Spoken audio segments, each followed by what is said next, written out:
Welcome back to God Jack Joan, the home of epic adventures, powerful heroes, and stories. We will see second part. What if Harry, Hermione and Luna went back in time? Here is short summary. What if Harry, Hermione, and Luna were given one final chance to rewrite history? After Voldemort turns Britain into a nightmare, the three friends travel back in time to stop the Dark Lord before his rise to power. Armed with knowledge of the future, they outsmart enemies, expose hidden secrets, and change the fate of the wizarding world forever. But changing history comes at a dangerous price, and not everyone can be trusted. Before we begin, don't forget to like the video, subscribe to the channel, and turn on notifications so you never miss another adventure. Now, grab your wand, prepare for the unexpected, and let's dive into today's story. Eyes sharper than any humans watched a most tempting piece of prey. Stringy black hair covered the man's head as he patrolled the castle corridors, grumbling with every step. The predator paid no heed to his complaints. After 6 years of being forced to listen to his unending vitriol, it had little desire to do so of its own volition. Instead, spreading narrow wings, the falcon dropped from its perch high on a neighboring staircase and glided after its quarry. The bird soared past Snape, unseen and unheard, before settling softly on the ground 10 feet from him. In an instant, the avian form had returned to a human guise, the magic rendering it invisible, solidifying into a cloak with the same effect. Harry stood and waited for the Death Eater to walk past him, then aimed his acacia wand. "Stupefy," he whispered, the jet of leaping from the tip of the wood to slam into the dark-robed back before his target knew he was there. That should do it, he thought, using a trainer-clad foot to roll the man onto his back. "Now, Snivelus, let's see what light you can shed on my little mystery." Casting an area charm to repel house elves from one of the few hallways devoid of portraits or suits of armor before pulling the hood of the cloak off his head, he forced pallid eyelids open and stared into cold, black eyes as he rested his wand against Snape's temple. A smirk appearing as he realized the irony of their current situation, he solemnly intoned, "Legilimens."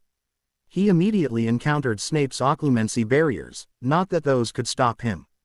No matter how much experience the professor, and Harry used the term loosely, had in protecting his secrets, maintaining mental defenses while unconscious was an order of magnitude more difficult than doing so when awake and aware. Harry, for instance, still had trouble keeping his own shields up when he was asleep, and he had been practicing the discipline for going on 6 years now.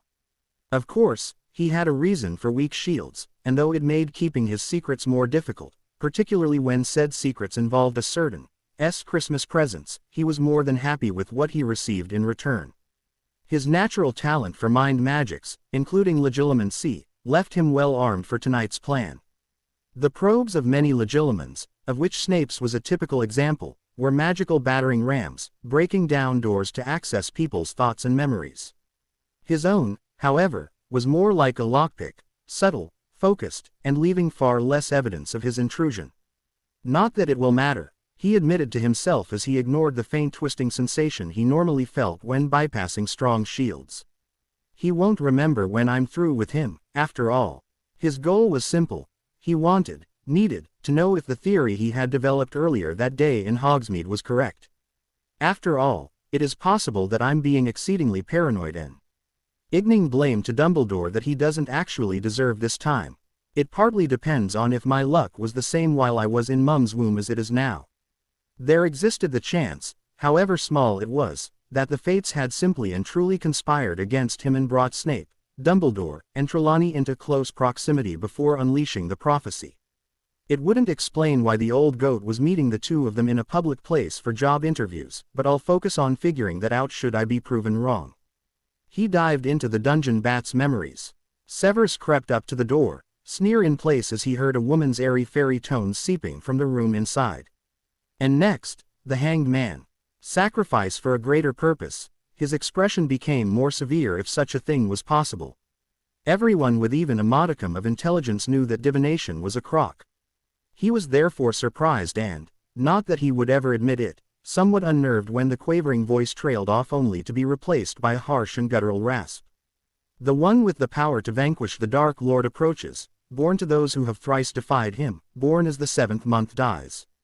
Perhaps he had been hasty in completely dismissing the subject out of hand. Extraordinary, he heard Dumbledore whisper. Light footsteps echoed in the quiet stairwell, and the buxom barmaid stopped as she spotted him. She shrieked, "What in Merlin's name are you doing?" That was when the door opened to reveal a pair of sparkling blue eyes. Harry pulled himself out of the memory. The grimy bastard had just corroborated at least part of Rosmerta's tale, as well as my own suspicion. Trelawney had already finished reciting the prophecy when he was caught.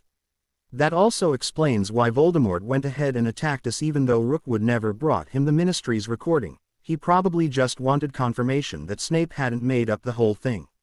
He sighed, which means that Dumbledore really did serve us up on a silver platter. Damn, his wand was aimed at the downed man, ready to erase the memory of being stunned and mind burgled, when he paused. It had not been of the utmost importance during the Third Voldemort War, but Hermione had once wondered aloud what Death Eaters had to do to earn their dark marks. Considering that he had an unconscious member of that organization right here, it would be a shame to squander the opportunity. He slipped back through the door he had opened. When he located the relevant memory, he was more grateful than he had ever been that it was impossible to vomit inside another person's head. "Severus," Voldemort hissed silkily in greeting, "what entertaining diversion have you arranged for us tonight?" A pale hand rose to include the four masked Death Eaters standing to one side, men who had already proven themselves sadistic and merciless.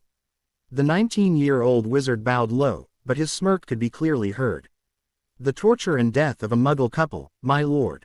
"Indeed. Very well. Led us to this place. Should I be pleased, I may even deem you worthy of bearing my mark." The scene shifted from to the inside of a small flat. Slumped against one wall was a young man, only 20 or so, next to a slightly younger woman, both dressed for what was clearly supposed to be a night out on the town. Harry mentally gasped as he laid eyes on her. Mum? He wondered before shaking the thought away. She was clearly not his mother, but the two redheads certainly shared a great deal of resemblance. Snape drew his wand and indicated the male Muggle. "May I make a few adjustments before I begin?"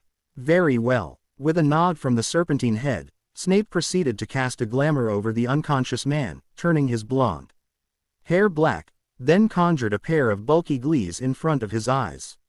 Conspicuor. Enervate. The two Muggles woke, but other than their eyes, which began swinging wildly at the oddly dressed people in their home, they did not move. He pointed his wand at the woman and commanded, "Come here and kneel, facing your husband." She slowly crept towards him, her movements jerky like those of a marionette. Once she was before him, Snape sharply kicked her in her shoulders, forcing her face into the floor, then he grabbed a handful of hair and wrenched her head back. Smiling evilly, he slashed his wand. The non-magical man's shirt split open, and the pale rope of his intestines spilled out in a wash of crimson. The woman's silent crying redoubled, and then again when the callous wizard ripped open her short dress. Harry could have ended the memory there. At that moment, there was nothing he wanted to do more. But he refused, tears of impotent fury streaming down his cheeks as he watched this innocent woman be repeatedly first by Snape, then the other Death Eaters, in front of her dead husband. He could not help but feel that someone should witness the torture this couple had suffered, someone who understood how twisted and wrong the whole scene was. Someone who would seek justice for them. All this for the amusement of some vile, depraved monsters. Only when a flash of green ripped her life away and sent her to reunite with her lost love did he pull out of Snape's mind. Petrificus totalis sine caput, silencio, enervate. He paced for a moment, then turned his attention to the man whose head was thrashing wildly on the stone floor. "You disgust me, Snape. You and murdered that woman, all for what? A fancy little tattoo. The fact that you chose her because she resembled my mum and magicked her husband to look like my dad is just the icing on the cake as far as I'm concerned." He glared at the sallow face as a thought sprang to mind. "Why did you beg Voldemort to spare my mum? What was your motivation? Finite silencio. Potter, you little shit. I'll have you. Imperio," he snarled, his hatred more than enough to fetter the Death Eater's will. "Answer the bloody question." Snape's voice was calm and measured, a far cry from what he normally sounded like in Harry's presence. "I wanted to show her that it was a mistake to choose that arrogant fool Potter over me. I wanted her to hurt like I hurt. The pieces fell into place. You planned to turn her into your own personal toy, didn't you?" "Of course. What other use would a mudblood slag have besides serving her betters on her back? Only once had Harry ever aimed the killing curse at a living person, when Ron had led a small army of Death Eaters into Grimmauld Place to destroy the Order. The redhead's primary aim had been to kill him and take Hermione for the exact same purpose that Snape had for his mother, and in the process almost killing the two women who meant more to Harry than anything else in the world. Due to what that spell had taken from him, he had made a promise to himself that he would never use it in anger again, nor would he cast it against another human. Regardless, right now, he was really tempted to forget his oath and strike Snape down like the mad dog he was. No, I won't do that, not to him. The killing curse is just too gentle to be considered an appropriate punishment. With a sharp nod, he demanded, "What were the names of the couple you murdered to gain your dark mark?" "I don't know." "You don't know." He grit his teeth as his rage surged again. "You don't even know who those people were." "Why not?" Snape was placid as he responded, "Why should I care about a pair of worthless muggles? It's not like they mattered. She deserved it, anyway, for reminding me of Lily. Much too gentle." Any lingering shred of remorse now burned away. Harry shoved his mind back into Snape's own, shattering shields as he barreled through them with none of his usual finesse. Memories of various Death Eaters flashed before him, the information absorbed subconsciously even as they were replaced with the next in line. Names, addresses, favorite spells, personal habits, crimes. Oh, so many crimes. He ripped his probes out when he had what he wanted, his rampaging emotions still not satisfied. Spinning away from the slime at his feet, he stared at a single stone in the castle walls, forcing himself to be calm, at least as calm as the situation required. It took close to 10 minutes before he could look at Snape without wanting to destroy him then and there, though that time also gave him an excellent idea for what to do with the man. Silencing the fiend in human skin again before the Imperius wore off, he dispelled the charm shielding their location from House Elves' notice. "Dobby, take both of us to Snape's private quarters." With a sudden violent lurching, the empty corridor was replaced with a stuffy study. "Master Harry," Dobby asked timidly from his side. Harry supposed he must look quite deranged if even the obsessively obsequious elf was behaving fearfully like this. "Is you all right?" He sighed and answered honestly, "No, Dobby, I'm not all right. I just found out that this thing," he kicked Snape sharply in the ribs, "gets off on torturing and murdering innocents, people who don't even know we exist, let alone have anything to do with us. For all the people whose lives he cut short, he will die tonight." Expecting shock or horror, he turned to the elf and was surprised to find an expression of comprehension. "He is like bad old master, then." "Yes, he's like Lucius Malfoy. Dobby understands." Pausing a moment, he continued, "Master Harry be killing bad old master, too." "I plan to," the out-of-time wizard answered with a nod. The elf smiled sadly, and yet not a little cruelly. "Good. Bad old family deserves it. Does Master Harry need anything else? Could you keep the other elves from noticing where we are saving Snape?" he requested. "I'll need your help again in a moment." The elf snapped his fingers while Harry flicked his wand at the bare floor near Snape's head. A large cauldron flew into the room to that exact spot, and another wave of acacia enlarged it to a size that a man could comfortably sit in. Or not so comfortably when all is said and done. He levitated the stiff professor into the overlarge pot and, after 2 jets of gray light shattered Snape's femurs so that he would fit with only his head above the rim, conjured a stream of water until it was full. "There, that should do. Dobby, would you please spell the cauldron to a temperature just before the water starts boiling and have it stay that warm for the next several hours?" "Dobby can do, but," Harry smiled as much as he could under the circumstances and indicated the elf to continue, "what be Master Harry doing if nasty man becomes a ghost?" "A ghost?" he asked nonplussed. Dobby nodded. "Bad old master liked killing young witches and wizards, but he had a spell to get rid of ghosts if they be coming back." Dobby does not know it. "Does Master? No. Bloody hell, I never even thought about that. The last thing I need at the moment is Snape's spectre sticking around and telling Voldemort or Dumbledore who offed him." Considering his options for a moment, he asked, "Would memory charming him prevent that?" Dobby does not know. He. At the creepy giggle, Harry spun around, his wand aimed at the source of the sound. A plump face, complete with wide grin and cruel Beady black eyes slipped through the wall as if it were liquid. Oh ho, Potty be doing something naughty. Peeves. Oh, tonight can't get any better, can it? Who's next? Dumbledore and the Phoenix Quartet. What are you doing here? Peevesy heard nasty voices coming from a hallway, sounding like a student getting up to trouble. Then I saw it was you having a spot of fun with old Snapey, and it wouldn't be right to not watch. The mischievous expression did not drop off the poltergeist's face so much as it shifted into one that somehow mixed ill humor and seriousness. Now, did my ears hear right that Ickle Potty needs help keeping a ghosty hoosty from haunting him? Peeves can get rid of him if you be wanting. Harry's eyes narrowed. The only times Peeves had ever been anything close to helpful was when the Weasley twins ordered him to drive Umbridge round the bend and during the Battle of Hogwarts. What's the catch? So Potty isn't as stupid now as he was when he was a student. Good, good, Harry gaped, prompting Peeves to let out another high-pitched cackle. The entity emerged the rest of the way out of the wall and hovered in front of him. No catch, no games, this time. The Queen can't tell her champion how to play, but cleaning up after you. That she can help you with. Peeves frowned before continuing, and even if she hadn't asked us to do that, the Winter Lady's taken an interest in you, too. If you got stopped, she'd be unhappy, and Little Miss Ice Princess is even more whiny than normal when she's angry.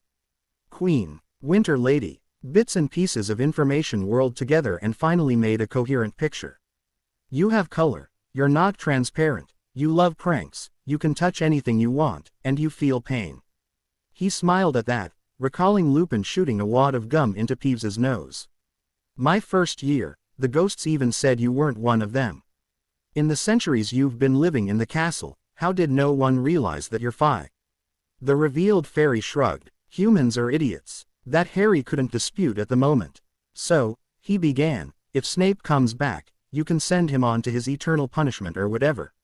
Something like that, Peeves agreed. My brother did the same for that old man you snuffed when you robbed his house. Don't get used to it, though. Now that you know, we won't help you if you're careless and expect us to make everything better. The prankster spirit glowered at him. We don't like being taken for granted. Harry swallowed, not liking the malicious edge to that warning. No taking you for granted, got it. I bet that if we did, you'd go out of your way to make our lives difficult. Champions are not, right? Peeves nodded. Well, then, he snapped his mouth closed, remembering Lilith's words from the one time they had spoken. I mean, I'm glad we were able to have this little chat. With this in your hands, I'm sure it will be properly taken care of. Oh, you're learning, the Phi pouted.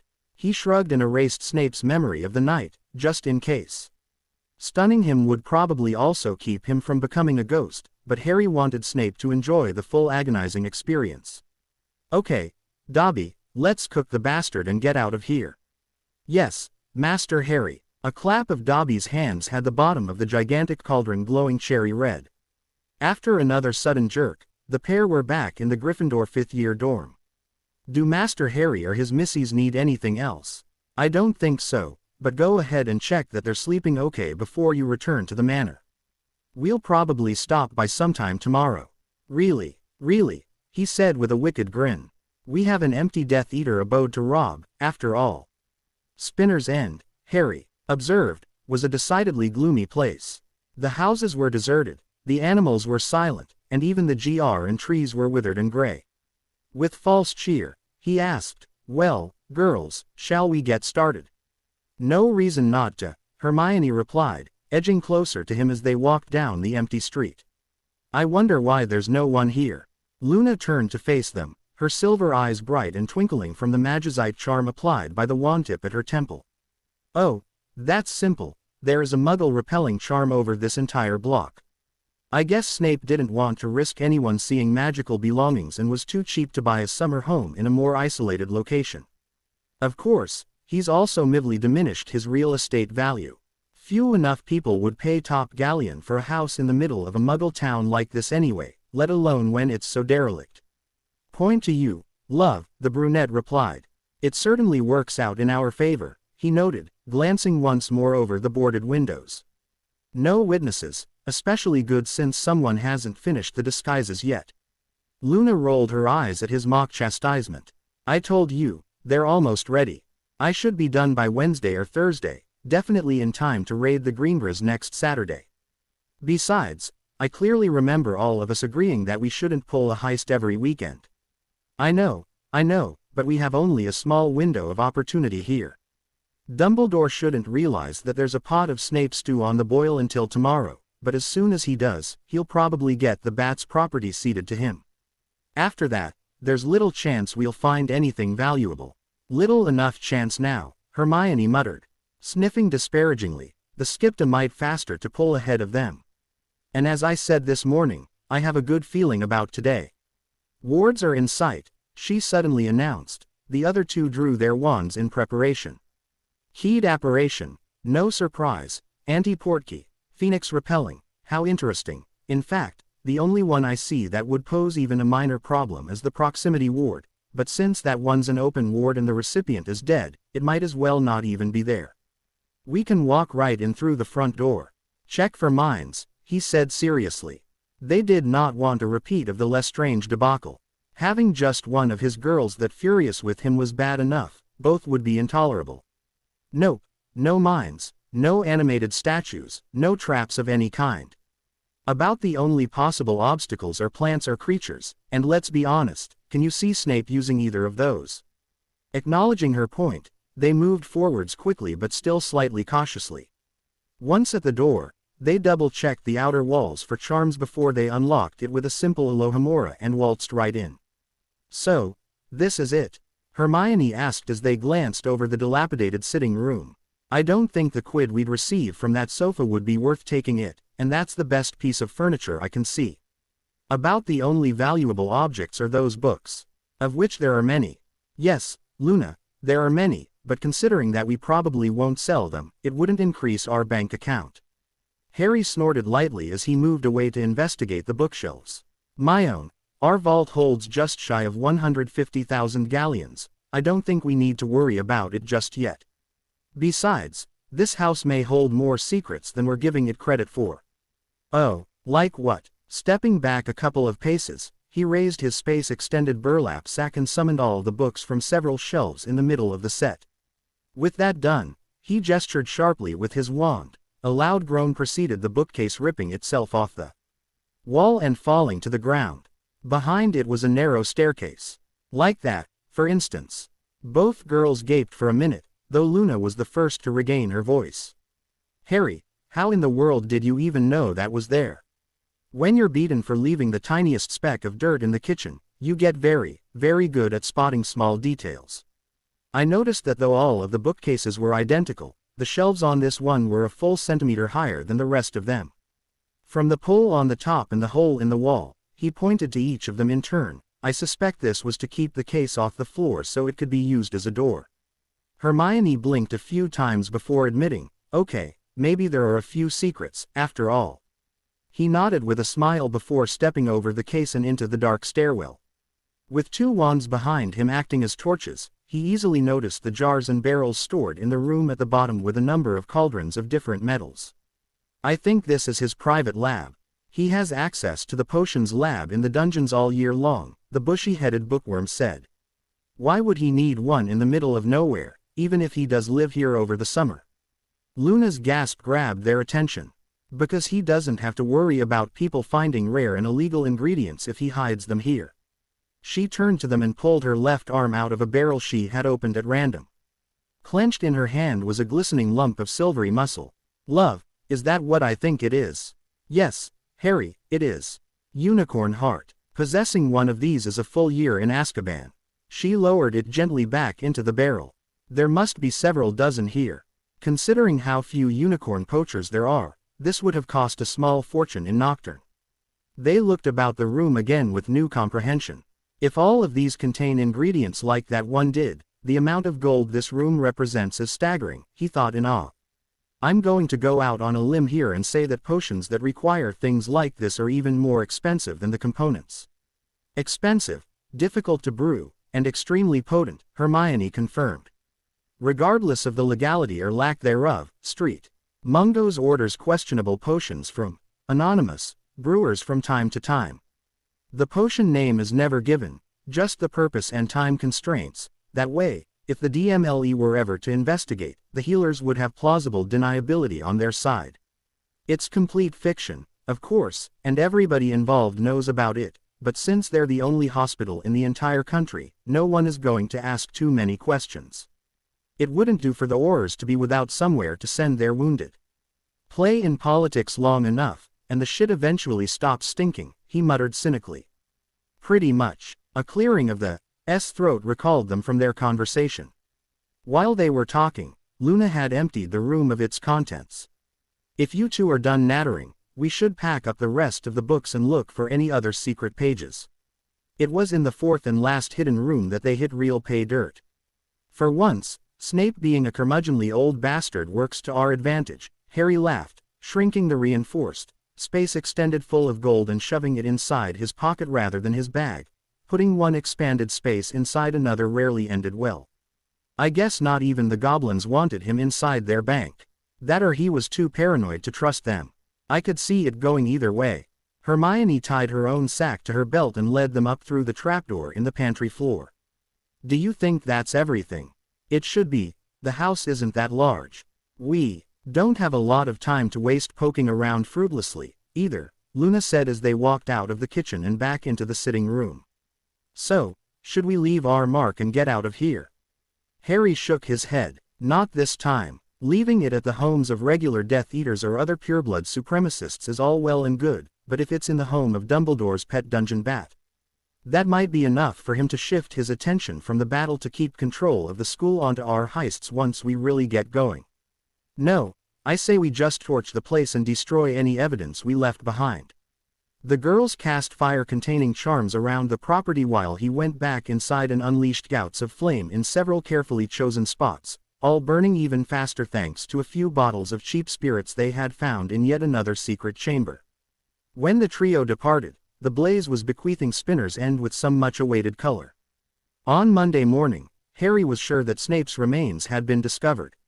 The dour Death Eater rarely set foot in the Great Hall during the weekends, presumably having his meals delivered by house elf to his rooms, but as soon as the school week started, he would again be sitting at his usual place 2 seats to the right of Dumbledore's ornate throne.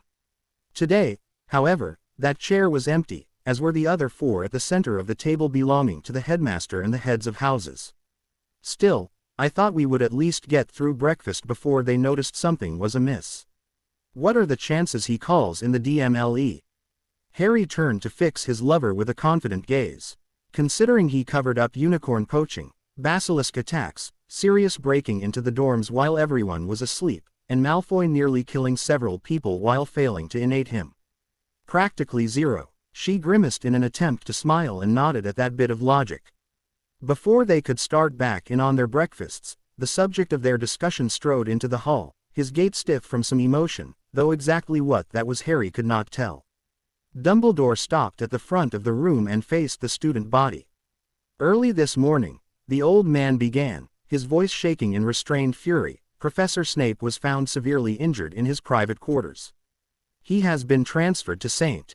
Mungo's for treatment, and I am confident he will make a full recovery.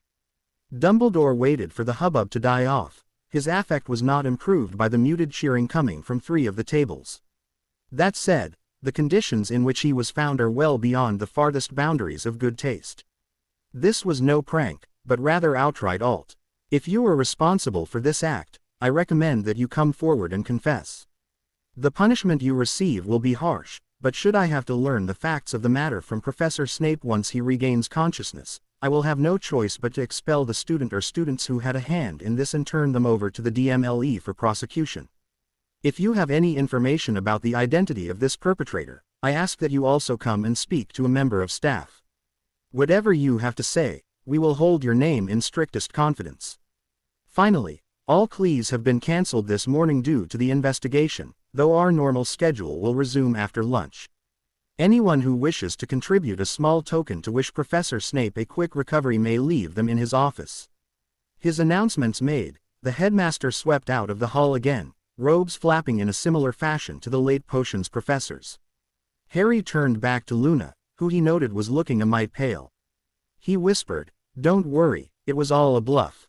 We're Perfectly safe. Are you sure? 100%. I had Dobby check on him last night, and he was most definitely dead and undisturbed. Even if he weren't, I memory charmed him before I left.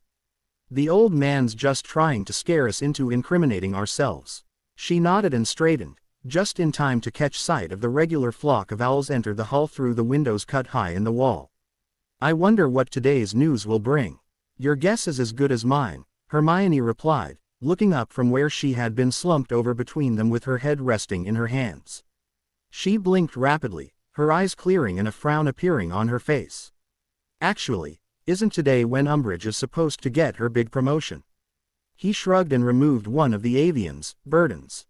Let's find out. Unrolling it, he immediately caught sight of the prophet's headline. Ministry seeks educational reform. Dolores Umbridge appointed first ever High Inquisitor. I'd say that's a yes, he answered, skimming through the article for highlights. Concerns voiced by anxious parents, immediate success, revolutionizing the teaching of defense against the dark arts, Dumbledore's controversial staff appointments, Marchbanks and Ogden resigning, nothing that immediately pops out as different from last time. He ped the paper to the now fully awake brunette and leaned back to look around her at Luna again. So, what's the plan for this morning since we have 2 free periods? She tapped her chin thoughtfully. Well, it's not like we have any pressing IGN ments to take care of. I'll probably keep working on the outfits, so you might as well finish off that potions book you've been flipping through.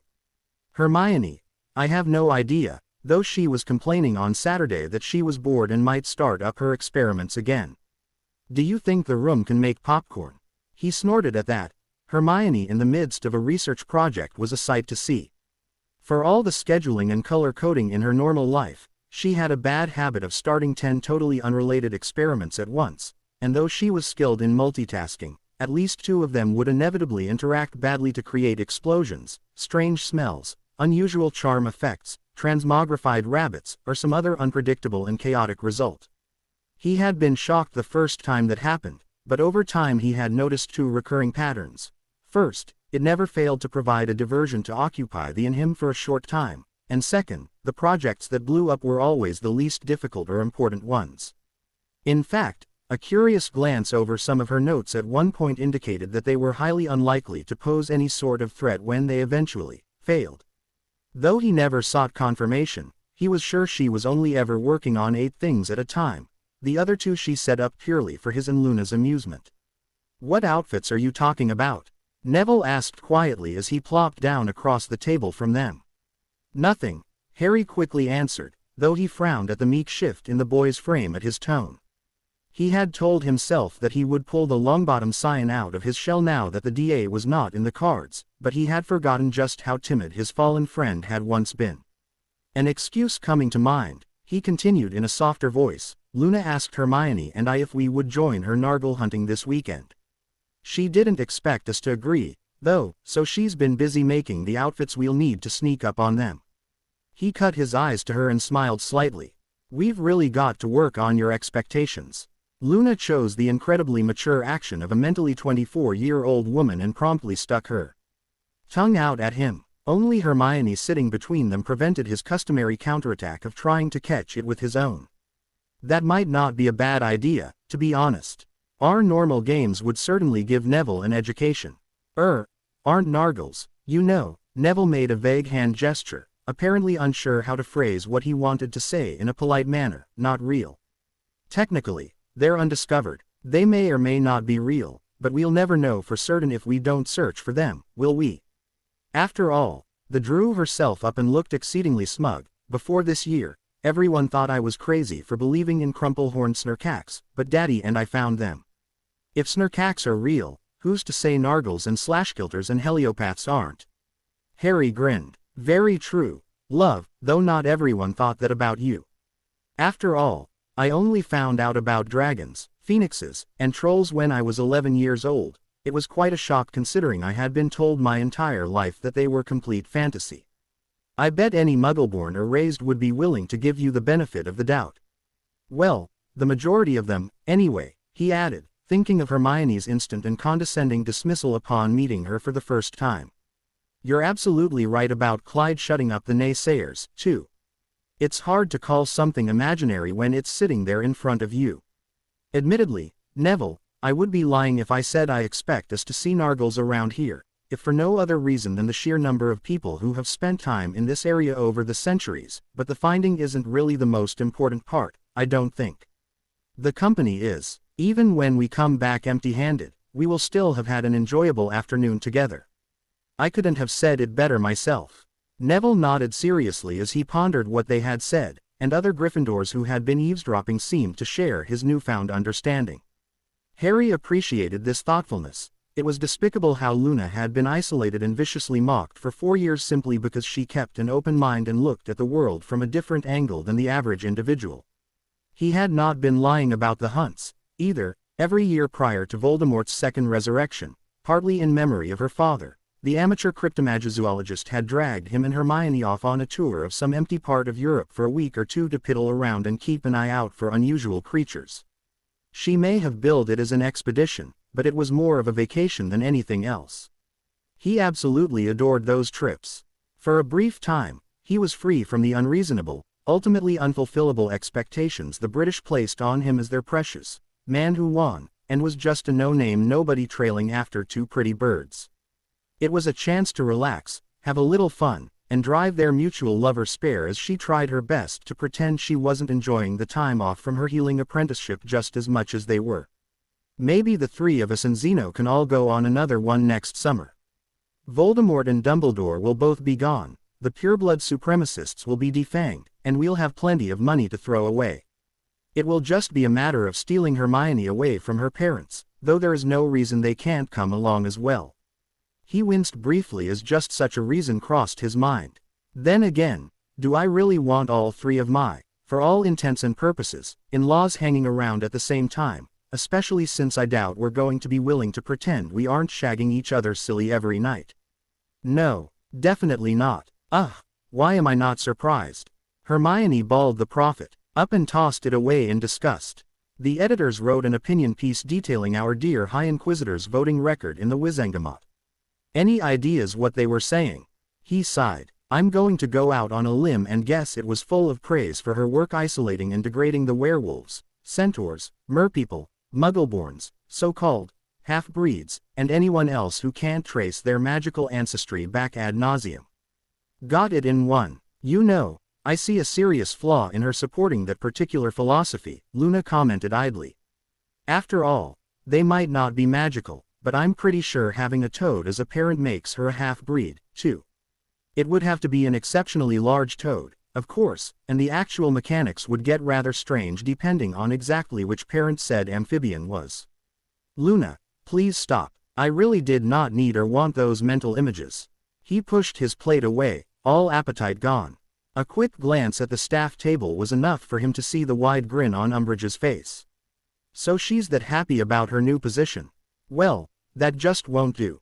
She enjoys having power, but even more than that, she essentially feeds on the fear others feel for her as the result of that power. If she weren't so short, fat, and pink, I'd think she was a Dementor.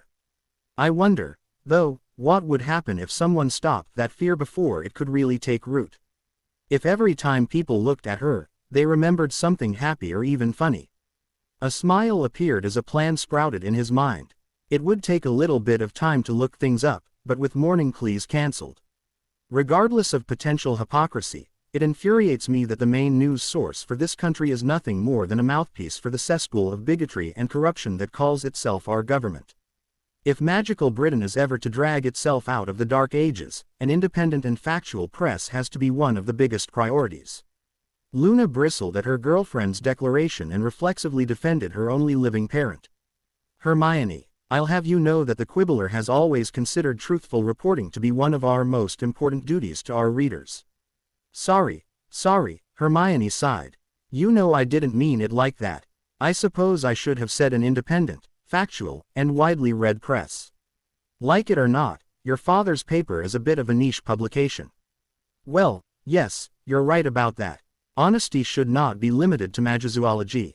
What Hermione left unsaid, and what only two others at the table knew, was the real reason she took the Daily Prophet's incendiary comments personally. When the story of his relationship with the two girls was leaked to the Mies by a spurned Ginny Weasley, the resulting firestorm raged for weeks, fueled primarily with the immature jealousy of his fangirl hordes that the women decorating his arms weren't them, as well as the common magical's obsession for news about their hyphenated hero. Luna had weathered it with a grin and a dismissive shrug, after almost a decade of her family's name being dragged through the mud by the whole country, being called a vapid invalid who should be sent to St. Mungo's permanently, was nothing to her. As bad as the attacks on the brunette were even worse. It seemed that not a day went by without some comment or other, both in articles and letters to the editors, to the effect of how an uncivilized, stupid, gold-digging mudblood whore could not be allowed to continue thinking she was good enough for the darling of Wizarding Britain. New rumors detailing her presumed use of love potions, imperious curse, and good old-fashioned blackmail to keep him by her side sprang up hourly.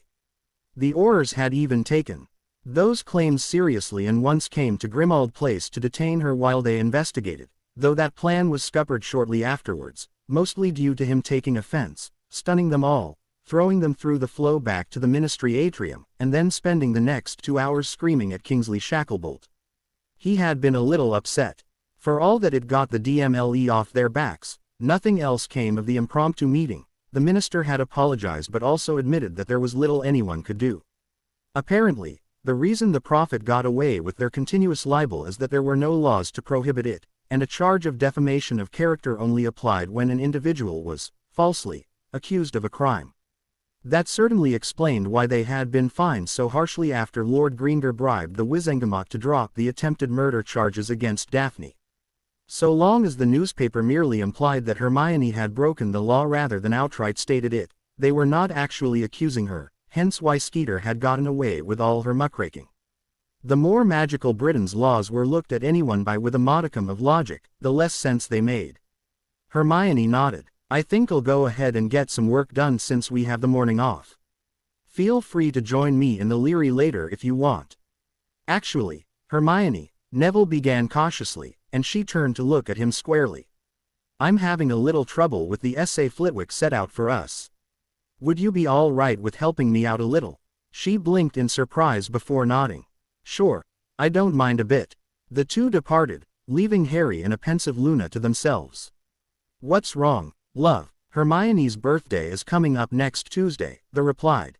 At his confused look, she explained, I really shouldn't have gone off on her like that. We both knew what she meant. I have an idea for a good present for her, but I'll need help setting it up. Harry quirked an eyebrow. Oh, do tell. She slid over and whispered her plan into his ear. The more he heard, the wider his eyes grew. By the time she pulled back, there was only one answer he could possibly give. Count me in. His plan for bringing Umbridge down a few pegs took a little longer than he had anticipated, but Harry was finally ready as he walked calmly to the staff table, the cloak of invisibility an unnecessary precaution in the empty Great Hall. And all it took was skipping lunch and most of divination. I knew there was a reason I didn't drop that CL last week. Stopping in front of the staff table, specifically her regular chair, his wand waved in a quick dance. Adnecto finite impedimenta, he murmured. Just enough magic flowed into his charm for it to activate once, any more and he would have to worry about the spell being traced back to him. With this little energy, however, the charm would dissipate after a single use, leaving no signature. With the trap set, he quickly retreated. He had just under 15 minutes to get to the Toad's CL, and it would not do to be late. It's amazing what charms can do, he thought idly to himself as he watched Umbridge stomp into the Great Hall midway through the dinner hour. For instance, straight transfiguration is all well and good, but what if I don't plan for the spell to activate right when I cast it? What if I want to set a delay of some kind? People like Dowager Longbottom can call it a soft option all they want, but I maintain that charms is the basis of all wandwork. The woman had been exceedingly smug that afternoon, even going too far as to needle him persistently in hopes of landing him in detention. That she was trying so hard told him that she had yet to discover that her blood quills had been destroyed, but he had to wonder if her behavior meant she had worked out how to circumvent the compulsion he placed on her during the sorting feast. Ignoring her taunts, he instead took advantage of an opportunity she presented and vanished an innocuous pebble into the collar of one of her tiny boots. With how fat her legs were, there was little chance it could slip further down and make itself noticeable under her foot. Turning her nose up at Flitwick's greeting, she sat in her chair and pulled herself closer to the table. That brought her in range of the spell he had cast a few hours earlier, and he had to smother a grin as the charms on the pebble activated. A loud pop drew everyone's attention. Umbridge clutched her clothing in distress. What had been a skirt and cardigan was now a fluorescent pink cock robe. Having visualized it in detail while casting the transfiguration, he knew it wrapped tightly about her like a leotard and could not be removed. Her hairstyle was also altered and now lay flat on her head with a wide circle centered on her crown being cut out to make it reminiscent of a monk's tonsure. The best part, however, was that her feet were bare, locking the magic in place as the pebble was no longer physically present but was instead tied up in the transformation just as her shoes were. "Who did this?" she screamed, but her voice was not her own. Instead, a deep baritone issued from her mouth. Unable to stand the pressure any longer, the dam burst, and the students practically fell over themselves laughing. He, too, gave in to his chuckles. Hermione and Luna, while also enjoying the show, squeezed his hands and gave him a look. He had not informed them of his plan, but obviously they had worked out who was responsible. Seeing that no one was willing to turn themselves in, Umbridge turned to the quarter goblin she had just snubbed. "Undo this." Flitwick's shoulders shook for a few moments before he lowered his hand from his mouth. "Why haven't you gotten rid of it yourself?" he asked innocently. "It is in my handbag, which is also caught in this getup." Harry's eyes widened, and his laughter increased. "Oh Merlin, I got her wand, too. That's even better. I suppose I can help," the charms professor reluctantly agreed. Finite. The outfit shifted back to her regular outfit for an instant before returning to its transfigured state. He frowned. Finite incantatum. Again the robe flickered, and Flitwick lowered his wand. "Well now, a self-renewing transfiguration. How clever. Stand. Don't waste your time, Flitwick. No matter what you do to get her out of that ensemble, dispelling, cutting, even vanishing, the spells on the pebble will constantly renew it. She's going to be stuck like that for the next 3 days." The tiny man had apparently already figured that out, for when Umbridge shuffled awkwardly out of the way, he aimed his wand at her chair. Magicus Revelio. There was no effect from his spell, and the same proved true of her silverware, plate, goblet, and the table itself. That he did not do the same to the toad's outfit did not surprise Harry. Transfigurations did not radiate magic outwards like charmed artifacts did, instead focusing all their power inwards to maintain the difference between an altered object's appearance and its essence. He fruitlessly tried dispelling the transformation again. "Professor Umbridge, did you receive anything from a student today? Something small or innocent, perhaps? Maybe something you confiscated?" "I most certainly did not." "Then I am at a loss to explain how it happened. It is a shame that transfigurations don't allow for identifying magical signatures, but this is certainly 7th-year work." Flitwick grinned and turned to the Gryffindor table. "Oh, Misters Weasley." The jaws of the incorrigible pranksters dropped before they shouted in unison, "It wasn't us." "Of course it wasn't. Come with me, boys." The two teachers marched the terrible twosome out of the hall to much whispering and giggling from the rest of the student body. Should I feel sorry for letting them take the blame for this? Harry wondered for a moment before the variety of jokes the pair had played ran through his mind. "Nah, how wonderful, dinner and a show," Luna remarked. She pushed her empty plate away and continued, "Well, I'm full. Harry, would you mind accompanying me to the Leary?" "Me, too," Hermione agreed. Harry shrugged and stood. After making their way to an empty room, the same one he and Hermione had been in immediately following, or perhaps preceding, he wasn't quite sure, his first prank on the toad, the brunette cast a bevy of privacy spells on the doorway. "That was fantastic, Harry. Now how in the world did you do it?" He preened for a moment. "It wasn't too hard, actually. While the two of you were in the Leary and the CL room Luna's been using to work on our disguises, I was in the room of requirement looking through some books on transfiguration and charms for the spells I needed. Of course, I wound up having to tweak both the depilatory charm and the clothes to robe transfiguration, but as you saw, they worked out just fine. After that, it was a simple matter of linking them to a mounting charm and putting them on a little pebble." The girls nodded. Spells generally worked immediately on the item they were cast upon, which was all well and good much of the time, but if that object was just supposed to be the medium through which a spell was relayed, things became a little more difficult. That was what the mounting charm was made for. Once appended to another spell and cast, it turned whatever it was applied to into, essentially, a temporary secondary focus. In this case, the pebble. That makes sense, Hermione said after a moment. I suppose you put it on her chair. But then how would it keep going after she stood up? The pebble wasn't on her chair, but in her shoe. I slipped it to her during CL. Then why didn't it work until now? Luna's eyes lit up. Wait a minute, you were telling me about an article you read in Challenges in Charming this summer.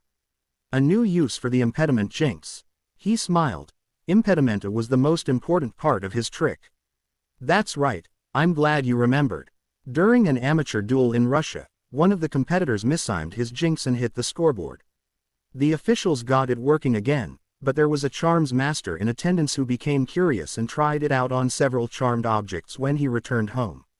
It turns out that much like the delay charm, it stops other spells from functioning without completely removing them.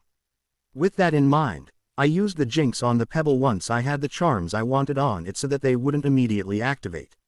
After that, all I had to do was adnecto the floor in front of Umbridge's chair with a finite specific for the impediment jinx and then vanish the rock into one of her shoes. Her foot comes close to that patch of the floor, the finishing charm ends the jinx, and voila, she's a monk. And that's probably the part one understand least, Hermione commented. Why did you choose that costume? If she's going to start an inquisition, she should at least look the part. Both girls rolled their eyes, and Harry would forever deny that he pouted. No one appreciates my jokes anymore. Where's Sirius when you need the Fleabag? Sure. The brunette strode over to the door and dispelled the security charms. She opened it only to come face to face with a long white beard. Headmaster, is there something we can help you with? Dumbledore just looked at her seriously, an unusual expression for him. I certainly hope so. Harry, would you mind coming with me, please? We need to have a small talk. I suppose not. Either of you want to join us? He asked his lovers. This really needs to be a private conversation, my boy. He quirked an eyebrow. Professor, the last time we had a private conversation, I wound up having to declare blood feud and would have been killed if not for an inherited life debt and my own reflexes. Forgive me if I feel the need for someone to watch my back.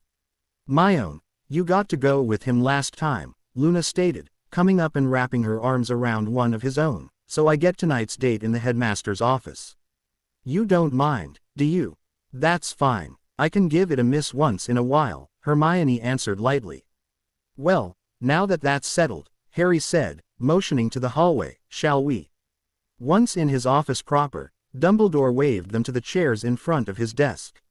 While Harry took one, Luna did not, instead choosing to situate herself on his lap and lean backwards into his. He was not sure which part caused the largest part of Dumbledore's distress, the blunt claim by someone the old man had no influence over, his arms wrapping around her waist too naturally for someone who was abused for his entire life, or their gazes being directed at the chin hidden behind the excessive beard rather than his eyes to prevent him from finding a hint of their thoughts. The three of them sat in silence for a full minute before Dumbledore finally prompted, Is there anything either of you would like to tell me? I have something, if you don't mind, Luna began. At the headmaster's nod, she said, I've always heard that you offer drops to people who come to your office, and yet I am still without candy of any kind. I must profess myself disappointed. Dumbledore was dumbfounded for a moment, but he waved a hand at the dish on his desk. I do apologize, Miss Lovegood. Would you care for one? No, thank you, but it is only polite to ask, she chirped. I see, Harry, my boy, I just came back from St. Mungo's, and I'm afraid I have some bad news. Professor Snape has accused you of being the one who attacked him. Why am I not surprised? He replied with a shake of his head. Not surprised that this is still your strategy even when you should have realized by now that it's never going to work, that is. And just what evidence has Snape offered to support his claims, or is this another case of, he's a Potter, it must be his fault? Because honestly, I'm getting more than a little tired of being constantly picked on by someone who is too immature to let go of a 20-something-year-old grudge. Harry, I assure you that Professor Snape would never make such a serious accusation without proof. He scoffed. Fine then. Let's call the DMLE in and have them sort this whole thing out. I'm afraid that won't be possible. Dumbledore let out a grandfatherly sigh. Professor Snape died of his injuries a few hours ago. Wow, old man, you're really laying this on thick. Now that's just a damn shame. And with him soon to be 6 feet under, he can't testify on what he claimed he saw. Oh well, no skin off my nose. Was that everything you wished to discuss, sir? Do you feel no regret for this man's death? The headmaster thundered. He hummed for a moment, not frightened in the slightest by Dumbledore's outburst. Impulsive actions were out of character for the man, making this seem contrived. Unless he actually expects me to worry about losing his approval enough to confess, or at least take the blame for it. After all, I very well might have my first time through this. Nope, not really. I have no love for Snape. In fact, all I feel for him is a great deal of enmity. This should not be such a big surprise to you. That he finally bred off someone who was willing and able to beat him to death is no concern of mine. Hell, I'm tempted to search for who offed him myself so I can send them a basket of Honeydukes candies or something. This lack of remorse is not helping your case, Mr. Potter. Wow, Mr. Potter, really? I think that's the first time you've addressed me like that the entire time I've been here. He rolled his eyes. Unfortunately, your premise was flawed from the onset. If a lack of remorse is proof that I killed the bastard, then 3/4 of the school implicated themselves this morning by cellating when you announced the attack. Not to mention, without Snape's testimony, there is no case to begin with. Second-hand stories don't hold much legal weight in our world, no matter how well they can raise up and lay low heroes in the public's eye. His indignation card played and trumped, Dumbledore switched tactics. If you had no hand in this attack, you would surely not mind telling me what were you doing last night after curfew. He doesn't even know when Snape kicked the bucket. That's just pitiful. What's even worse is that the bat's dead and yet Dumbledore is still taking his side over mine. He grinned as a throwaway comment from their last meeting came to mind. Wanking. Can anyone? The headmaster trailed off, looking confused, embered, and totally unprepared for this shift in the conversation. Mission accomplished. I'm sorry, what? Wanking, Harry repeated slowly. I'm a 15-year-old boy with 2 girlfriends. I think I'm entitled to toss one off once in a while. Luna nodded and wiggled in his lap, much to little Harry's delight. He poked her belly to make her stop before she could distract him too much. Sorry, why and mean girlfriends? I had a few charms up, so no one can verify that directly, but I was certainly in my dorm. I would have gone up to do that tonight if you hadn't interrupted our private time. About that, just why were the 3 of you in that seal room when I came over in the first place? Dumbledore asked cautiously, almost as if he was afraid of the answer. Luna, sensing weakness, refused to give him any quarter. When was the last time you were in a broom closet? Actually, don't answer that. For the sake of my sanity, I'm just going to assume the answer is, not since I was a lad. Well, let me tell you, those things are cramped, and that's with just 2 people inside. All 3 of us are far too much for them, so we've been using empty rooms for our fun. She pursed her lips before adding, in fact, we'll probably keep doing that from now even when it's only 2 of us. The closets just don't have enough space to maneuver in, and tripping over robes and knickers is a mood killer. Now Luna, there's no need to titillate him so. Headmaster, if those are all your questions that do not pertain to our romantic escapades, we will take our leave. The 2 stood and made for the door, leaving the old man's face as white as his hair. I'll be more than willing to resume this discussion about Snape's death if you are able to provide actual proof that I was involved. Until then, my answer remains the same, I had nothing to do with it. They were at the foot of the stairs when Luna finally remarked, that was fun. What do you want to wager that Hermione's already waiting for us in the room of requirement? Please, love, do you take me for a fool? That's a bet. Draco could not eat breakfast the following morning, too busy glaring at the trash who had taken away his respected, not beloved, sappy emotions like love were for. Blood traitors and mudbloods, Godfather. Oh, Dumbledore hadn't said who was responsible, but everyone who mattered knew the old man would never let his precious golden boy get what was coming to him. That Scarhead Potter had to have had a hand in killing Severus. He probably snuck up on Severus and cursed him in the back like the coward he is, he thought. A Slytherin would never do something like that. He would curse his victim in the back and then make it look like there was never an attack to begin with. Much like he was going to do to Potter. Well, it was high time Potter learned that Dumbledore couldn't protect him from everything. He would pay for Severus's death. It wouldn't be quick, either. Potter would be begging for forgiveness by the time he was through, but Draco would refuse to give it. He slouched in his seat at the Slytherin table and began to plot. This would take cunning. It would take skill. It would take stealth. It would take a wizard of pure blood, backed by a pair of thugs to do the dirty work. Too bad for Potter. The Prince of Slytherin House had all of those. Can we take these things off now? Sorry, Harry, just a little further. The raven-haired teen sighed as he once again wished the blindfold wrapped around his head would spontaneously vanish itself. Luna was enjoying this far too much. It was finally Saturday, and that meant it was time to take on their first live heist. All that was certain was that robbing the Greenger's blind was going to be much different from picking through the empty houses of dead or imprisoned Death Eaters. His stomach was fluttering in a way it hadn't since the morning before his first ever Quidditch match. Beside him, Hermione sighed. Couldn't you have waited to put these on us until we were closer to the room you've been using? Oh, poor, silly Myone. The tugging on their hands disappeared, indicating that Luna had stopped in her tracks. Wherever would be the fun in that? You've been dragging us since we left the room. That is on the 7th floor. We're on, what, the 3rd now? First, actually, and we're here, Luna quickly added at Hermione's growl. The hands wrapped around their own were suddenly gone, and a squeak signaled a door opening. Now, walk forwards. 1, 2, thr, and a sudden impact with something solid caused him to fall hard to the floor. The consequent giggling did not make him feel any better. No, Harry, that's a wall. Get up, take a big step to your left, and try again. A second attempt had him inside the room, though that had not stopped Luna's laughter.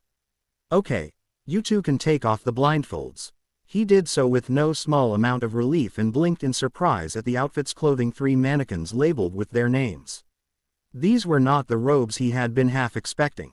Instead, the Ravenclaw's creations looked very much like catsuits, leaving only the mannequins, heads and hands uncovered by the dark dyed leather. He asked in surprise. Not that I'm saying I won't enjoy watching you two girls move around in these, but I thought we had decided to wear outfits made from acromantula silk for their magical resistance.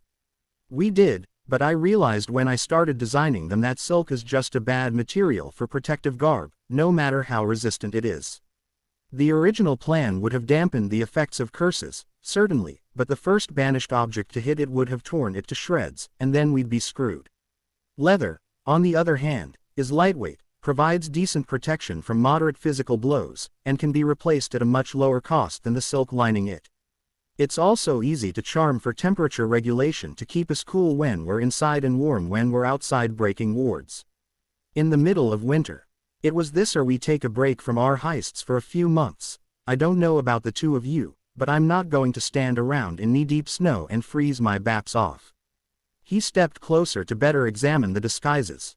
Pouched belts wrapped around their waists, and a quick check involving opening one of them and sticking his entire arm down. It proved that they were charmed with space extension like the sacks the trio had been using before now.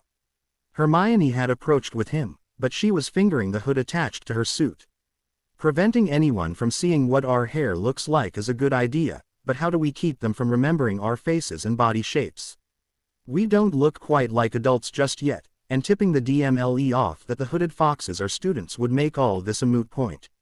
Excellent points, Luna replied, picking up a small bag from behind an overturned table. If I may address the second first, I spent some of my downtime in Siberia tinkering around with the Notice Me Not charm. While it would keep anyone from spotting us on the outset, I quickly realized that not only would it make it difficult to find each other, but casting it on ourselves and then making a big enough disturbance to attract people's attention would cause them to look hard enough that they would eventually see through it. However, if they can see us just fine, they'll be too busy with the thought that they're being robbed and their attempts to catch us to pay too much attention to our figures. When they try to describe us to the ministry investigators, their minds will fill in the details with their preconceived notions, and who honestly expects 3 teenagers to be master thieves? Originally, I considered that we might wear cloaks, but those have a bad habit of getting in the way at the worst possible time. All that said, I'd much rather that we not put my theory to the test. The hiding our faces problem was actually easier to take care of, and a whole lot more fun as well. She reached into the bag and pulled out a dark red mask that was shaped like a fox head and was large enough to cover the entire face. Ping it to Hermione, she explained. They have sticking charms to attach them to your skin and anti-summoning charms to keep people from magicking them off. That's not the best part, though. Remember when I said I wanted to try something my spell crafting master had mentioned? Well, at one time he lectured about how working through our calculations may lead us to unusual spells that have nothing to do with the problem we're trying to solve. He gave a couple of examples, but the one that really stuck with me was a self-enchanting spell. The brunette pulled her eyes from their examination of the mask. I'm sorry, did you just say self-enchanting? How in Merlin's name does that work? The spell gives the material it is cast on a memory, for lack of a better word, for other charms laid on it. The more often you use one particular spell, the better it will stick, until that magic is so familiar that it eventually binds with a containment rune cluster etched on the object to turn it into a quick and dirty enchantment. She smiled at their shocked expressions. Wicked, right? I put 8 of those clusters on the masks, though I already filled 3 up with that enchantment and the other 2 I mentioned, so it can learn 5 more. That should be enough to let us customize them to our heart's content, not to mention make them much more valuable in the field. I thought about doing the same to our outfits, but I was worried that too many spells would overwhelm the Acromantula silk and take away that level of protection. How do we keep track of whose mask is whose? Harry asked. His younger lover was spot on in how useful these would be, and he already had a good idea of his first 2 enchantments, the Piv Magicite he normally put on his Bleeze and a charm to render his voice unrecognizable. Perhaps a super sensory charm would make a good third, though the side effects from using that spell for long periods left him cautious. Constantly mixing the masks would defeat the purpose and was therefore something he wanted to avoid. Luna reached into her bag again and pulled out 2 other masks. These, however, were blue and yellow. 3 thieves, 3 masks, 3 colors. I'm going to let the 2 of you fight over the Gryffindor masks while I claim the blue one. This also means we won't have to ruin our disguises by calling each other by our real names, instead we just use our colors. You really outdid yourself, dear, Hermione said as she wrapped the girl in a loose hug. We need to be moving soon, though. Dobby's notes said both Greenger parents were going to be out of the house from 10 to 1 today, and it's already 9:30. Show us how to put these disguises and masks on so we can get to work. With a nod, she put the masks in her hands on a nearby desk. It's simple enough. Step 1. Strip. She flushed at their questioning looks. When I started working on these, I was going by the measurements I took from pensieve memories of SD so they wouldn't be too loose. Instead, I think I made them a little on the tight side. We might have some trouble getting them on and off at first, but it's nothing a quick lubricating charm can't fix. She wasn't kidding about how tight this outfit is, Harry reflected as he dampened the open ward struggling valiantly to alert the homeowners to the presence of intruders on their property. If I didn't know better, I'd think she painted it on me. That's not necessarily a negative, though. This way, there's no material billowing out to catch on things, and the thin gloves sticking to us like a second skin means they don't diminish our dexterity. It could definitely be worse. I'm just glad she made the crotch area looser than the rest. This would be torture otherwise. And down, said sighed in relief, and this time he managed to suppress the urge to glance over at the strange voice. Double check me if you would, Yellow. Hermione nodded, her wand tip slipped inside her hood. I see the same. Red, I'm going to need you to set up the ward tap. This next one's going to be interesting. What is it? I can't believe I'm actually saying this, but I think it prevents anyone with impure blood from ping through it. He stopped as he was about to push the tap into the ground and turned his head towards her. Seriously, didn't you say that your attending healer proved to all of you early on in your studies that there was no magical difference in blood, no matter what your social status? I'd think that would prevent this ward from working. So would I, but I'd also rather not test the theory and be proven wrong, especially since it's been stressed and rigged to a dark ward that would flay all our skin off. He sighed and proceeded with her directions. Only the Potter family had figured out a means of linking open and closed wards so the defenses would activate under specific circumstances, but that had not stopped others from trying to duplicate the feat. Ward stressing was one common, if perilous, method that involved setting up two closed wards so that a prohibitory ward inhibited a second, generally lethal defense. The first barrier was then weakened by careful defacement of the relevant runes on the wardstone. This meant that the ward could no longer fulfill its intended purpose, but would instead collapse when its internal condition, such as the absence of half-bloods and Muggleborns, was violated, which in turn would allow the following ward to activate and harm the transgressors. For the trio, however, this was little more troublesome than if the skin-melting ward had been left on its own. Rigging the shields like the Greengrass had tied them together so closely that draining one would simultaneously power down the second. Harry shoved the tap and their static amplifier into the ground where his own magizite showed the barrier's ending. A muttered epitome soon had the magic swirling back into the earth. Several minutes passed in silence, though Harry had to restart the draining process a few times when the ward developed visible cracks in its pink surface. Finally, Hermione waved him to stop. "That's as far as we can safely take it, I think. I'd rather not keep going and risk that ward collapsing with us next to it. Could one of you make a thick wall we can bunker down behind?" She began flicking her wand in sharp, harsh movements, all the while stepping backwards until she circled around the stone fortification the other two had conjured and reinforced. With a long stroke downwards like dropping a hammer on top of the house, she leveled her wand and cried, "Confringisimo." She dropped to the dirt the instant the deep yellow spell left her wand, and Harry and Luna were a scant moment behind her. They may not have been able to see what she had done, but they certainly heard it. Loud groans and bangs erupted from the ward until a flash of light informed them that it was down. Merlin's soggy socks. What was that? Hermione panted for a bit before answering the chain-blasting curse. I read about it in a book on siege magic you stole from the Lestranges. It took a bit more effort than I expected. Next time, please don't try out a new spell like that without giving us a heads up beforehand, Luna politely demanded. She popped her head over the now crumbling top of the barricade and examined the defenses with active magizite. Well, no matter how startling it was, it certainly worked. Go ahead and rest. There's a portkey ward and maybe one more behind that. Red, will you stick around with her? Not a problem. Blue.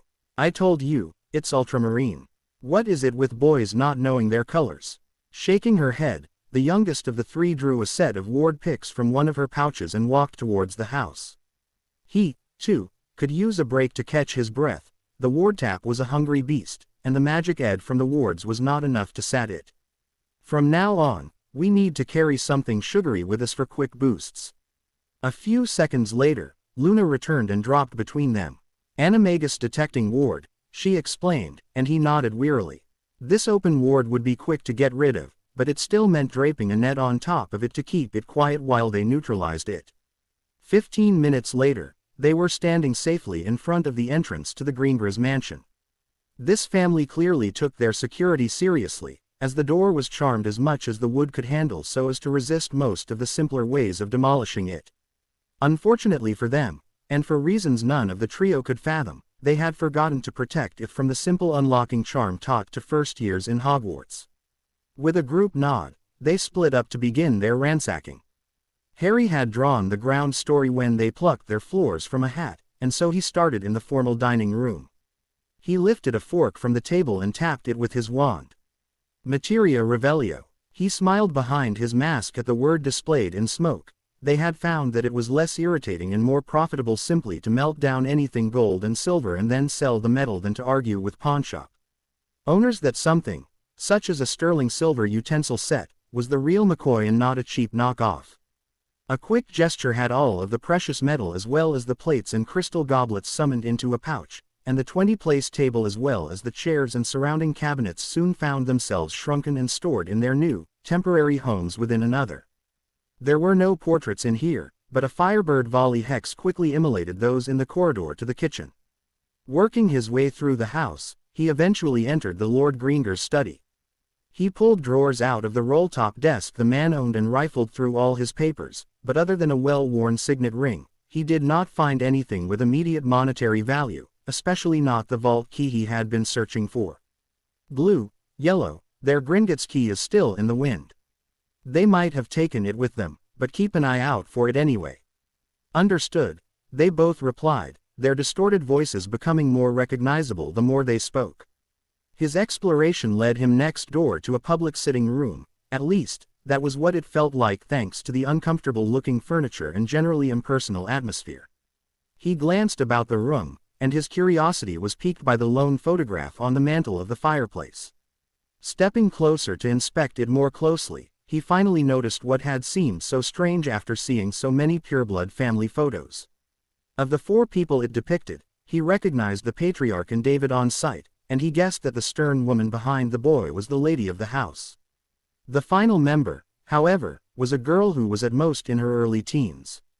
Where her family was sitting so stiffly that Harry would have been unsure if this image was animated at all were it not for the film of sepia magic covering the photo, she constantly fidgeted, rolling her eyes when the hand her father was resting on her shoulder tightened in subtle admonishment. As if she could notice him looking at her, the picture girl met his eyes and smiled faintly before the expression was wiped away by another rebuke. This was the first sign of honest happiness he had observed in a proudly pureblood house since the trio had started their raids, and to see her being chastised for daring to show it lit a fire in his belly. It reminded him far too much of how the Dursleys had tried to remake him into a subservient automaton during the 10 years he had spent in their care. Here you are, you sneaky little bugger. This is ultramarine. I just found the vault key. His mouth moved almost before he realized he was speaking. Do either of you remember anything about a younger daughter? Vaguely, Hermione answered after a moment. I think her name was Astoria. All I know for sure is that when the Slytherins cut and ran before the Battle of Hogwarts, she hid until the fight started and joined in. The only reason I remember her at all is that I was shocked to find the body of a 5th year in green trim lying next to Colin's. Why do you ask? Because I'm looking at a photo of her right now, and I'm not sure she deserves pauperdom even though the rest of her family does. Wizarding photographs captured not just a person's image, but also a shadow of their personality. Try as he might, he could not prevent this cheerful child from tugging on his heartstrings. Was she a bully like her older sibling? Daphne had spent all her time in public orbiting Parkinson, and though David did not, he was part of Theodore Knott's crew alongside Blaise Zabini. The Knott scion might not have ever gone out of his way to antagonize Harry the way Malfoy did, but he took just as much enjoyment out of herring Muggleborns. If she were a devotee to the pureblood cause like the elder Gringer who had simply recognized that Voldemort was a madman, he would have no problem in continuing the heist as planned. On the other hand, if she were not to my knowledge, Luna replied. I can't tell you for sure that she wasn't, but the other Slytherin girls in her year didn't mind causing me trouble, regardless that I was a year above them, so I kept an eye out. I never saw her with them, and I think I've seen even less of her in this timeline. Harry sighed. So much for the easy solution. The question now became what should they do about it? Leaving the Greengrass their cash would allow for her continued care, but that also left resources to one of Death Eater's biggest backers. Stealing all their wealth would silence this voice of the pureblood movement, but it would do so at Astoria's expense. Was the sadness of one little girl worth the greater good? He returned to the study and rummaged around until he located a ledger. Flipping rapidly through the pages, he glanced at the current balance. They have 35,000 galleons in liquid ETS as of a week ago. Appraising our goods for market value rather than what we will receive from pawn shops, do either of you predict them having the money to throw around and cause trouble after replacing their belongings? I doubt it, Luna answered. Unless they're okay with living with much less palatial decorations than they have right now, their account won't pay for all this. Even shopping secondhand might not stretch it far enough to replace everything immediately. With a sigh, he closed the account book.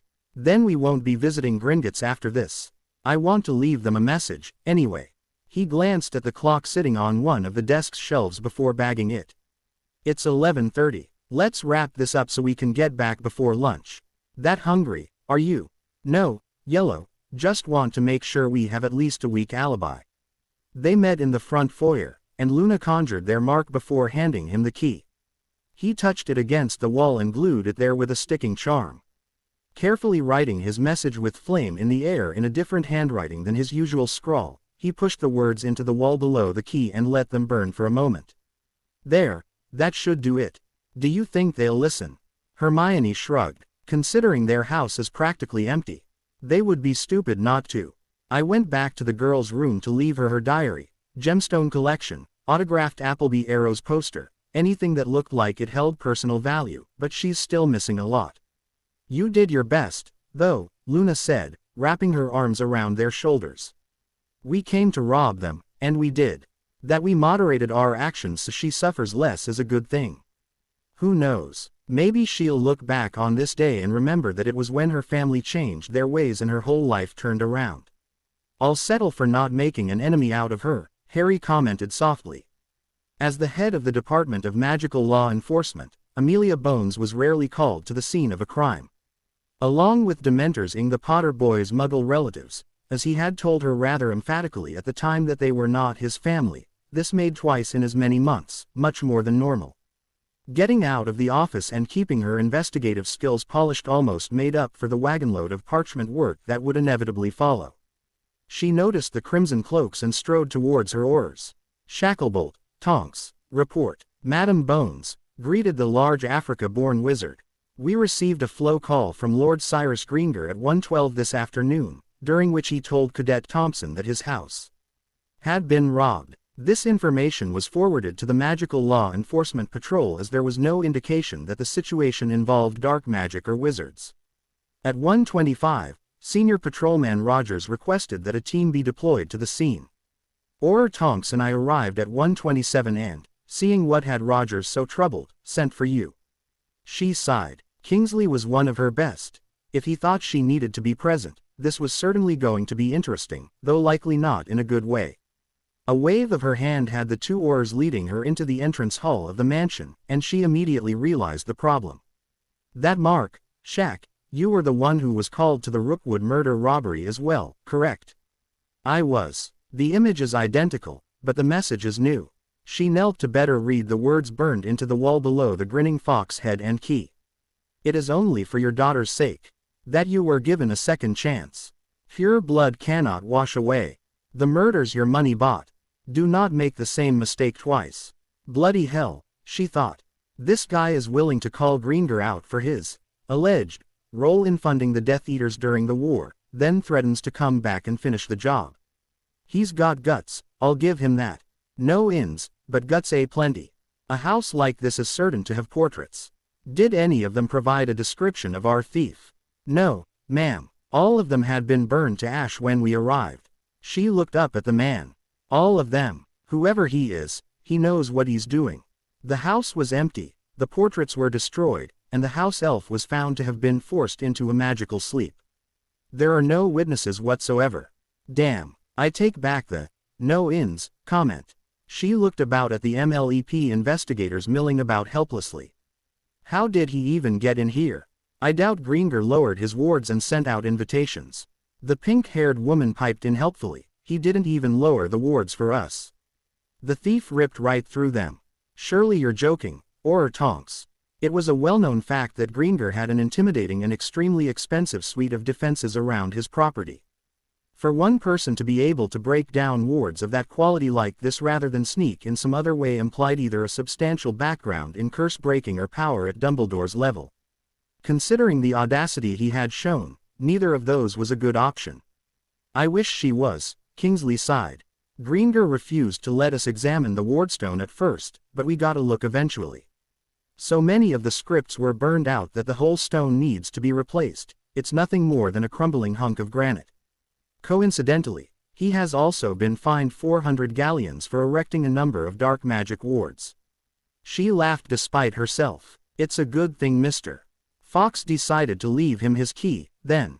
Standing, she gave her people their marching orders. For now, treat this as the primary crime. The Rookwood robbery might have been just a trial run. Focus on people with a connection to the girl, particularly if they were employed by Gringotts or an independent tomb raiding team at some point or if they are non-pureblood.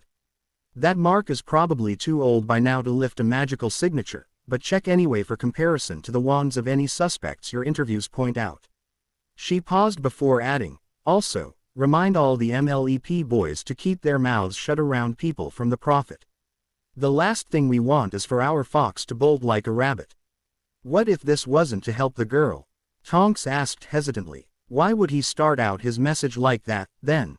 It's a possibility, I'll admit, but let's wait to see if another house gets hit before we start worrying about it, because without witnesses or physical evidence, this connection is our only lead. If you're right, we have someone whose movements we won't be able to predict until he has stolen several 100,000 more galleons worth of property. With that thought, she apparated back to the ministry to put another couple of teams on pawn shop watching duty.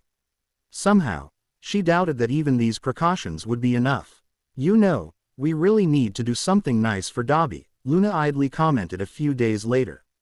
If he hadn't put the Greenbriz elf to sleep and worked in her stead that morning, our heist would have been over before it ever began.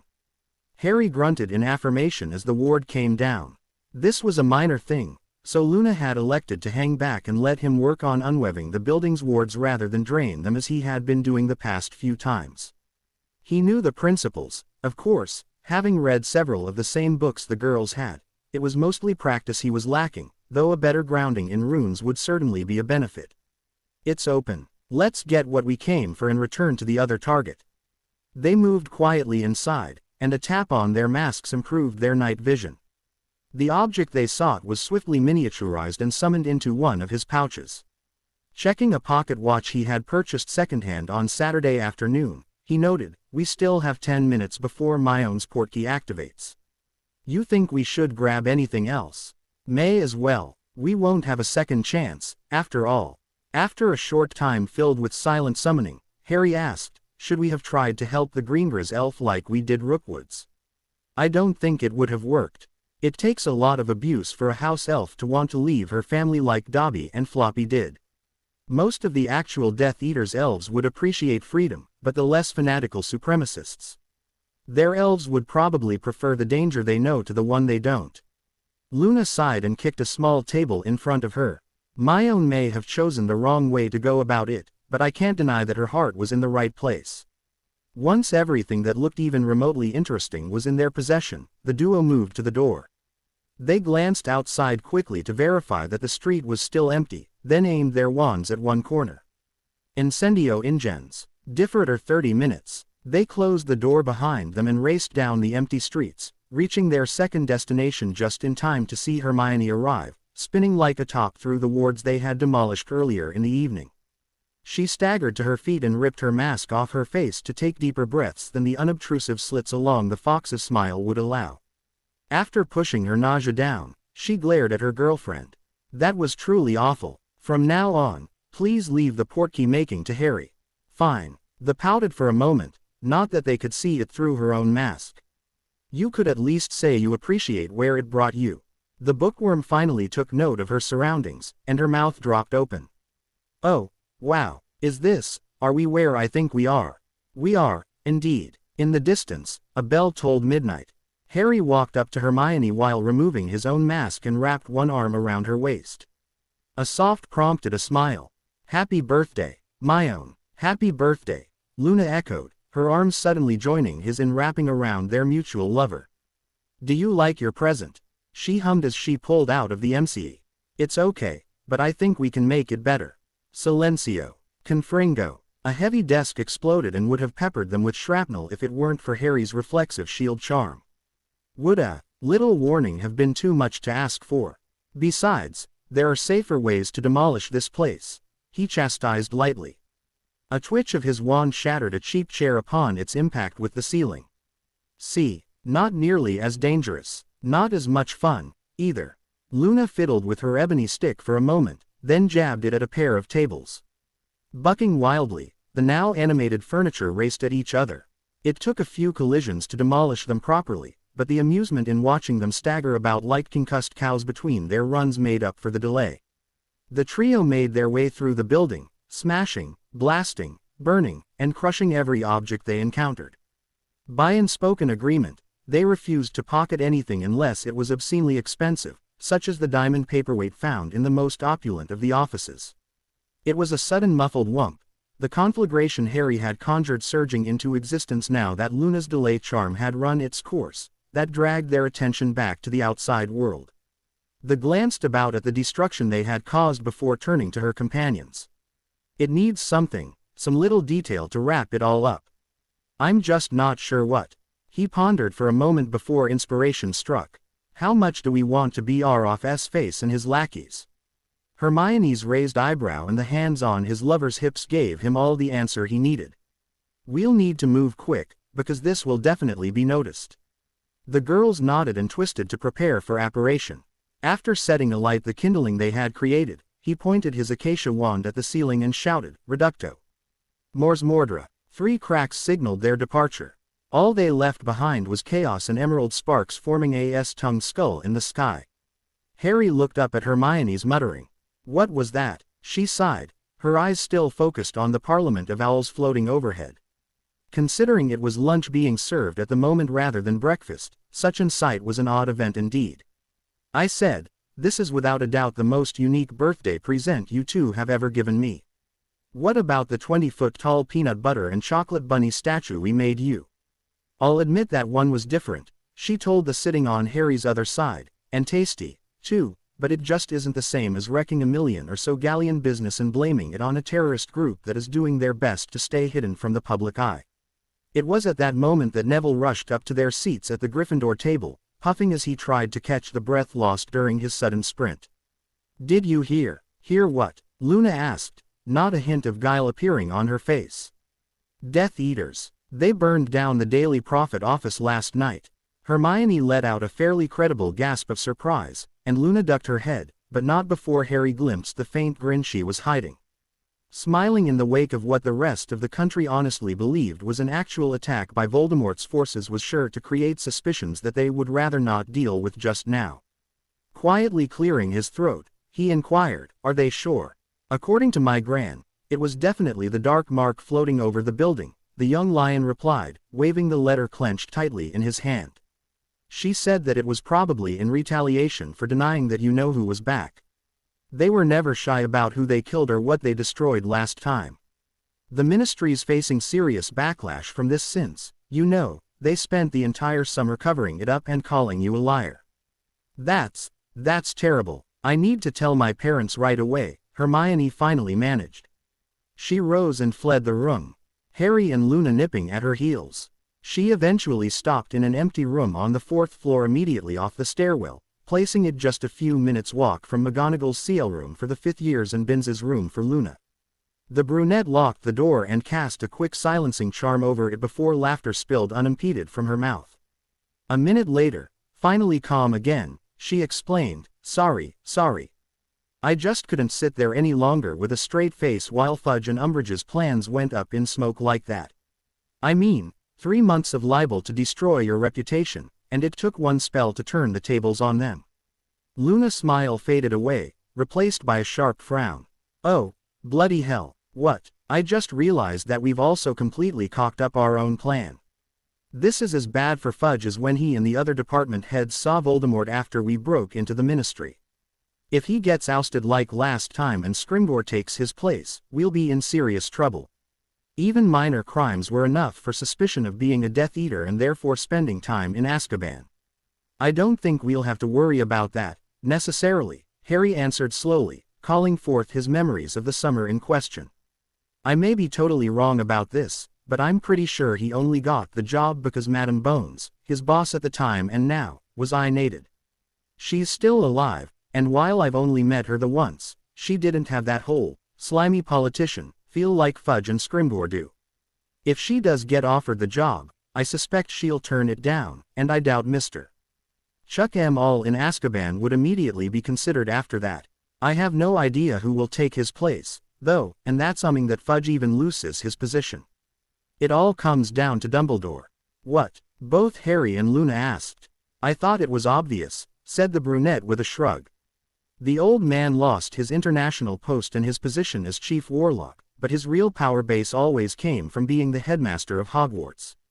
Last time, Fudge ran him out and replaced him with the Toad, but thanks to our meddling, that didn't happen. His pride is intact. Will he get rid of Fudge or keep him around as a known quantity? Also, Voldemort wasn't spotted in the heart of the Ministry, so the powers that be, whoever they are, might not be as frightened as they were. How closely they'll follow Dumbledore's recommendations about what to do next is impossible to predict.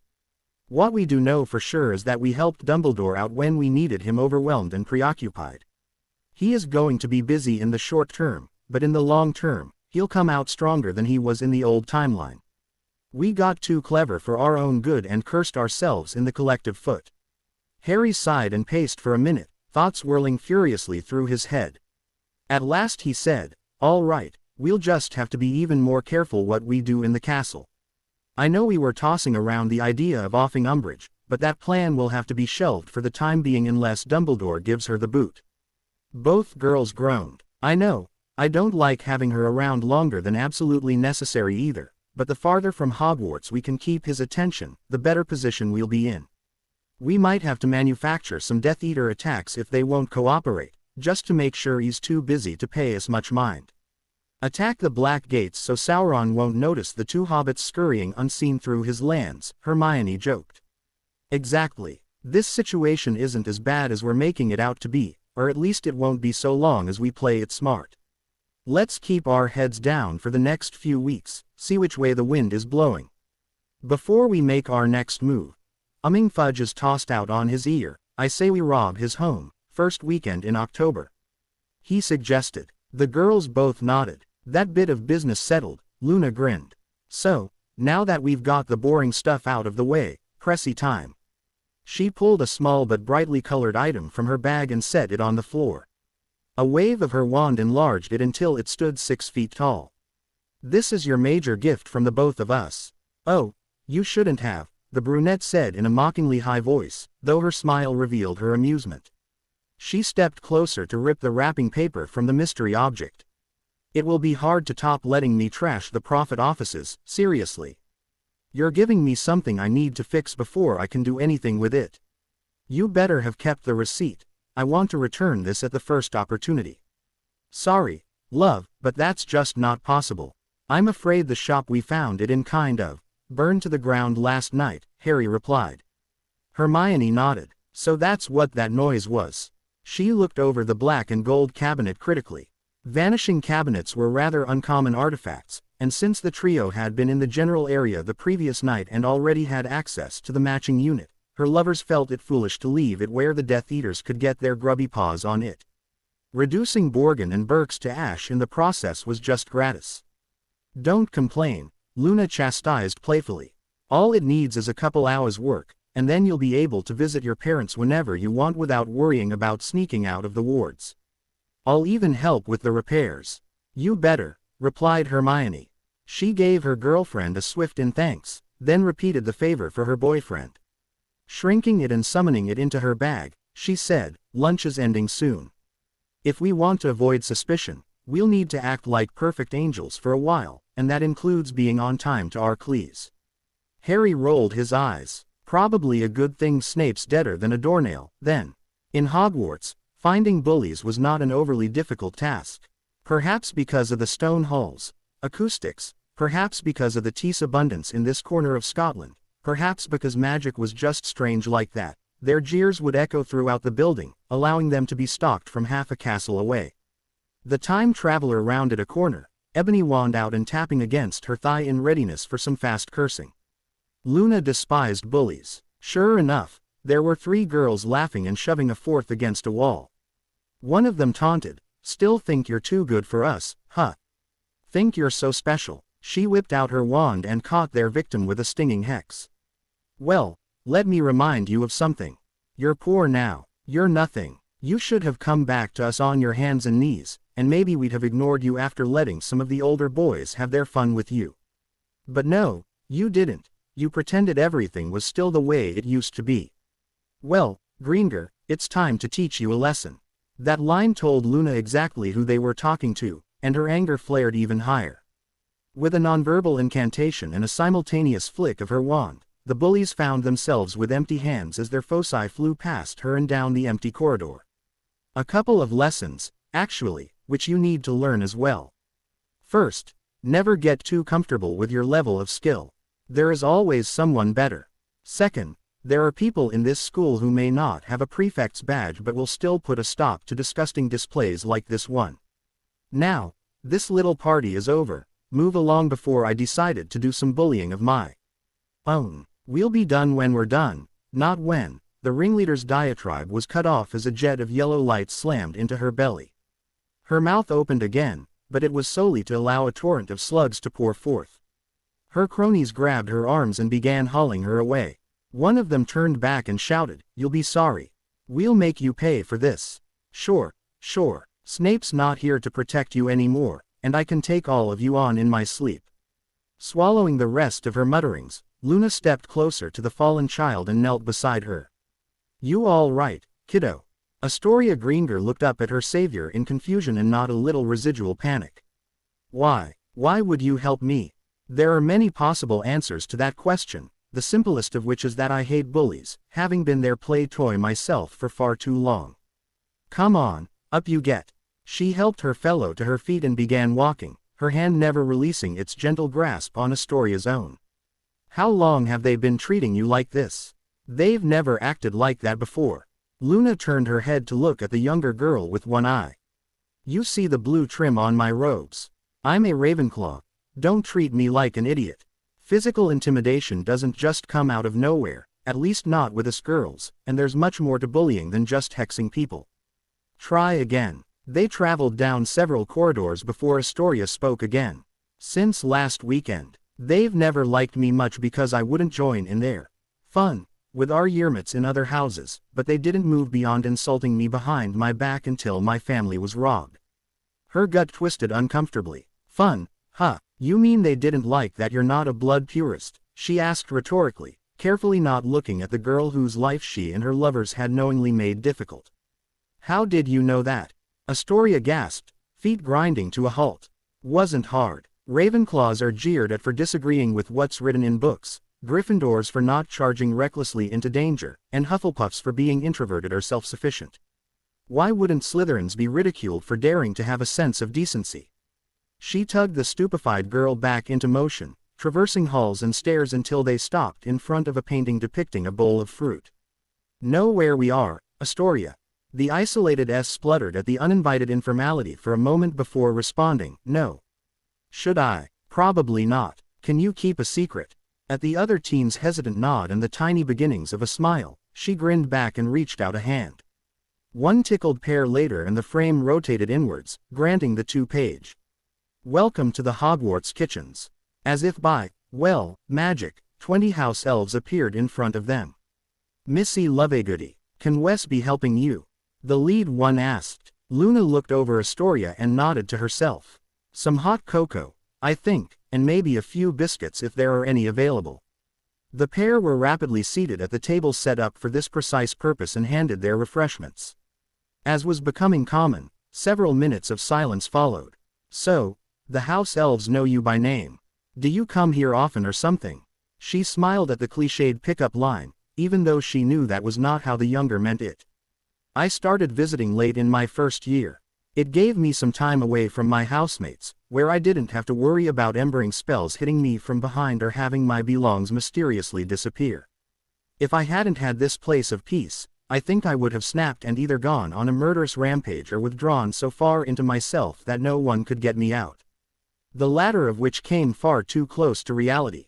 For comfort, Hogwarts was a sanctuary for me, too, even if it was confusing at first," Astoria admitted finally.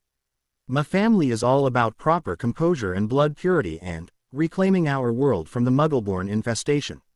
Mother and father are like statues or something, never happy or anything like that. The only emotion they ever showed was disapproval when I acted out. Until I came here, I thought that was how everyone behaved, that I was just some kind of freak, so imagine my surprise when I found out that wasn't the case. Other kids get to have fun with their friends and not worry about keeping up a mask all the time. I want that, but I can't seem to find it." "That's because you've been looking in all the wrong places," Luna replied gently. "You need people who understand where you're coming from, even if they aren't necessarily from the exact same place. Take me, for instance. Until this year, I was just that crazy girl who believed in a bunch of imaginary creatures and wandered about in a daze all the time. But you're not anymore. Everyone's at least heard about your snarl laugh, if not seen it. Snarkack. My point, though, is that I know what it's like to be ostracized for no good reason. Harry and Hermione, my lovers, my life, best friends, would understand, too. Harry, Astoria asked quietly, a blush staining her cheeks pink. You don't mean Harry Potter, do you? Luna laughed in her mind. Uh-oh, somebody's got a crush. Makes sense. For a girl from a supremacist family, he's the ultimate boy her parents would never let her date. Too bad for her, he's well and truly taken. Choosing to ignore the obvious puppy love, she replied, well, I'm certainly not talking about Harry Hartwell, the first year, Claw. Is it so hard to imagine he would be able to relate to you? But he's the boy who lived. She nodded solemnly. Yes, some days he's the vanquisher of Voldemort. She let the younger girl get her squeak out of the way before she continued. On others, he's a Dark Lord in training. He's the golden boy of Gryffindor. He's a Parselmouth. He won the Triwizard Tournament, but everyone and their mother was convinced he cheated to get in. And just yesterday, he was either deluded or an attention-addicted liar, but as soon as the dark mark was seen in the sky, he was the lone light in the darkness. He once told me that public opinion was like a coin flip. He's loved when it comes up heads and hated when it lands on tails. Don't you think he would understand what you mean when you talk about how your house and your family act like there is something wrong with you, even though you did nothing to deserve it? Oh, Astoria looked down at her lap in emberment. But we're rather far afield from what I brought you here to discuss. How much danger do you think the Slytherin dorms pose to you right now? The green-trimmed girl sighed, her resignation obvious. Why are you so interested? Didn't I just tell you that? I'd like to be your friend. If you'll have me. She smiled softly at Astoria's wide eyes. And do you want to know one good thing about friends? They'll do whatever they can to help you out of bad situations. Harry certainly had tried to do that for her. Considering how it was her and her lover's actions that had caused Astoria's problems, it was only right that they help put a stop to them. It could be worse, I guess. It started off as just more insults, nothing I can't handle, but some of my essays disappeared this morning, and then Roberson and her dogs just now. I'm scared about how the house will treat me in a few weeks if it's like this already. What has Pants been doing? I'd have expected her to lay into anyone causing trouble with one of her volumes of Annals of Wizarding Genealogy. Half a stone of parchment and binding should have straightened most of your housemates out. As the lone Slytherin alumna on campus, the crotchety Lyrian had been obligated to take the reins of her old house, at least temporarily. Obviously she was not the best choice for the permanent position. She comes down once every 3 days, right after dinner. It's a free-for-all otherwise, with the prefects and Quidditch team being the worst out of everybody. And knowing Snape, of course the positions of authority all went to the biggest bigots. Malfoy was evidence enough on that one. A thought taking root in her mind, Luna said, well, we have about an hour until fourth period. It's not much, but I can teach you some good charms for protecting your belongings from would-be thieves. Protecting your person, on the other hand, that will be a little more difficult. Do you already know any basic dueling spells, by chance? Protega, Stupefy, Locomotor Mortis, basic things like that, Astoria answered. My father taught me and David when we were younger. That should be enough for the next few days. Let me talk to a couple of people, and we'll see what we can do about the long term.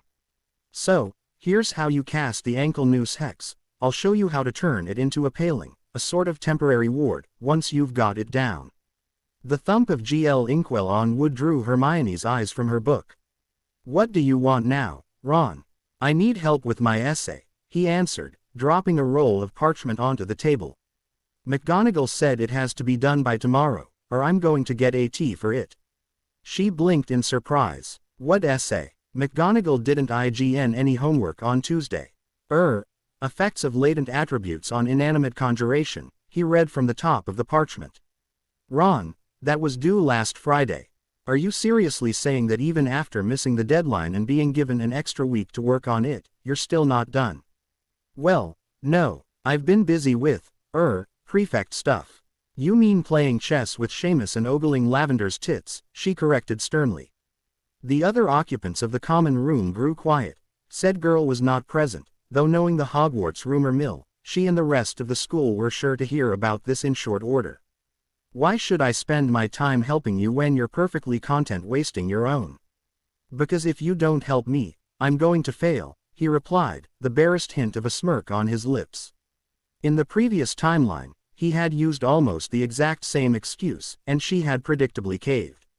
Come to think of it, that wasn't the first or last time he pulled that trick, either. What a fool I was. Of course, there were major differences between then and now. First, she was not the lonely 16-year-old who considered grades to be the end-all and be-all of life. Second, Harry, who had always been a better friend to her than Ron ever dreamed of being, wasn't with the redhead asking for her help in that hangdog way he had possessed as a teen. That had always tugged on her heartstrings, and she was rather glad that he hadn't taken it back up now that they were in the past. There was no telling what he would be able to convince her to do. Third, she still had a bit of an axe to grind with the youngest Weasley boy. Okay. She lifted her book and resumed reading. She had finished 2 pages and was halfway through a third before he seemed to figure out her message. Hermione, I'm serious. I need you to help me. Oh, I am just as serious, Ron. You had your shot at getting my eye stance, and you squandered it. Don't come crawling to me now because you're too immature to keep track of when your IGN ments are due. But you always work on my essays. For me, he cried. I did, she admitted, much to my shame. Like a mother coddling a whiny tea, I gave you whatever you demanded just to shut you up, but now it's time for you to stand on your own 2 feet. You're 15. If doing your own work in preparation for the owls is too much for you, you don't deserve to be here. You want me to fail. She shook her head though she knew it was a half-truth at best. She didn't care if he pet or failed. What she wanted was him to be far, far away, no longer a possible future threat to her or the ones she cared about. No, I want you to take responsibility for your own actions. It's something my mother told me this summer. I won't always be by your side, especially not with how you've been treating Harry and me lately. I have many things that I would much prefer to do than drag an inconstant friend through 3 more years of school just because he doesn't care enough about it to put in the effort himself. Well, no more. I wash my hands of you. You're no longer my problem, she explained shortly. Find someone else to bother, fail, or grow up. I don't give a damn which. He snarled and stomped off. Out of curiosity, she unrolled the parchment and glanced at what he had done so far. That utter prat. This is so like him. He hasn't done a bloody thing. What did he expect? That I would just let him copy my essay so he could continue coasting through? This won't be the last time he pulls this stunt, either, not when he's too lazy to even try, she thought seething. But his biggest problem was always that he expected things to be handed to him. Homework, Quidditch, head boy, Triwizard champion, me, it didn't matter. If he wanted it, he thought it was owed him. He's not willing to put the work in to earn it, and no one ever did anything to disabuse him of that notion. It's time he learned that he's no more entitled than anyone else, and less so than most people. Harry, sitting across the common room from his lover, turned back to his herbology IGN meant now that confrontation between the two was over. Why were we ever friends with that leech? Oh, that's right, we both had childhoods so starved of companionship that like beaten puppies we latched onto the first person to show us the least bit of affection. Throw in how we're both introverts, and what reason did we have for expanding our circle to include other, better people? He shook his head. That had been one benefit of the DA. He had finally gotten to know people he had been in clees with for 4 years who he had never spoken to before then. And it was only then that they realized that I had never meant to snub them. I wonder how much of the denigration I suffered those first few years was the result of everyone else in the castle thinking I was some self-absorbed git who was too busy looking down my nose at them to give them the time of day. Oh, well, funnily enough, it's only now that I know what the problem is that I am intentionally ignoring them. Just like the general population, the majority of students are cowards who would rather be ruled by a madman than risk anything resisting him. I have no reason to waste my time with such contemptible sheep. Now, where was I? He glanced over his writing, barely withholding a sigh.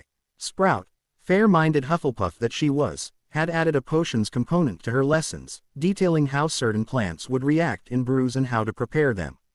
It was fresh, interesting, and much more informative than Snape had ever been, but that new material also made its way into the essays she wanted them to write. Of all his clues, this was the one he could not simply copy down his papers from the previous timeline. The jury was still out on whether it would change back to normal when Dumbledore found a replacement potions professor. Actually, I hope the old man convinces Slughorn to return. Not only was the walrus a half-decent teacher, he deserves some karmic retribution. If that greedy bastard hadn't spilled everything he knew about Horcruxes to a teenage psychopath, we wouldn't be in this mess in the first place. I doubt that was the first or last such discussion between them, either.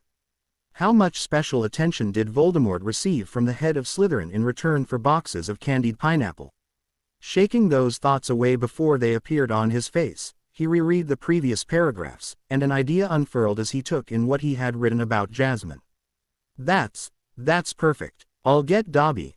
No, better be Winky. Dobby would be guaranteed to go overboard, to make just a little adjustment to Molly's potion ingredients. A few ounces should do the trick. If she's different in this timeline in that respect, it won't affect her whatsoever, but if she's not, well, she'll deserve it then, won't she? Waking up from a raunchy dream involving two ladies, a hot tub, and enough whipped cream to drown a whale to an all-boys dorm was bad enough in Harry's opinion. Having the first thing he saw being Peeves's face was just adding insult to injury.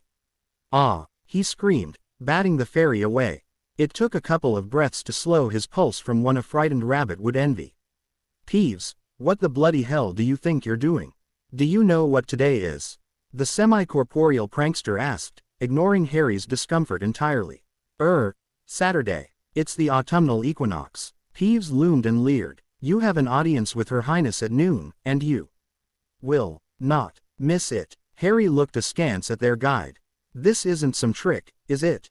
Peevesy doesn't joke about Her Highness, the supposed poltergeist snapped back. This will lead you to her. Glowering, the Phi zipped away through the portrait of Barnabas the Barmy. Can't blame me for being suspicious, Harry muttered. With a sigh, he began pacing. I need a place to meet with the Fairy Queen. I need a place to meet with the Fairy Queen. I need a place to meet with the Fairy Queen. On his third P, the door to the room of requirement melted into existence. We really need to do some research on this place. He nodded at Luna's declaration before reaching for the knob. The door opened at the merest brush of his fingertips, and what was waiting for them was not what he expected. The room created was dark, the only light coming from a few floating tapers crowned with blue flame, and the floors slanted downwards to a large dais in the middle. Upon that platform was a stone arch, unsupported by any walls, from which hung a tattered black curtain. It was a perfect recreation of the death chamber in the Department of Mysteries. All right, now I'm getting a little scared, Hermione remarked. You and me both. He descended the steep steps to the arch, his whole body tense. Why would the room make this? As if waiting for his question, a hand and arm, both more golden than any simple tan could possibly explain, slipped through one of the multitude of holes in the veil. It turned palm up before closing into a fist, the single finger still extended crooked in a clear invitation, and the arm retreated. Luna gaped for a moment. You have got to be kidding me. It makes sense. Maybe. When you destroyed the Horcrux in my scar, I did meet her, so maybe the veil is another way to her realm. Though that brought up many questions about the Queen and the Deathly Hallows that he would much rather not think about too deeply. The only question that matters right now is, do we trust her enough not to kill us when we haven't finished the very task she ignored, especially since she hasn't done a thing to warrant us viewing her with suspicion, and even iced at us without our knowledge. Steeling his shoulders, Harry stepped purposely through the ripped fabric. There was an instant of complete sensory deprivation, and then the young man was once again greeted with a silent forest. Unlike last time, however, there was already before him a circular table made from leafy NCHES, looking as if it had once been a bush before being painstakingly twisted into that shape, and 4 giant mushrooms around it. He was also still wearing the clothes he had put on that morning, and a quick check found his wand in his pocket right where he had left it. Maybe it's because everything crossed over with me when I went through the veil. Shrugging those thoughts away, He settled himself on one of the mushroom seats and waited for his lovers to join him. Only a few seconds passed before they stepped through a tiny ripple in the air that he had not previously noticed, though they took a bit longer simply gawking at their surroundings before they, too, sat at the table. Harry James Potter, Hermione Jane Granger Potter, Luna Lachesis Lovegood Potter, you are most welcome here. From between the trees stepped a slender, blue-haired figure wearing the same green dress she had donned when Harry met her last. My fellow ladies, I know not if your husband has informed you, but I am Lilith, Queen of all Phi. He did tell us, Your Majesty, Luna said, standing and dropping a quick curtsy that was quickly emulated by Hermione. I fear I must correct you, though. While Harry is our lover, he is not our husband, much to our displeasure. Lilith waved away the denial as they settled themselves on the mushrooms. The laws of man mean nothing to me. The laws of the heart, however, I find most important. Yet that is neither here nor there. Do you know why I requested you join me here, my champions? The trio shook their heads. I have kept watch over you these past few months, and while I was most pleased by your actions over the summer, I begin to grow concerned. Why is it that you no longer strike against the enemy I brought you here specifically to fight? Hermione cleared her throat. We have been, Your Highness, we simply aren't fighting him directly at this exact moment. Voldemort alone is powerful but not unbeatable. Unfortunately, he is not alone. He still has his followers, and many of them are rich. At least in the human world, campaigns are not fought on idealism alone. Gold is essential to wage a war. Potions to heal wounds, bases to retreat or to contain prisoners, intelligence purchased from greedy informants, stockpiles of rations for if the government grows a backbone when the Death Eaters eventually come out in the open. All of this takes money, vast quantities of the stuff. By stealing from his supporters, we sap not only his will to attack, but also his ability to defend. Once we have completely cut off his supplies, split his supporters' attention as they struggle to regain what they have lost, and eliminated all the other properties to which he could flee, only then can we move against him without undue risk to ourselves and hope to succeed. You seek to preoccupy him until such time that you can slip inside his chambers and stab him in his sleep rather than meet him squarely on the field of battle. Lilith clarified, earning a hesitant nod from the brunette. When she put it like that, a cunning stratagem, Hermione Jane Granger Potter. I approve. As you are working from a plan, not simply acting without regards to your task, I shall allow you to continue as you have been. Do you have any questions for me before I return you to your world? I do, Harry said, thoughts of the first incarnation of his godfather rocketing to the forefront of his mind. If the Veil of Death actually leads here, to your realm, does that mean what I think it does? The Queen smiled sadly. I am afraid not, Harry James Potter. This place, pleasant as I have made it, is not the afterlife. You will not find your parents here.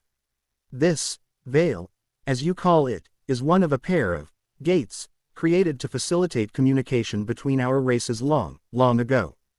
Its opposite, if you are curious, is the rift from which you three exited.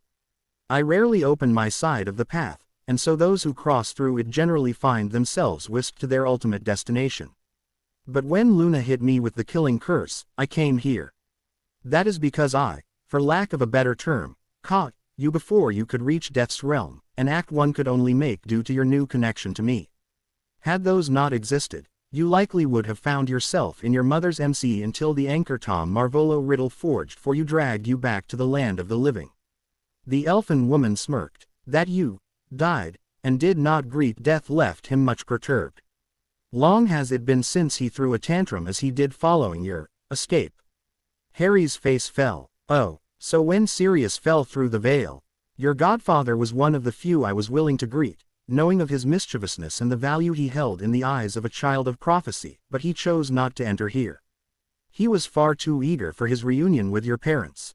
How would you even know that? Luna demanded sharply. The reached over and tangled her fingers with his own in a much appreciated if unnecessary offer of comfort. The Queen was referring to Sirius looking on the bright side of his new circumstances, not implying that he possessed suicidal tendencies when he joined the Order in their flight to the Ministry. At least, that was how Harry was choosing to interpret it, whether or not it was her actual intent. Lilith looked Luna over with faint disapproval. For all your wisdom, Luna Lachesis Lovegood Potter, I advise you to watch your tone. I shall only tolerate so much disrespect, no matter that it is love and empathy rather than arrogance stirring your tongue. As for how I know, it is because I invited the Sirius Orion Black of your former timeline to come in and speak with me. He asked very nearly the same thing Harry James Potter did, and when I answered no, he thanked me for the offer before stating that he must move on. Wait, so you still remember what happened, will have happened, in the future? If that's the case, why did you need to ask us about our plan when you already know what it was and how it turned out? Hermione frowned in confusion. Unless the timelines move at different rates and so you don't know what will happen. But then why do the stories say that I can see the future? You truly are a pack of questions. Laughed the Queen, her lingering displeasure apparently wiped away by Hermione's curiosity. No, the timelines are equal in their paces. Santa Claus simply carried you to the point in time I had previously chosen based on the power available to me when he approached you that day. No. The reason I asked was that the effort of bringing you here and replacing the memories in those bodies with your older selves shattered the future of this timeline. Even now it resembles itself, but it will take years for the numerous contradictions of possibility to be resolved. I know what you will do no more than you yourselves, perhaps even less. She smiled brightly and chirped, I have not had this much fun in centuries. The time-traveling trio was, understandably, dumbfounded. Alas, my strength wanes, not even one such as I can bridge the gates between the worlds for long. Unless you wish to risk being swept to the afterlife, you must return now. The distortion in the otherwise empty air warped further at Lilith's words in clear invitation. Harry gestured for his lovers to precede him back to Earth. Before he stepped through the portal himself, though, he turned to the Phi Queen.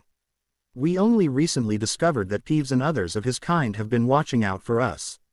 They are wonderful allies, without whom we would surely have failed in our goals. And that's about as close as I can get to thanking her for ordering them to help us without actually thanking her. She seemed to understand his meaning, though, for she nodded gracefully. I am glad you appreciate my children's aid. Regardless of Peeves's less than courteous language, do not think that he does not enjoy his new duties. Now, go with my blessings. Bowing, Harry ped back into the time stream. I am surprised you allow those humans such leniency, Mother. Lilith turned to the nude, golden woman who chose that moment to exit the trees. Even that warrior you offered yourself to so long ago suffered for spurning you, and compared to the discourtesy they showed you just now, knowing full well who you are, his folly was minor indeed. That it was, my child of the summer sun, but Satanta was not my champion. Those three are, and as such I am willing to grant them some mercy for small mistakes made in ignorance. Do not take this to mean I shall show them unlimited patience. Even the hound, brute that he was, understood not to make the same mistake twice. It was the whisper that tipped Harry off. On the stairwell, the noise of moving stone could get loud enough that words spoken in a low tone were easily lost in the background, but a high-pitched voice half screeching, "Go and get them, you morons," was a bit more difficult to hide. So, when Crabbe and Goyle stepped onto the stairs, beater bats in hand, two stunners from Harry's lovers were already flashing towards them. Malfoy Sr. would be so disappointed if he found out about this, he noted to himself as Draco Malfoy swaggered out of a shadowed alcove only to stop in surprise at his downed bookends.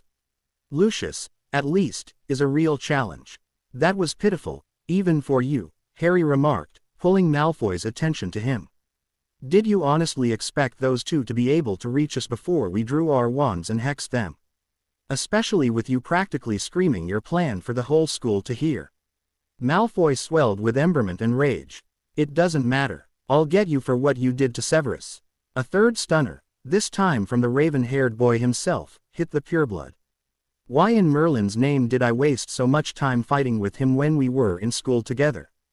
Well, so much for a revenge attempt, Luna said finally. There really was little else that could be said, the whole confrontation was anticlimactic at best. So, should we just leave them there? Hermione huffed. And let him get away from us when we have the perfect opportunity to cause him all sorts of problems? Not a chance. Ron may not be an enemy at this exact point in time, but Malfoy was endorsing outright genocide when he was all of 12 years old. There's just no hope for people like that to change for the better, no matter what nonsense Dumbledore spouts off. So what do you want us to do with him? I don't know. I thought you might have a suggestion or two. I have an idea, Harry interrupted, causing both girls to look at him. While the dire misfortune curse would probably find its way onto Malfoy sooner or later, he wanted to learn just how much the blonde bullied students who weren't named Potter first. A cruel smile grew as he remembered.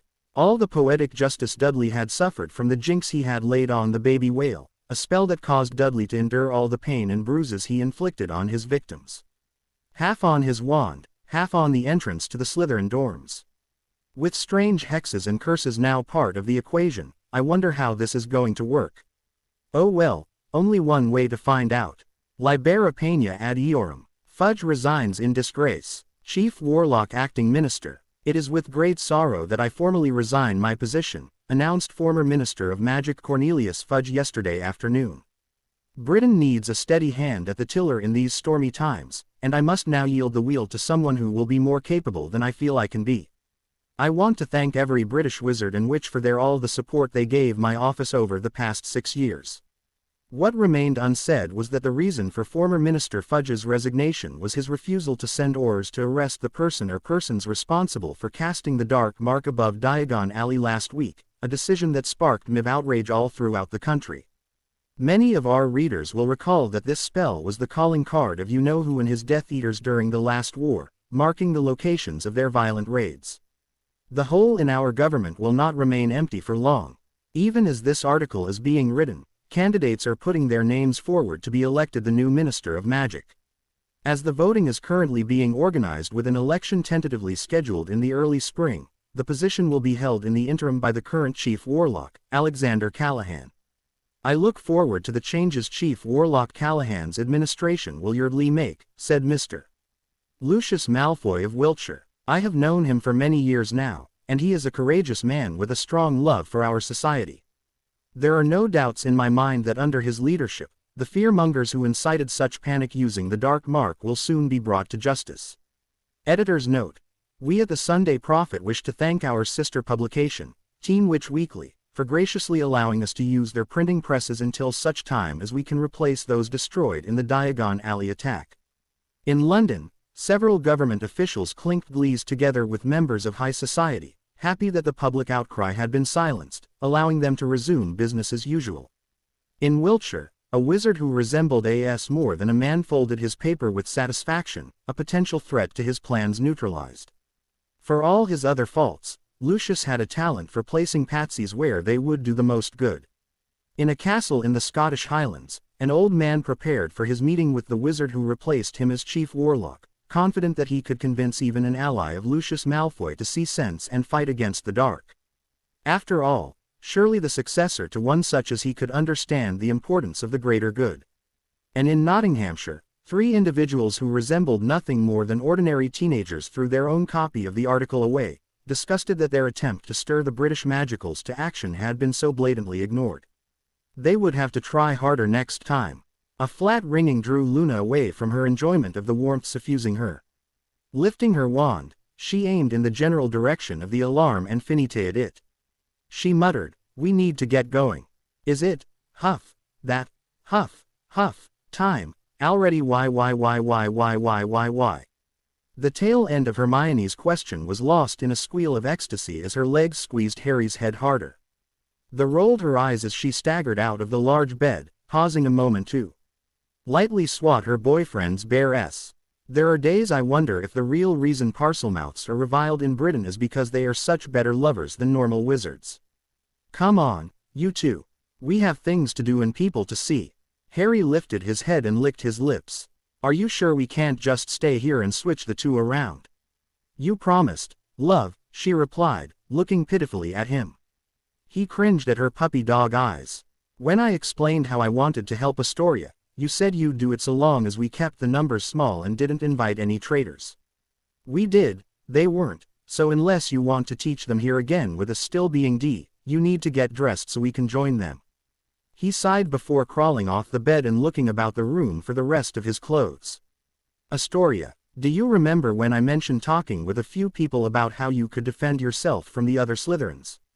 If you're still willing to trust me on this, come to the third-floor corridor, right-hand side, on the 30th at 10 o'clock. I promise it will be worth your while. Luna. The aforementioned S glanced up from the stiff square of parchment to double-check her surroundings for what seemed like the 20th time in the past 5 minutes alone. She was still confused as to how the invitation had made its way onto her dorm mirror a few days previously, as well as being somewhat wary that the whole thing was a joke at her expense. Even so, she desperately wanted this to be real. She could not remember anyone, not even her half-blood housemate Tracy Davis, behaving as genuinely friendly towards her as Lovegood had. If only she was not just standing there, feeling like an idiot and hearing echoes of her parents' condemnation for her pointless optimism. No, it's only 5 till. There's plenty of time for her to show up. Loud footsteps sounded through the corridor, and Astoria looked up in hope that it was her acquaintance finally appearing. No such luck. Unfortunately, the person who came down the hallway was a smallish boy, likely a fellow 3rd year or maybe a 4th, with mousy brown hair and trimmings on his robes. He stopped and flushed when he spotted her. Hi, I didn't realize anyone else was supposed to be here. I guess I'll just be going, then. She moved to wave him away when she noticed the corner of a piece of parchment sticking out from one pocket. You received an invitation from Lovegood, too? She asked nonchalantly, leaning against the nearest wall. The best way to deter lions from attacking was to not look like prey, and aloof confidence was crucial to that defense. The boy squirmed at her stare. And there's prey if I ever saw it. No, mine's from Harry Potter. She did her best not to blush at the meaning of that little tidbit. It likely wouldn't just be Lovegood here, but Granger and Potter as well. The conversation she had had with the Ravenclaw made the so-called Golden Gryffindor seem downright approachable, and the minor crush she had for the messy-haired seeker had only increased since then. I'm Colin. She looked up at him, and his own cheeks reddened further. Colin Creevey. Astoria Greenger, she replied softly. Telling Creevey to call her by her given name crossed her mind, but she quickly banished the thought. No matter how lonely she was, she refused to be one of those people who made friends at the first meeting. Dull laughter came from the stairs now, and yet another lion entered, this one older with blonde hair and the last traces of baby fat on his face, followed by a pair of badgers. He glanced at the younger students, a hesitant smile appearing when he realized the two were not in the middle of some house-based spat. Oh, sorry for intruding. We were supposed to meet some people here. Potter, Granger, or Lovegood. It wasn't a question, though Astoria was wondering what was going on. So much for her expectation of meeting Lovegood and maybe the Ravenclaw's friends, but on the brighter side, at least she knew this was not just a cruel prank, not when Granger and Potter had involved 2 others of their own house. She heard a door creaking behind her, and calmly turning to look she immediately found a head of disheveled dark hair poking out. You're all early. Excellent, Potter said as he drew the door completely open. Come on in. I'm sure you're curious about why you were invited here today. Finally, some answers, the lone Slytherin thought as she walked into the space where Potter had been hiding. She quirked one brow in confusion. Since when has Hogwarts had a dueling room? This was obviously not an active CL room and had not been for many decades. There were no desks, and the wheeled blackboard was dusty from neglect. Also unusual for normal Clees were the dueling mannequins stationed along the walls. A table, bare but for a sheet of parchment and a quill, stood over what could only be a trapdoor. Rather than chairs, 5 cushions were laid out on the floor in an arc while another 3, 2 of which were in use, were a few feet away towards the middle of the partial circle. Sign your names and have a seat. It's just to make sure you are who you look like, nothing major, Potter said simply with a wave at the table beside him. Once they were all situated on the unoccupied cushions, he continued, all of you are probably wondering why we called you here today, yes. There are a couple of reasons, but the most important and most relevant is that Umbridge has not been teaching us anything related to defense, nor does she ever intend to do so. She and the former minister earnestly believe that Dumbledore is building some sort of ragtag army of students with which to overthrow the ministry, and so think that the best way to counter that plan is to leave us ignorant and defenseless. While that mindset is a problem in and of itself, when combined with let us say the current circumstances, being unable to defend ourselves becomes downright dangerous. You're talking about you-know-who coming back at the end of last year, commented the vaguely familiar male Hufflepuff in a low voice. Astoria squinted and finally placed the resemblance. He looks like one of my father's old business associates, Michael Macmillan. A son, probably, but I thought the prophet said that the Dark Mark was just a cruel prank. Or looking at it another way, the Ministry has invested far too much time and effort into convincing the public that Harry and Dumbledore are lying or insane to change their stance now, regardless of our new, temporary minister, Lovegood suggested. Ousting Fudge also allows them to forget or ignore the criticism that has been voiced since the prophet office was demolished without having to make any real changes in their position. Still, that is neither here nor there. Regardless of whether or not you believe us on that count, the fact remains that we need to learn defense effectively, and we clearly cannot depend on the Toad to do her job. So, we will simply have to teach ourselves. And you have a plan for that? The older lion asked. Longbottom, Astoria realized. She had certainly seen Malfoy bully him often enough in her 3 years in Hogwarts to recognize him, but the lack of overwhelming panic had thrown her off. Granger nodded. Indeed we do. Luna and I helped Harry prepare for the third task of the Triwizard Tournament last year, and in doing so we learned a large variety of hexes, offensive charms, and counter curses. We also, here the brunette pulled a roll of parchment from a pocket, submitted a request to the Wizarding Examination Authority for the spells we are expected to know for our OWL exams.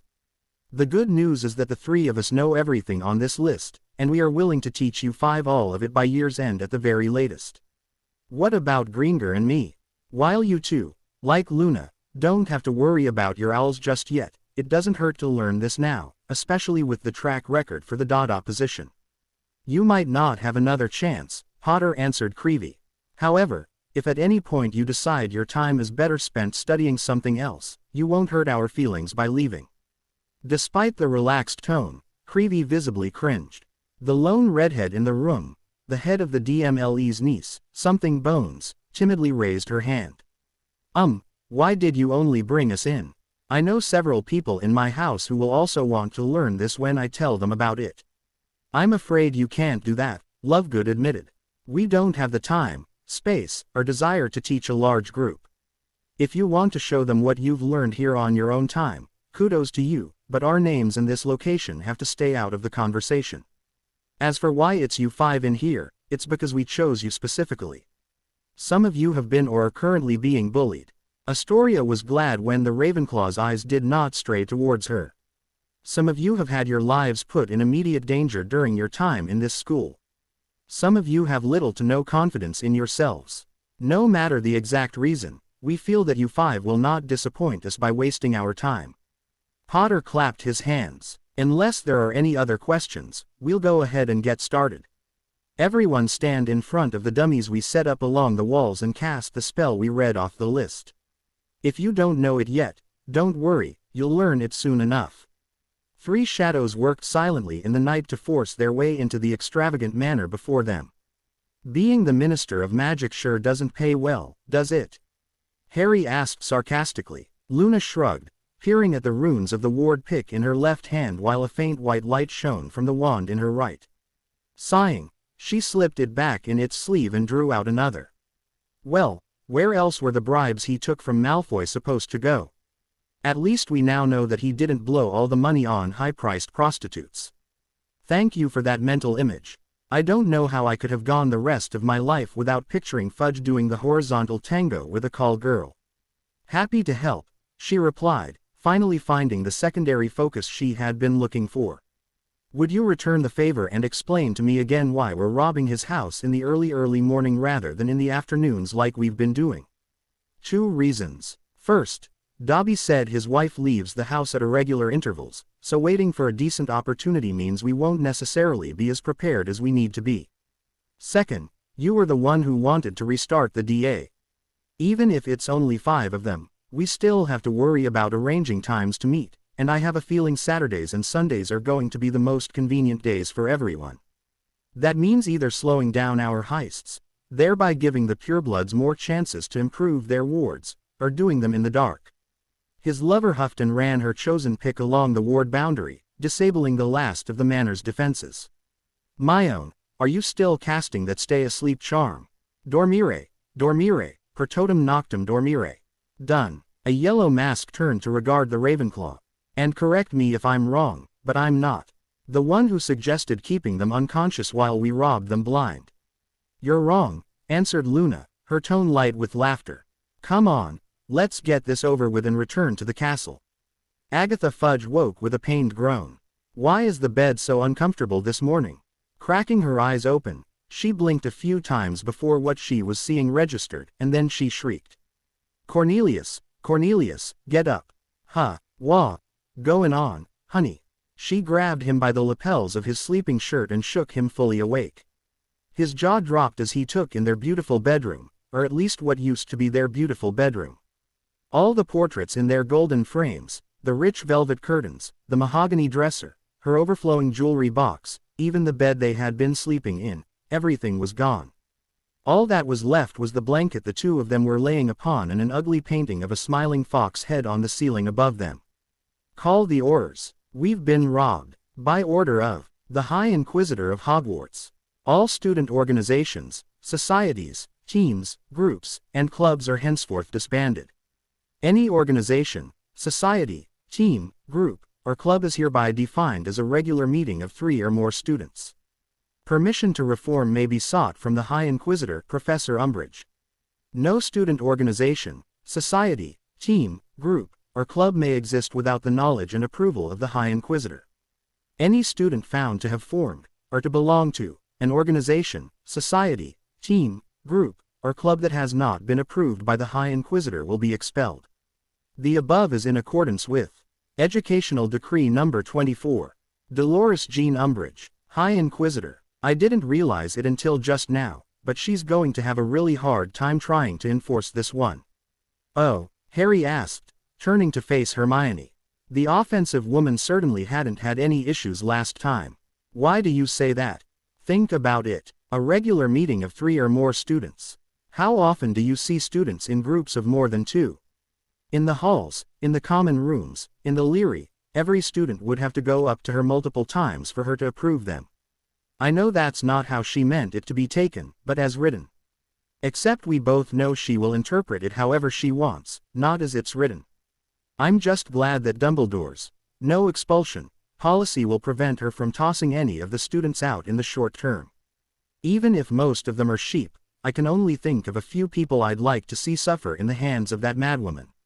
The bigots, perchance? Hermione asked. A small smile appeared, and she asked sweetly, since Crabbe and Goyle are always together, do they count as 2 people or just 1? Cute, but you're giving them too much credit. They're just growths Malfoy had cut off. They slipped out of the loud common room and down an empty hallway. Casting a silencing charm about them, he asked the question that had truly been burning in his mind since spotting the decree. How the hell did she know? I mean, last time it was because that veiled wizard overheard us in the Hog's Head, but not only did we not meet there, there's no way any of our current students could have told her. Do you think it's another timeline difference? The brunette grimaced. Probably not. You know how Ron and I gave you a couple of weeks last time for you to think about whether or not you were going to start the DA. Yes, well, we decided to use that time to spread the word a little. That's why everyone was pretty much ready to join when they walked into the bar. Her eyebrows rose as a thought came to her. That's probably also why there were so many of them. I know I didn't invite all those people. Anyway, while we were doing that, I found out that some Ravenclaws and Hufflepuffs in the Leary were already planning their own little study group. It isn't quite as damning as an organization founded by the boy who lived, but it's still a direct affront to her authority. Merlin forbid anyone challenge her insanity, he griped before dispelling the charm. The walk down to the Great Hall was spent in comfortable silence, silence that was broken when they saw the large crowd gathered outside the hall's large doors. What's holding everybody up? I don't know, she replied slowly. Shouldering people out of their path, she made her way to the front of the blockage. Oddly enough, several students, mostly the ones in 4th, 5th, and 6th year, covered their mouths as if to suppress their laughter when she ped. Once she had a clear view of the Great Hall, her eyes widened and she muttered, I'll kill her. I'm seriously going to murder her. What? Who? He looked over her shoulder and gaped. Oh, her. Luna certainly had been busy the previous night, though how she changed out the house banners he hadn't a clue. The replacement that hung behind the staff table where the Hogwarts crest normally was caught his eye first, mostly because of its constantly changing colors, and he could not help but grin as he took in the words. New and unapproved clubs. Sign up today. Well, that's one way to BR the toad off. Over the Hufflepuff table was a large yellow curtain upon which ran a number of black silhouettes. Though the figures could clearly be seen ping a ball between them and avoiding two more, they did not seem to have any other idea of what to do if their frantic sprints over the fabric were any indication. The caption below the design explained it, and he noticed several nearby badgers growling as they read. Scoreless broomless Quidditch, where everyone's on equal footing. If the Hufflepuffs thought their new banner was offensive, they had nothing on the Slytherins. 3 pairs of silver boys and girls cavorted wildly on an emerald background, and from their outlines, it was obvious to all that the individuals depicted had not a stitch of clothing on between them. It was equally patent that the males liked what they saw. D Tango Club, get your pure blood flowing. The had not pulled any punches with her own house, either. There was no image, but instead bronze words in a messy scrawl took up the entire strip of blue fabric. The handwriting was not exactly like Harry's, but it was close enough that he expected to be questioned about his whole role in this debacle. Remedial Reading and Writing Clinic. 1 month free tutoring for all new members. Promoting literacy since 1995. Reluctantly, he moved his eyes to the banner over the Gryffindor table, and suddenly the reason for the spectators' reactions to Hermione was perfectly clear. He had to choke down the guffaw that threatened to spill out, wary of further inciting her ire. For once, Luna was going to be hiding behind him today. This flag, too, was in appropriate colors for the lion's den. Over and over again, a golden individual dressed in robes and pointy hat climbed onto a set of pats only to fall over the edge and windmill his arms in sudden panic. Glancing over the words again, Harry wondered where his most childish of lovers had misplaced her sense of self-preservation. Society for the Promotion of Leaping Off the Astronomy Tower. Take the jump, if you're vague enough. I wonder if she still has some aggression over being bullied throughout her years here that she's trying to work out of her system. If she wants aggression, I can certainly give her some, Hermione snarled in response. I'm probably about to join Luna in the doghouse. But, I take that means we aren't going to be joining Splat. In his personal opinion, that jibe was totally worth the elbow to the gut it earned him. The rabid brunette stomped over to their house's table and dropped heavily beside the merry and oblivious. Do you have something to say for yourself, Luna dear? MMRPH, the younger girl answered, her cheeks bulging identically to her animagus forms. She chewed awkwardly for several seconds before swallowing the mouthful down. Offering her plate to her girlfriend, she asked in a far too innocent tone, pancakes? No, I don't want any bloody pancakes. She hissed. Oh, that's unfortunate. Not as good as Harry's, I'll admit, but they're not half bad. Harry glanced around for anything to calm Hermione down and noticed something odd. Love, is it possible for me to have anything else for breakfast? He could see jugs of pumpkin juice, bottles of syrup, platters and platters of Luna's favorite food, and that was it. Not here. You'd have to check the other tables. His eyebrows raising, he eyed the nearby Badger's table, upon which sat, appropriately, bludger-sized balls of chocolate. The yellow-trimmed students looked just as confused as he felt over their new dining options, though some of the younger years had already gleefully started carving slices off the confections. He twisted around to check the Ravenclaws, only a few of whom seemed at all pleased with the waffles presented to them. A smile appeared as a member of the studious house lifted one shaped like the letter B, in dismay. I'm almost afraid to ask, but what do the Slytherins have to eat? Sausages. Luna's smile gained a malicious edge, and she held her thumb and index finger about an inch apart. Tiny ones. Congratulations, Luna, you have just set yourself up to be torn apart by every single person in here if they ever find out you were responsible for insulting their houses, the still seething brunette whispered before snatching a pair of cakes from a serving plate.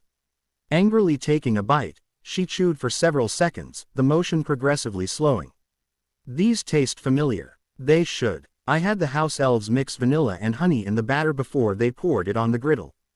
Harry rolled his eyes. If you wanted me to cook for you, you could have just asked. She flushed in emberment. I know that, but I had to bribe them with something to get their cooperation. In return for the recipes for your pancakes and my Grand's fudge balls, they made the banners I specified, hung them, and promised to deny everything if anyone asks. It was that moment that Umbridge chose to enter the hall. Harry could tell the instant the minister's undersecretary noticed the new decorations. She stopped in mid-step, her jowls quivering as her beady little eyes shot from one banner to the other. They eventually settled on the one behind the staff table, and he wondered if her head was going to burst from the blood rushing to her face. Who did this? She demanded, anger stripping away all the false sweetness normally coating her voice. Its natural sound was instead harsh and husky, and he had to admit that it suited the woman well. None answered her question. Who was it? Tell me, now. She stamped her tiny foot on the stone floor and declared, whoever made these blasted things, if you don't answer for your actions, I'm going to start expelling people until you do. I'm afraid I can't let you do that, my dear, Dumbledore replied calmly as he entered the hall flanked by McGonagall and Sprout. After all, this is just a harmless little prank. Prank. This is an insult to my duly ignored position. The headmaster glanced at the students unabashedly listening to their burgeoning argument. Perhaps this discussion would be better suited to my office. Oh, no you don't, you old coot. You aren't going to pacify her just when she's started digging her own grave.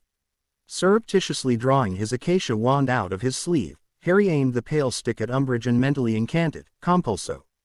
The spell that rocketed at her unseen was a little trick he had picked up a few years ago. Rather than direct her to do something, it instead forced her to feel.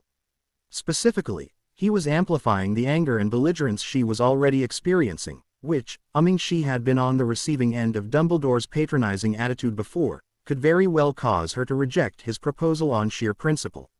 Sure enough, Umbridge crossed her arms and sneered. Go up to your office with your muggle candies and your pet bird and your disgusting sanctimonious dismissals. I think not. According to Educational Decree Number 24, I am permitted to throw any student who forms an unapproved club out of the castle.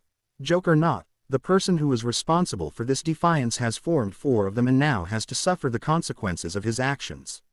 His actions? Is she just speaking broadly, I wonder, or does she want to pin this on me? Harry already knew that Umbridge hated him both for being half-blood and his opposition to the policies of her precious Cornelius, but blaming him for something totally unrelated was something he had only expected from a certain deceased head of Slytherin. Then again, she did send Dementors after me, torture me, try to kill Hedwig, and generally make my life a living hell. Compared to that, nothing is out of the realm of possibility.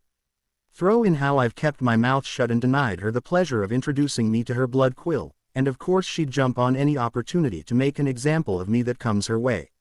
Except you drastically overstepped your bounds, Dolores, the aged professor returned. The twinkle had gone out of his eyes, and his tone was stern. The right to expel any student lies solely in the hands of the headmaster of this school, which you are not. The former minister may have created your position, but he is no longer in office to extend your powers. Not only that, the remit you claim to possess was never his to grant. I am the High Inquisitor, and I demand to see some croak. Umbridge slapped her hands over her mouth, but it was too late. The whole student body heard her, and already the laughter primed by seeing the other houses laid low was racing through the packed tables like wildfire. She stormed past Dumbledore out of the Great Hall, and had she been a teenager, Harry was sure she would have been in tears.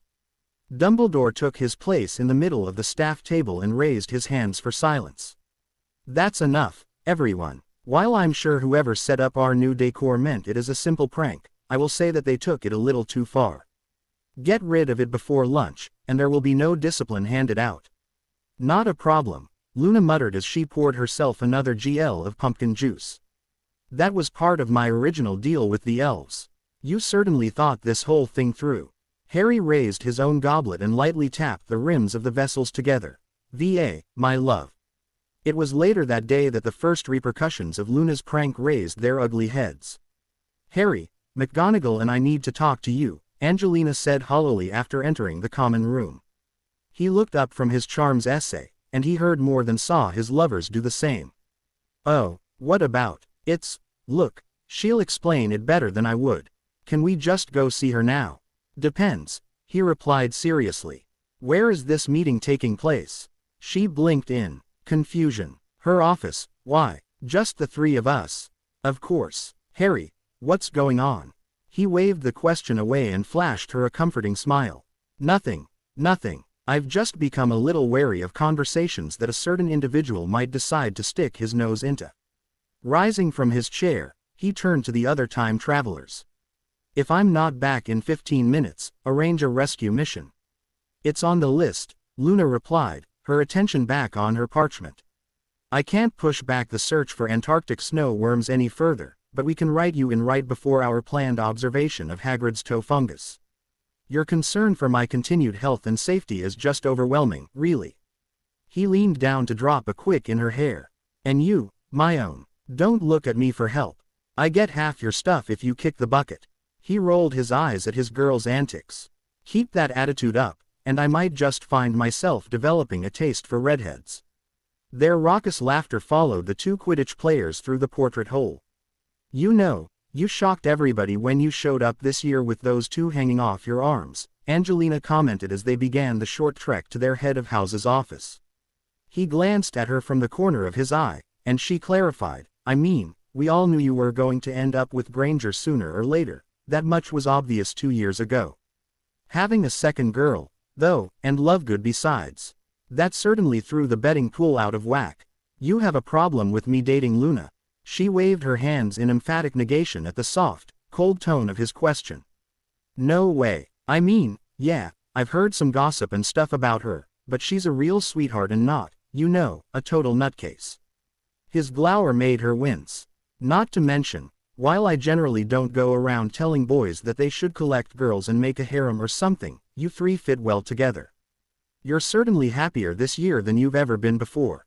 I see. He let her fret for a few moments for the nutcase comment and affirmed, those two are the best thing that has ever happened to me, and I know how lucky I am. I have no plans. Collect any more women, don't worry. Unless you were implying you wanted to join in. He asked slyly. PFF'd. No offense, Harry, but I like my guys a little older and a lot less scrawny. And no offense to you, but I like my girls to not still be teenagers, so we're both good. Too bad. You just don't know what you're missing. Recalling what she had said about a betting pool, his mind flashed to the two lions most likely to gamble on his love life. So who won the twins' money, or did they get to keep it all? Funnily enough, Trelawney took the pot. At his astonished expression, the dark-skinned girl nodded. Surprised me, too, when I found out, but she had 10 galleons on you starting to date 2 girls at the same time over summer vacation. Apparently, she changed her bet the day we took the express home. Before then, she had predicted Granger would confess her feelings to your grave. That's kind of creepy, honestly. If I didn't know better, I would think she actually had some idea that we changed the future. Before their conversation could travel down another tangent, they arrived at the door to McGonagall's office. Angelina knocked quietly on the door and opened it, ushering him inside. The professor sighed when she saw him and gestured at the 2 seats in front of her desk. Have a seat, please, Mr. Potter. We have much to discuss. I already don't like the sound of this, he replied warily as he sat in one chair, his teammate taking the other and scooting closer to him. From the sad frowns on their faces, he could only presume it was to offer some kind of support after dropping whatever bombshell they had prepared. May as well spit it out and be done with it. Very well. You may have already realized this, but the latest of Professor Umbridge's educational decrees prohibiting all student organizations also effectively disbands the Quidditch teams unless she grants them permission to reform. So far, she has done so for Slytherin, Hufflepuff, and Ravenclaw. But she refuses to give us the same approval. Harry guessed. She had tried to do the same in the old timeline, after all, but he did not recall having a discussion like this with the head of Gryffindor. Then again, she had not been publicly humiliated last time as she was now, either. Exactly. Under any other circumstances, Professor Dumbledore would overrule her just as he did concerning her reaction to that prank, but unlike this morning, her position does mean she has the authority to permit or deny us a Quidditch team. Unfortunately, He feels that trampling over any and all decisions she makes as a legitimate representative of the ministry would only hurt his attempts to rebuild Hogwarts's working relationship with London. This puts us in quite the dilemma. Bloody politics, he thought disparagingly. Let me see if I understand. Umbridge. Professor Umbridge, Mr. Potter. Even if you don't like her, you should still show her proper respect. I'll try not to call her a bloody fat toad when she's in earshot, then, he retorted. The professor gaped while Angelina did her best to stifle her giggles.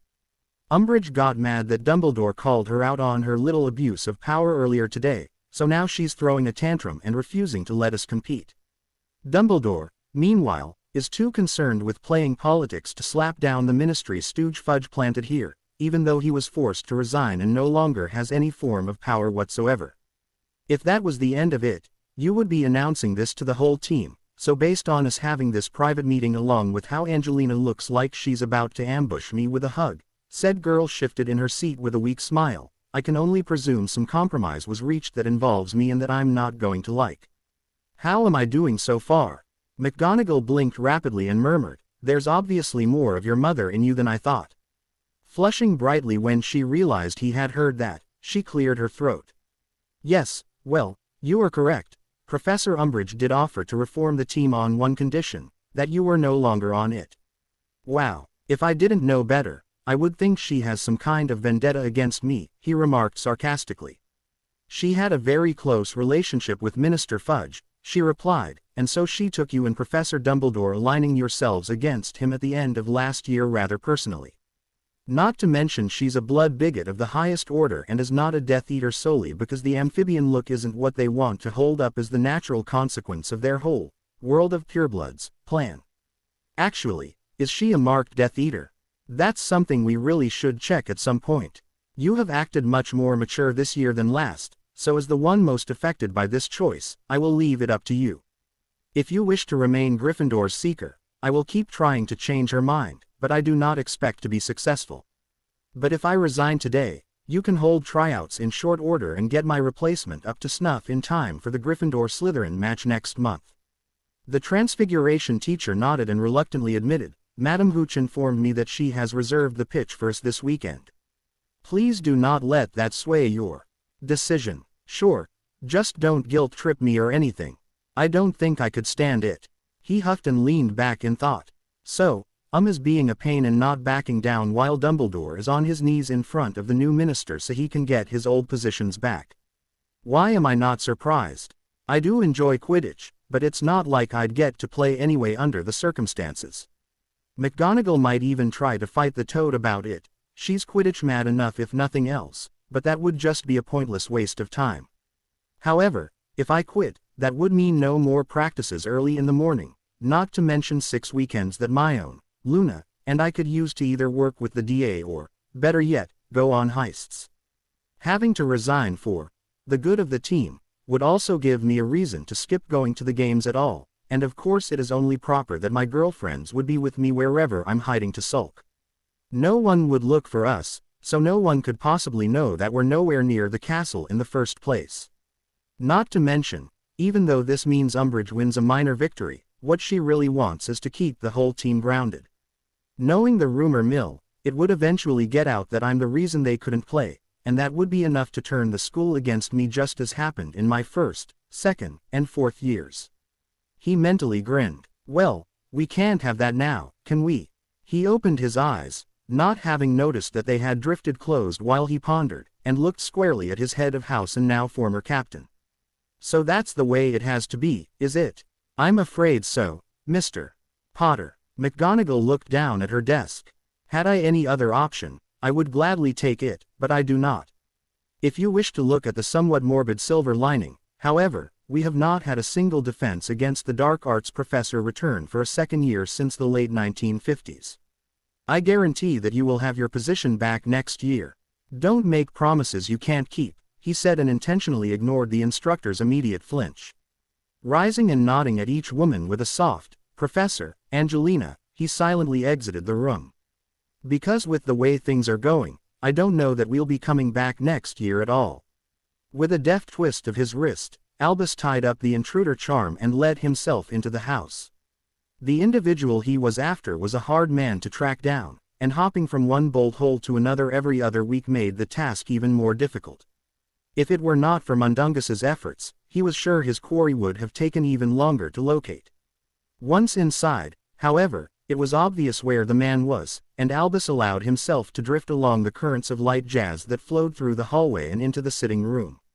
He waited a few minutes for the piece to end before he greeted softly, "Good evening, Horace." Horace Slughorn jumped a good 2 inches into the air before landing back on the bench, his hands slapping the keys of the baby grand he had been playing. The rotund musician whirled around, eyes wide before they took in exactly who had spoken. "Albus, how in Merlin's name did you get in here?" "The front door, obviously." He nodded at the piano. "You always did talk about taking up music when you retired. That was actually quite good." Horace harumphed dismissively. "Don't try to butter me up. What do you want? Can't I just visit an old friend?" "No, you can't." The short potions master folded his arms over his broad belly and continued looking expectantly at the older man. He sighed. "I might have another reason for coming by besides catching up. How would you like to return to Hogwarts?" My, this is certainly a change. For some reason, I recall you pressuring me to retire about 14 years ago, something about having earned a chance for some peace and quiet. I dare say that teaching your death trap of a defense CL would be the exact opposite of relaxing. Then it's a good thing I'm not here to ask you to take that position, isn't it?" He countered brightly. Had he expected that to mollify the man, he would have been sorely disappointed. Really, what other CL would have lost its instructor only a month into the term? That should be obvious. I was hoping you would return to your old positions as the potions professor and head of Slytherin House. Horace chuckled, the sound sharp despite his mirth. "Can't say I'm surprised, though I didn't think Severus would last even this long. He is brilliant when it comes to brewing, no doubt about that, but there was a reason I never asked him to tutor younger students." "Yes, I should have listened to you when you recommended I not give him your position," Albus replied with a false smile plastered onto his face. No, Severus had been anything but a talented professor, but the prophecy had to be leaked somehow, and Severus was both qualified to take Horace's place and in a position to direct Tom to his downfall. Once the sacrifice, though he knew small-minded individuals would call it a betrayal, of the Potters was accomplished, he also had to grant the dour man the protection he promised. Had he not, Severus would have been thrown into Azkaban, which was not a place conducive to returning to the light. Unfortunately, what is done is done. Severus had to depart suddenly for better things, and it left me with a very important gap in the schedule. Would you not consent to teaching again, even if just for one more year? I don't know. I'm old and tired, and I've become used to the slow life, equivocated Horace, a ghost of a smirk tugging at the corners of his mouth. They both knew that the chances of Albus finding anyone else willing and able to take over a CL at such short notice was practically zero. This was just the old Slytherin trying to squeeze a few fringe benefits out of him as punishment for the forced retirement. If only he could promise Horace the chance of claiming Harry as part of the soon-to-return Slug Club. There was little the rotund potions master loved more than ingratiating important students to himself, and as both the boy who lived in Lily's son, Harry would have been a prize never to be seen again. Horace would not have put up even a token protest if that opportunity was on the line. Unfortunately, the boy was behaving in a maddeningly unpredictable fashion, his hostility plain to see. It was a good thing Albus knew this was just Tom's own boundless rage influencing the boy's natural adolescent temper. If he did not, he would have to suspect his pawn of knowing the full details of his plots. "What is it that you want?" he finally sighed. "Well," a sharp ringing dragged everyone's attention to Dumbledore as he tapped on his goblet. "Students, if I might have your attention. It is my pleasure to inform you that I have been able to fill the absence Professor Snape's sudden ping left. He could not be here tonight as he is rather busy organizing his office, but starting bright and early tomorrow, Potions CL will resume under the direction of Professor Slughorn. I know some of you might have become used to the extra study block, but I insist that you report to his CL as usual." Announcement made, the old man returned to his chair. Harry's eyes narrowed minutely, and a faint grin appeared. So Sluggy's back, after all. Excellent. He turned to Hermione, who he noted sported a similar expression. "When do we have our first CL with this Professor Slughorn?" She pulled their schedule out of her bag. Let's see. How convenient, we're in his first CL. This should be interesting. The time travelers were understandable intrigued when Slughorn was yet again missing from the Great Hall the following morning. Moving into the office and quarters would not have taken more than a few hours, and the portly man had been at every meal in the old timeline, so what had kept him? What do you think the odds are that he was brewing unusual potions like he did for us? Harry whispered to his brunette lover. She thought for a moment before looking back to him. Pretty low, I'd expect. Last time, he had a full month to prepare, but there aren't a lot of impressive concoctions he can create in just under a day. Unfortunate. Really, I wouldn't mind getting a little Felix Felicis again. Can't you brew it yourself? Luna asked with raised eyebrows. Your healing apprenticeship did have a large potions component, after all. I wouldn't want to chance it, Hermione replied. It's a finicky potion, definitely mastery level. Time intervals that have to be accurate almost to the second, hazardous components, exacting temperatures. There are probably 100 ways for it to go wrong, and most of them would turn it into a lethal poison. Merlin's beard, the primary ingredient is concentrated molecule venom. That stuff is basically the dire misfortune curse in liquid form. That he could brew it for his little demonstration in the first place proves just how much skill he has in his field. Too bad. He checked his watch and rose from the table. Well, I guess we get to find out. It's almost time for Cleese to start. Luna sighed and pushed her half-empty plate away. You two have fun with that. Meanwhile, I get to play in the dirt some more. Have I ever mentioned how much I hate herbology? Just every day it's scheduled, Harry answered shortly. They were not the first to arrive at the CL room. Several Slytherins, among them David Greenger and Theodore Nott, along with Seamus, Lavender, and Parvati, had already claimed their seats. The pair of lions settled themselves at their habitual table for the few minutes the rest of the CL needed to make their way from the Great Hall. Finally, just as the clock sitting on a shelf at the front of the room chimed 8:30, Slughorn walked in and closed the door. Good morning, everyone.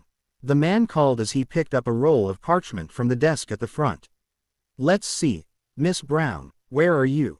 Snape had done the same thing their first CL, Harry remembered, though unlike when the dungeon bat had reached his name, Slughorn looked at him with barely restrained curiosity. Which is to be expected, I guess. I didn't go with Dumbledore to convince him to come back this time, so in his eyes, I'm a completely unknown quantity.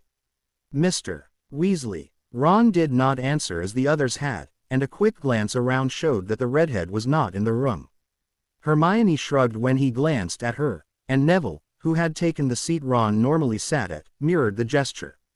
Well, that's one person who will be receiving 0 marks for the day. This is actually a very important point I would like to impress on each of you. There are only 3 ways you cannot get at least some credit in this CL: not preparing beforehand, not brewing, or not showing up at all. Even if your final result is completely worthless, you will have the opportunity to regain some points, often by explaining where and how you went wrong. Now, Mr. Zabini, there you are. Nodding to the dark-skinned S, the walrus-like man pocketed the roll and began to pace, thumbs tucked into the belt loops of his trousers. I've taken the opportunity to glance over the scores for this CL, and I must say, the distribution of those who are acing the subject and those who are barely scraping AP concerns me greatly. So, before we get started with an actual brewing, I think a bit of a review quiz is in order. Harry was amused at how several of the Slytherins, particularly Malfoy's retinue, paled at that innocuous statement. He had long wondered if Snape had prepared his students for the questions that would be asked in CL, when Crabbe or Goyle could answer a question that had the Gryffindor contingent, minus Hermione, of course. Scratching their heads, it was obvious that something was going on behind the scenes. First off, Mr. Thomas, what are the first 3 ingredients for the pepper-up potion? Dean blinked rapidly before tentatively answering: belladonna extract, crushed verbena, and rat spleen. Are you asking me or telling me, son? Slughorn prompted gently. Telling, sir. The professor waggled a finger in Dean's direction. Almost. The first 2 were correct, but you were just a tad off on the third. Can you help him out, Miss Parkinson? Rat bile, Professor. Correct. Take a point for Slytherin, and Mr. Thomas, take 2 for Gryffindor. All the teenaged lions gaped at that, and for good reason. This was the first any of them could remember points being awarded to their house in potions. Now, what is the purpose of these ingredients? Mr. Goyle. To make pepper up. The slow Slytherin suggested. True, but not what I was getting at. The professor looked over the students and frowned. Harry could only guess that he was disappointed in the lack of comprehension he saw.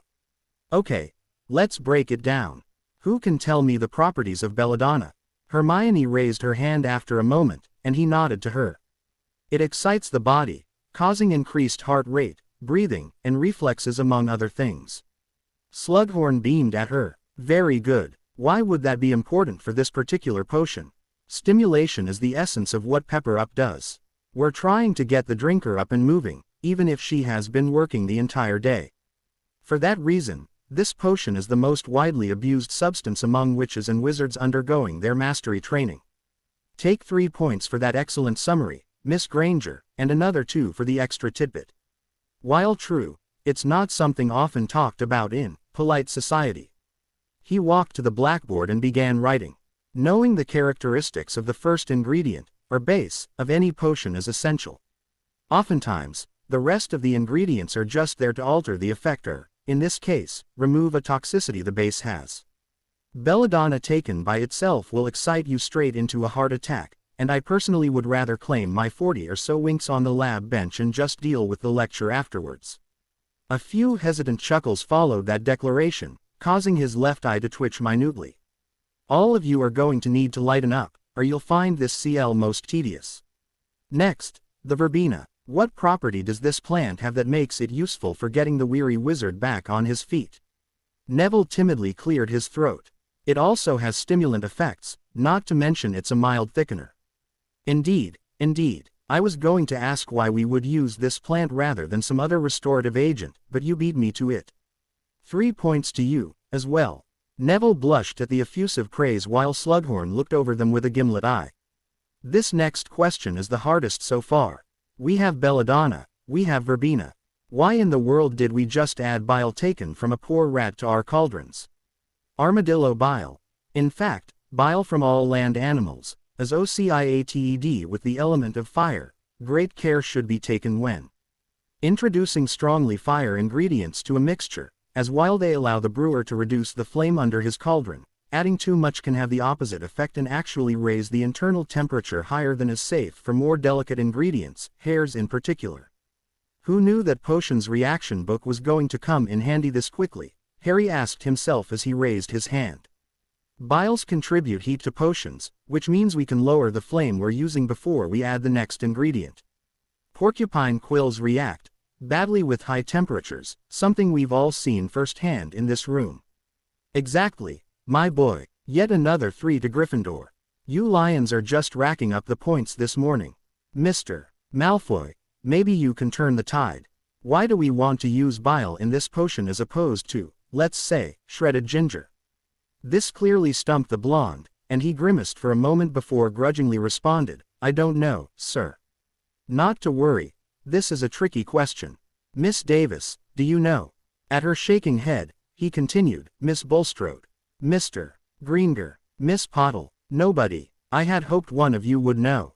Slughorn walked closer to Harry and smiled down at him. Can you help us out, Mr. Potter? Ingredients that have traits from a number of elements are naturally less potent than those that are more pure. For instance, powdered sweet GR root, while still producing the mental clarity the plant is known for, has less of an effect than the sap or even a tincture because being a root tempers the plant's natural air leaning with earth, air's fundamental opposite. Such an diminishment may come with its own benefits. Continuing with this example, this form of sweet GR would grant sharpness of mind while allowing the brewer to continue monitoring his surroundings rather than risking absent-mindedness that could cause him to miss a danger developing right beside him. A root would further thicken the potion. We already have enough of that between the verbena and the soon-to-be-added quills. Pepper Up needs to have a syrupy consistency, and while bile would not thin it, per se, it would prevent our potion from becoming a paste. Excellent, excellent. It's clear you've inherited your mother's talent. She was a dab hand at potions, Lily was. 5 points to Gryffindor for that wonderful answer. Harry smiled somewhat sadly as Slughorn clapped him on the shoulder. He had forgotten that this professor was the only one who had been willing to talk about his mother to him. He had heard all about his father's exploits since his very first year, but very little about his mother until the end of his 5th year, and even that was only in reference to his father's bullying tendencies. Did they expect him to already know all about her thanks to Petunia, or had the culture of magical Britain subtly biased them towards his pureblood parent? There was no way to know for sure. The rest of the CL ped thusly, Slughorn quizzing them about every ingredient of the pepper-up potion before moving on to the significance of direction and repetition in stirring. When it became clear that none of them had any clue what he was talking about, he started lecturing, quickly dragging in a little arithmancy and, to their surprise, astronomy. Who knew that it was the relative powers of Ursa Major and the Southern Cross that determined whether a potion was stirred clockwise or not? It was without a doubt the most informative potions CL Harry had ever experienced. Now, the half-hour we have left in this period is nowhere near enough time for us to actually brew pepper up, so we'll have to put that off until Monday. All of our clues will start with a discussion of the salient points about the potion to be produced that day. Special emphasis going to the more unusual or dangerous steps, so your homework will be to study up beforehand. I've found that to be more productive than writing essays. A wave of his wand opened the door. Well, what are you all still sitting around for? Out. Out. The students quickly packed up the parchment and quills they had been using and headed for the exit. Mr. Potter, could you stay behind for a moment? What is it, Professor? He asked when it was just the two of them and Hermione remaining. Slughorn eyed the brunette warily before Harry entwined their fingers. I found it curious that you were the only person who was able to answer certain questions I asked, questions that I honestly did not expect anyone to know at this stage in your education. Elemental affiliation is a 6th or potentially 7th year topic. Wherever did you learn about it? A book discussing potions reactions that I read over the summer. The professor's face lit up as he grinned, the expression taking years off his appearance. Ah, Bublé's clearing the haze, I take it. No, sir. Potion ingredients and their properties by Dram. Harry was confused when Slughorn slumped a bit in his chair. Is something the matter? Slughorn waved his concern away. Nothing, that's your fault. I would have thought Dram to be a bit technical for you at this point. Even I have issues getting through some of his chapters, and I've been working in this field for almost 70 years. I may have only understood the first half of what he wrote. The second section was way over my head, Harry admitted. Luna, too, had thrown up her hands when she arrived at the portion of the book detailing the effects of minor variation in procedures. Hermione alone had been able to comprehend bits and pieces of it due to her post-Hogwarts training. Well, what do you expect, my boy? Dram was an expert potioneer writing the definitive reference guide for other masters and the odd prodigious apprentice.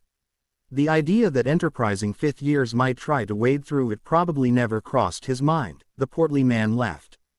Bublé, on the other hand, penned a text geared more towards students, and it's a must-have for anyone at Newt level. Another reason I mentioned it beyond its academic worth, however, is that your mother had a copy that she annotated quite extensively during her pregnancy and following your birth. His eyes narrowed. If she did that years after she left Hogwarts, how do you know about it? Because she routinely came by on the weekends to pick my ends. She talked about gaining her potions mastery in addition to her charms when you were a little older. Slughorn's joviality faded. Of course, then that maniac attacked. Lily was always a favorite student of mine, perhaps my most favorite.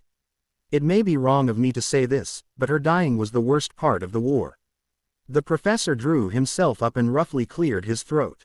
Anyway, I know it will probably be painful, but go through her mementos when you have the chance and look for that book. She would have wanted you to have it. I will, but I'm not sure how much good it will do me beyond its sentimental value. Potions isn't exactly my favorite subject.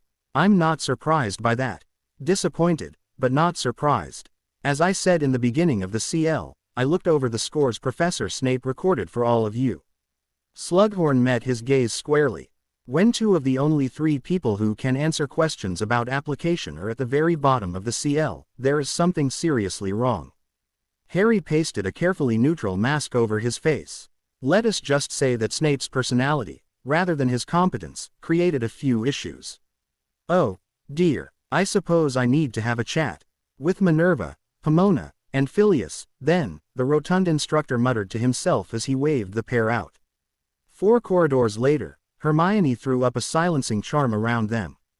What the hell was that? I know. We should have expected something like this, though, after all, we already have Daphne Greenger becoming a guy and 2 Rookwoods when there was only one before. Compared to those, Slughorn using a different teaching style is relatively minor. No kidding, she groused. What I'm concerned about is how else he's different from the Slughorn in our timeline. Our ideas to deal with him were predicated on him being unchanged. He shrugged, much to her ire. Look, the basic strategy is the same. We'll still interrogate him, and we'll still let his answers determine our response. We just need to be a little more delicate about it. You have a plan, she accused. I have a plan. Hermione shut her eyes wearily as she closed the leery book she had been perusing. Apparently, Harry's strange ND of luck had struck again, and in their favor this time, for which she was quite thankful. She did not want to think about the consequences had they been visited with misfortune. Harry, Luna, could you two come over here, please? What's wrong, my own? The pretty asked. We've been pulling on the tiger's tail, and I'd really like to stop before it turns around and eats us, she answered cryptically. Harry, when you first met with the Fairy Queen, what names did she say she had been called before Lilith? I told you that a couple of weeks ago. Astarte, Hecate, Morrigan, and Titania. Yes, that's what I thought you said. She held up a long roll of parchment. I've done a little research into those names, and what I came up with is not exactly comforting. He groaned. Oh, okay. Go ahead and tell us the bad news. Well, Titania is easy. That was the name she used most recently, I expect, considering that it was invented by William Shakespeare. The others are older, with a much stronger history. Hecate, for instance, was a member of the Greek pantheon. She doesn't think highly of herself, does she? Luna said with a laugh. Harry smiled beside her. Oh, it gets better. Hecate should be near and dear to our hearts. She was the goddess of sorcery, witchcraft, healing and poisonous plants, as well as necromancy. This killed the others' mirth. No one agrees on exactly where she came from. Theories suggest that she might have been a priestess elevated to divine status, the child of a lesser god, or even a powerful titan who stood with the Olympians when they overthrew Kronos, the father of the gods. No matter how she started, however, her power was enough to earn the respect of Olympus despite not being of Kronos' get. So not a lightweight is what you're saying. She nodded at her boyfriend's comment. Very much not a minor figure. Next is Morrigan, the shapeshifting Celtic goddess of war and death. Harry's eyes widened. Oh, bloody hell, literally, Luna whispered, her face and voice showed not a little worry. And I had to BR her off. You're not the only one. I insulted her the first time I met her, too. He shook his head. Still, just because she's taken the name of a dark deity doesn't necessarily mean anything. We'll get back to that in a second. Astarte, the Greek name for the Mesopotamian goddess Ishtar, was also a war goddess, though she had ties to Ullati and fertility as well. Appropriate considering Lilith is the mother of all Phi. Luna, you're the only one of us who grew up hearing about their race. How old is she supposed to be? Why couldn't you ask me an easy question? The griped lightly. I doubt anyone but she and maybe some of her oldest and most powerful children would be able to answer that. Nodding, Hermione pressed on. Millennia wouldn't be a bad guess, then, would it? Probably not. Why do you want to know? Because a thought came to mind while I was reading all these stories. I initially assumed that Lilith gave herself these names because of their cultural significance, but what if it was the opposite? What if these mythical figures were actually based off her? Harry blinked several times in shock. That would not be good, though it does explain why she has a portal in her realm that kills you if she refuses to open her side. Do you have any good news, my own? Thankfully, I do. She leaned back and sighed. I couldn't find much on Astarte, but Morrigan is depicted as more proud than evil. If someone offends her and then feels contrition for it, she's likely to forgive him. Once, she offers second chances, but if you don't learn the lesson the first time, she won't grant you a third. All right, then, that makes this easy. He picked up the books she had been reading and set them on the return cart. Let's go to the room. Watch the memories of our meetings, figure out what we did or said that displeased her, and then make sure we don't do it again. The Hufflepuff common room was a warm and cozy place. Overstuffed armchairs and wide couches dominated the space, and sinfully thick throw rugs were strewn about for those individuals who just did not feel like sitting up at the moment. Meandering around the congregated students were little desks that anyone could claim. The best part of these short tables was that the charms animating them caused them to grow bored of sitting on one person's lap for more than a couple of hours. When they inevitably wandered off, often with parchment and inkwell still on their surfaces, it was understood that the time had come for a break. They were friendly badgers, after all, not antisocial ravens. The communal feel also lent itself to sharing victories and losses, not keeping secrets or lying to one's housemates, and that was exactly Susan's problem. Even now, the 5th, 6th, and 7th years were complaining about how useless Umbridge's pleas were. Avoiding confrontation, or leaving it to the ministry, were not acceptable answers on the owls or newts, but no one knew what was. No one except her and Ernie. They alone were receiving proper instruction in defense against the dark arts, and it was eating away at her. Potter, Harry, had a real gift for teaching, able to figure out where his students were stuck and then clearly explain what they should be doing instead. Just from watching them mess up, he could tell them to jab harder or softer, add a quicker flick or curl the end of a wave into the following spin. The 5 members of their informal study group were greatly outclassed, with the head of the DMLE being her aunt. She had been the most advanced, and yet after just a few minutes, she knew Harry was on a whole other level, not that Hermione or Luna were far behind him at all. What her contemporaries could do with their wands was actually kind of scary. There was just a crispness to their motions that she had only ever seen in the Auror bodyguards her aunt ignored her as a child. Still, it wasn't right that Ernie and she were the only ones to get help. Maybe it was because the 3 tutors weren't Hufflepuffs, but they didn't seem to understand that hogging the information they had to themselves was more than a little selfish. If they had a list detailing what spells were potentially going to be on the exams, they had the responsibility to make sure the rest of the school knew, too. She shared a glance with Ernie, who nodded. He had apparently been thinking the same thing.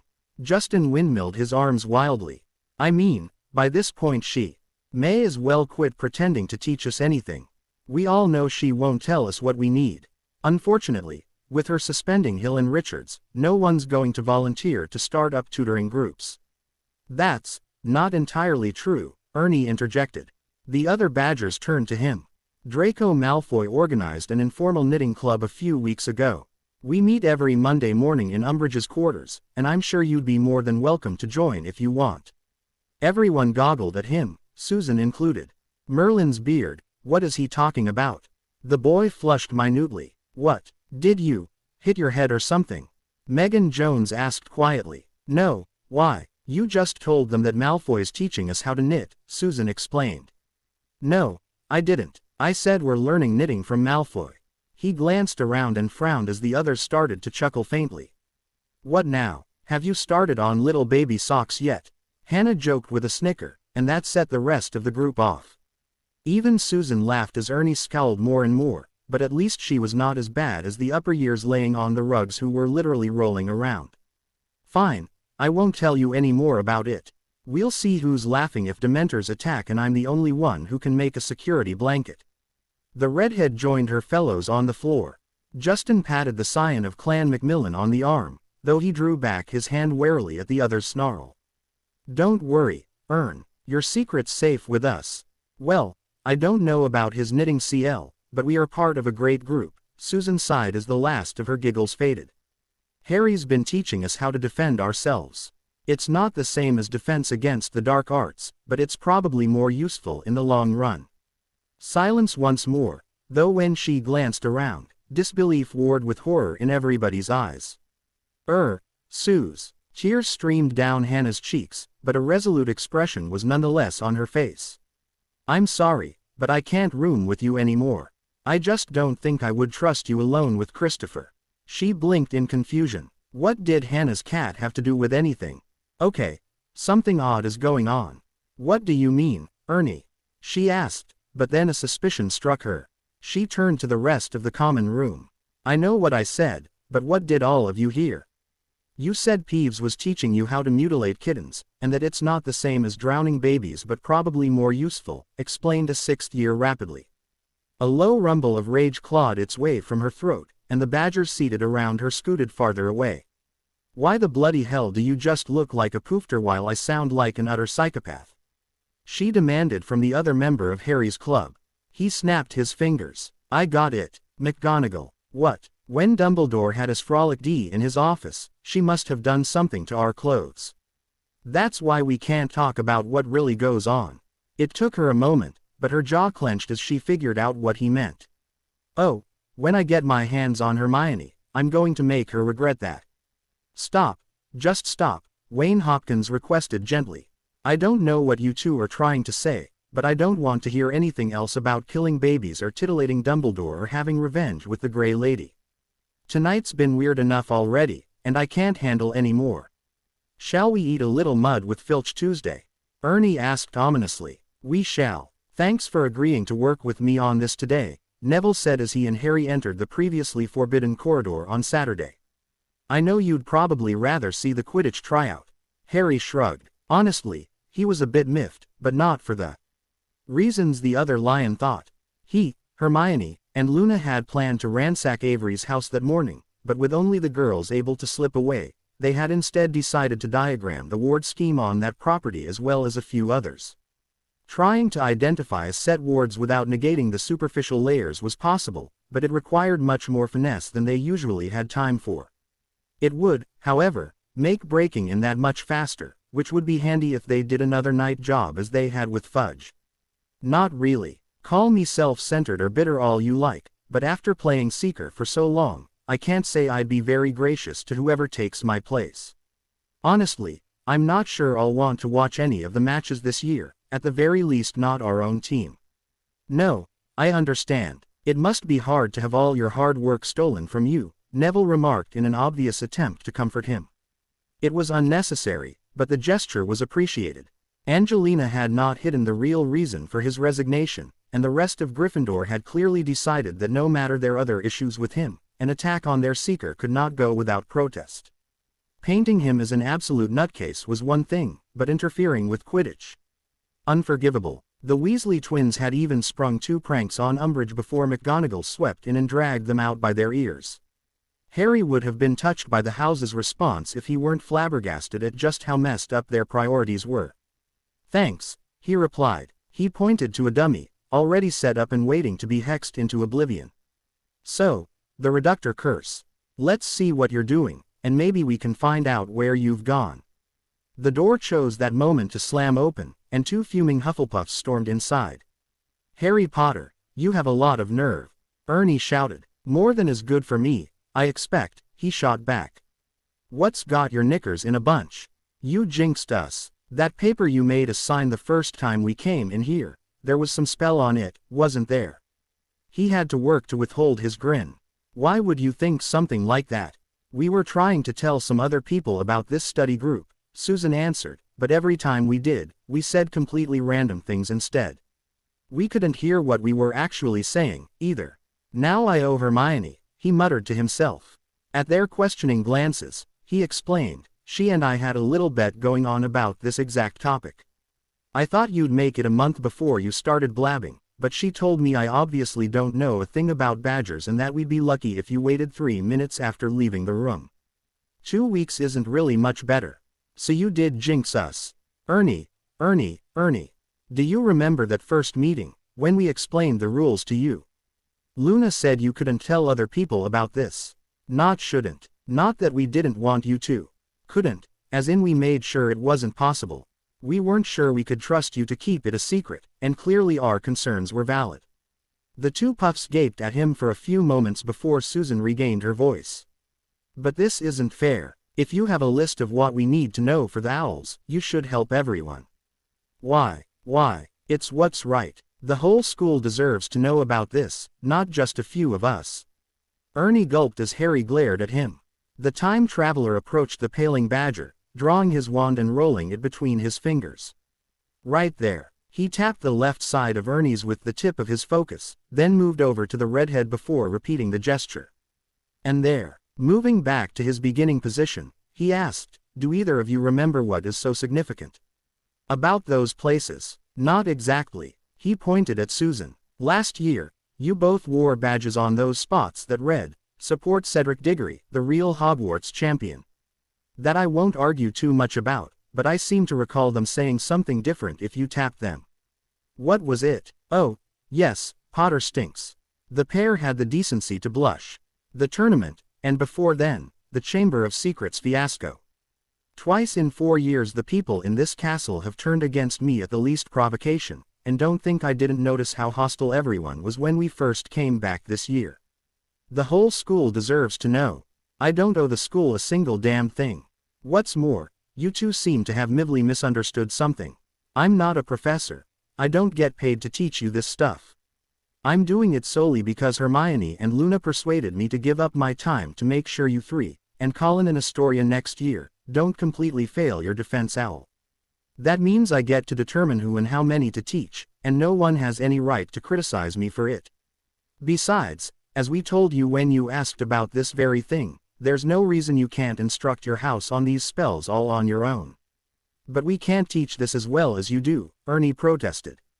"And that's my problem. Why, again, rather than gripe about how I'm only helping a few people, you should be glad you're two of them. If you don't like the way I do things, you know where the door is. Actually, just get out." At their spluttered pleas, he continued, "You can come back the next time we meet, but right now, I don't want to look at either one of you. Your selfishness, your self-righteousness, and your hypocrisy disgust me."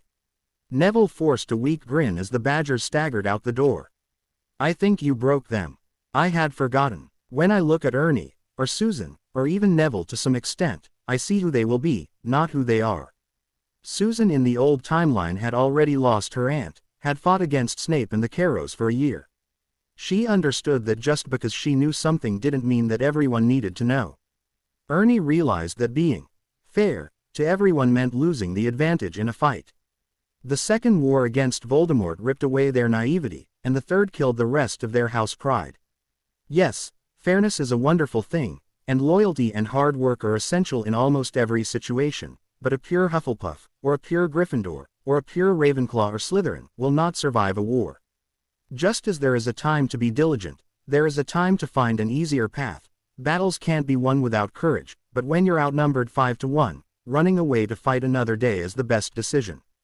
We had to adapt to all circumstances, be whatever the situation required us to be, but here, a few traits are encouraged while all the rest are characteristic of other people.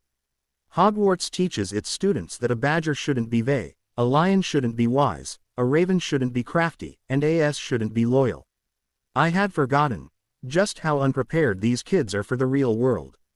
Or maybe I gave them the kick in the ass they need, he answered softly before shaking himself from his reverie. What were we? Reductor curse, that's right. Go ahead and cast it on the dummy. Okay. Reducto. Nothing. Reducto. After several attempts, Harry waved Neville closer. He examined the boy's wand and frowned when it matched the one in his memories. Nev, I don't think I've asked you this before, but whose wand was this originally? My dad's. Gran gave it to me. She said since he was such a great wizard, it should work just fine for me. The wand chooses the wizard, but it doesn't make him. When the mentally younger Griff glanced at him confusedly, he explained, my own twist on something Ollivander told me when I got my wand. Did he say that this one was a good match? No, we didn't even go into his shop. Gran just handed it to me the day before we started first year. The more I hear about the Longbottom family, the more I'm certain there's something very wrong with it, he thought as he shook his head. While legacy wands generally work just fine, that doesn't mean they always do. Your incantation was right, and your motion's practically flawless, so the only thing I can think of that's causing problems would be the wand, and that's nothing I can help you with. You would need to get another one. Honestly, with what you've told me about your mum, I predict you'd do better with hers, but the best match would be one that was just your own.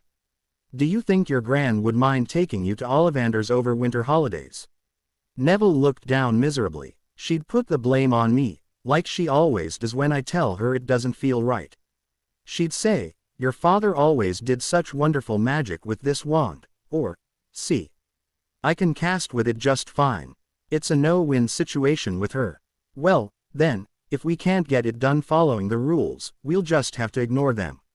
He smiled at the downtrodden boy. The next Hogsmeade visit is a week from today.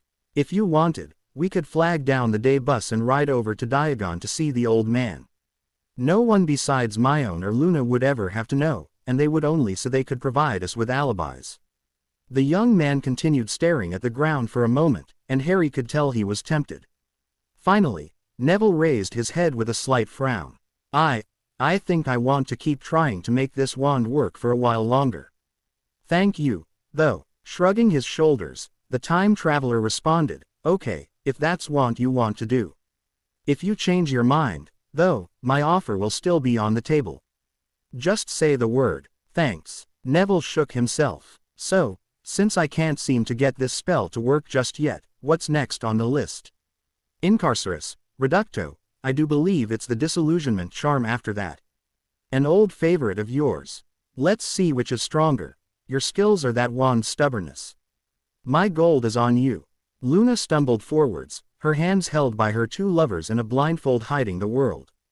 Harry and Hermione had already wished her a happy birthday this morning, and she adored the silver locket and the photo album with her family's motto, Nihil est impossibile si creditus praedorum, embossed on the front in gold leaf they gave her, but she had the feeling this was going to be the best present yet. Okay, you can look now. She pulled off the blindfold and sighed as she took in the state of the room of requirement. Others might be disappointed by the nearly empty state inside, but she was more than happy with the roaring fire in the fireplace, the thick carpet, the bubbling cauldron full of stamina potion, and the lines and lines of runes carved on all 6 surfaces of the cubic room. It's time, she whispered joyously. It's time. Harry whirled her around and eyed her peonately, his hands sliding down her body to rest on her rear and pull her tighter against him. Eventually he pulled back, and she mewed at the loss. Happy 25th birthday, Luna love. You're physically 15, it's legal to shag you until you're little more than an orgasmic puddle, and by Merlin, that's what we're going to do. Not to mention, when we're done, you'll walk bow-legged, wear a smile that a Sectum Sempra couldn't take off your face, and have a magical core thrice the size it is now, Hermione added. Oh, baby, I love it when you talk. Dirty, she said sultrily, and she couldn't stop the laugh that burst through immediately afterwards. She wandered inside and spun around in the middle of the room. This will be such a better first time than on that cot in the tent. The brunette rolled her eyes. Not to mention, you won't have to try, unsuccessfully, I might add, to keep me from hearing what you two were getting up to late at night. Hey, we eventually remembered to cast silencing charms, Harry defended. And it's not like you have any room to talk. You're just as loud as she is. Smiling, Luna shucked off her robes fast enough that someone might think they were on fire. That's enough reminiscing out of both of you. We have other things to worry about right now. She bent over at the waist, facing away from the pair, and then flipped her hair out of the way as she looked over her shoulder at the two people she loved more than life itself. Well, are you going to get over here and screw me, or should I get friendly with my wand some more? As if sensing the mood, the door to the room slammed shut and melted into the wall. Hermione forced herself not to stumble into Charms CL on Halloween morning. The stamina potions she and her lovers had consumed the previous night had temporarily soothed the aches they accumulated in addition to giving them the energy to continue their love and lust-driven ritual, but she was certainly feeling them now. She dropped heavily into her habitual seat, Harry joining her not 2 seconds later and laying his head tiredly on the table. I'm really envious of Luna right now, he muttered. Because sleeping halfway through first period means she skipped herbology and doesn't have another CL till after lunch. And that one's history, he confirmed. I could really go for a nap, myself. Then perhaps you should get to bed at a reasonable hour, Mr. Potter. Flitwick rapped his wand against the tiny desk at the front of the room. Today, CL, we are going to take a look at the very first illusion you will learn, the basic glamour. A useful little charm, it functions to change your appearance without risking the dangers of misapplied human transfiguration. She tuned the quarter goblin out. These review lessons had lost their novelty weeks ago, and they were now nothing more than a source of continuous irritation. There were so many other things she could be doing with her time, analyzing ward schemes or performing research or even getting ahead on the homework she knew the teachers would IGN. Instead, she spent an hour doodling on the parchment in front of her and prodding Harry whenever he looked like he was about to doze off. His bleary glare was far too amusing considering she was the only one of the trio who was not a morning person. Flitwick eventually clapped his hands. Now, unless there are any questions, we'll begin practicing this spell. It is easier to adjust the power with which you're casting if you can see the results, but as we do not have any mirrors, you will have to use your neighbor as your model. For today, I just want you to focus on changing your partner's hair color. Finally, her boyfriend groused as he drew his wand. Any particular shade you want, or should I just give you the Tonks special? I doubt I'd look good with a rainbow. Let's go with basic, she commanded. Lovegood, Abbott, or Malfoy? Her left eye twitched. Harry, all right. One Luna clone, coming right up. Dissimulo. She felt the spell wash over her and frowned. Normally, the full body tingling she was currently experiencing was limited to the area the spell altered. Harry's mouth slowly dropped open as the students around them grew silent, and he looked at his wand in apparent shock. Suddenly nervous but afraid to look for herself, she asked, Harry, what's wrong? Well, oh, my. The short professor approached her and cocked his head while examining the results of the spell. He wetted his lips as if trying to decide what to say. Mr. Potter, just my personal opinion, but perhaps you should give it a little less oomph next time. The brunette glanced down at her hands and gasped. They were absolutely covered in short yellow hairs, making her look like some strange monkey-human crossbreed. She raised her head and stared her lover in the eye.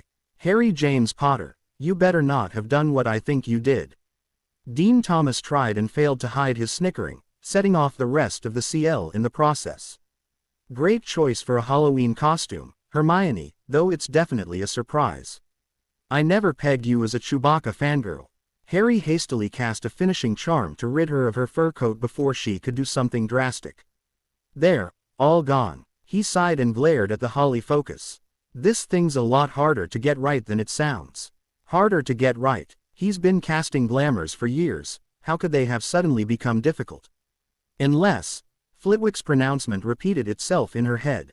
He overpowered it. Of course, the ritual we performed last night tripled the size of our magical cores. Obviously it would take time to get used to the amount of magic we can throw around now. Mind if I give it a try? Be my guest, he said with a resigned shrug. She twirled her wand and uttered the incantation. Brown hair sprouted all over his body, though not nearly to the extent that he could be confused with a wild animal. He looked over himself and sighed. At least I can see some skin.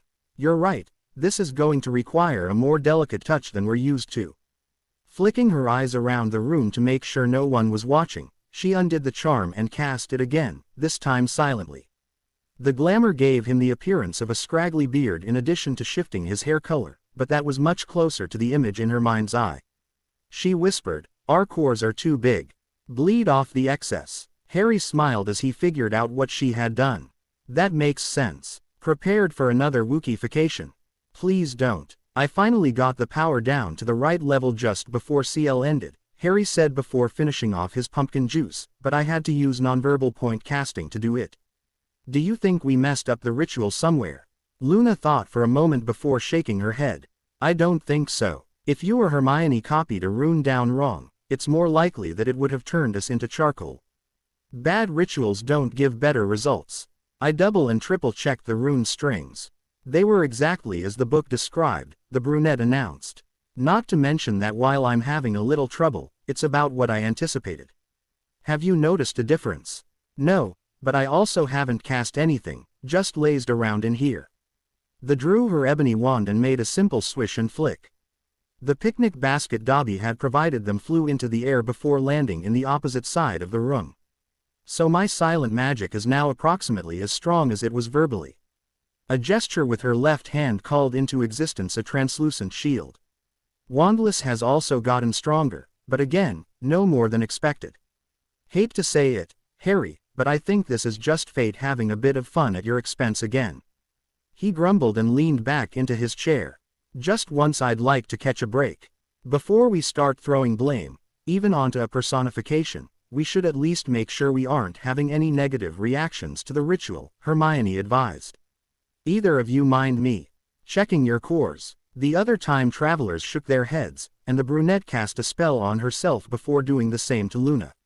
When it was his turn, however, her eyes widened. Oh, so that's why you're having problems. That doesn't sound good. What now? Let me think a moment. Hermione nibbled on her bottom lip for a few seconds before she slapped her forehead. Okay, I know what happened. We did screw up. I thought Luna said that would have killed us.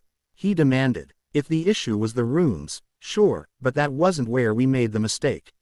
Luna, when you went through the arithmancy for the ritual, did you notice if it was designed specifically for 2 people? The apprentice spell crafter shook her head. It wasn't. If it were, I would never have suggested all of us do it at the same time. I told you this months ago. I know, but we didn't think of what else that could mean. Hermione turned to Harry. The reason you're having more trouble moderating your power than we are is that your core isn't 3 times as large as it was yesterday. It's 9 times. How did that happen? I know I'm the only one of us who doesn't understand arithmancy, but this thing sounded pretty simple. A girl voluntarily gives up her ITY inside the runic circle to someone she loves, and both she and the guy she's with have their cores tripled in size. Luna groaned and cradled her head in her hands. Now I get it. Yeah, that's how I felt, too. The eldest of the trio looked back to him. It was simple, so simple we overlooked something.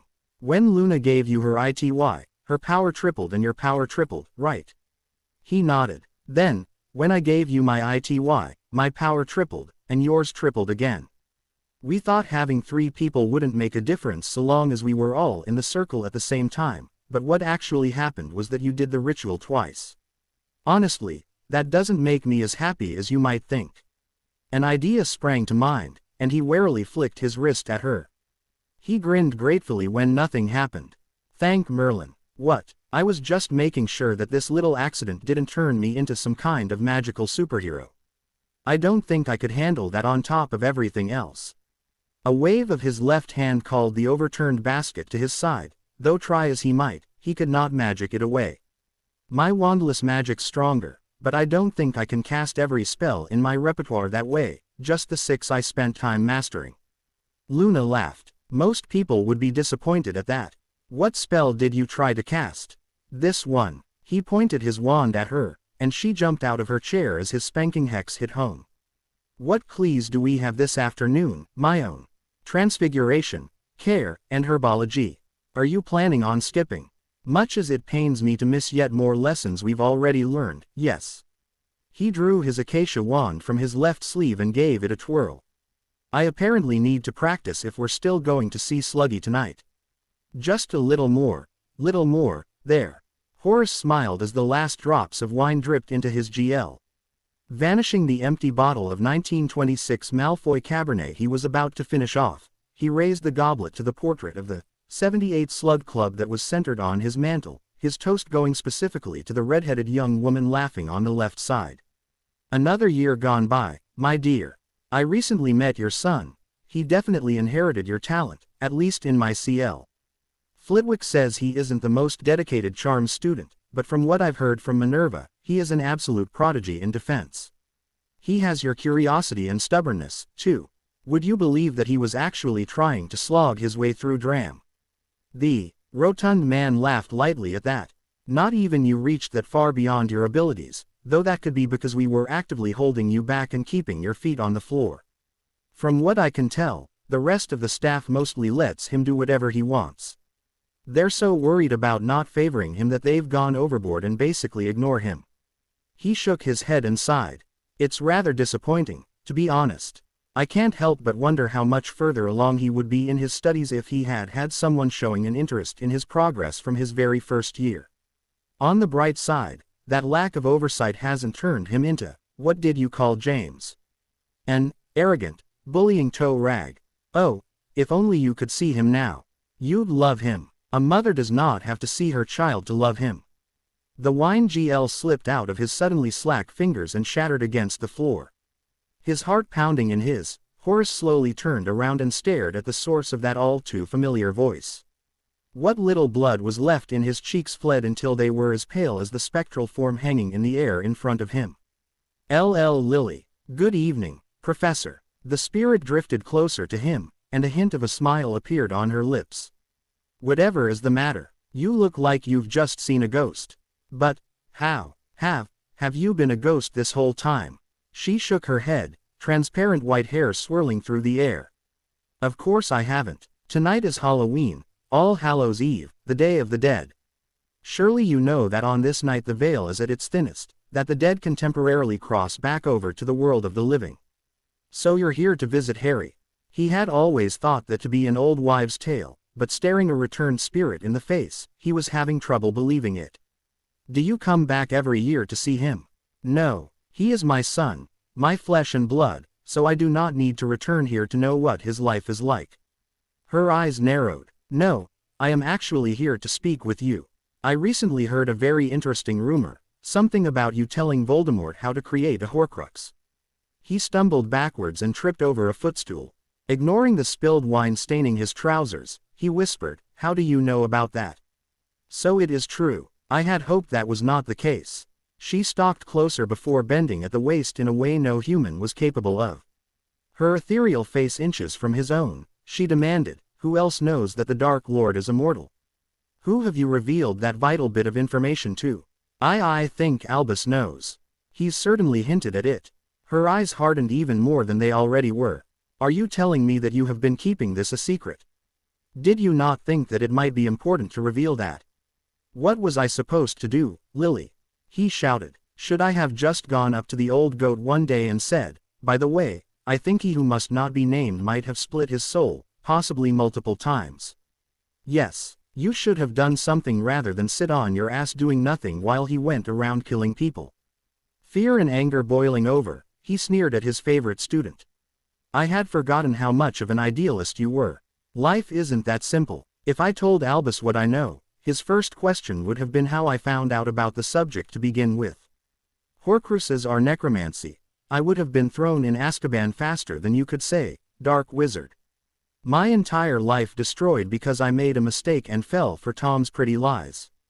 It wouldn't have changed anything, anyway. I don't know if he even made one, and he did, there's no way to discover what he used as the container. If he was smart, he would have put his soul into a random stone and tossed it in the channel. Better to protect your reputation before doing anything else. Better not to throw my reputation and my career away for no reason, he retorted. Not to mention, I already said Albus probably, almost certainly knows. It would do no good to tell him now. Yes, that brings me so much comfort, she drawled. After all, it's not like you protecting your reputation led to my death. Your silence about how to stop him didn't turn my little boy into an orphan. He averted his gaze, her words tearing through his temper like knives. When put like that, he could come up with no defense that would sound anything but pitifully weak to his own ears, let alone the enraged ghosts. You said you fell for Voldemort's pretty lies. What did you mean by that? For that matter, how would you even know about Horcruxes to tell him anything? He sighed and rubbed the back of his neck. When I was a young man, I succumbed to the lure of the dark arts. Originally, it was simple curiosity. What was it about these spells that made them so wrong? Were they truly evil? Were they too dangerous for any but the most skilled wizards to control them? Or was there just a political reason for why the ministry labeled some magics forbidden? My mother ped away the winter after I graduated, and that was what catalyzed the change from meandering reading to a hunt for specific knowledge. There was a bad case of dragonpox going around at the time, and nothing the healers gave her could help. She was only 34. She had gotten pregnant in her 5th year and had to drop out of Hogwarts to take care of me. Horace shook his head and wiped away the tears forming in his eyes. This had all happened decades ago, but even so, it still hurt to remember. She was too young to die, so I started looking for texts on necromancy. I thought that maybe I could bring her back. Unfortunately, the more I read, the clearer it became that necromancy isn't about reversing death, but causing it. Each and every act requires cold-blooded murder, and as I looked over the rituals, I could practically feel her glaring at my back. That was when I gave it up. I buried my books, burned my notes. Call me selfish, and I'll agree with you. Tell me I'm arrogant, and you'll hear no argument. Point out my greed, and I'll give you more examples. But one thing I'm not is a monster. And this relates to Voldemort, Lily prodded relentlessly. Tom, he was a bright, driven child. Charismatic, clever, cunning, he was the epitome of Slytherin House. He came into Hogwarts as a supposed Muggleborn, and yet by his 5th year, he had even the most bigoted students respecting his power and his talent. Discovering that he was actually a direct descendant of Salazar before he started 6th year just elevated him even farther in the eyes of his peers. When he came to me that night and asked about Horcruxes, I could not help but see myself in him. I met he was just asking the same questions I had years earlier, and all I wanted to do was keep him from making the same mistakes. So I told him the basics, stressing the cost of tearing your soul in half. I thought it would scare him off. But it didn't. It didn't, he agreed with a sigh. He asked me, if you can make one Horcrux, wouldn't making 7 of them work even better? That was the first time I realized the student I had been admiring all this time was just a mask, and what I saw underneath it chilled me.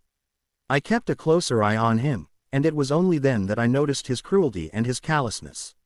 When Slytherin's beast began stalking the halls later that year, ultimately killing Myrtle Snow, I suspected that he had a hand in it, but I could find no proof, and I had already seen how.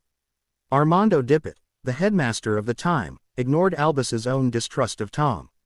Armando making him head boy the next year proved my caution accurate. The Spectre folded her arms. Yet despite your suspicions, which were well founded, I might add, you just let it go. I did no such thing. She stared at him in surprise, and he continued, there are more ways to fight someone than challenging him to a duel. With his Newt scores, his special award, and being head boy, Tom could have found a job just about anywhere he wanted. Instead, he was a lowly shopkeeper's assistant at Borgin and Burke's. Do you know why that was the case? He thought working there would give him access to rare dark artifacts. Lily answered tentatively, though it was clear that she had little confidence in her response. He shook his head. Perhaps he used his placement to his advantage in the end, but that was not his dream job, nor his second, third, or even 20th choice. I have a reputation as a skilled networker and talent scout. When I make recommendations, people listen. I called all the department and subdepartment heads I could reach, the chief healer at St. Mungo's, innumerable barristers, anyone I could think of who would be in a position to give him a respectable occupation, and I sullied his name. I told them that he was a thief, a liar, and a bully, a useless layabout with nothing more than a talent for charming the unwary. I must have spent a dozen galleons on flow powder, but by the time I was done, I had cut him off at the knees. There was no way he could insinuate himself into any role that would allow him to influence society. And if he hadn't turned himself into a Dark Lord, it probably would have worked, she murmured in reluctant approval. Does he know that you interfered with his goals? He slowly nodded. I am certain that he does. He made various threats through letters during the war that implied that, anyway. Hogwarts was safe, so I never really feared him acting on them, especially as I lived here year-round. But when Harry told the world that he was back, I immediately started moving from house to house, trying my best to stay hidden. Perhaps it's for the best that Albus tracked me down. If he could find me, Tom most surely could. I know it's a terrible thing to say, but Severus's murder could not have come at a more convenient time. Lily smirked slightly at that, and his eyes widened. No, you couldn't have. Did you? How? Why? Did you know that it was Severus who sold us out to Voldemort? At his shocked expression, she continued, yes, he wanted James and Harry dead and me to his every sick and desire. Needless to say, I was quite disgusted when I learned that. Of course, that's not to say that I had anything to do with his rather ironic demise. But you're not denying it, either. There are few people who would think to boil him in his own cauldron. And you still haven't said how you were able to do that. True on all counts. The clock on the wall told midnight, and on the last chime, her form began to fade. All Saints' Day. It seems my time is up. Lily, wait. He shifted to his knees and crept closer. I'm sorry. You're right. I share some blame for your death, and I don't deserve it, but please. Can you forgive me, even a little? Her transparent eyes softened marginally, and she laid her cold hand lightly on his bald pate. You tried. You made mistakes, And you could have done more to stop Voldemort before he became the horror that he did. He winced at that rebuke, but you did try, which is more than I can say for the majority of Britain. Yes, Professor, I forgive you. Thank you. She smiled before completely vanishing, and Horace covered his face with his hands as tears streamed down his cheeks. Thank you, Lily. Thank you. Harry ended the illusion and averted his eyes as the man began to cry. He whispered, I think that's all we can get out of him tonight. Get us out of here, Dobby. The house elf nodded and, with a snap of his fingers, popped the two of them, Hermione, Luna, and the cloak of invisibility to an empty room just a few doors down from the Gryffindor common room. That was nice of you to agree to forgive him, Harry, Luna commented as the elf took the Hallow back to the manor. It really was. Frowning, Hermione swept her wand tip over her throat to end the voice-changing and ventriloquism charms. No longer sounding like his dead mother, she added, the story we got from him was different from that of our timeline. Yes, it was, but whether that's due to a change in Slughorn or hearing it from someone other than Dumbledore is debatable. Still, I meant what I said and you repeated. He, at least, made an attempt to stop Tom before he became a Dark Lord. Could he have done more? Sure, but so many people were perfectly content just sitting and watching that I have to lower my standards unless I plan to torch this whole country. Don't worry, Harry, there are still plenty of Death Eaters you can take your anger out on, Luna reminded him with a wicked smile. And as soon as we get used to our larger cores, we can get back to taking away everything they hold dear. So, not that I don't enjoy using the room of requirement as our private flat, but are you going to tell us what you need it for tonight? Hermione asked her boyfriend as he paced in the familiar hallway. Harry glanced up, not ceasing his movements. Maybe you forgot, but you owe Luna for losing the bet about whether or not crumple-horned snurcax exist.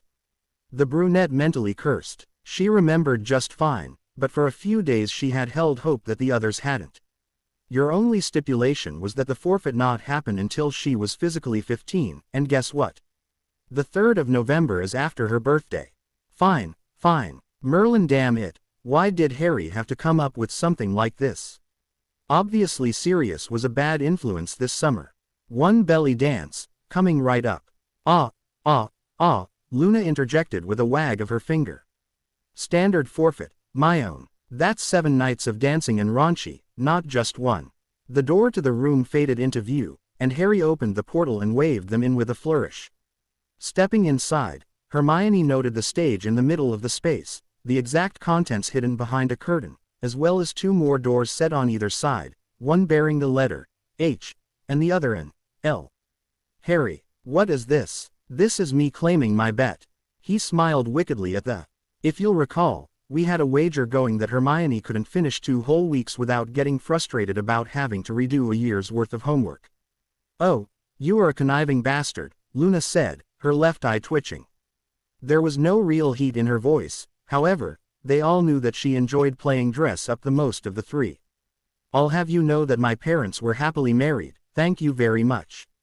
He shooed them towards their doors. Hermione, there's a bell in your changing room that will ring when Luna and I are ready for you. Just wait quietly until then, if you don't mind. Too late for that, she stalked into her room and glared at the silver instrument hanging innocently on the wall. Not for the first time did she wish that the rules of their little game allowed them to spend one of their prizes to offset another. Not that it would matter much now, she thought as she walked over to a low table and opened the single box sitting on it. Even if we could, I owe Luna while she owes. Oh, you have got to be kidding. The clothes inside the container were barely worth the title. Huffing, the brunette reached inside the box and removed the billowing harem pants. She stared with undisguised irritation at the hand she could clearly see through the sheer red silk. Why did I agree to do this, again? Oh, yes, because Luna said it would be fun. All right, and it kind of is, she admitted, pulling her school uniform off and shimmying into the costume. I'd never wear anything like this of my own volition, and there's absolutely no way I would ever let myself be seen in public, but if it's just her and Harry, I can't say I really mind that much. I mean, before we came back in time they saw me completely D on a daily basis, revealing outfits aren't any worse. A wide belt made from strings of fake galleons wrapped around her waist, Then she tied on the bikini-like top composed of the same material as the pants. Examining herself in the mirror, she shrugged weakly. Could be worse, I guess. The bell chose that moment to ring, and she silenced it with a wave of her wand before setting her focus on top of her normal clothes. May as well get this over with, she muttered. Opening the door and peering out, she gaped at the get-up Luna had been forced to don. Yeah, definitely could be worse. I have no idea what you are referring, the replied with a dainty sniff before crossing her arms under the solid bronze. The breeze is quite comfortable. Hermione could not help but snicker as she examined the long blue loincloth stretching between her girlfriend's legs. I wouldn't expect that outfit to provide much insulation. Harry, now I understand why the third Star Wars movie was your favorite. Obviously, it was the final triumph of good over evil and had nothing at all to do with a half-D Carrie Fisher, he denied. Reaching behind him, Harry brought out a bowl of pudding and placed it in Luna's hands. It's not GS, but it should work just fine. The other girl paused mid-motion, a spoonful of steaming sponge cake about to enter her open mouth. Huh, you thought your forfeit was just dressing up. Oh, no, I get to spend 7 nights like a sultan, one girl dancing for me while another feeds me. He grinned unrepentantly at their incredulous stares. The growling lightly as she possessively cradled the dessert in her arms brought a smile to Hermione's face. I think she might disagree with that plan. Yes, I can see that. He sighed and drew their mutual lover to his side.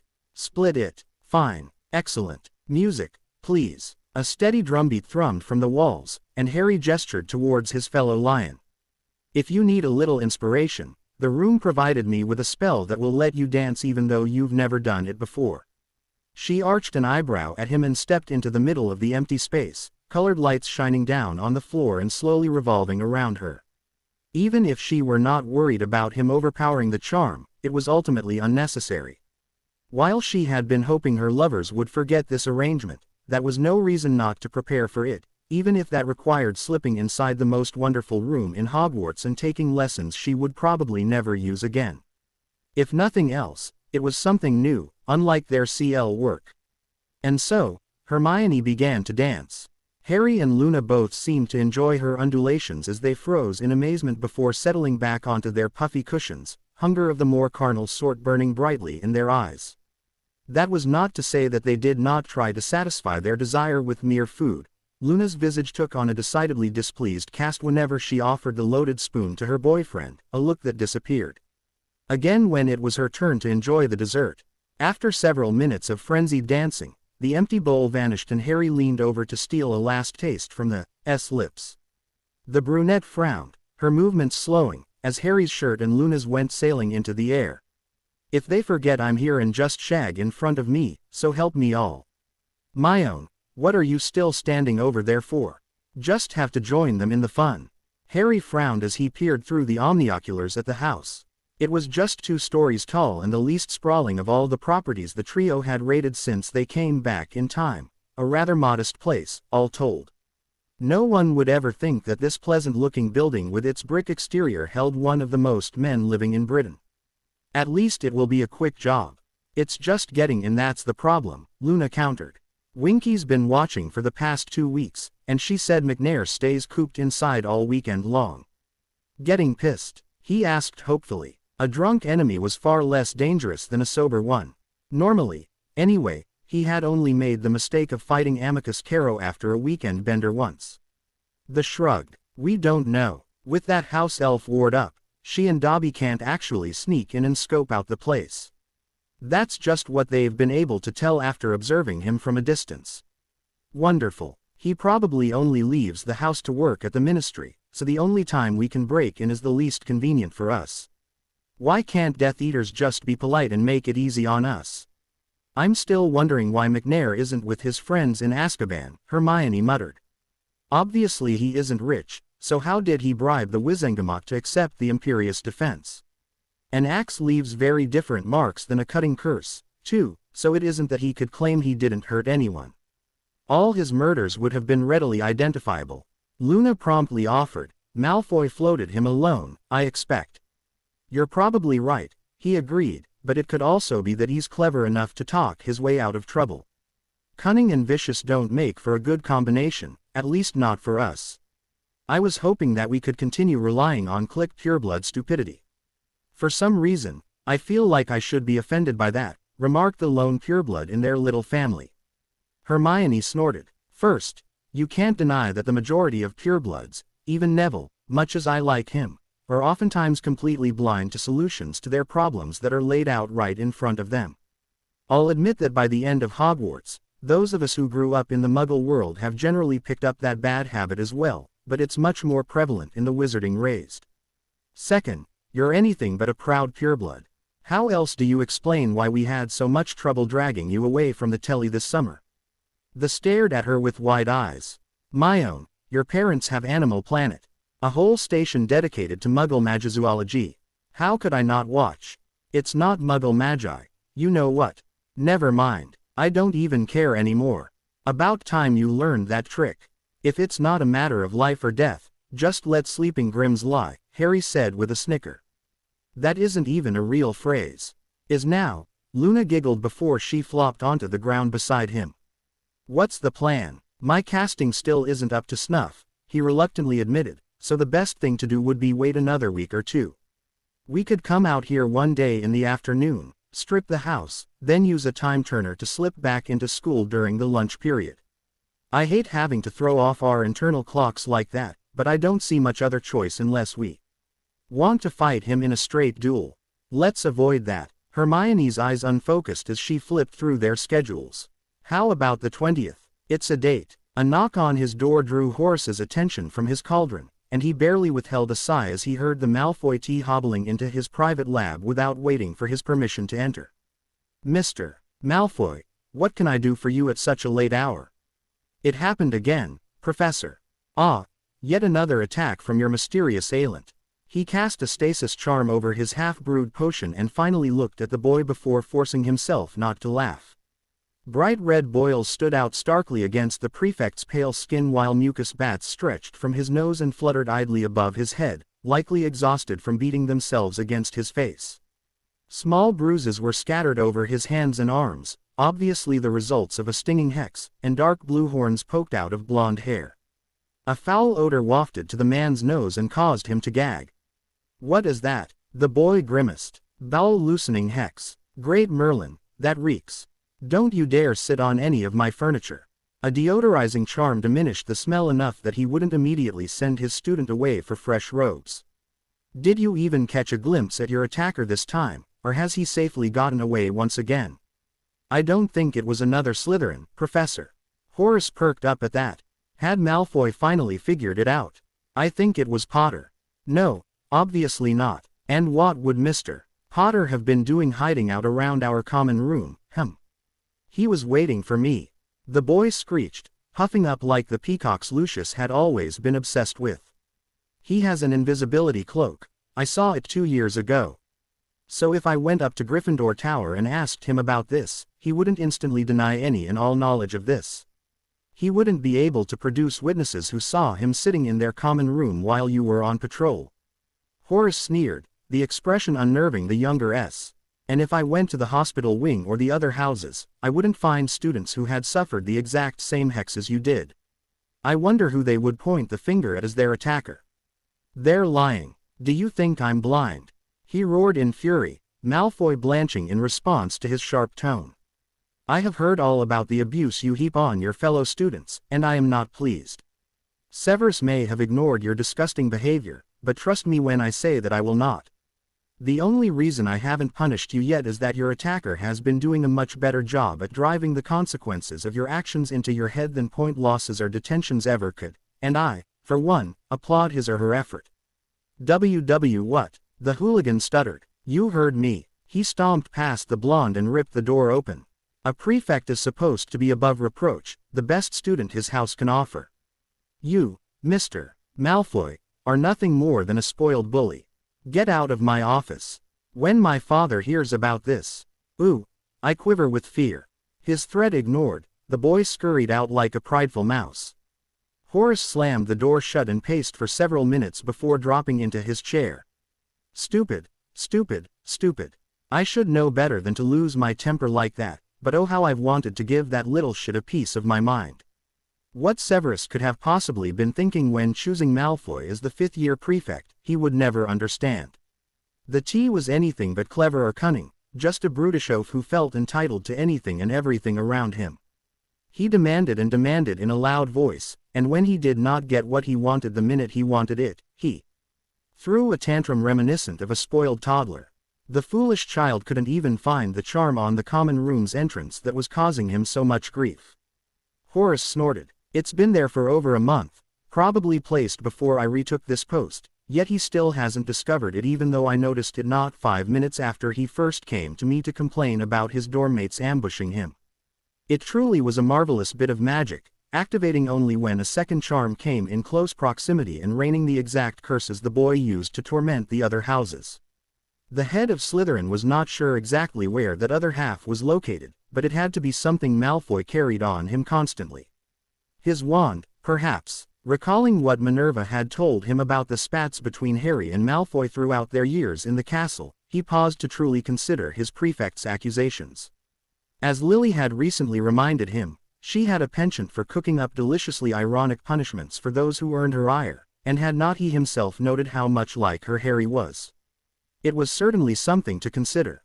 Not that he would punish the other boy, not at all. Should he locate evidence leading back to Lily's son, he simply planned to praise the boy for how sneaky and effective his retribution was and then make sure he knew how to cover his tracks better in the future. Speaking of things to look into, he thought as he picked up the sheaf of parchment containing the grades and his own observations of his 5th through 7th years. His agreement with Albus meant that he could not change his prefects until after the winter holidays, but come spring term, neither Mr. Malfoy nor Miss Parkinson would have any authority. Perhaps Mr. Zabini and Miss Davis wouldn't mind taking on some additional responsibilities. Lily was right. He should have worked harder against the monster Tom became. While those mistakes were in the unchangeable past, there was more he could do to stymie the bigotry running rampant among the Slytherins now, and by Merlin and Morgana, he was going to do it. Bullies would find themselves powerless. Blood purists would discover that their words were unwelcome. It was time to clean house. And the next time he saw his favorite student, he would be able to hold his head high. Ron glanced up from his IGN Ments at the sound of the portrait opening, his bad mood plummeting further as he saw Harry and Hermione entering the common room. His eyes immediately shot to the girl's misbuttoned shirt and heaving. "You know, that was more fun than I expected," she said in a breathless voice. Harry nodded, wiping a bit of sweat off his forehead. "Well, leave it to Luna to get creative with our play. I don't think I could do that every night, though." "Oh, certainly not." The redhead's insides squirmed uncomfortably and his blood pounded in his head as he watched his best mate walk off. 4 years he had been at Harry's side. If it weren't for his help, the boy who lived would have died years ago. Who stopped the troll? Who outplayed Flitwick's chess set? Whose car saved them from Hagrid's giant spiders? Who found out Sirius was innocent? Who saved Harry and the little Vila girl when they were drowning in the Black Lake? That was all Ronald Weasley, that's who. But this year Harry dropped him like a sour potion to spend all his time with Hermione and bloody loony Lovegood. Ron snorted. He's just jealous that McGonagall made me prefect and not him. Still, it wasn't fair. He had fancied Hermione since the Yule Ball last year, and Harry knew that. Merlin, even Hermione knew how he felt, but instead of being with him, she was shagging their mate. Why was it Harry who got to date 2 birds at the same time, even if one of them was a complete nutjob? As if dating his girl wasn't bad enough, Harry was still held in high regards by the Quidditch team, even though they kicked him off earlier that year. Probably because they couldn't stand his new attitude, Ron thought viciously. I bet those rumors about Umbridge forcing him off the team were just made up to make sure he wouldn't look bad. He, on the other hand, had had one bad night with his broom acting wonky and his headache keeping him from playing his best during the tryouts, but Angelina had told him that he wasn't going to be Gryffindor's keeper, or even their reserve player. His own brothers wouldn't even back him up. And that's not all, either. Slughorn's all. Harry, you have your mother's talent. And, Harry, this is the best potion I've ever seen. And, Harry, can I please give you straight outstandings for the year? But he's giving me poors and even dreadfuls. Snape was a bloody git, but at least he was equally mean to everyone who wasn't a slimy S. Flitwick's the same way. The glamour charm was the first time this year that he's had even a single complaint about how Harry's been doing, and then he tells me that I'm too simple-minded to cast illusions. For crying out loud, McGonagall's treating Harry like he's the next coming of Merlin, talking about how detailed his transfigurations have been this year and how she's glad he's spending all his time with his nose in a bloody book. That last one really stuck in his craw. The head of Gryffindor House had called him into her office just the previous week and lectured him on how he still hadn't turned in the essays she had ignored in October. She had even said she would take away his prefect badge if his grades stayed as low as they were. She didn't care that he had other things to do, like trounce that uppity little firstie in chess or argue with Dean about how his dumb Manor football team would never be as good as the Chudley Cannons. And since when couldn't he take the younger kids' fang frisbees and ever-bashing boomerangs? They were against the rules, and he was allowed to confiscate them. Who cared what he did with them once the TS no longer had them? It wasn't like Harry was much better. If he spent more than 5 minutes writing any of his papers, Ron would eat his chessboard. She just wants to give my badge to her new favorite student. That or she's tired of Roper being the girls' prefect and remembers that Hermione said she won't do it unless Harry was the boys. It's not my fault that her second choice is worthless. He sneered and looked back at the 7 late essays he still had yet to start. If Hermione would just do them like she always had, he could get back to the important stuff, but she was too busy giving Harry everything he wanted. I bet she'd even snog Loony if he asked. Of course, that would be one way to shut the crazy bint up about her stupid made-up animals, he added with a mental laugh. Weasley, I think we need to start our patrol now. Roper's squeaky voice dragged him back to the outside world. Yeah, I'm coming. He stole a second glance at the short brunette, and an idea popped into his head. Harry's acting like he is because he's jealous of me, right? So if I get a bird of my own, he'll be even more jealous, and after a while not even the teachers would ignore his bad attitude. Then he's sure to realize that I'm the best friend he could ever have and come crawling back for forgiveness. Looking back to the girl, he said, "Hey, let's go to Hogsmeade together this Saturday." I already have plans. Roper replied before she scurried out the portrait hole. The laughter of the students lounging around nearby caused him to flush up to his ears, and he stalked out into the hall as well. She's probably one of Harry's fangirls, anyway. I'll find some way to make him quit acting like Malfoy, and maybe then Hermione will figure out which boy she should really be with. It was the flash of light from outside that caught Walden's attention. Setting his axe on the ground and the whetstone on the table, he rose and walked over to the window looking out onto his front lawn, only to find 3 people wearing black, Muggle-style clothes messing with his wards. An ugly grin grew as he realized what was happening. So these are the people who have been robbing good, proper pureblood families and leaving that damn fox head picture on the walls, huh? I should have known they'd be mudbloods. Good thing I took the afternoon off to finish my latest project, or I wouldn't be able to take care of them. Drawing his 6-inch wand and grabbing his weapon of choice, he moved onto the balcony overlooking the front door and waited. The protections on his house were relatively minor. It wouldn't take the thieves long to get through and enter the building, and then he would get the drop on them. The Dark Lord would be pleased when he brought back their broken bodies. They wouldn't be dead, though, oh no. The Dark Lord wanted to torture and kill them personally for stealing the money he needed for his campaign. A few minutes later, the door creaked open and the first of the mudbloods entered. Unable to hold himself back any longer, he cast an organ-rotting curse and snarled when the criminal jumped to one side to avoid the jet of yellow light. The thief popped back up and retaliated with a gray bone-breaking hex, forcing Walden to duck so as to avoid having his skull shattered. The other 2 took advantage of the exchange to race inside and run to the opposite wall. Well, that's just fine.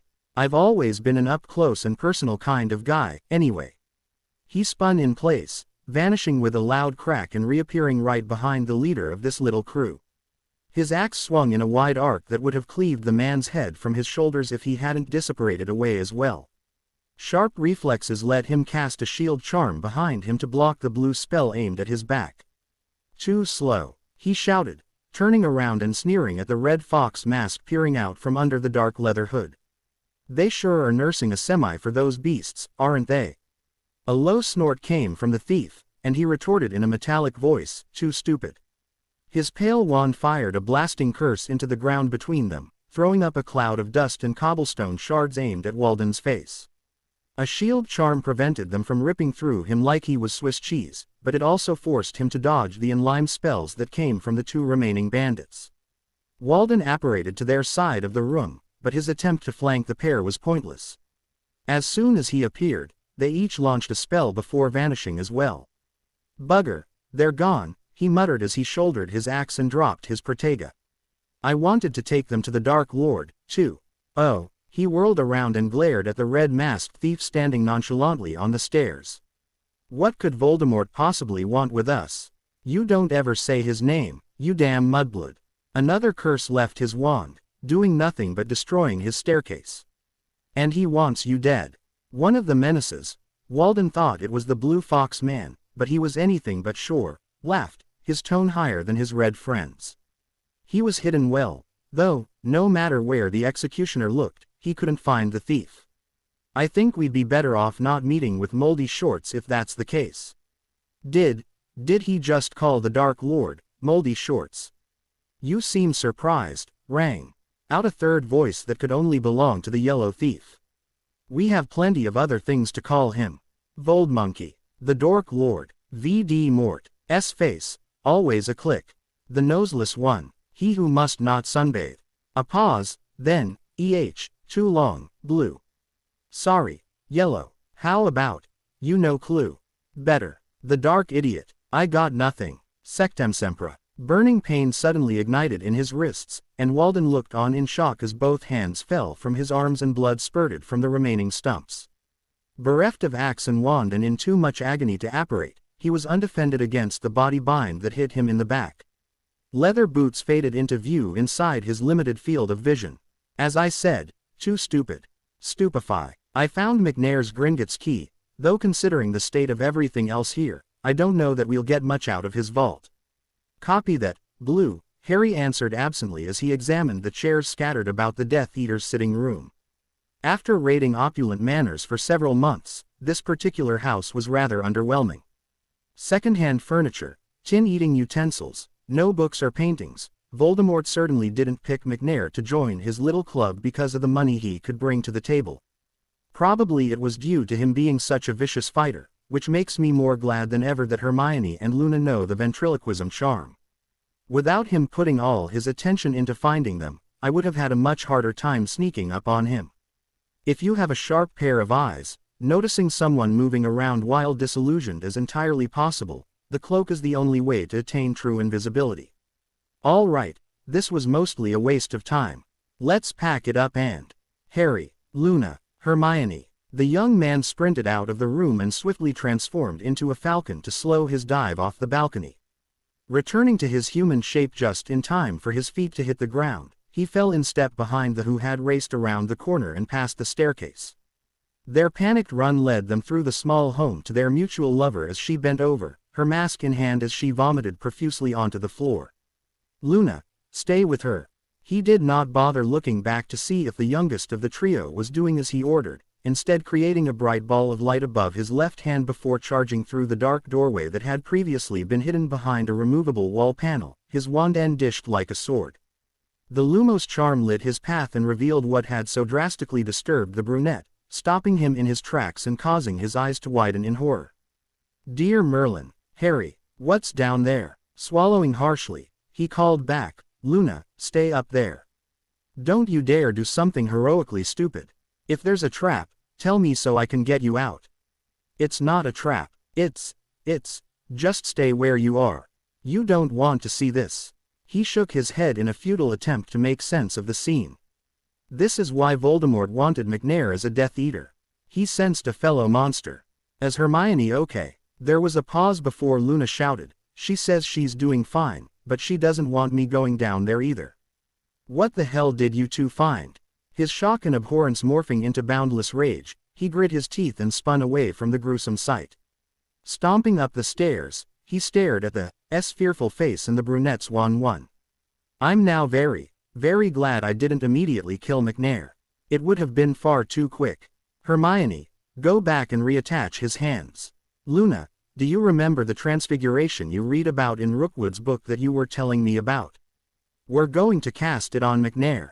Oh, yes. A dark, mirthless, furious grin split his lips behind the mask. Then I'm going to wake him up so he can suffer through it. Harry, you're starting to scare me. Hermione leaned over to whisper in her ear for a moment, and Luna's eyes suddenly hardened. Never mind. He deserves everything we'll give him and more.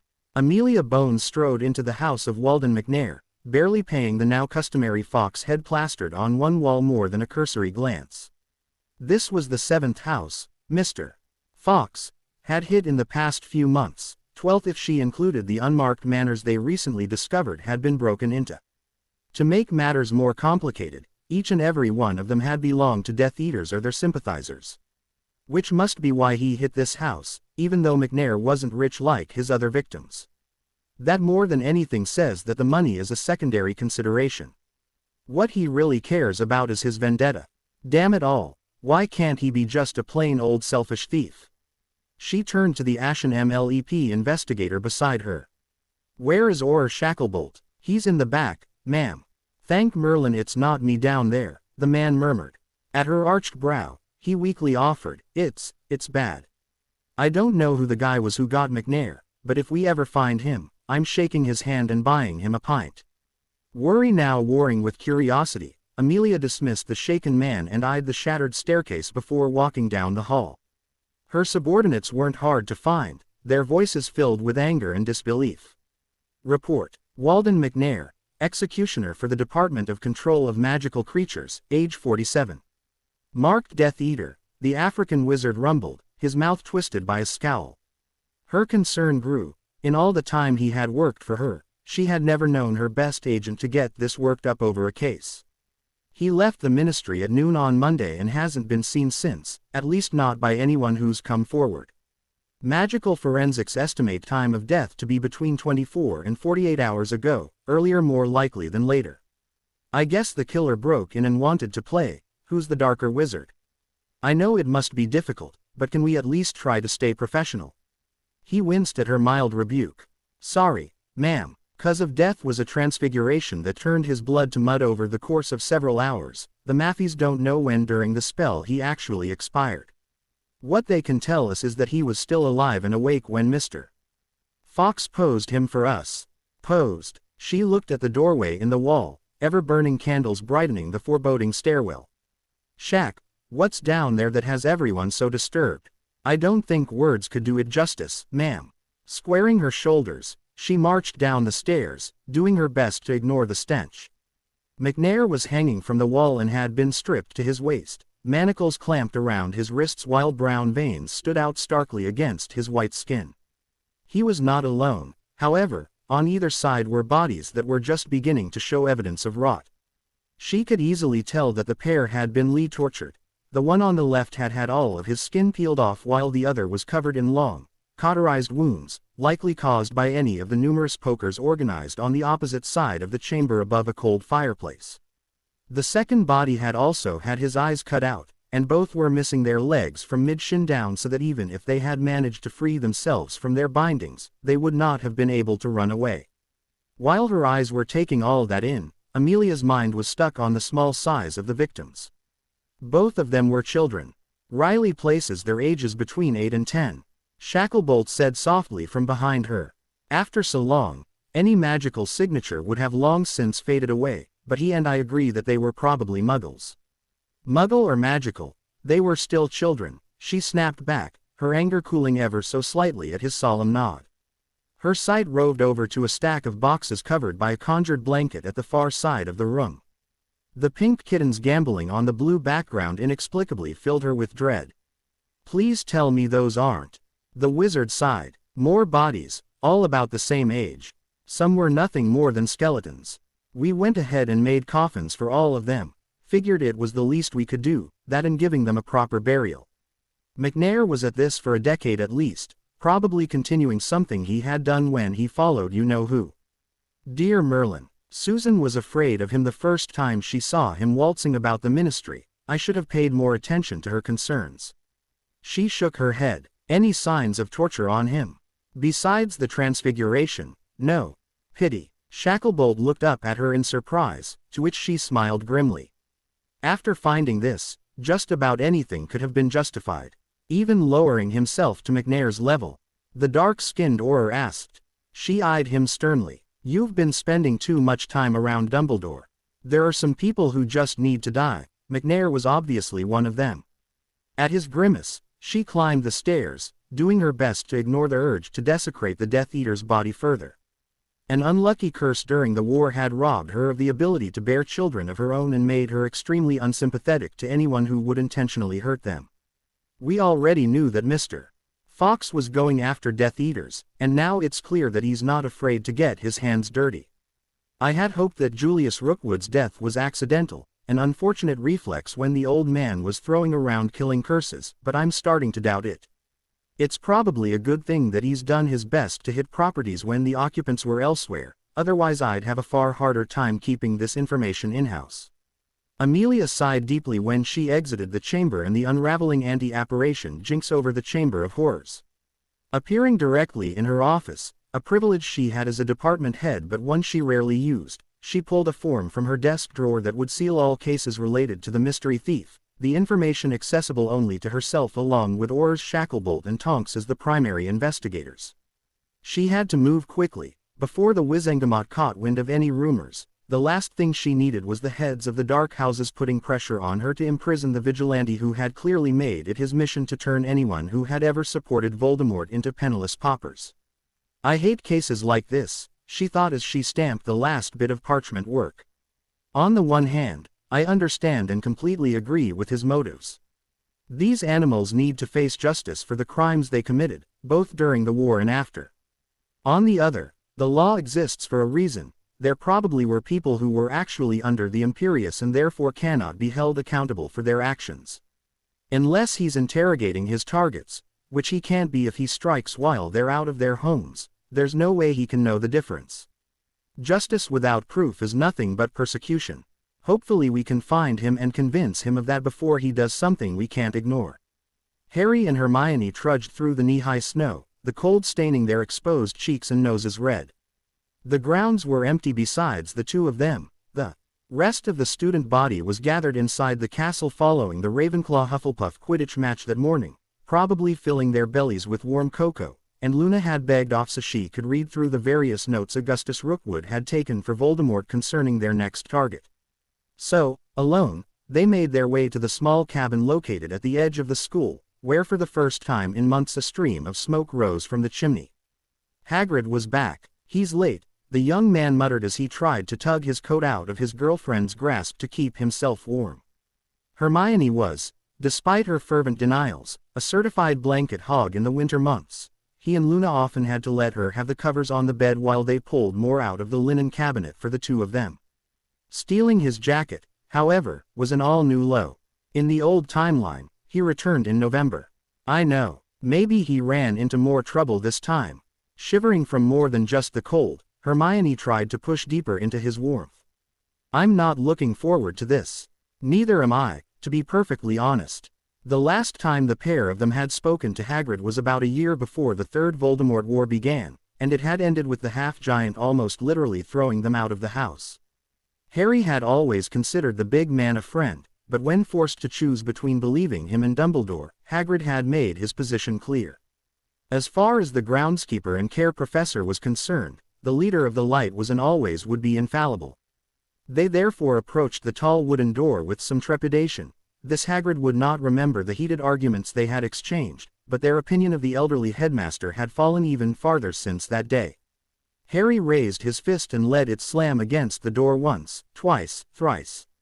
A loud barking echoed from the small building, and a gruff voice shouted, "Who's there?" "Father Christmas and his tropical island girlfriend. Who do you think it is, Hagrid?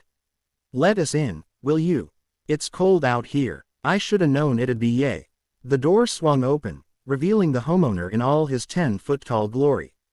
One beetle black eye gazed down at the pair fondly, the other squeezed shut behind a number of bruises, while his nose now resembled Dumbledore's own bent snout.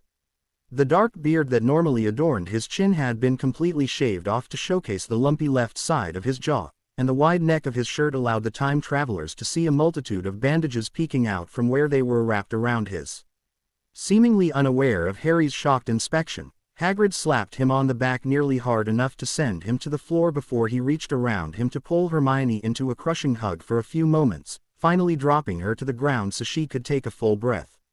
And Hermione, too. Where's Ron, though? He asked, sticking his head through the open doorway and peering about as if expecting the redhead to suddenly appear from thin air. Which, considering the number of times we used the cloak to visit, isn't exactly an impossibility. He's not coming, Harry answered as he dropped into one of the human-sized chairs clustered around the rough table. We had a bit of a falling out this summer. Hagrid frowned in concern before he moved over to the fire and hung a copper kettle over it. This too bad. What happened? He got it into his head that I belonged to him, Hermione snapped, her displeasure with the entire Weasley family making itself known. She scowled and softened her tone before continuing. When he found out that Harry and I had started dating, he didn't exactly take it well. Yay too. Huh, congratulations. Knew it'd happen sooner or later. Hagrid settled himself in his personal chair, one built more like a wooden couch than anything. Sorry it cost Ye a friendship, though. He'd treat Ye better than duh. Harry nodded. We did, too. Enough about us. What in Merlin's name happened to you? He knew Hagrid had been sent as an envoy to the Giants, but he did not recall the larger man being quite this abused last time. What complication could have arisen that injured the half-giant to this extent in addition to delaying him an additional month? Nothing. It's nothing. Hagrid, we already know you went to talk to the Giants, Hermione retorted, drawing a surprised gape from the man. The Order wasn't exactly secretive about their plans. However, that doesn't explain why you look like you were on the losing end of a bar fight with a centaur. Hagrid sighed before standing and pulling 3 mugs from the cupboard. And, I suppose tellin' Ye not to go snoopin' around, like Ye normally do'll just make Ye look harder, won't it? At their nods, he sighed again, though a faint smile could be seen. Fine, as well tell Ye now, else Ye'll just keep botherin' me about it later. Yeah, Dumbledore sent me to talk to the Giants, me in a limp. We set off right after term ended. Took us a month to get there. Had to travel like muggles, see, 'cause the ministry's been keepin' an eye on Dumbledore and anyone they reckons in league with him. We finally got to our last stop in Russia, St. Petersburg. A limp said it was, but I couldn't read their odd-written tell.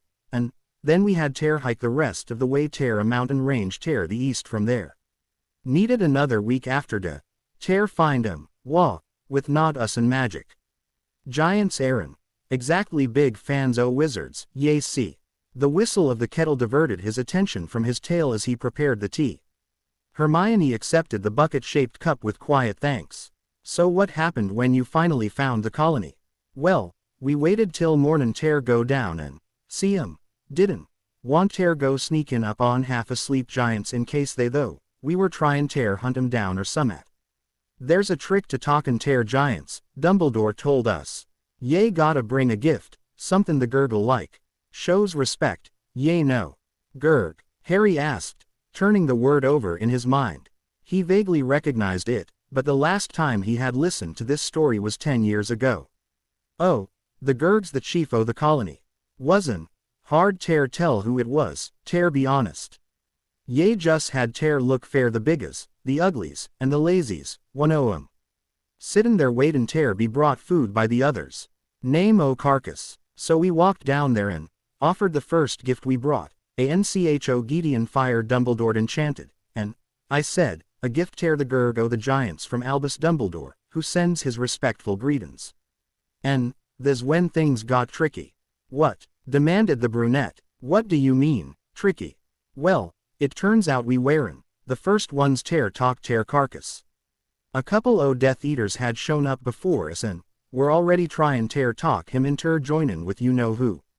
They'd been there a few days already, I bet, 'cause clubs Aaron, supposed to cut through solid rock, but the one carcass pulled out from behind his back did justa.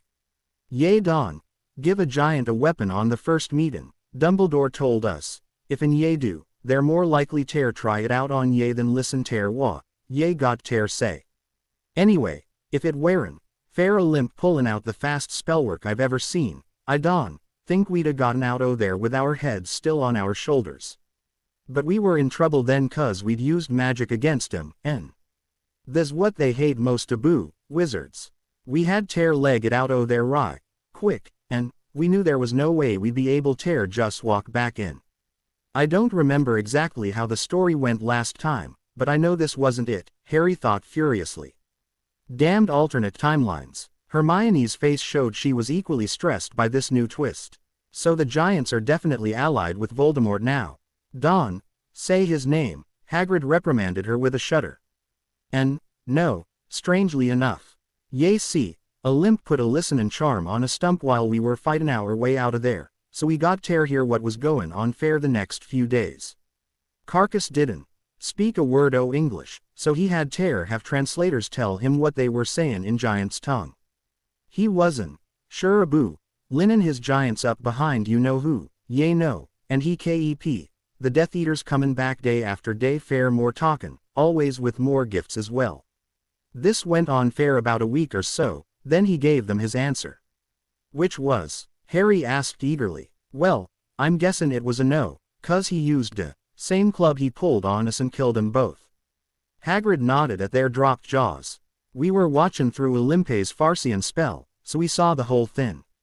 The giants sided with the Death Eaters last time, and it cost 'em even more o' their territory, so we figure Carcass didn't want nothin' more to do with 'em. Same night, he took the colony off to another mountain, probably to attack another colony with all the gifts he'd been gettin'. This the last we saw o' him. Okay, so that was a bust. But that was months ago. Why do you look like you were beaten up? Recently, his green eyes grew wide as he remembered what, or more precisely who, Hagrid had brought back with him. I wasn't beaten up. Well, not exactly, the large man added sheepishly. Ye see, I found someone while we were hidin' out and watchin' the other giants. It turns out my mother had another kid after she left me and my dog. My brother. Hermione gulped loudly, clearly remembering Grop. She had told him once that she would take Wronski feint lessons with him on his firebolt before she let the small giant pick her up again. And that explains your injuries. How? Well, I might brow him back with me. That's, Hagrid, you could not have picked a worse time to do something like this, Harry said with a sigh. With our new High Inquisitor running around, hiding a giant in the Forbidden Forest is just begging for trouble. The half-giant rolled his one good eye. Yeah, I met her last night. She was goin' on about inspectin' people and gettin' rid o' bad teachers and on. And she already has. Trelawney was put on probation last month, and she's threatened to arrange an exorcism for Binns. Hermione paused for a moment as she thought over what she had just said. Okay, that last one wouldn't necessarily be a bad thing, I suppose, but the point remains that you can't do anything foolhardy with her around. Foolhardy. Now, Hermione, Don, you worry a thing. I've got a load o' great lessons already planned fair CL. He grinned widely as he stared at nothing for a moment. I been keepin' a couple o' creatures saved fair the owl year. There's something really special, Hagrid, something really special, is exactly what you don't want to pull out, she cautioned. Umbridge isn't going to be happy if you whip out anything she thinks would be too dangerous. The large wizard laughed at her worries. Dangerous. Don, be silly, I wouldn't give ye anything dangerous. Bullshit, Harry thought. 3 words. Blast. Ended. Scroots. Those were plenty dangerous, thank you very much. Oh my, those completely slipped my mind. If you whip out a surprise like those again, getting sacked is going to be the least of your concerns. What are you talkin' aboo, Hermione? Hagrid asked in considerable confusion. The Scroots wearin'. Too bad, just a little excitable. Let me lay it out for you, then, since you don't seem to understand. First, you blatantly violated the ban on experimental breeding, a crime that could see you serve 10 years in Azkaban. The half-giant paled at the brunette's declaration. Harry had been in this very room when Fudge had dragged Hagrid away to said prison almost 3 years previously, and he knew that the large man never wanted to go there again. Second, you bred a fire crab with a manticore, a CL5 monster, a known wizard killer, and in this case, a wizard eater. There's another 20, maybe 30 years. Third, and most importantly, you then unleashed this monster hybrid on a bunch of schoolchildren. Forget prison. If anyone had died last year, you would have gotten the bloody. Hermione was now on her feet, breathing harshly as she stared at the abashed professor. She had obviously been holding this in for a while, not that Harry could blame her. In hindsight, being anywhere within 100 feet of those nearly unkillable beasts had been as bad as sticking their heads in a lion's mouth and then poking it in the eye. That had not been the only time he had been in perilous situations thanks to Hagrid, either, Baby Norbert, detention in the Forbidden Forest, Fluffy, Aragog, Buckbeak, Grop. It was disconcerting to realize that his first friend in the wizarding world had possibly been a bigger threat to his life than even Voldemort.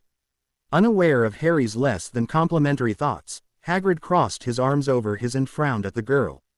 Now, wait a second. The Scroots might a scared ye, but they weren't, bad, just a little playful, that's all. They didn't act up one bit fair me. That's because you're half giant. The large man gaped at Hermione's shriek. Taking a few deep breaths and lowering herself back into the chair, she continued more softly, we aren't. We're just normal, fragile humans.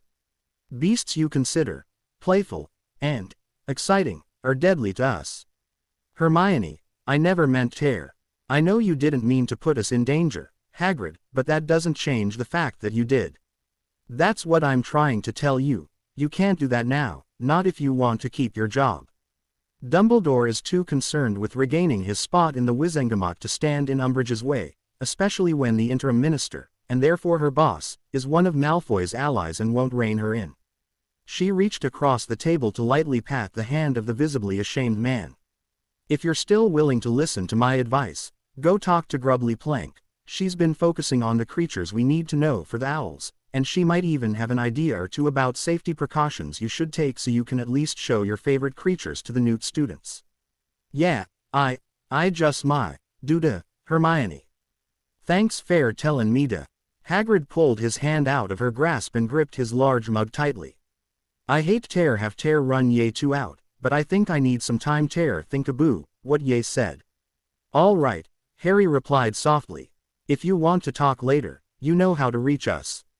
He followed his lover out the open doorway and into the cold once more. Hermione stood quietly in the snow, not saying a word until the door had closed. Someone needed to tell him. It wasn't something he wanted to hear or that I wanted to say, but he has to understand that. If he doesn't, people could die. The ferret might have played up the injuries he got from Buckbeak in third year, but if he hadn't stuck his arm in front of him in time, it would have been his neck that was ripped to shreds. I know. He reached out and pulled the young woman to him, letting her burrow slightly into his. I guess we'll just have to wait and see what changes arise from this. Minerva nearly ran to the common room, sharply calling, Flibbertigibbet, to the fat lady. The portrait swung open, and she swiftly found some of her targets. Mr. Weasley. One of the twins jerked his head up to meet her eyes. Whatever it is, we didn't do it. I don't particularly care at this moment. Where's your other brother? She snapped, looking through the room again. The boy relaxed now that he was sure he was not in any trouble. Ron's in his dorms, I think. Do you want me to get him? Yes, and then I need both of you to come with me as well. This scared the boys into motion, and the one not serving as her messenger began gathering their collective belongings. A tense minute or so passed, the other lions whispering to themselves about what she could have come for, and then the third redhead appeared at the head of the stairs. Follow me. She had already left the room and was striding down the corridor when the brothers caught up to her. What's going on? Demanded the second of the twins. Her steps slowed. This was one aspect of being a head of house that she despised. She had been forced to do it too many times during the last war. I'm sorry to tell you boys this, but there was an attack on your house earlier today. Death Eaters. The first lookalike asked fearfully. We think so. Unfortunately, that is not the end of the bad news. The head of Gryffindor House took a breath to give her time to gather her courage. Your mother was inside the kitchen when it blew up. What? She's alive, she immediately continued, which calmed the frantic children considerably, but she's insane. Mungo's in critical condition. I just came back from there. and the healers are doing all they can to help her. Your father has asked that you return to headquarters now rather than wait another week, so we are going to the headmaster's office to let you flow there." Ron Weasley simply stared at her blankly, but the twins shared a meaningful glance. "Professor, what about Ginny? She was in the Leary. Madame Pants has already escorted her to Professor Dumbledore." "That's good, then." The prankster brothers eyed her seriously. "What was Mum even doing at home at all? I thought the whole reason we had to move to London this summer was that the Burrow wasn't safe." "Bill has been working on the wards when he can, but obviously you are correct that it is not as well defended as headquarters. However, your mother went back a few times a week. When we asked, she told us that she had to care for your animals and your garden." She smiled mirthlessly. "I also believe she did some cooking there, too, either because she has ingredients that headquarters does not or she just enjoys puttering around her own kitchen." Needless to say, the enemy noticed her routine and ambushed her. How badly was she hurt? Minerva forced herself not to stop and stare at the small voice the second twin had spoken in. The three boys were putting up a vague face, but she could see the cracks starting to form in their facades. For the first time, the risks inherent to the war their parents were fighting in were clear. Clearing her throat slightly to stave off her sorrow at the loss of innocence her charges were now experiencing, she finally answered, "It could have been much worse. We think she was cooking at the time because she has a large burn on her face consistent with boiling oil splashing on her. There were also shards of metal shoved into her body, probably from the pot she was using. Several of her ribs are broken, as well, along with her right arm. Thankfully, she had brought her clock to headquarters, so it alerted us the moment she was attacked and we were able to take her to the hospital. The healers say it will take some time, possibly several weeks, but she should make a full or almost full recovery." The children breathed a sigh of relief. "Come along, boys, your father is waiting for you. He understandably wants all his family together right now so he can make sure you're all safe." I wonder what all that was about. Harry just smiled slightly at his girlfriend's confusion, or at least he did until Luna poked him from where she was cuddled into his side. "You know something. Spill." "I know many things, my dear." They both glared at him, and he sighed before picking up his wand and casting a muffliato around them. This was one topic he did not want leaking to the Hogwarts rumor mill. "Okay, yes, I know why McGonagall came in here and stole away the Weasley boys.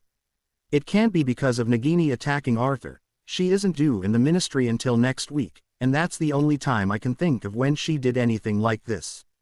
"What did you do?" I did nothing, but if I had to guess, I'd say that Molly's either dead or insane." "Mungos." Luna pouted cutely at him. "Come on, Harry, you can't leave us in the dark like that." "What happened?" "Again, I know nothing for sure, this is all just a hypothetical." "Harry, drop the deniability nonsense and just tell us." "Fine, take away my fun," he retorted with a playful glare at the brunette. "What potions include jasmine?" The light of understanding filled Hermione's eyes. "Very, very few. 5-second cement has it as a thinning agent, and it's a minor ingredient in the delirium draft, but far and away its most common use is as the base in love potions. In fact, didn't Dram say that all love potions use jasmine at some point in their brewing?" "Yes, he did. So, since it's found in such a specific group of potions, I didn't feel at all bad for having Winky sabotage Molly's stash just a little." "Winky, not Dobby." He laughed at her question. "No, absolutely not. I like Dobby, don't get me wrong, but subtlety is just not in his nature. Winky, on the other hand, was involved in hiding Barty from the rest of the world for, 13 years. Her Y-traps are less likely to be detected until it's too late." "And just what did our magnificent Lady Elf add to said's ingredients?"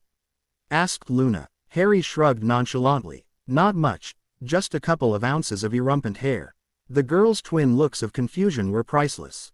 "Hair, that is what I said." A dark grin split his mouth. "After all, just like belladonna, jasmine needs large amounts of heat when it's added to the potion, and all hairs and quills become unstable in high heat. Of course, whenever you talk about anything to do with erumpents. Unstable is just another way of saying explosive," Hermione finished for him. "You turned her cauldron into a bomb." He nodded and leaned back in his chair. "Pretty much. It's her own fault, though. I don't even care who she intended the victim of her potion to be. By brewing it, she's conspiring to and potentially end someone, even if it isn't us. As entertaining as watching Luna go vicious tiger on her was in hindsight. She should just be glad I didn't shoot an Avada Kedavra up her ass. I'd rather her plot not get to that point this time. And since Jasmine is used in nothing else she has any reason to brew, she would have been perfectly safe if she hadn't tried to make a love potion. Her injuries are the result of her own intentions, Hermione summed up. Exactly. He shrugged again. She survives this, maybe she'll take a second to think about whether or not she should make another attempt before she puts the cauldron on the fire again. We can only hope. Harry gently edged the soft skin between Luna's shoulder blades before zipping the back of her bodysuit up. She gave him a smoldering look and slipped on her mask, a flat, blank one rather than the blue fox head she normally wore. Applying his own mask, he turned to his other lover. You're sure you want to go like that? I have a mask if a situation come up where I need it, but this glamour should work just fine, the Percy Weasley imposter said with a nod. Knowing Percy, him hanging around the office late at night won't be a huge surprise in case I run into anyone. Dobby reported that he's enjoying his brown nosing, dinner, with the new head of the Department of International Magical Cooperation, so he has an alibi, too. If he still gets in hot water with the DMLE, though, well, that's what he gets for calling you deranged and dangerous. Works for me. He dd the cloak over his shoulders and waited for Luna to pull the ensorcelled collar off of Clyde. It was only his knowledge that she was already there that kept the Snurkack's natural notice me not field from affecting him. Ready. With 3 separate cracks, they apparated to an enormous room, golden runes flickering rapidly into and out of existence on the blue ceiling. The dark wood of the walls and floor gleamed even in the low light given off by the few floating lanterns that had not been trimmed for the night. In the middle of the hallway stood 5 gold statues, a wizard, a witch, a centaur, a goblin, and finally a house elf. As the trio of thieves admired their newest target, a crisp female voice intoned, "Welcome to the Ministry of Magic." As the trio of thieves admired their newest target, a crisp female voice intoned, "Welcome to the Ministry of Magic." All right, girls, remember the plan, the masked man reminded his lovers. We aren't the foxes tonight. Get in, get out, no one ever knows we were here. Hermione, her illusion masking her as the most pompous of the Weasley clan, nodded. Try to maintain mirror silence, but if we do need to get in touch with each other, code names are the order of our birth dates. Unless the timeline is more different than we think it is, there shouldn't be anyone here except whoever the order sent to guard the Department of Mysteries, but there's no reason not to take precautions. You're taking care of that, too. I am, came Harry's voice from somewhere ahead of her. She huffed to herself. She often attempted to figure out exactly when he left her side on missions like this, but not once had she succeeded in that self-imposed challenge. Between his experience at sneaking around, a silencing charm on his feet, and Death's own cloak of invisibility, he was nearly impossible to track when he did not want to be found. And I'm hitting Umbridge's and the minister's offices, Luna added, her pet Snurkack's natural notice me not field wavering slightly as she drew attention to herself. No telling what kind of dirt the toad is hiding. I'll look through the department for the control of magical creatures, too, if I have spare time.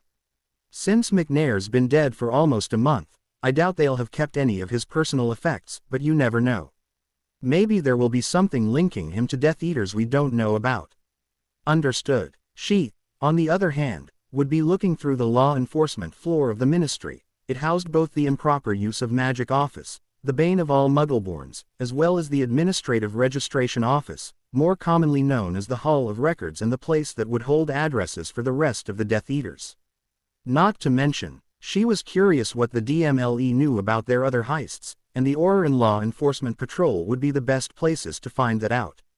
The first expected hurdle, the empty security desk, proved to be nothing. The trio had multiple plans for any warning charms on the golden gates nearby for unregistered wands or someone ping through them or something, but to their surprise, there was nothing. 1. 3. Explain something to me, if you could. Why do they have a security desk at all if people can just walk right in, fully armed and undetected, whenever the hell they want? Harry grumbled. Because they just want to put up a display of safety and competency. Luna offered. If they hire enough people who just want to get on with their day, they can convince themselves that they're prepared even though they have nothing to actually stop someone who plans to do some harm. Or maybe it's just an illusion of safety for the average wizard, I don't know. Considering we're the ones benefiting from it this time, I'd suggest we don't argue against good fortune at the moment, she cut in. Everyone grab a lift. The faster we get to our targets, the faster we can get out of here. The end of the hallway contained at least 20 golden grills, so they had no trouble finding one for each of them. Hermione waited rather impatiently for the lift to arrive at her destination, with the atrium being located on the 8th floor from the surface. Rising all the way to the second where the DMLE was situated took a while, especially when the lift opened its doors automatically at each new floor. Finally, however, the chains clattered as the grill slid open for the last time, and the same feminine voice she heard when they arrived told her, Level 2, Department of Magical Law Enforcement, including the improper use of Magic Office, or Headquarters, and Wizengamot Administration Services. Finally, she strode confidently into the corridor, brown-turned blue eyes flicking over the wooden doors set into the walls. I wonder what? These must be the Wizengamot members' offices, she decided as she read the BR nameplates, each one denoting a different family. Makes sense, I suppose. Lazy pureblood bigots are too good to walk any farther than they absolutely have to. Too bad we're here for information. I'd love to strip these rooms bare. Maybe another time. Walking past the various offices with their tempting mysteries, she slipped into the cubicle filled or headquarters. Along the back wall was her target, a pair of doors labeled Head Or and Head of Department. She entered the former of the offices and pulled a blank mask similar to Harry and Luna's out of her robe's pocket. The mask, spelled with magicite, revealed only an anti-summoning charm on his file cabinet that was easily broken before she stuffed it back into its hiding spot. Not enchanted. That works out for us. Actually, without any other evidence that someone was here, Scrimbor will be left to assume that the spell failed on its own. Accio records of thefts in the past year. The drawers of the cabinet shot open, and no less than a dozen bundles of parchment flew out and landed on the desk in front of her. That's more than I expected, honestly. With the thicknesses that some of those files were, she was sure that their exploits would have been grouped together. It wasn't like they had made it difficult for the DMLE to realize it was the same perpetrators, after all. Murder-robbery, but no one I've ever heard of. Thefts of witches' familiars in Cambridge. Serial knicker-snatcher. She blinked in surprise. I don't even want to know. The rest of the cases were in the same vein, which both disturbed and irritated her. Our heists were artfully done, unmistakable, and resulted in the death of two prominent purebloods. There's no way the head or shouldn't have been notified, especially if his files are this minor. Unless, she exited the room and looked at the next office. Unless we've made ourselves so large a threat that we're now the problem of Amelia Bones herself. The mask came back out, and she slowly pushed the door open. This was more of what she was expecting. Everything, even the picture frames on the desk, was covered with ocean blue magic. Was it for detection and recognition? A paralyzing spell to keep her there until Madame Bones walked in. Something else entirely. Without any hints or enough time to work out its purpose from its arithmetic formula, she was loath to put it to the test. Thankfully, I don't have to. She pulled 5 palm-sized clay tablets from another pocket, each marked with runes for canceling magic on objects, and arranged them in a square around the new filing cabinet before setting the last one on top. Carefully tapping the tablets with her wand, she watched the cuneiform pressed into them flare with white light. The disposable secondary foci crumbled, and so did the spells on the cabinet. Merlin, I love runes. Repeating her previous summoning spell, she watched only 2 files come to her. One of them caught her attention immediately, not only because of how thick it was, but also for the wax seal in the middle of the large envelope that proudly displayed the DMLE scales and motto under a messily written label of Mr. Fox. This had to be theirs. A spell stretched out from the impression and wrapped around the bundle, and no matter how Hermione pried on the seemingly loose edge, she could not open it to read the files inside. How interesting. A sealed file, presumably only able to be opened by Bones herself. She's taking us seriously. Despite the increased risk the personal attention of the head of the DMLE presented, she could not help but smile. It was always nice to have one's work appreciated. She magicked the files back into their drawer. Unless she broke the seal, she doubted a duplication charm would let her read the files, and she could not recast the spell since she had no idea what it was. As Harry had reminded them, they had to cover their tracks tonight. I doubt he'd mind us having a bit of fun, though, she thought with a mischievous grin. Her next stop was the improper use of magic office to foul up the trace just a little bit, and then it would be time to flip through musty old parchment to find the coordinates for their remaining targets. Level 1. Minister of Magic and Support Staff, including the Office of the Minister of Magic, Office of the Advisor to the Minister, and Office of the Senior Undersecretary. Humming a soft tune to herself, Luna left the lift, her boots clacking loudly against the polished marble floor in the surrounding silence. She bounced the periwinkle blue, legless, rabbit-like creature in her arms and cooed, "It's terrible that we can't let anyone know we were here, isn't it, Clyde? This place really needs redecoration. Some carpets, a new paint job, maybe a few fruit trees." The Snurkak, too timid to give his opinion on the subject, simply squirmed deeper into her MCE. "Well, we don't have the time to sit down and plan out any changes, nor can we leave them suggestions." "Too bad. So, should we go through Fudge's, Umbridge's, or Chief Warlock Callahan's things first?" Clyde turned his horned head to sneeze cutely in the direction of the minister's office. "Yes, you're absolutely right. We'll start at the top of the pecking order and work our way down." To her utter lack of surprise, the minister's office was still filled with Cornelius Fudge's belongings. After all, the next minister, whoever the Wizengamot eventually chose, might have the same tastes as his predecessor, and it would be a waste of galleons to replace the gilded sofa with its leopard print cushions or the elaborate crystal and silver sculpture of enthusiastically bathing nymphs that was already available. Fudge would normally be able to take his furnishings with him, but the Wizengamot had dismissed him via vote of no confidence, so that fringe benefit of being the minister was no longer available to him. It was so sad, it almost made her want to cry. Almost. "I mean, when else are we going to have the opportunity to take these with us?" she mentally grumbled. Sure, they were tacky, overbearing, and, in the case of the statue, obscene and not even in the good way, but they would fetch a good price when sold to the right people. Mundungus Fletcher was the type of individual she wouldn't exactly mind Harry legilimenting for his underground contacts and memory charming when they were done. Oh, well, no use crying over spilled potion. A wave of her wand had the desk's drawers shooting open, and she laid Clyde onto the desktop before clipping a non-enchanted collar and lead around his neck. She could not keep track of him and go through Fudge's parchment at the same time, and she really did not want to worry about looking for her pet when she was done. At least this way she could simply follow the leash hooked to her belt to locate him again. Several minutes passed with her simply scanning the documents, but to her frustration, the former minister had been brighter than they had given him credit for.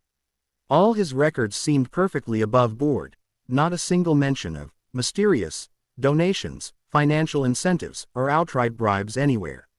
"All right, Luna, if you were a crooked politician who had incriminating documents about the money you received from Malfoy and his ilk, where you hide them?" She frowned for a moment before shaking her head. Somehow, she doubted Fudge had a trained man-eating kangaroo whose pouch she could use as a safe. Perhaps she should ask Hermione. The brunette was much better at inside-the-box thinking than she was. Then again, Luna drew her wand and held it flat in her palm.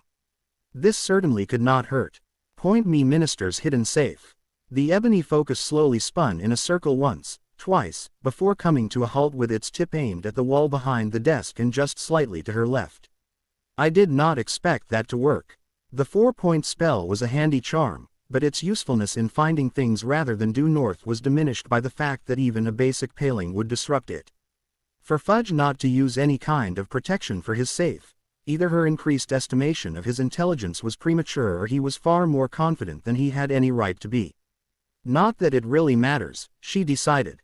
Either way, his secrets are ours now.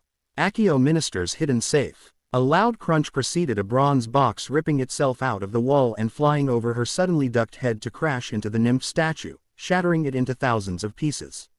Right, the ritual made the summoning charm one of those spells I need to be more careful with. She looked at the destruction her momentary inattention had caused and winced. Thank Merlin for reparo. Unlike Hermione or Luna, Harry took a lift moving downwards. After a few seconds, the same voice used throughout the Ministry building informed him that he had arrived. Level 9, Department of Mysteries. Thank you very much, he whispered in a flash of whimsy.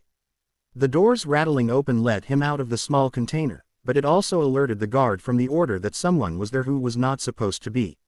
A cloak rustled, and the off-white blur his masks. Magicite showed him slid to the floor to reveal a balding, red-headed man. Who's there? Arthur Weasley challenged, wand raised to point to Harry's left and slightly above the level of his shoulder. Decisions. On the one hand, he could simply slip past the older man, with the cloak hiding him from Arthur's eyes and the silencing charm doing the same for his ears. Harry had little to fear from the man's watchfulness.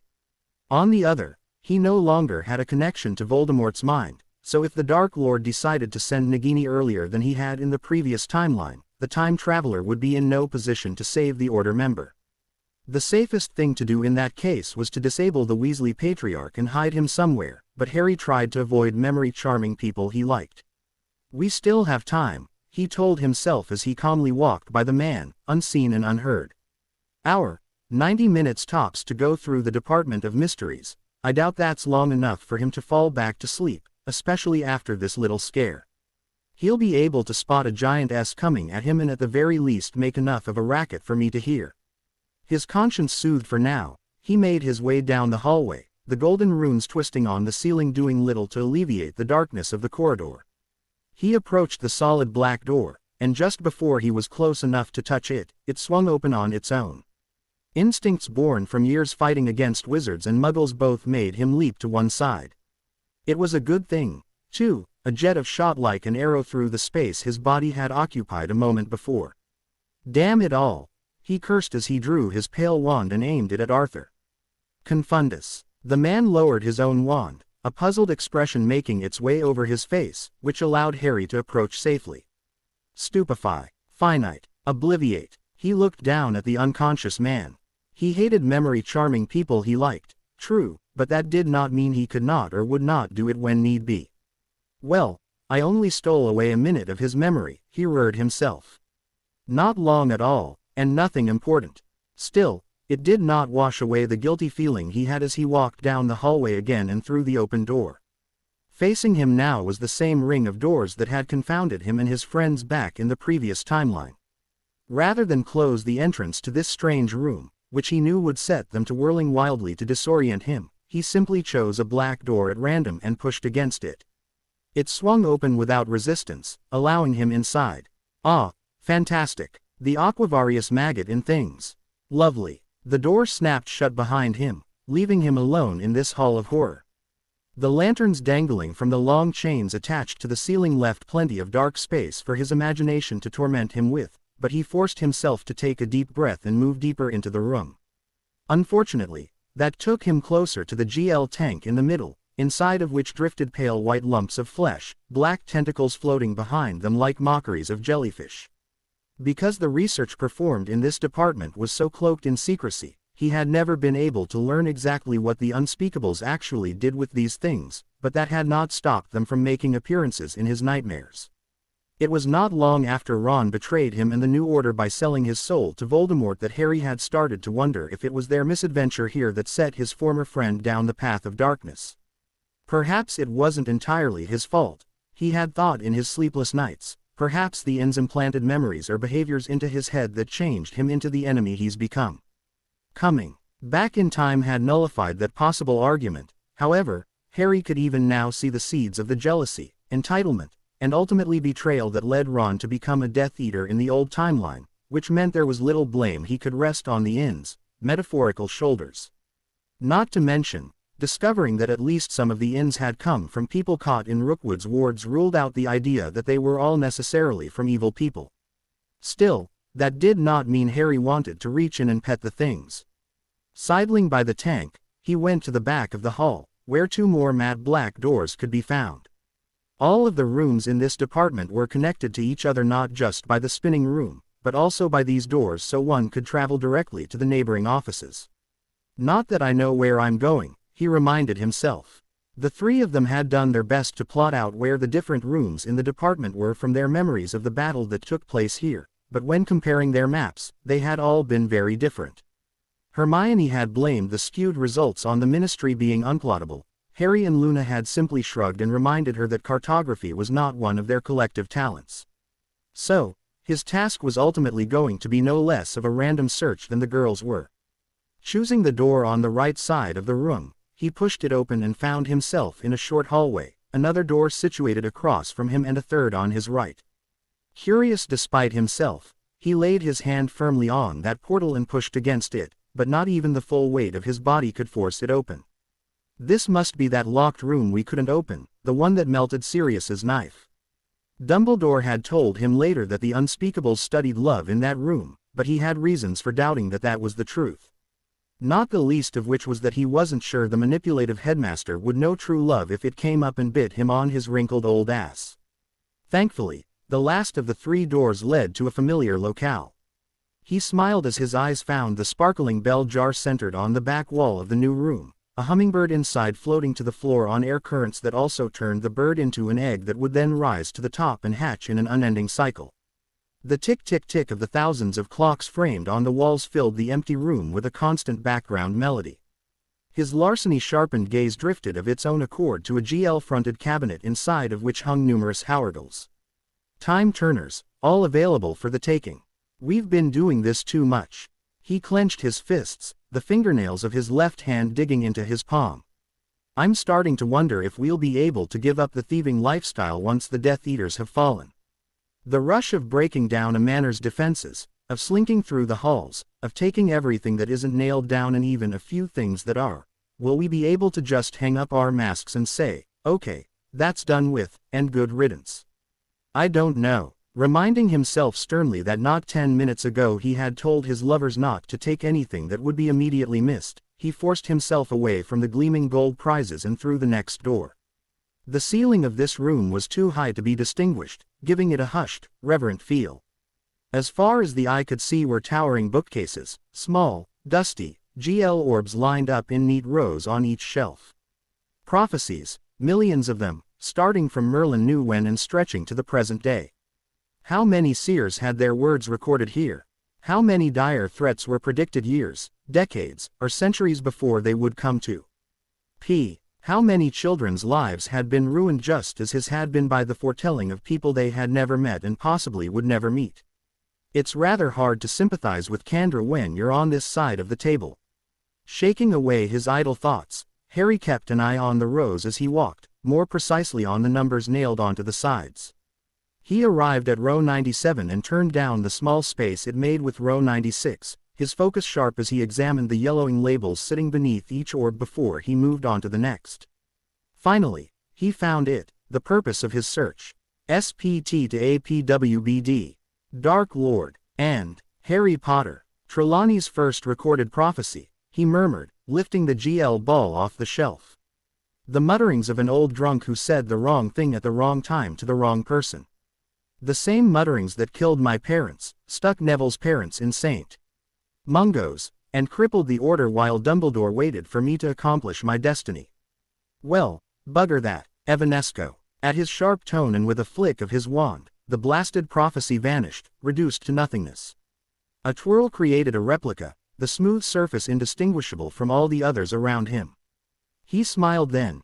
It may not have the charms that kept those not named inside from removing it from its shelf, but also unlike the original, it contained no portents of the future. It was nothing more than a look-alike, a diversion to keep the unspeakables from discovering too soon that someone had snuck in and stolen their property. With the state of the security in this building, there was no reason why Voldemort could not waltz in here and listen to the prophecy himself.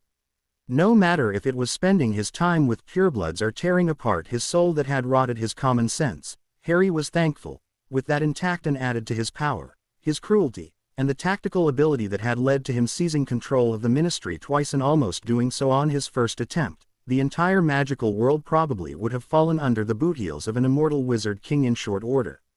He didn't, though, and that's all that really matters.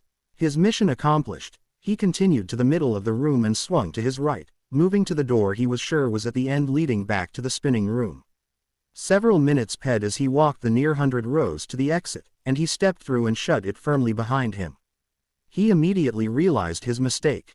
The walls began to grind as they moved, the black doors and black walls merging together until all he could see was blue streaks from the tapers CKETED above his head. He blinked the blurs from his eyes and glared at the many doors, now hopelessly lost. Shrugging, he opened the one right behind him and glanced inside. Before him was a conical room, the sloped walls leading to a raised platform in the center while stone benches ran all around the room like an amphitheater. Upon that dais was a stone arch floating in midair without any walls supporting it, a ragged curtain hanging down to brush the floor. He sighed. He had been hoping to avoid the death chamber on this trip to the ministry. Merlin knew his last one had not ended well. At that moment, the veil shivered and shook, as if a wind was blowing from the other side. A frown appeared as he remembered the truth. This ancient device was not, contrary to what the unspeakables presumed, death's. It was instead of fairy make, one of two linked gates leading to the fairy queen's wooded realm. The question, then, was why did it look like someone was trying to get out? Squaring his shoulders, he crept down the slanted floor to the veil. He had nothing to fear. The queen had done much to make the task she gave them easier, and of the few they had met, Lilith herself, obviously, but also Santa Claus and Peeves, none had been truly malicious.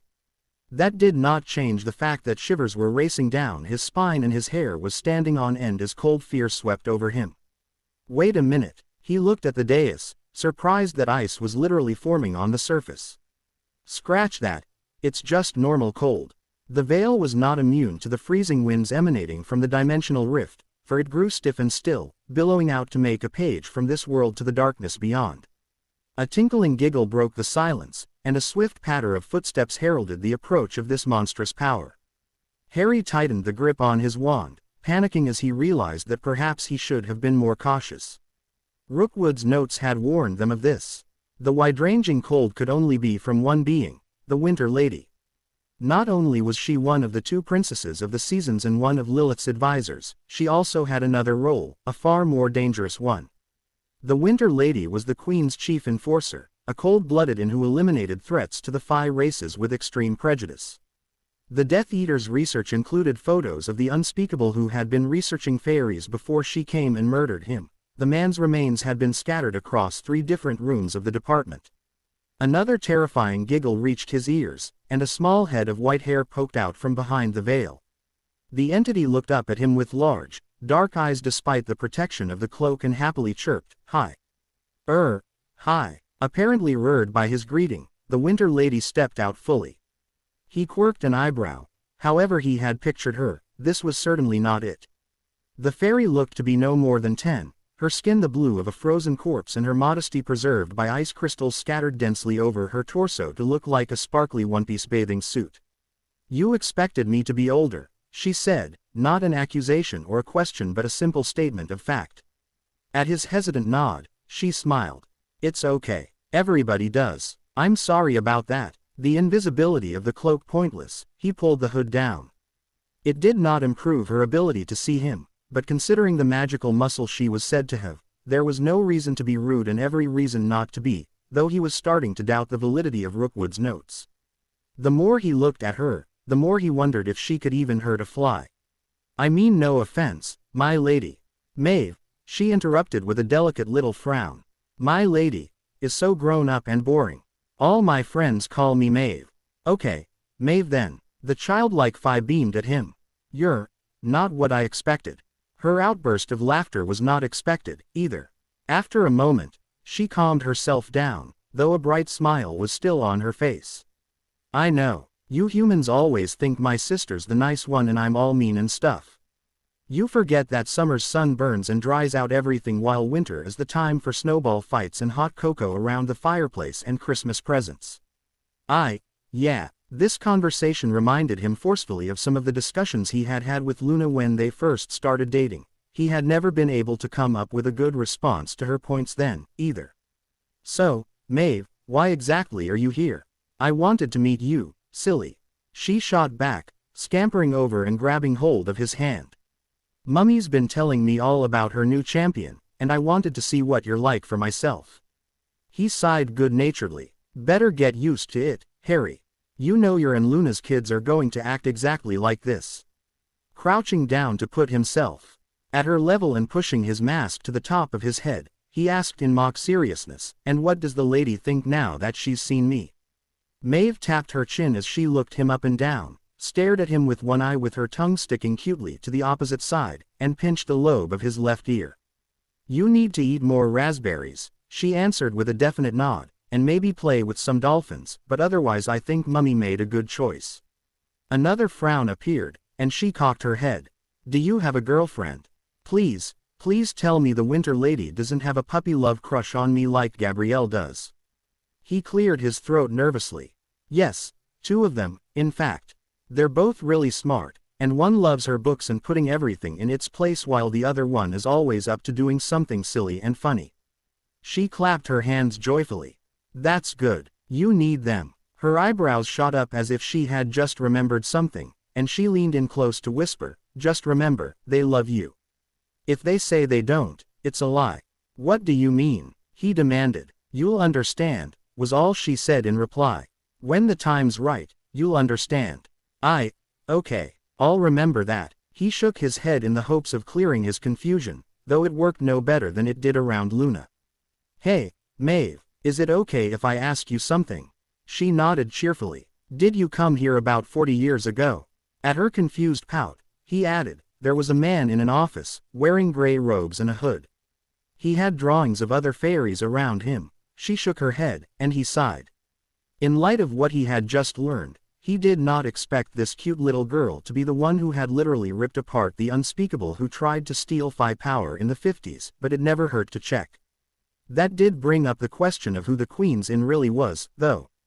"Don't worry about it, it was just something I read." Was his name Clarence? His mouth moved silently for a moment as he processed the sudden question. "I think so. Clarence. Yes, I remember him now. Mummy said he wanted to know more about us and that I could play with him." Maeve's face fell. "He wasn't a good playmate, though. We were having a tickle war while playing hide and seek at first, but then he started using green magic that hurt, and then I got mad, and then he cried, and then he broke, and then Mummy made me take a bath because I was filthy." She looked up at him, her big black eyes glimmering creepily. "Do you want to play with me, Harry?" His gulp sounded loud to his ears. "Not today, I don't think, Maeve. It sounds like I need to get my girlfriend's permission before I'm allowed to play with you, and I don't think they'll let me do that anytime soon." "Rats." The tiny Phi scuffed a foot against the stone floor before sighing and suddenly wrapping him in a childish hug. "Well, if they do, let me know. I always like having new people to play with." She ran back for the arch, her bare feet slapping against the floor, and vanished behind the curtain. As if her departure had been a signal, the ice formed around the room abruptly melted, allowing the veil to fall and cut off the route to the Fairy Queen's island. Harry looked down at the cloak, noting the water created when the frost from the Winter Lady's MCA thawed. "And I thought I was getting used to the Phi, too." Her powerful coils slid easily through the shining metal bars and across cold stone. The walls and ceiling glowed with vint colors, and she glided down the dark hallway. The hallway was not empty, though. There was a man there. The man was sitting on the floor against the wall, shimmering color DD over his legs and his head resting on his. She wanted to bite the man, but she had important work to do, work involving the door at the other end of the room. Master said so, but she was so hungry, and he tasted so good. Yes, Master would not mind if she ate. A sound. She raised her head, searching for the source. There was nothing. Pain in the middle of her coils. She could not feel the tail half of her body, scintillating color against the other wall, a mask appearing, one of Master's pets. She could taste him now.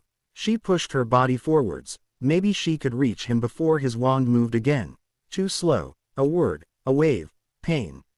Nagini. Voldemort bellowed as he threw himself out of his throne.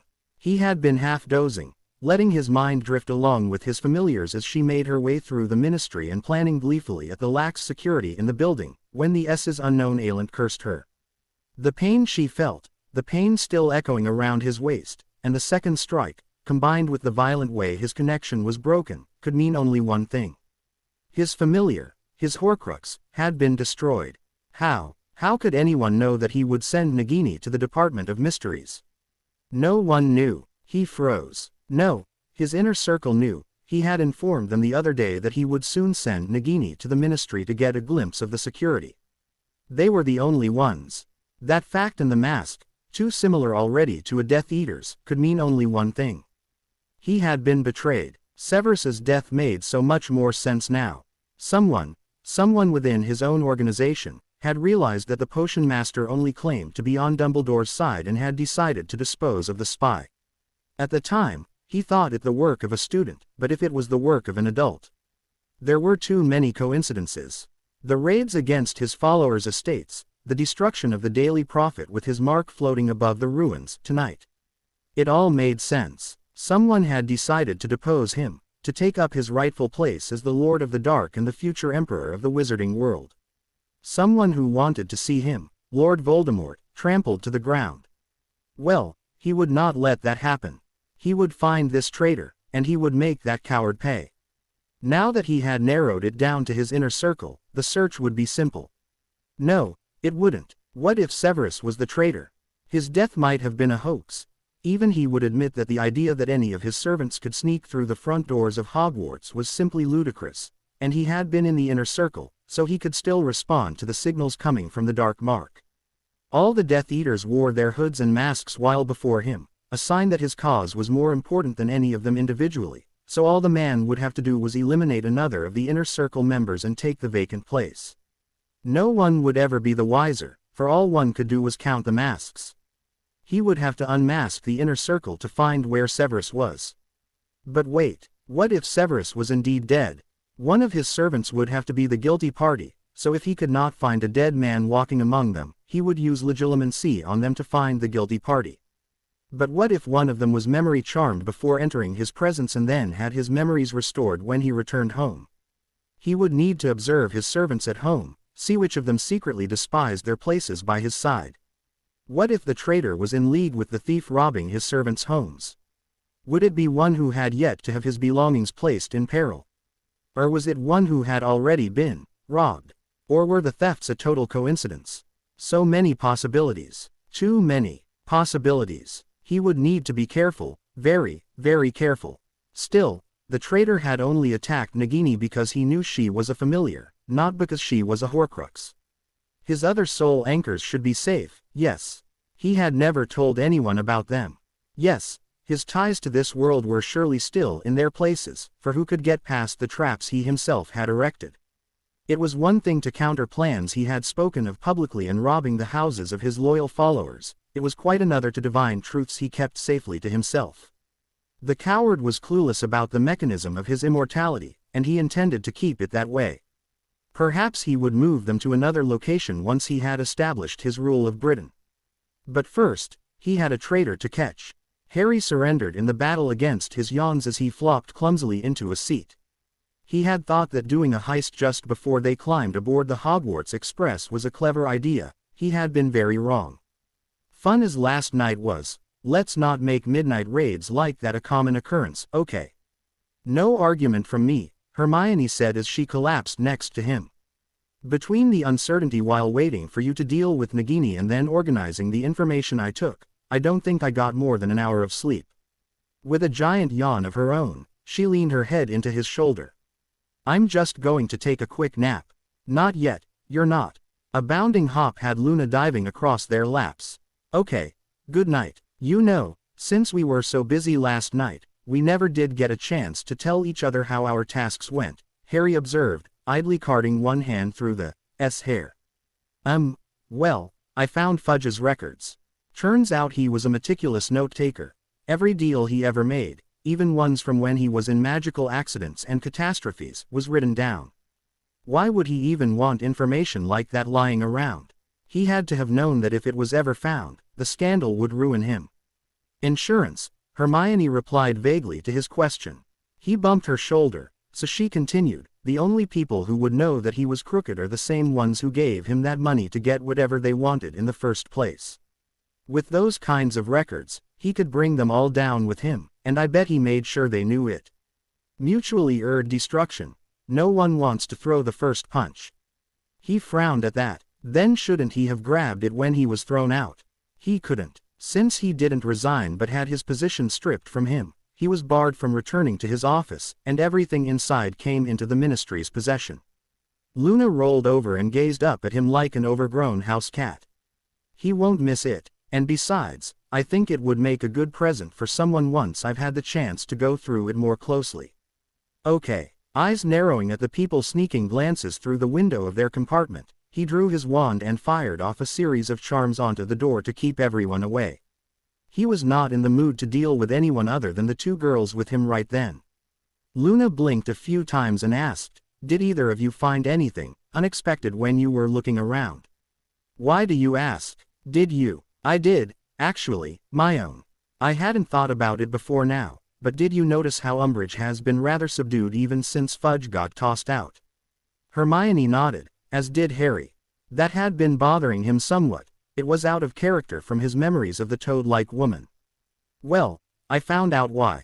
Though Callahan is only the acting minister until the Wizengamot makes its decision, he is fully capable of replacing staff." There was a box full of doilies and plates decorated, with kittens sitting in the corner of the undersecretary's office while new picture frames were on the desk. I can only guess that he replaced her with someone who could actually do work since she has to spend all her time at Hogwarts. That, and her replacement is much more of a looker. Tasty little redhead, she added as an afterthought. Hermione rolled her eyes. "I somehow doubt that she'd be interested in joining our fun. Chances are she's a bigot just like 90% of the ministry, and even if she weren't, we're teenagers in body. So, doesn't mean I can't compliment her. Anyway, I didn't have a whole lot of time since I had to go through the Hall of Records, but I did find something interesting in the DMLE." Rooting around in her pocket, the brunette pulled out a clumsily made pendant, seemingly made out of bronze. "What does this feel like to you?" Harry took it from her outstretched hand and rolled it in his hand. That is odd. It feels almost like the feeling I get from my Patronus." "That's what I thought, too," Hermione agreed while he ped the clunky bit of bling to Luna.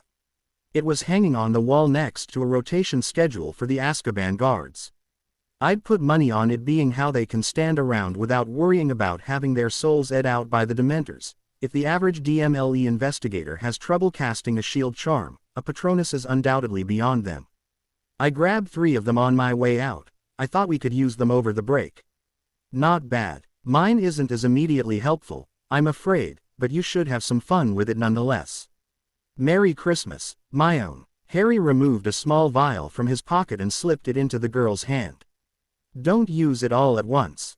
She stared in surprise at the bright gold potion inside. "As this, I might have gotten a little lost when I tried to leave the Department of Mysteries, but in doing so, I found a potions lab.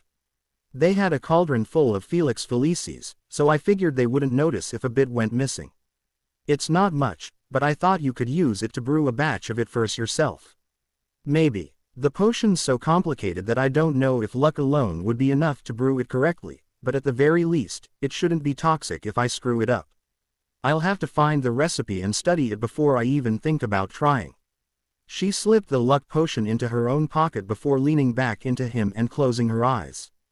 "Unless either of you have anything else you want to talk about at this exact minute, I think I'll take that nap now."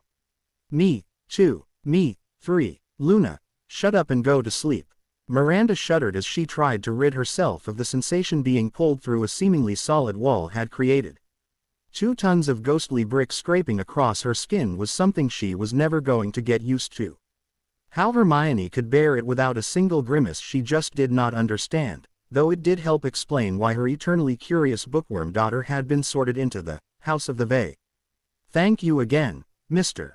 As I already told you, it's nothing," the oddly dressed, because not even the other magical parents in her field of vision were wearing neon green robes and a purple and yellow top hat, blonde wizard interjected with a dismissive wave of his hand. "And please, just call me Zeno. We're going to be seeing a lot of each other from here on out, so let's not bother with pointless formalities, Miranda." She stared at him in shock. How in the world had he known her name? For that matter, how had he realized that she wanted to get onto platform 9 3/4 in the first place? Shaking away her confusion, she focused on the last part of what he had said. "Seeing a lot of each other, you said. Well, of course. He laughed a little at her expression, though she had a hard time feeling offended at the honest mirth. After all, your daughter is the godmother of my grandchildren, and my daughter is the godmother of yours. Do you really think Hermione and Luna wouldn't invite us both to family get-togethers? Grandchildren. Oh God, I knew I should have had a talk with her about birth control before she left to spend all her time alone with Harry. Forcing her storm of emotions down for the moment, she weakly answered, apparently your daughter is much more open with you than mine is with me. This is the first I've heard of them being pregnant. Luna must have told you a while back for you to be so calm about it now. Do you happen to know when they're due? Oh, not for another 3 or 4 more years, I expect. Children won't be in the cards for them until they return from their first European tour. Zeno winked at her conspiratorially. Don't worry, there's plenty of time for you to redecorate before the little ones get here. Just don't let Jake fill the room with all that golfing paraphernalia like he wants. Your granddaughter is too much like her mother to appreciate it. Whistling a happy tune, he turned around to watch the train slide into the station. Miranda, on the other hand, was now in desperate need of a stiff drink. A sea of teenagers and preteens poured forth from the carriages, and it took her several minutes to find the brown, black, and yellow hair steadily making their way towards the 2 adults. After another few moments, the 3 adolescents broke through the crowd, the girls' arms around Harry's shoulders and his arms, in turn, around their waists. He gave both his girlfriend's parents a charming grin. Good afternoon, Zeno, Mrs. Granger. I didn't realize you two knew each other. Oh, we just met today, Zeno replied, pulling his daughter into a hug that was joyfully returned. Miranda couldn't get onto the platform, so I just gave her a hand. I have to say, Harry, that I'm surprised your uncle isn't here. Aren't you spending the break with Stubby Boardman again? The teen blinked rapidly, and Hermione rolled her eyes before scooting closer to her mother. Harry and I don't understand most of the things that come out of his mouth, either. Just smile and nod every so often, and you'll be fine. At Miranda's shocked face, the younger brunette explained, you look like how I feel when he gets started. Luna's not so bad, but there are still times I have to tune her out for the sake of my sanity. I'm not really sure where he is, Harry said while the Grangers were having their moment. I hope someone gets here, though. I don't want to have to spend the next 2 weeks in a room at the Leaky Cauldron. Luna beamed saucily at him. Well, you could always stay with me for the break. My room's big enough for 2. No, I absolutely forbid it. The 4 of them stared at Zeno's vehement denial as he stared down at his daughter. You will not have any boys or girls spending the night until you're old enough to get your ears pierced. But Daddy, my ears are already pierced. See. She pulled her hair out of the way to show what the only non-magical present would swear were live radishes. Oh, okay, then. Just don't forget the silencing charm. Will do. A chuckle interrupted their discussion as an old woman in a deep blue cloak approached. As much as I think my grandson would enjoy that, he really does need to spend the break with his family. We apparently need to have a little talk about how a gentleman treats a lady, too, she added, giving the boy a mild glare. Rather than act surprised at the woman's appearance, Miranda was sure that Hermione had said Harry was an orphan and lived with his aunt and uncle, a view he himself had confirmed over the summer. He simply laughed. Whatever you say, Granny Nim. Don't call me that. The interloper drew a wand and waved it around them. Then, like a time-lapsed video, the odd woman rapidly de-aged, wrinkles vanishing and steel gray hair retreating to become pink spikes. The cloak went into a pocket to reveal quite normal-looking jeans and a black leather jacket. You take all the fun out of disguising myself, you know that. You should be glad I figured out it was you. If I hadn't, I would have called security to make sure you were taken back to your family. Senile little old ladies should not be allowed to wander around on their own, you know, Harry shot back with a broad grin. Miranda cleared her throat. So, are you going to make introductions? Ah. I didn't even think of that. Mrs. Granger, Zeno, this is. What did I just say? Junior or Nymphadora Tonks. He shrugged off the slap she gave to his shoulder, who, as you can see, prefers to go by simply Tonks. Not sure why, honestly.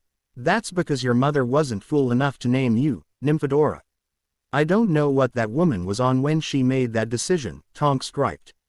Luna, however, cocked her head to one side. Fool, not at all. That is a beautiful name. Gift of the nymphs, a treasure given to your parents by the kindest and most gorgeous of the 5 races, said to Serp even Vila in beauty. Why you would ever wish to be rid of it, I do not understand. While Tonks gaped like a fish, the little gave Harry a tight hug and that was more suited to the bedroom than an hectic platform. Finally drawing back with a reluctant sigh, she simply said, "Don't forget," and dragged her father off towards the bustling lines around several fireplaces located deeper in the crowd. Don't forget. Don't forget about what? Hermione turned to her mother with a grimace. Mum, I don't know that you really want the answer to that question. Maybe not, but now I want to know, Tonks said eagerly. Spill. Harry rolled his eyes. We were talking about getting together on Christmas Eve for a little holiday fun, you could say. I'm sure you can figure out the rest just fine on your own. Any chance I could join in? No, the 2 teens said as one, setting the punk woman off in stitches of laughter while Miranda tried hard to wish her blush away. Hermione was right. There were now things about her little girl's life that she was much happier not knowing, at least not anything but the barest overview. Giving one last wave to Hermione and Miranda as they walked away, Harry shoved his hands in his pockets. So, is there an actual reason we're walking back to the house rather than flowing or even apparating? I was going to use the flow, the metamorph answered, showing him a small drawstring bag she had carried with her, but calling me by my first name carries consequences. Even if it earned you a compliment. Even then, he shot her a quick glare before he hunched over in an attempt to ward off the cold. I knew I should have put on another jumper when Luna warned me to, but no, I got stuck with the petty escort. Tonks snorted at his muttering and bumped his shoulder with her own. But I'm also the pretty escort, so that's something. Gotta say, though, landing 2 girlfriends should have taught you to listen to them about clothes. If you don't, they might start switching the things in your trunk out when you go to change. Considering that I was standing right there, they would have to be very sneaky indeed to get past me to do that. Oh, Tonks asked with a salacious waggle of her eyebrows. Already getting half D in front of your girls. You move fast, kiddo. Sirius would approve. Tonks, I'm shagging both of them, he shot back, causing her to falter briefly. After that, just changing clothes isn't a big deal. Huh, you know that thing I said about moving fast? That was a joke. I don't know why. What do you think Myone and I were doing when she moved into my room this summer? They had not done any such thing at the time, of course. She needed her hymen to be intact for the core enhancement ritual on Luna's birthday. The Auror, however, didn't need to know that. Deciding to give the gaping woman a break, he asked, "Are you sticking around with me and Sirius for Christmas, or do you have other plans?" She shrugged. "I'll be in and out, I expect. My mum said if I didn't at least spend Christmas Eve and day with her and Dad, she'd boil me in her plum pudding." Harry laughed, the sound tinged with a hint of melancholy, that sounded like the Andromeda Tonks he knew. She had actually been a good friend and an almost mother figure until she and Teddy were caught in the strike on Diagon Alley that truly started the Muggle Wizard War in Britain. It's not funny, and I'm not sure she's joking about it, either. She was not happy when I missed Christmas dinner last year to go patrolling with Shaq. I guess Sirius isn't the only one in the family to have an odd sense of humor, he finally got out. Who else is going to be there? The Weasleys for sure. I don't know if you heard, but someone attacked Molly at their house a couple of weeks ago. He nodded and barely staved off the dark grin that threatened to break out. Served the Harridan right for plotting to dose them with love potions.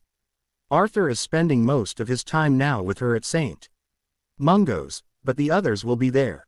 Mad Eye's hanging around more often, too, so you'll have to deal with that. If he starts looking for someone to blame for charming his eye to make everyone look like bikini models, I didn't do it. That earned another snicker from the time traveler. Was Tonks funnier in this timeline, or was it just that she was willing to include him? Either way, she shot him a grin, though it soon softened as her eyes took on a faraway cast. And Remus will be there, too, can't forget him. Great, he muttered, his good mood vanishing. Just what I wanted to hear. You don't like him, do you? She asked quietly, her eyes narrowed as she gave him sidelong glance. No, I don't. He turned to her with a knowing expression. But you fancy him, don't you? The woman spluttered for a moment. How? You got a love-struck teenage girl expression when you mentioned him. Wasn't hard to figure out from that, he answered with a shrug of his shoulders. Bloody over-observant T, she muttered. Why do you dislike him, anyway? Because you, along with Shacklebolt, were the only person I met in the order I liked. Your family threw Sirius, and he left you. You were alone, pregnant with Teddy, and he wanted to join us so he could die valiantly for the cause, when really he was just too self-centered to care about anyone or anything else, even his new wife and his unborn child. He's a coward and a git, and you can do much, much better than him. Harry did not say any of that, though. Instead, he simply said, it's a bit of a story, and I'm not sure you want to hear it. Nah, you're not giving me any of that, Buster. Grabbing his elbow, she dragged him to a nearby coffee shop, shoved him into an empty booth, and pulled out a thin object that she slammed on the table. Immediately, all the other people in the building turned away from the odd pair and went back to their drinks. He leaned over to get a better look at whatever she had used to hide them. It was just a normal Muggle playing card, the Joker, specifically. Neat trick. Muggle repelling or notice me not. Muggle repelling. Sometimes when we're working, we'll be in full view of the Muggles and need some privacy right then but can't memory charm everyone who sees us draw our wands. The cards don't last long once we activate them, only a half hour or so, but that's generally enough to do what we need to do, not to mention the charm's weak enough that it only makes them ignore us rather than empty the building or street corner or wherever we are. She shrugged off her jacket, revealing a faded Weird Sisters t-shirt. So, you and Remus talk, he sighed, looking down at a pile of spilled sugar and a few old coffee stains on the table, anything to avoid staring her in the eyes. To understand why he disliked Lupin before the werewolf abandoned her required information he did not like talking about. His lovers were the only ones who knew the whole ugly story, but for this he would have to reveal a few secrets he much preferred to keep locked up and buried away.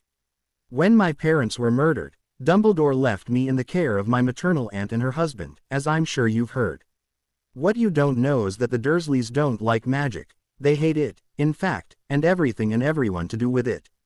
That includes me. Not surprisingly, hatred and raising a child don't exactly go hand in hand. When I came into their care, they saw it as an opportunity to, I don't know if they honestly thought they were fixing me or just being cruel, but they decided that they would do their best to stamp the freakishness out of me.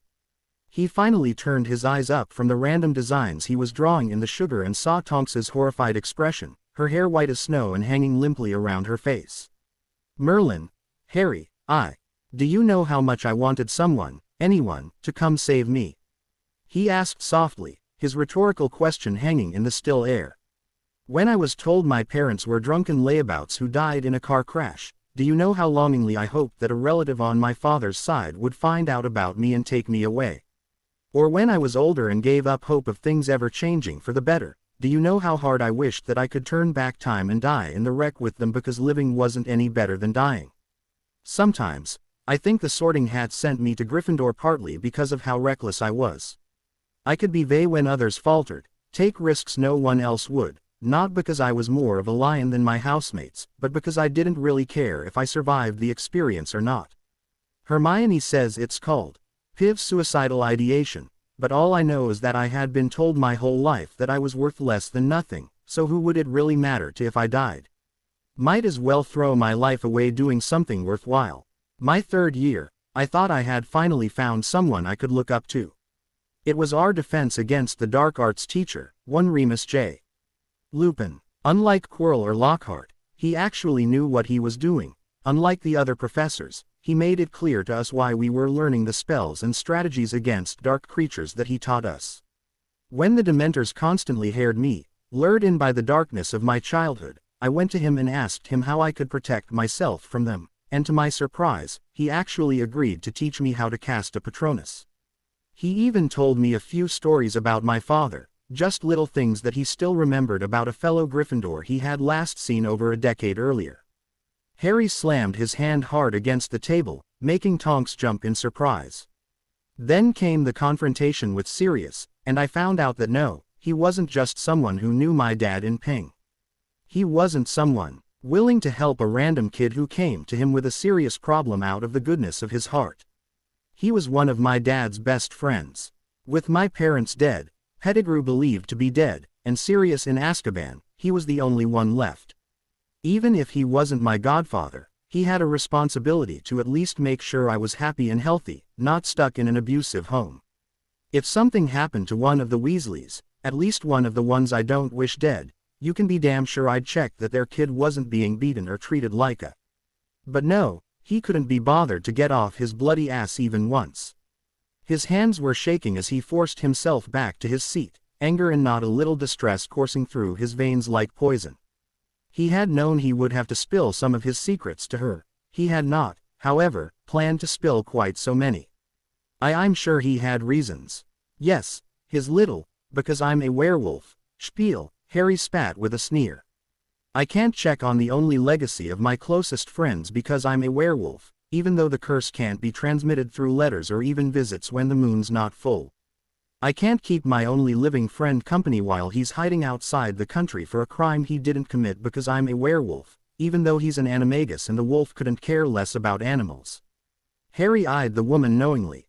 I can't be loved by anyone because I'm a werewolf, even though the woman who wants me knows about my curse and doesn't care, not to mention that she's an Auror and is therefore fully capable of stopping me should I ever lose control. That about how it went, Tonks. She flinched. Seeing her reaction, he sighed loudly and harshly.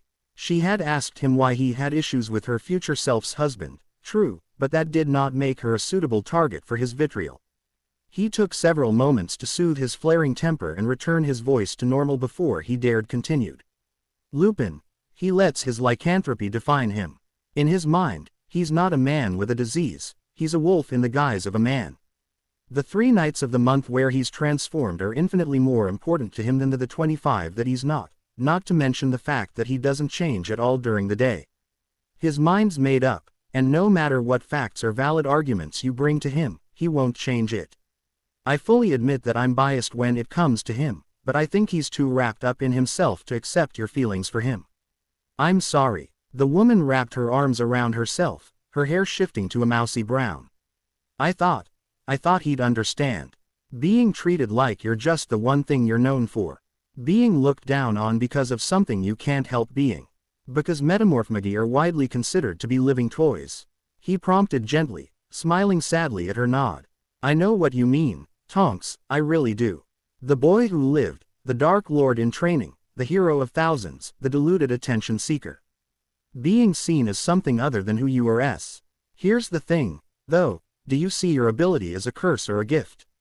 A gift, I guess, she eventually admitted. I mean, it was damn useful getting through concealment and disguise during Auror training. I didn't even have to study. And you don't suffer from body image issues, either, I bet. Anything you don't like about yourself, you just change till you do. He grinned as she perked up at that. Most women would kill for that. Hell, I'm kind of jealous, myself, there's not a lot I wouldn't give up to get rid of this scar. A flick to his own forehead caused her to snicker faintly. And I can also change my eyes so I have perfect vision. You don't need to rub it in. You know. Finally, she laughed. But that's the fun part. See, while morphing gives you some issues, your balance, or lack thereof, not the least of them, she shot him a glare at that. It's something you're proud of. If you had the opportunity, would you throw it away? No, and that, Tonks, is the difference between you and him. At the risk of possibly sounding like your father, you're young, beautiful, lively, funny, and just a wonderful person. You've got plenty of time to look for love, and you deserve someone worthy of you. Lupin isn't him. She sighed loudly. Yeah, that's pretty similar to what Mum and Dad have been saying, but they're my parents, you know. They're not supposed to approve of the guys I like. It's different when it's coming from someone else. Looking at him in a way he did not remember her ever doing before, she continued, thanks, Harry. If I didn't know better, I'd think you were someone my age instead of a mopey 15-year-old. Harry gulped. At 23 years old, she was more right than she thought, and the last thing he wanted was a trained investigator trying to puzzle out why he acted a decade older than he should. If she started asking questions and catching him when he tried to lie his way out of them, I'll take that as a compliment, backhanded though it was. I still have some pounds I never exchanged. Let me get us some coffee before we head back out into the cold. So a cute guy just gave me relationship advice, told me to look for someone I deserve, and now he's offering to buy me a drink. She peered closely at him, a glint of wicked humor back in her eyes. Are you trying to add a third Y girl to your little harem?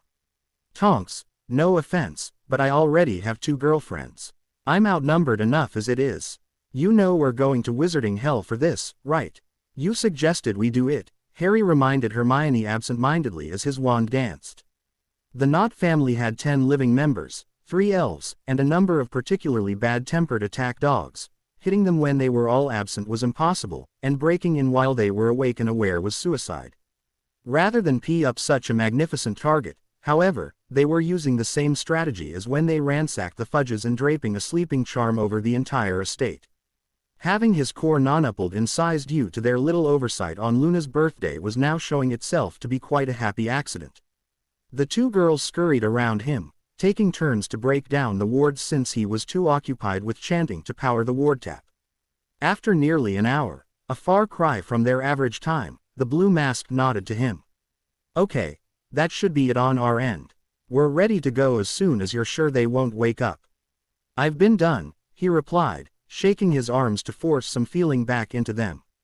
I kept reinforcing it in case the wards were connected to an alarm of some kind, but otherwise, they should be down for the count. Good. The trio sprinted across the yard, vanishing the front door rather than slow their steps. As was their custom, they split apart, each having already claimed a section of the house to pilfer. Tonight, however, they were going to be a little more thorough. He surveyed the kitchen and shook his head as the full scope of the situation became clear. Yellow, how did you even come up with this idea? Did you ever read any Drive Seuss stories when you were little? Who was Dr. Zoo? Hermione's sigh was eloquent. Seuss, Blue, Seuss. Muggle author of silly children's books. Petunia probably read them to Dudley, but I can't say I know any more about them than Blue does, he replied as he summoned an entire cooked goose into one space-extended pouch, chasing it down. With a bowl full of cranberry sauce, he hit that with a stasis charm on its way over to prevent spillage, and 3 loaves of bread. Apparently the elves here had decided to get back at their masters by making the next day's dinner the night before and were just going to leave it out overnight. It was the same kind of aggressive retaliation Dobby had said was customary for them when they disliked or even outright hated their masters. They might not be able to get even directly, but twisting their orders as much as possible. That they could do. Well, arguably his most famous book was titled The Grinch Who Stole Christmas. I'll read it to you too sometime, but for now just know that we're emulating it. I thought it appropriate since we're robbing them on Christmas Eve. If you say so. Shrugging, he proceeded to vacuum up the wreaths hanging outside the windows before repairing the GL they had shattered as they flew inside. Stealing away all the knots. Christmas decorations in addition to items of actual value seemed a bit petty to him, but his lover was dead set on doing it, and it was only a little extra effort on his part. Besides, considering that the Knots had been supporting Voldemort since before he graduated from Hogwarts, they deserved it, anyway. Theodore rubbed his eyes sleepily as he heard his father screaming from down the hall. This was, unfortunately, not a wholly unheard of state of affairs. His aunt had more than her fair share of stupid moments, likely a result of being only 2 generations removed from the Crabbe family. What his Uncle Thomas could have possibly been thinking when he married that woman, Theodore hadn't a clue. His sight no longer quite as bleary, he peered around the room he awoke in and tried to place it. Did I sneak some of Mother's fire whiskey again? He wondered as he threw off the blanket DD over him to stand. It looked to be the same size and general shape as his bedroom, but none of his things, not his broom, not his fine robes, not even his bed, were inside. Perhaps this was what his aunt had done this time. Moving all the furniture to one room was exactly the foolish stunt she would pull. He opened the door and sighed when his place at the end of the hall told him that yes, this was his room. At the other end of the corridor he could see his father, but the older man was not, in fact, yelling at Aunt Beatrice. The target of his wrath was instead one of the house elves, though the boy did not know if it was Moppy, Pabby, or Gluppy. All elves looked the same, after all, and so long as one of them answered him when he called, which was inconsequential. Tell me the truth, elf. One of you had to let this bastard in. Who was it? Gluppy not bees knowing, master. The pathetic creature squeaked. Gluppy bees waking up to fix master's breakfast, and everything's bees gone. The man's foot lashed out and kicked the beast to the side. Wretched thing, if I don't find out by the day's end who you let in, it'll be cloves for all three of you. The elf gazed up at him with an odd expression before popping away. Why do we even keep those foul things around? Theodore asked idly. It's expected, his father grunted back. I'd rather chop them up and use them for dog food, but the ministry takes a dim view of using muggles to take care of the chores.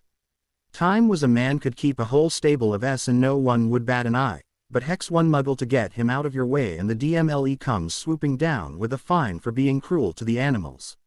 He nodded and followed the older wizard downstairs, frowning more and more heavily as he took in the decorations. All of them changed greatly since the previous night. In place of holly wreaths hung circles of MB-less, the mistletoe his other aunt had insisted be stuck to every lintel was replaced with rotting flowers. Even the silvery tinsel wrapped around the columns was gone, and in its place were long, mud-covered NCHES that looked as if they had been taken fresh from a swamp.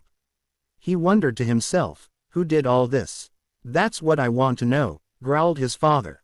And when I find him, I'll make him regret ever crossing Timothy Knot. Theodore tried hard not to roll his eyes. His father could tell himself that he held power, but everyone knew that the person truly in charge was his grandfather Thaddeus. A door at one end of the foyer opened, and a head of brown hair poked out.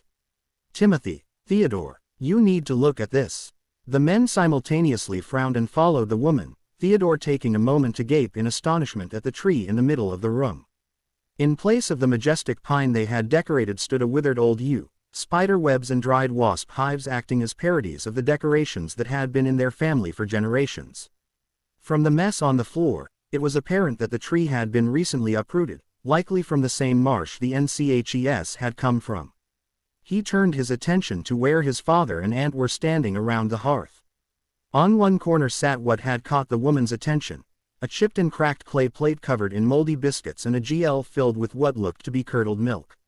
Unlike everything else in the house, this was new. There had not been anything there when he had gone to bed.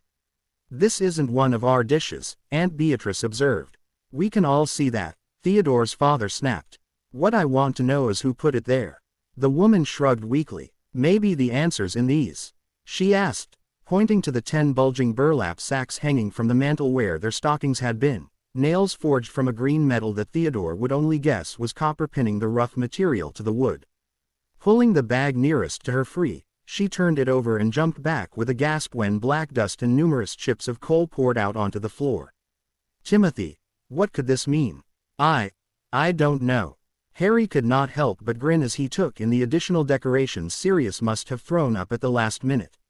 It was impossible for the man to act according to his name, but the time traveler had to admit that his inclination to pranks and fun meant holidays would never be boring around him. Unlike the last timeline, when Nagini attacking Arthur had cast a dark cloud over the Yuletide cheer, Sirius had gone all out. The chandeliers were polished and coated with silver tinsel and holly, and the stairway between the ground and first floors had been buried in enough conjured snow that one of the twins had produced a sled for the pair and Ginny to take turns riding down.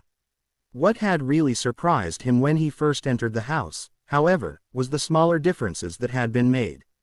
The threadbare carpet had been replaced with a thick red rug, and the plaque of elf heads that had previously hung on the wall was completely gone. The portrait of Walburga Black was still there, but the curtains were closed and actually nailed to the wall around her so her wailing could not separate them and fill the house with noise. It seemed that his efforts over the summer to make Sirius remember the few good times he had had with his family had convinced the man to turn this house back into a home. He entered the sitting room and leaned against the wall for a moment to simply watch the Weasley children and Sirius gleefully rip their presents wrapping apart while Lupin, the only true adult present, just shook his head at the mess being created. After a moment, the animagus looked up and waved him over. About time you got out of bed. If you were still asleep when we got done, we were planning to dump cold water on you. Glad I avoided that, then, Harry replied. Waking up in the middle of the night to rob the knots had left him more tired than staying up until the ungodly hours of the morning would have, and he had been far too comfortable to leave his bed when the rest of the house started their day. "How's the hall?" A chorus of merry voices fought each other for dominance, and in the process made themselves unintelligible, but the underlying meaning was clear. He dropped next to his godfather and joined the chaos, paper flying as he tossed the various bits of candy the Weasleys had gotten him into a pile at his side. He would have to check the sweets before he ate any of them. Between Ginny's crush, Ron's anger, and the twins being the twins, he was sure there was at least one potion there. One eyebrow rose when he noticed an envelope stuck to a wrapped box missing a tag. Who could that be from? He pulled it closer and hesitantly opened the envelope first. Inside was a crisp £5 note and a scrap of parchment with a single line of writing on it. "For the next time you offer to buy a girl drinks," he murmured to himself, a slight smile forming as he realized who the giver was. In the old timeline, Tonks had given him a working miniature firebolt that even in his 20s he had quite enjoyed letting fly around the floor and annoy Crookshanks, but it appeared his talk with her about Lupin a week earlier had had unintended consequences. The box was certainly too large for the model he remembered. Opening it revealed a leather jacket similar to the one she had worn when picking him up from the platform, a thank-you gift disguised by the season. Ooh, who could this lady be? Harry turned to watch as Sirius ripped open a large parcel to reveal a black jumper, a large silver S emblazoned on the. It was a struggle not to begin chuckling and thereby give away the surprise. In an innocent voice, he asked, "Who did it say it was from?" "A Miss Luna Lovegood. Even as a prison escapee, your godfather's still got it." Sirius pulled the sweater on and frowned when everyone started snickering. "What? 1. Luna is my girlfriend, so she already knows that you're innocent. 2. She's my girlfriend, so keep your dirty thoughts in your own head where they belong." He surrendered to the inevitable and joined the others in their mirth. "And 3. You might want to take a look at yourself." "What do you? Ah!" The man shrieked as he futilely tried to tear off the now emerald green jumper, the initial having morphed into a writhing S when he was not looking. Unfortunately for Sirius, the hat added a sticking charm to her gift, in addition to the color change, so everyone not bedecked in Slytherin-themed garb erupted with laughter as he tried everything he could think of to get it off. Harry had to admit that making it shift to still fit Sirius when he changed into Padfoot was a particularly nice touch. After 5 minutes, the jumper switched back to its original appearance on its own, and Sirius wasted no time in tugging it off and hurling it across the room. "Your girlfriend is absolutely evil. Now, Sirius, you of all people should enjoy a good prank. Turning me into a mascot for the S's is not a good prank." Sirius huffed as everyone around him continued laughing at his expense. How did that even get in here in the first place? He shrugged nonchalantly, which only served to sharpen the older wizard's attention even more. "I might have had a hand in it. You little. I should just take your present back, then, if that's how you're going to thank me." Quirking an eyebrow, Harry unwrapped the paw print decorated gift and found himself staring at an untitled book. He flipped to the middle, and immediately a blush formed on his face before he slammed it shut with more force than was strictly necessary. "Sirius Black, do you think you really have any right to complain about what I did after this?" The animagus simply grinned back, and he shoved the offending book deep into the folds of his new jacket. He did not want to know why Sirius had given him a magical copy of the Kama Sutra, complete with moving diagrams, nor why each page had copious anecdotes and pieces of advice written in the margins in the dog's distinctive hand. "From what Tonks was telling me, that's all stuff you might find coming in handy very soon," Sirius answered with a lascivious smirk. "Now where's my present from you? I looked all under the tree, but I couldn't find it anywhere." "That's because it wasn't there." He pulled a small package from his pocket and slowly handed it over. "I was debating whether you would want it or not, and if I wanted to be the one who gave it to you." That obviously worried the man, and he cautiously unwrapped the red paper to stare at the leather-bound book. Risking a peek inside caused him to gasp. This is Reggie's journal. Where did you find it?" "It was in his room when I was here this summer, and I found out I had accidentally picked it up with my things after we got to Hogwarts." The first part was the truth.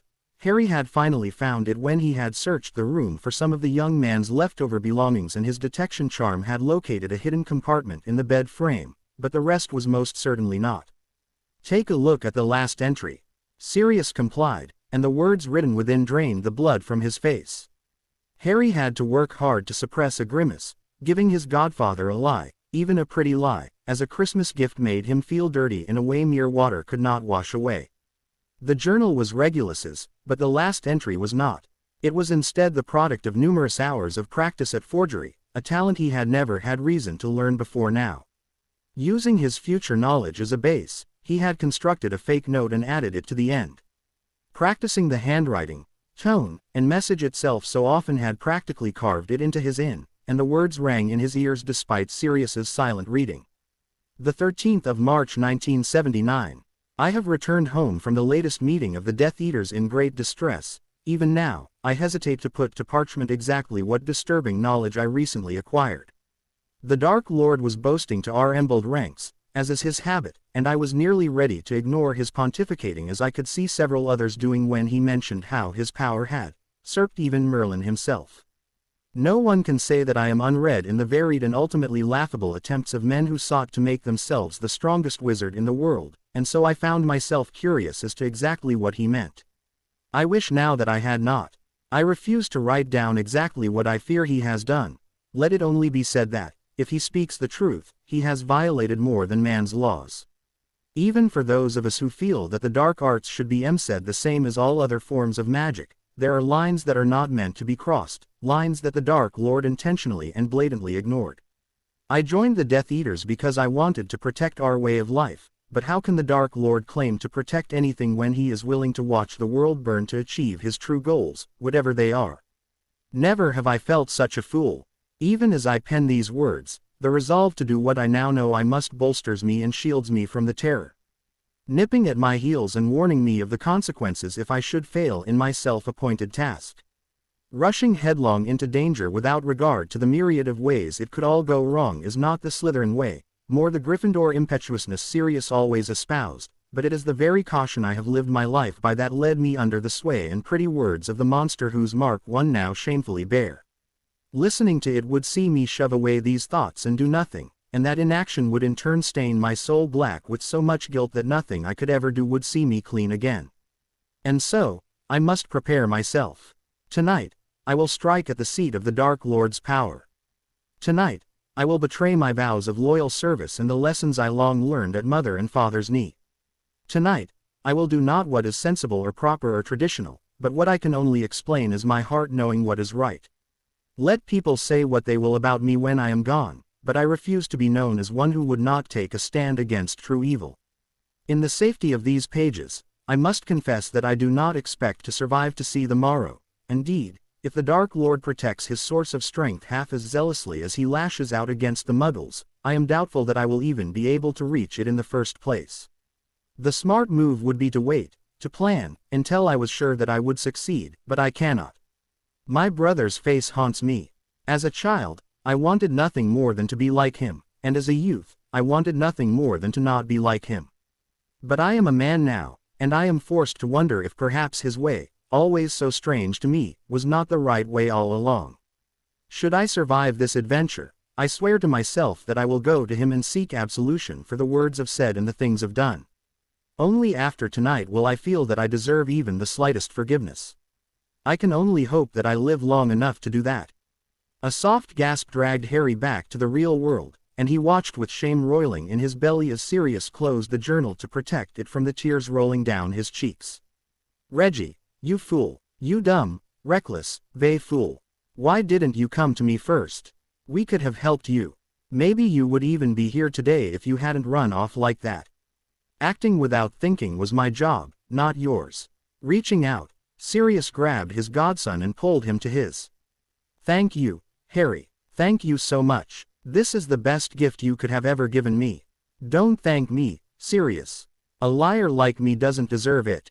That meal was absolutely divine. Who did you say gave it to you? Just a friend, Luna deflected, clearing the last scraps of Christmas dinner from the table. She loved her father dearly, but it was only after sharing a home with Harry that she realized that the man's notions of food were often just on this side of edibility.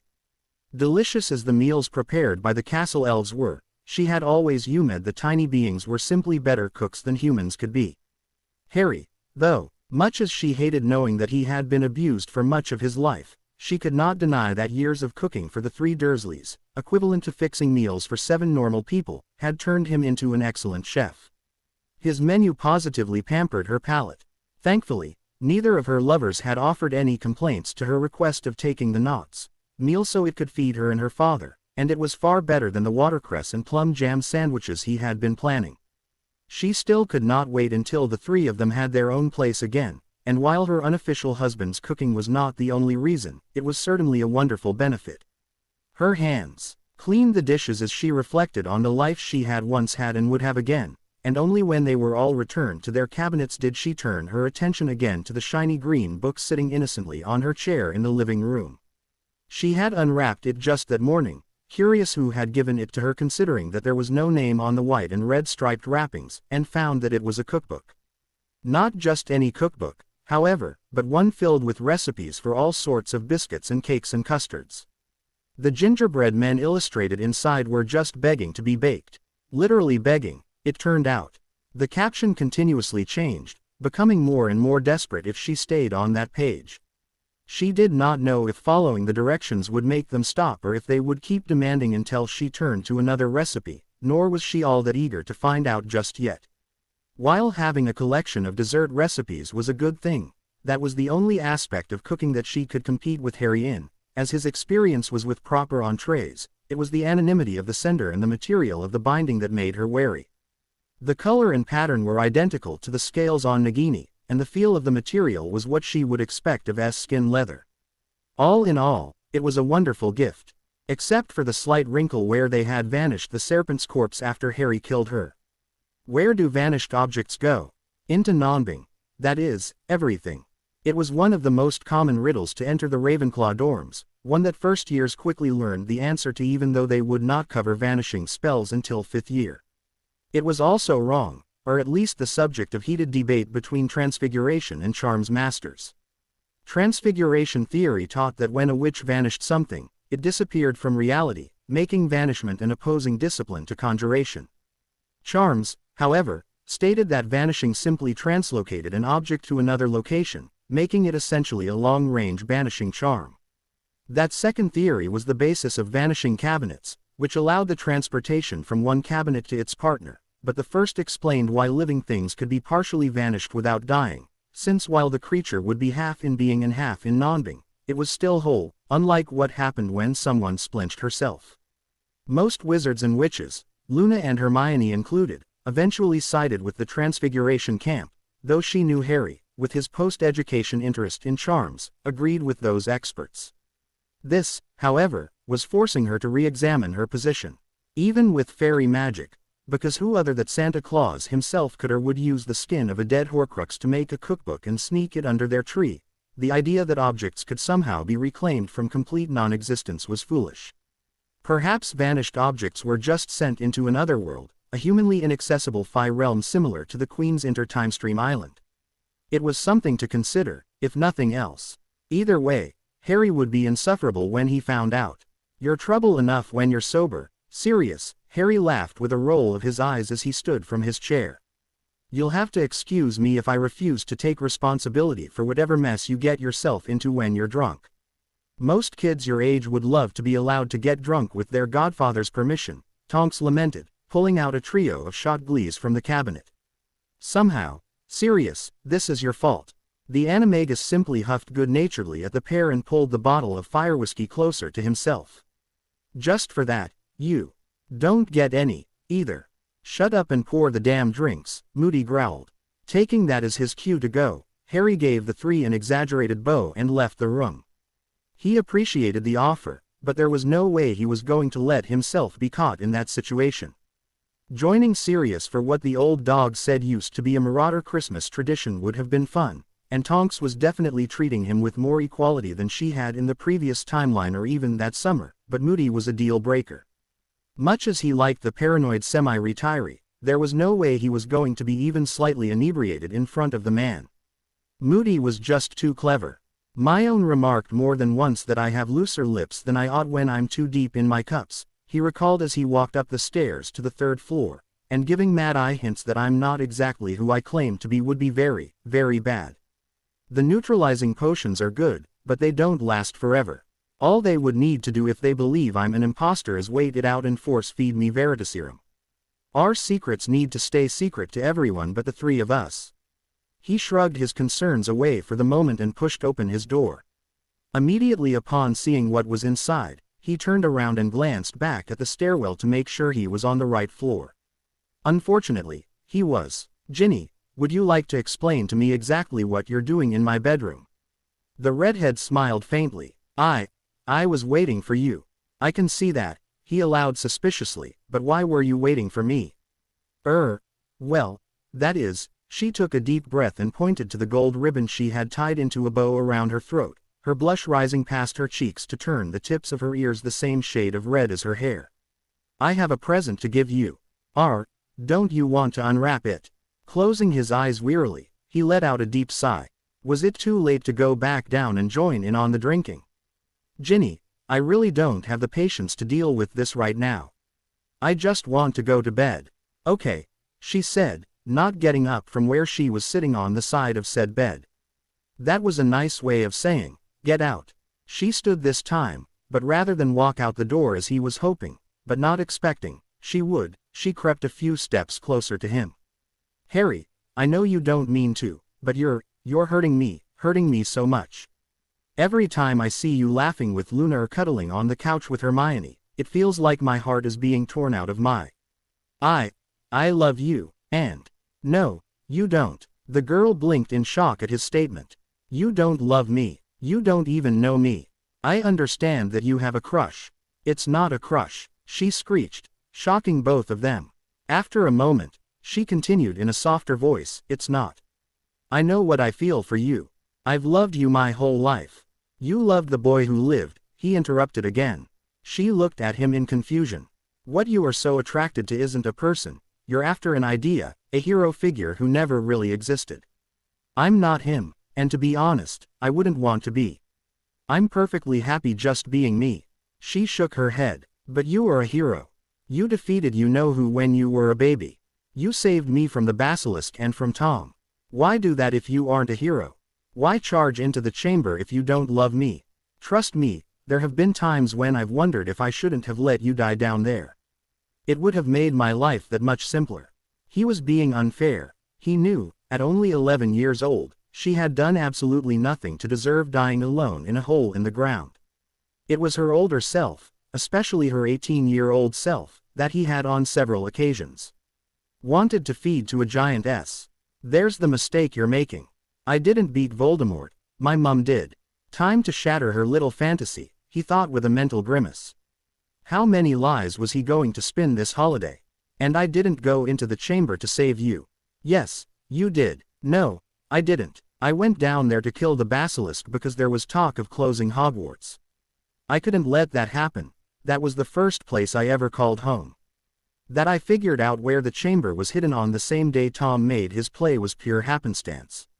Had I realized it was in the girls' bathroom earlier, I would have dealt with it then. He shot her a sharp glare when she opened her mouth, and she backed down. And I wasn't worried about you because of anything to do with you. Ron was my best friend at the time, and he asked me to help you. If you weren't his little sister, I wouldn't have cared in the slightest if you lived or died. Ginny gaped at him. Yes, you would have. You're just saying that to make me go away. You're right, but for all the wrong reasons. I have better things to do than make up stories to tell you. That's the cold, hard truth, whether you like it or not. She shuddered at his dismissive tone, and for a short moment he allowed himself to hope that he had successfully destroyed her childhood crush on him. Unfortunately, it was not to be. Squaring her shoulders, she shot back, well, it doesn't matter why you did it. You saved my life, and I love you for it, no matter what you think. That's why. She took a deep breath and said very quickly, that's why I want to be your girlfriend. What was that? He asked with trepidation. He had a feeling he knew what she had said, and he desperately wished he was mistaken. I want to be your girlfriend. Yep, I should have stayed down there and gotten sloshed, after all. I'm pretty sure you figured this out, but I already have a girlfriend. 2 of them, in fact. I'm very much off the boyfriend market. I know, she whispered. Everyone knows you're dating Luna and Hermione. That's the thing. I'm not asking you to leave them. I just want to join in. If you have 2 girlfriends, it wouldn't be too much trouble to add a third, would it? That's new, he finally thought. Even in the old timeline, she never tried this route. It was always, quit playing around with them and come back to me, and, I'm the one you really love, and, you're breaking my heart. Come back home. Not once did she ask to join our family. It might have escaped you, but things aren't that simple. Even if I wanted to date you, which, quite frankly, I don't, Hermione and Luna aren't competing for my affections. They are in love with each other as much as they are with me. A moe of distaste crossed her face before disappearing. Well then, I guess when they're off spending time with each other, you could have me all to yourself. What part of, I don't want to date you, are you having so much trouble understanding? Harry, please. The girl took a couple of steps toward him, only to stop when he moved sideways to keep the same 8 feet of distance between them. She completely missed him nearly drawing his wand. Have you considered that if we started dating, maybe you'd realize that you love me, too? All right, this has gone long enough. She may not be as single-minded about this as her older self was, probably because I didn't make the mistake of dating her this time around, but she still isn't listening. Now the only question is, do I try a compulsion on her? Compulsion charms, for all the skill he had with them, still had limitations he had never been able to work around. A compulsion was at its most fundamental level just a subliminal suggestion to make someone do something. Or, if he wanted to be really fancy, to think something. Unfortunately, how well such a spell worked depended not only on his own ability, but also what he was trying to cause and how his victim already felt about that action. He could not, for instance, induce any but the most heartless of parents to murder their own children, but moving a wizard to drink an unknown potion brought to them by someone he thought a friend was child's play. That was why he could make Death Eaters kill each other so easily. They may be working towards the same goal, but many of the bigoted purebloods hated each other just as much as they did Muggleborns, likely the result of decades or even centuries of minor conflicts among their families festering away in the back of their minds. For all his faults, Voldemort really should be praised for his ability to make them work together in the first place. So, much as he wanted to compel Ginny to abandon her impossible dream, he was not at all sure that he could. The redhead in the original timeline was too fixated on her goal to be shaken from it. Would he have any better luck with this one? There was only one way to find out. Harry stared her straight in the eyes and pushed. Wandless legilimency was normally far harder than breaking into someone else's mind with a wand, but thanks to the boost to his magical strength he had received from their ritual, he barely noticed as time seemed to slow to a crawl and his mind leaked out from behind his own eyes. Whenever someone forced himself into another's head, a bit of disorientation was to be expected. No 2 people were the same, so it only made sense that what was to the subject a perfectly logical chain of thoughts was a flurry of seemingly unconnected snippets of memory to the intruder. All that said, Harry considered himself a rather experienced legilimens, but he was not at all ready for the storm he found himself dropped into. 5-year-old Ginny bounced in her bed as her daddy settled himself in the chair beside her. Okay, Pumpkin, what do you want me to read you tonight? The Boy Who Lived. Honey, I've told you about him every night for 2 weeks now, he reminded her gently. Don't you want to hear something else, just for tonight? What about Babbity Rabbity? You love that story. No, I wanna hear about the boy who lived. She smiled brightly at her daddy. He's so vain and handsome and sweet. I'm gonna marry him when I grow up. Her daddy gave her a weak grin at that but, as she had asked, summoned the familiar red and gold book. Okay, honey, if you're sure that's what you want. Once upon a time, there lived a little boy. Ginny fretted away as her mother patted down her pure white gown. I don't know if I can do this, Mum. I mean, there are so many people. Well, I told you not to send a general invitation to be published in the Daily Prophet. This is the marriage of the century. Did you really expect anyone not to come? She peeked out through the flap of her bridal tent and gasped. Was the entirety of magical Britain camped out on the Burrow's lawn? Maybe you're right, she finally whispered. Of course I'm right. I'm your mother. Her mum laughed and rested warm hands on her shoulders. Don't worry, I know it looks scary now, but you're getting married. This is your and Harry's day. Push the fear away and just enjoy it. Ellipsis. Opening her eyes, Ginny took in the sight before her. Harry, the Harry Potter, was kneeling on the wet ground, blood soaking his dark school robes and a shining silver sword clutched tightly in his hand.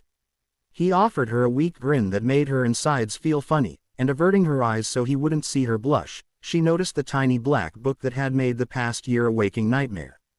Tears streamed down her cheeks, and she hurled herself into his arms and babbled in fear, at the same time greedily accepting the comfort his warm MC offered. Smoke surrounded the family of 5 as they hustled onto platform 9 3/4, just like when Ginny had been the one riding the express. They were never able to arrive any time but just before it was time for the train to depart. Now James, I don't want to get any letters saying you've been causing trouble again. I mean it. If I do, I'll come up there and bend you over my knee. Come on, Mum, it's just a bit of fun, her elder son protested, the wide grin he had learned from his prankster uncles forcing her to smile a bit herself. But if it bothers you that much, I guess we can tone it down for a short while. Maybe a week, or 3 days, or the whole term, she rejoined before pulling the boy in for a hug that he quickly tried to escape. Apparently being 13 meant it was no longer cool to get hugs from his mother anymore. Be good, and promise me you'll look after Albus this year. You know how he gets around new people and new places. That's if he gets sorted into Gryffindor. There's no telling with him, he might wind up as. She laughed. Yes, because that's such a strong possibility considering who his family is. Ellipsis. This is the year, Ginny heard Ron say from up the stairs as they packed to leave for whatever safe place Professor Dumbledore had arranged for them this summer. This year, I'll make Hermione understand that I like her. A brief smile flickered across her face as she swept the last of her robes into her trunk. It was nice to hear that he was finally getting together the courage to ask the girl out. Everyone knew that those two were meant for each other. They were complete opposites in every conceivable way, and didn't everyone say that opposites were supposed to attract? Besides, if Ron was finally mature enough to have an interest in romance, it meant Harry was, too. She twirled a bit in joy. This was the year, all right. She had loved him all her life, and now it was time for her to guide her knight in shining armor home. Harry gasped as he pulled himself out of Ginny's mind, reeling from what he had just seen. The girl rushed forwards to help, and reflexively he whipped his wand out and flicked a stunner into her. He could not bring himself to worry over much when she landed unconscious at his feet. There were other things he had to deal with. In the previous timeline, he, Hermione, and Luna had already distanced themselves from the Weasleys for a couple of years when he began his study of mind magics, so he had never had a chance to examine the old Ginny's mentality. This one's, however, was beyond worrying. 2 of those, I know they were nothing more than hopes for the future, but they felt so real, just as real as the actual memories. From her perspective, though they haven't happened, they might as well have. No wonder she was so insistent that we get together. He shook his head to try to clear his thoughts. For those dreams to feel so real was an extremely bad sign. Imagination normally had a wispy, ethereal quality to it. Any legilimens with any experience whatsoever would be able to distinguish it from actual memory. That he couldn't could mean only one thing. When it came to him, Ginny was incapable of distinguishing her fantasy from reality. Because Merlin forbid that my life be easy. She's as obsessed with me as Snape was with my mum, he griped as he waved his wand to erase practically the entire conversation from the redhead's mind and then implanted a false memory of walking back to her room after his initial rejection. Nothing he could do would get through to her, so he did not feel quite as bad about further violating her mind as he otherwise would have. Disillusioning the both of them, he levitated her down the stairs and onto her bed before returning to his own room. He locked the door and stared for a moment at the blank wall that months previously had held Regulus's newspaper clippings about Voldemort's rise. Right this minute, he needed to do something, and plotting how to hurt the madman further was as good as any other option. It would not solve his newest problem, but it would certainly make him feel better. The soil was soft and moist under Neville's hands as he patted it back down around the recently replanted Danish snowblossoms. These flowers were at their healthiest in the winter months, and that was the perfect time to separate the bulbs and prevent overcrowding in their beds. Snowblossoms liked lots of space. Too many packed together was a sure way to come into the greenhouse one day and find all of them wilted and dead. Not for the first time was the boy incredibly grateful that his mother had loved herbology as he did when she was a student. This was his sanctuary, the one place in the entire Longbottom estate where he was free of expectations and demands and constant criticisms. The one place where he was free. After the annual visit to St. Mungo's that morning to see his parents, he desperately needed to be alone. Perhaps that was why he felt drawn to the snow blossoms every year when he returned from the hospital. Just like them, he sometimes felt the presence of others to be a crushing weight on his shoulders. Bang! He winced when he heard that sound, for it could only be one thing. His grandmother was yet again intruding into the location he used to escape her. Sure enough, the woman, visibly aged beyond her mere 69 years, strode imperiously down the aisles. "Neville, what have I told you about spending all your time in here?" "That I have more important things to do than piddle around with flowers all day," he answered monotonously. He knew better than to waste time arguing with her about this. No matter what he said, she would ignore his words in favor of spouting her own opinions. It was the way life in this house had always been, and as much as he hated it, there was nothing he could do to change that. "Then why are you still here? Your parents did not give up their health and sanity so their only son could hide himself away with a bunch of plants. They would have wanted you to become a Vey wizard, like your father was. Mum wouldn't have minded. If she were healthy, she'd probably be in here with me," he told himself. It was an old, tired refrain, but he had to have something, anything to keep him from collapsing under the burden of his grandmother's implacable demands. He had to believe that at least one person would have been proud of him for who he was rather than who he wasn't. "Now get back inside and wash up. If you have time to waste, you have time to practice your transfiguration. With the marks you have right now, I fear for you ever qualifying for the Newt course, and then where would you be? It's not like I can make it in life with charms. It's not like you can make it in life with charms, after all. I swear, some days I don't know what to do with you." Neville rose from his knees and was about to turn to the water bucket to clean his hands when a question sprang to mind. What would Harry do if he were here? It was not as odd a thought as it might have been a few months earlier. Before this year, Harry had always been the boy who lived, the defense against the dark arts prodigy, the teenaged hero. He held himself apart from everyone but Hermione and Ron, and though he had never been arrogant or boastful, he was still someone Neville knew only in Ping. Even after living together for 4 years, the blonde could not say that he had really known anything personal about his roommate. Then again, he could say the same about all the Gryffindor boys. This year, something had changed. When they returned from summer holiday, Harry had been different. Self-possessed, confident, dating not one but 2 very pretty girls, it was as if he had become a different person. Neville had been expecting him to continue as he had for the past 4 years, and after seeing the veiled disdain, an understandable emotion, admittedly, considering the prophet's mudslinging, in the boy's eyes every time he looked at the other students, the shy lion thought he would pull himself away even farther. Instead, Harry had done something totally unexpected. He had drawn others in. Neville still did not understand why he was one of the 5 Harry had chosen to tutor in defense. He did not understand why Harry had agreed on multiple occasions to help him with a spell he was having difficulties with, even when that meant putting aside his own homework. He did not understand why Harry had taken such a sudden interest in him and his wand and how he was doing in his cleese. And he most definitely did not understand why or how a boy his own age, a boy one day his junior, in fact, could have changed into someone he looked up to almost like an older brother.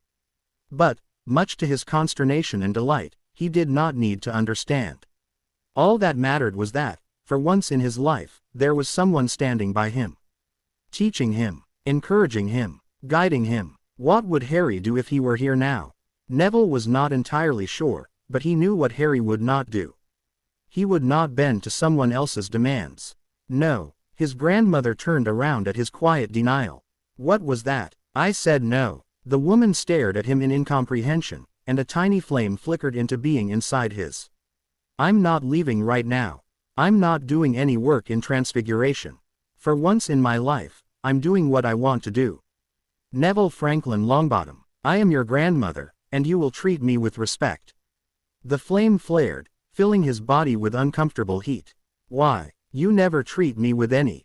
You're always taking me away from what I love to do so you can make me do what you want me to do, and I'm tired of it. I have my own dreams, Gran, and just because they're not what you want for me doesn't mean they're wrong. Dreams, her shrill voice demanded. Dreams of what? Working with plants all day. I won't stand for it. It's my life. And you're making a mistake. Your parents didn't sacrifice everything they had so you could pretend to be a gardener. He reeled in shock, but the fire inside him refused to die. Instead it rose higher, licking the back of his eyes. Why, your father. I'm not my father, he screamed at her, his words actually forcing her back a step. I'm Neville, not Frank. I will never be him, and I don't want to be him. Neville, how could you say something like that? He glared, actually glared, at the old woman. Because it's the truth. My entire life, you've tried to turn me into a replacement for him, but I'm not him. You force me to do things I hate because he liked them. You take away the things I'm good, really good at just because he wasn't. He hesitated a moment before allowing the awful truth out. You try to take everything of Mum's away from me so I'll just be a copy of Dad, and then you're disappointed when I don't measure up. Did you ever love me, or do you just see me as a way to bring your son back? She stared at him, her wide eyes filled with some emotion he couldn't place. He motioned to the greenery around them. This greenhouse, Mossy told me Dad had it built for Mum because she loved herbology. Professor Flitwick said that she was the head of the Charms Club when she was a student. Every Boxing Day when we go to St. Mungo's, she gives me a few bubblegum wrappers, but the nurses say that she won't let anyone else even come near them. These are the only things I have left of my mother. Why do you want to take them away from me so much? His grandmother did not answer. She was so still that he was unsure if she had even heard him. Sidling past her unmoving form, the flame inside him dying to embers but not going out completely, he left the greenhouse and gently closed the door. Had he waited a few seconds more, he would have heard the thump of knees hitting the hard-packed earth and the sobs of a heart breaking into little pieces. Harry leaned back against the wetwood as Luna's idle humming intertwined with the lapping water against the boat's hull. This would be the last chance for any of them to relax for the next few hours. Tonight was their most ambitious break-in to date, and soon they would either be walking through the halls as if they owned the place or running for their lives. The mists cleared slightly, and like a black sword rising from the sea, Azkaban loomed before them. You're sure these medallions will work? Blue. I double and triple checked the arithmancy, red.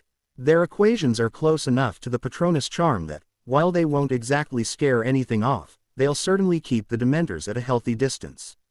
They might also lessen the Dementor's aura, but I'm not sure about that. Won't be the first time we've had to fight through it, he muttered.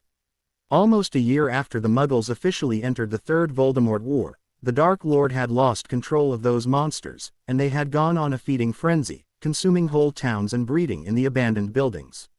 For 4 months the two sides had, if not actually allied with each other, at least set aside most of their animosity in the campaign against their common enemy. It turned out that, while sturdy and magically resistant, Dementors could not withstand either fiendfire or a few hundred pounds of high explosive. They could, however, ignore the killing curse, which had apparently prompted some debate within the Ministry over whether they should be classified as beings or spirits before the war heated up again and everyone had bigger things to worry about. The ferry slid neatly into the small dock on the island, and the trio disembarked. Thankfully, they did not need to worry about their ride disappearing and leaving them trapped on the isle. Much like the boat in the cave where Voldemort hid Slytherin's locket, this ship was enchanted to move on its own and could be summoned by tapping one's wand against a small panel at the end of the pier. Stick together. We don't want to find ourselves alone and surrounded by guards and Dementors, Luna warned as they climbed the stairs. Harry nodded at the sound advice. They were not going to raid this place, so safety rather than speed was their priority. If they moved slowly and methodically, they would also be less likely to miss someone who could sound an alarm and bring the rest of the DMLE on top of their heads. They were experienced and powerful, but he would still rather them not have to fight their way out through a swarm of hit wizards and Aurors.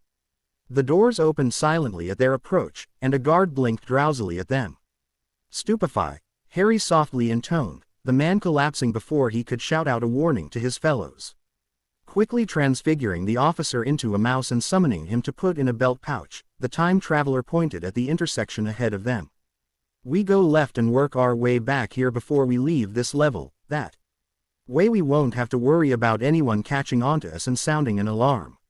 We also need to find a map and an empty room, or even better, the warden's office. I'd rather not be carrying a bunch of guards around in my pocket. Clearing the ground floor was far easier than the trio had expected. There were no Dementors, just a dozen DMLE workers stationed at various points throughout the triangular structure.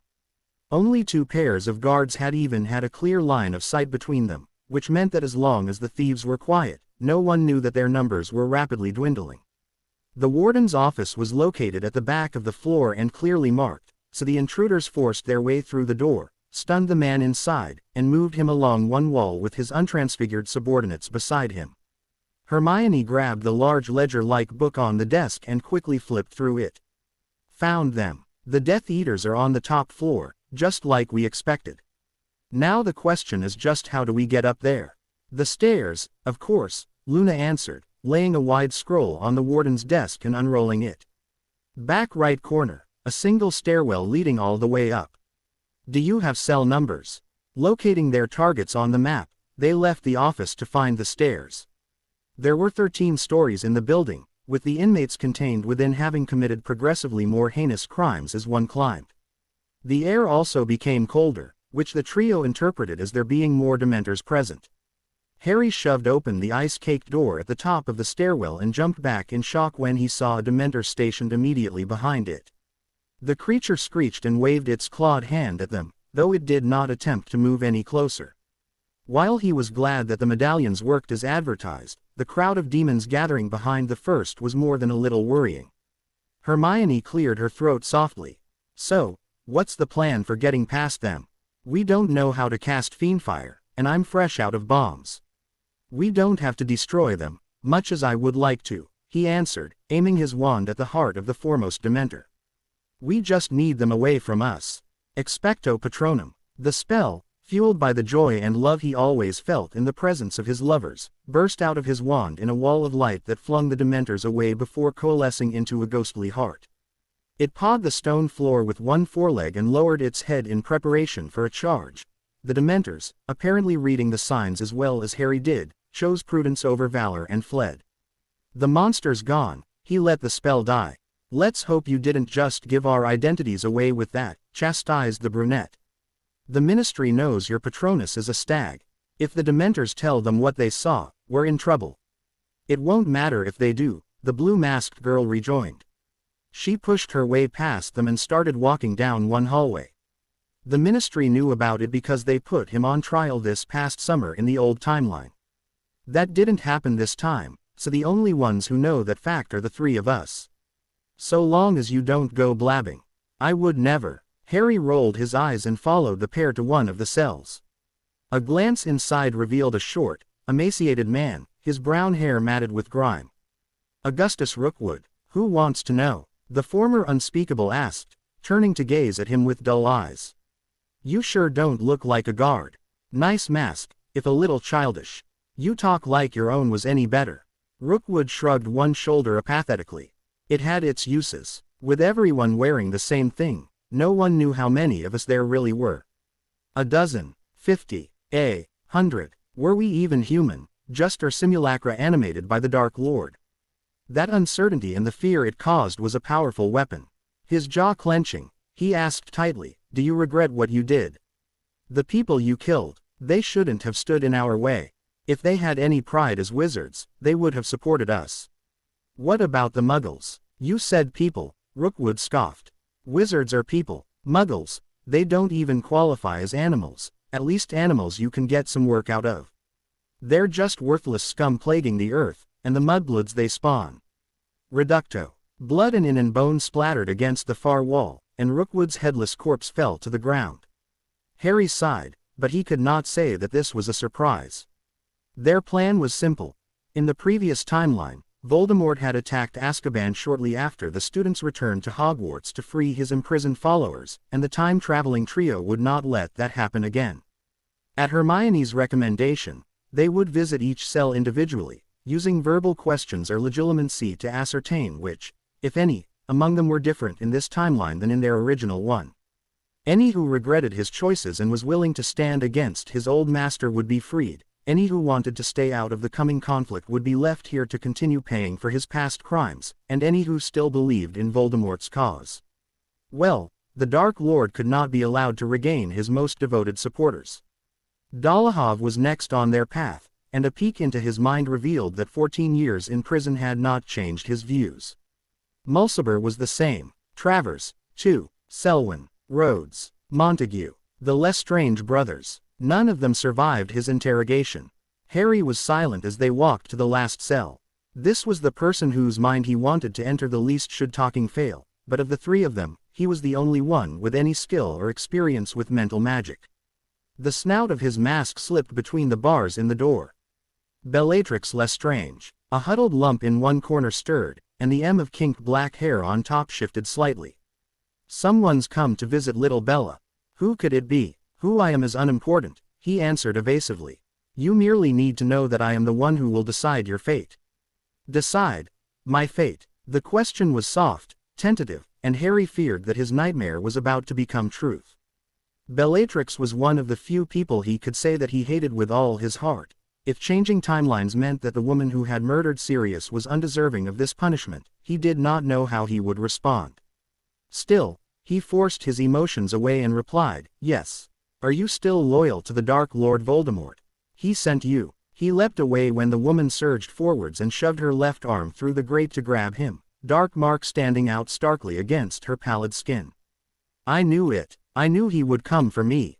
His power is eternal, his magnificence undeniable.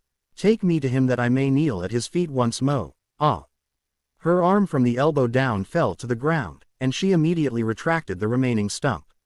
He approached the door again, his teeth grinding. I don't think I can tell you just how much I want to hurt you, to make you suffer. You were the one who taught me how to cast the Cruciatus, did you know that? You said that it needs real hate to work. I want so much to show you how I've improved at it since then. A hand was laid on his shoulder, and he turned to look at the blue mask staring back at him. Luna did not say a word, merely stood there offering her silent support, and though Hermione had her back to them so she could watch for any approaching guards, she turned her head for a moment to glance at him. He did not know for sure what emotion she meant to convey, but he chose to believe that she, too, was encouraging him to do what was right. He looked back at the murderess. But as much as I want revenge for who you took from me, I know I can't have it.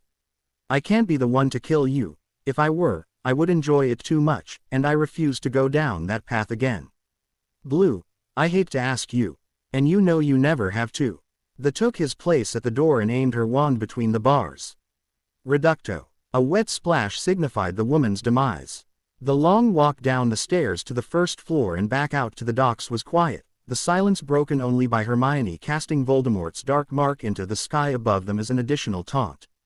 Harry could vaguely hear the girls whispering behind him, but he was too preoccupied to listen.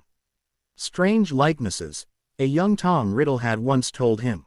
He and Voldemort shared several traits: resourcefulness, determination, stealthiness, self-reliance, charisma. They both had a talent for the mind arts, though Harry's was by far the greater, and they found the practical aspects of magic to be simple to grasp. To the younger man's regret, there was another similarity between them, a certain ruthlessness and callousness whilst he was drowning in his anger.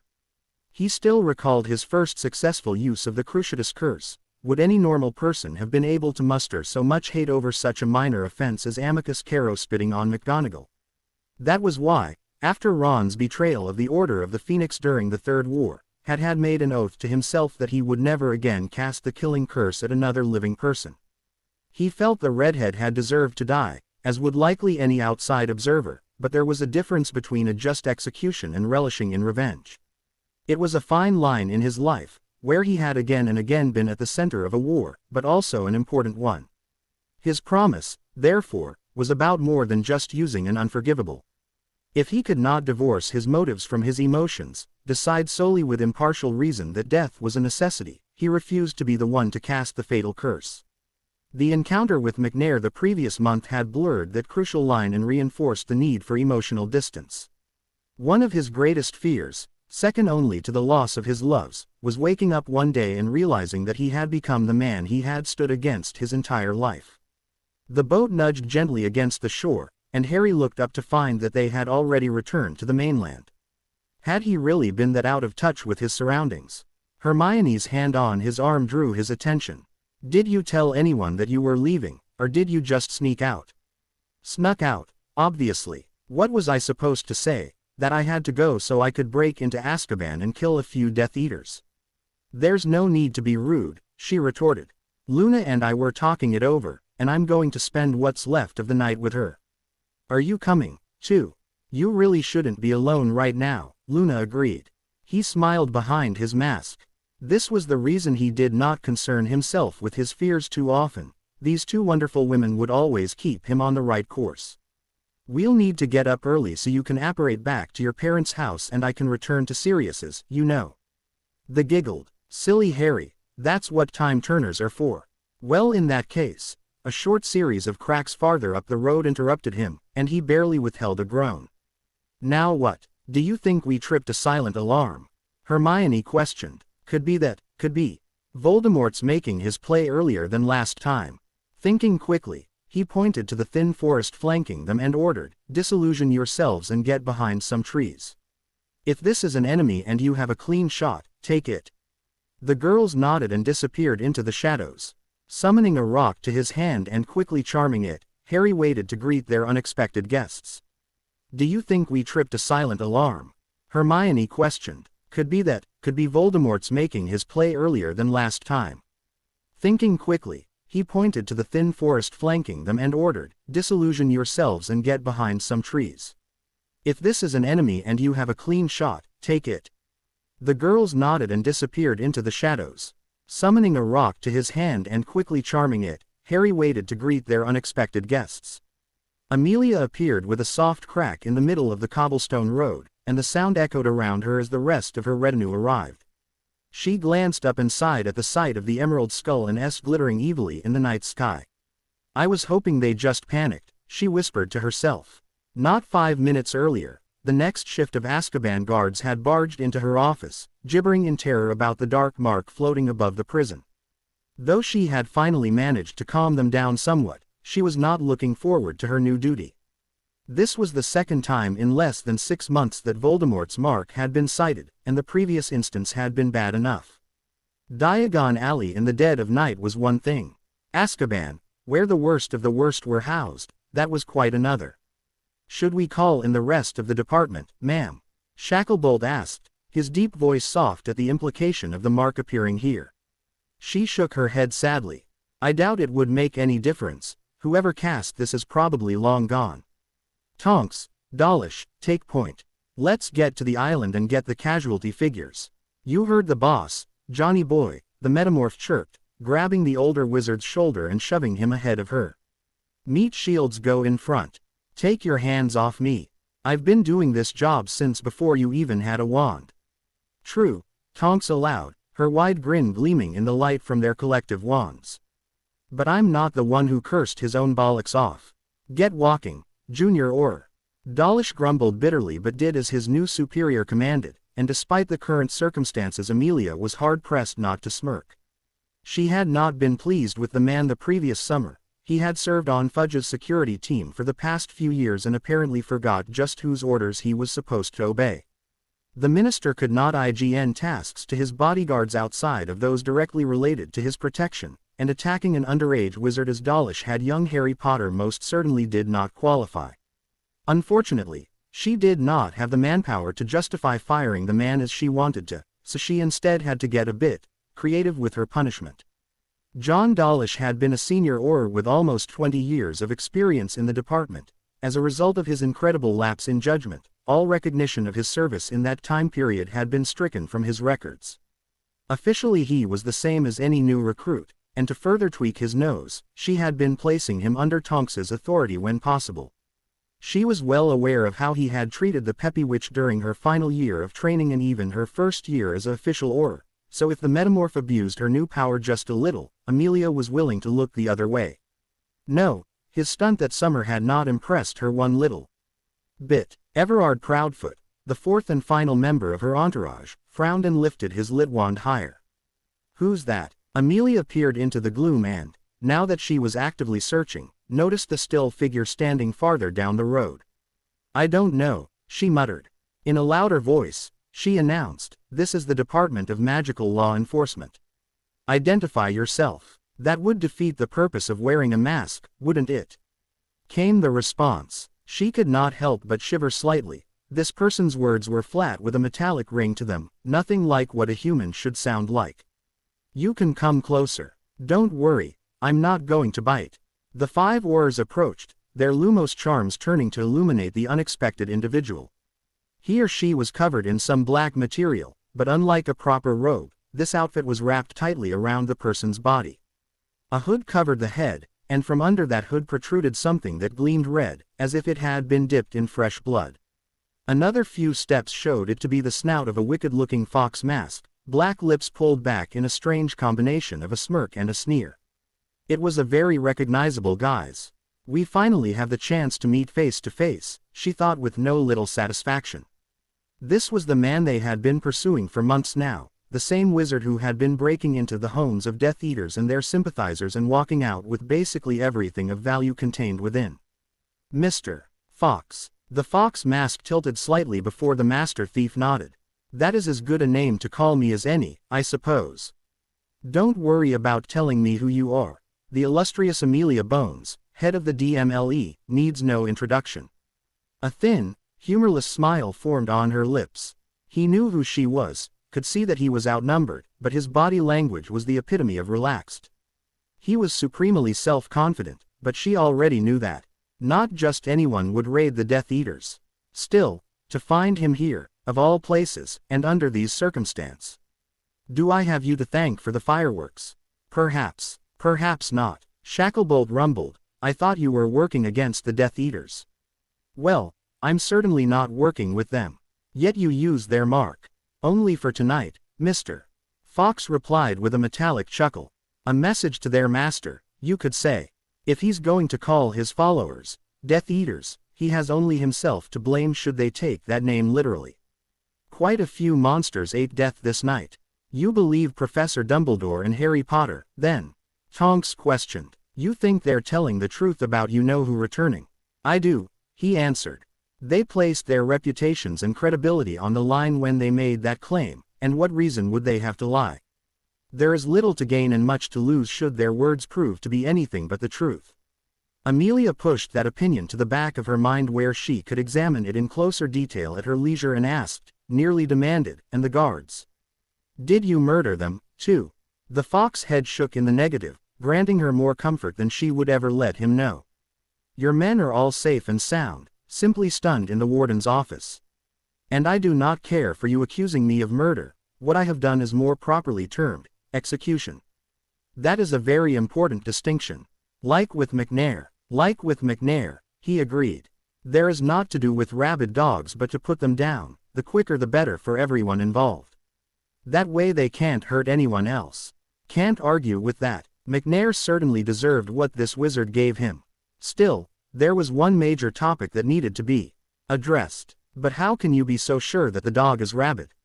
"Not everything is exactly as it appears. If you put down every dog you think is sick, you risked killing one that was merely abused." He was silent for several moments at that, and Amelia mentally crossed her fingers in hope. She was in complete support of his overall goal. Making sure the wicked were brought to justice was the purpose of her own job, and while she had issues with the way he went about it, the fact remained that his intentions were laudable.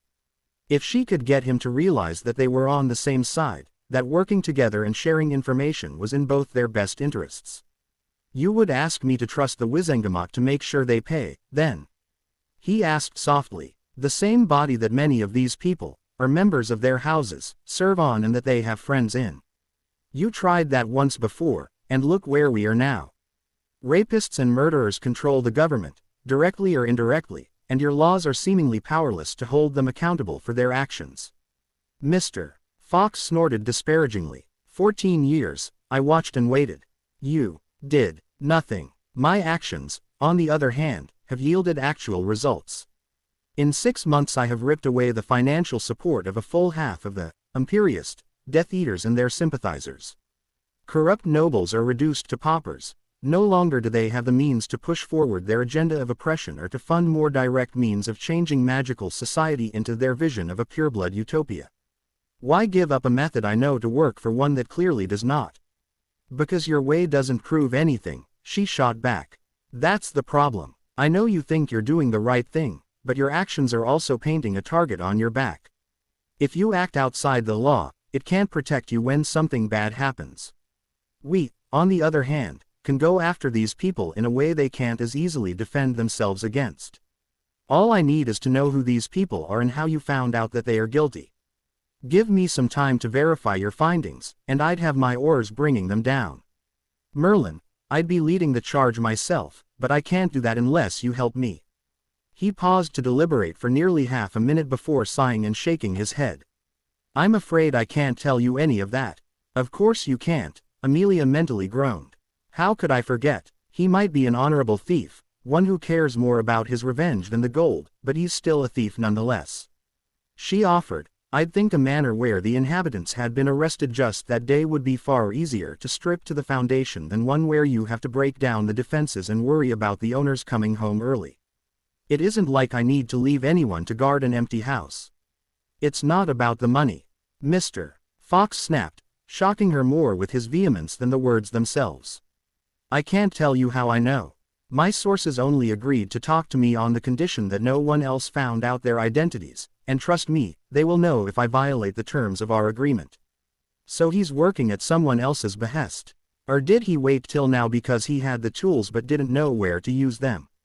So you can't tell me, but I can't let you go on doing this unless you tell me. She sighed. I guess we're at an imp, then, aren't we? Unfortunately, it looks like we are.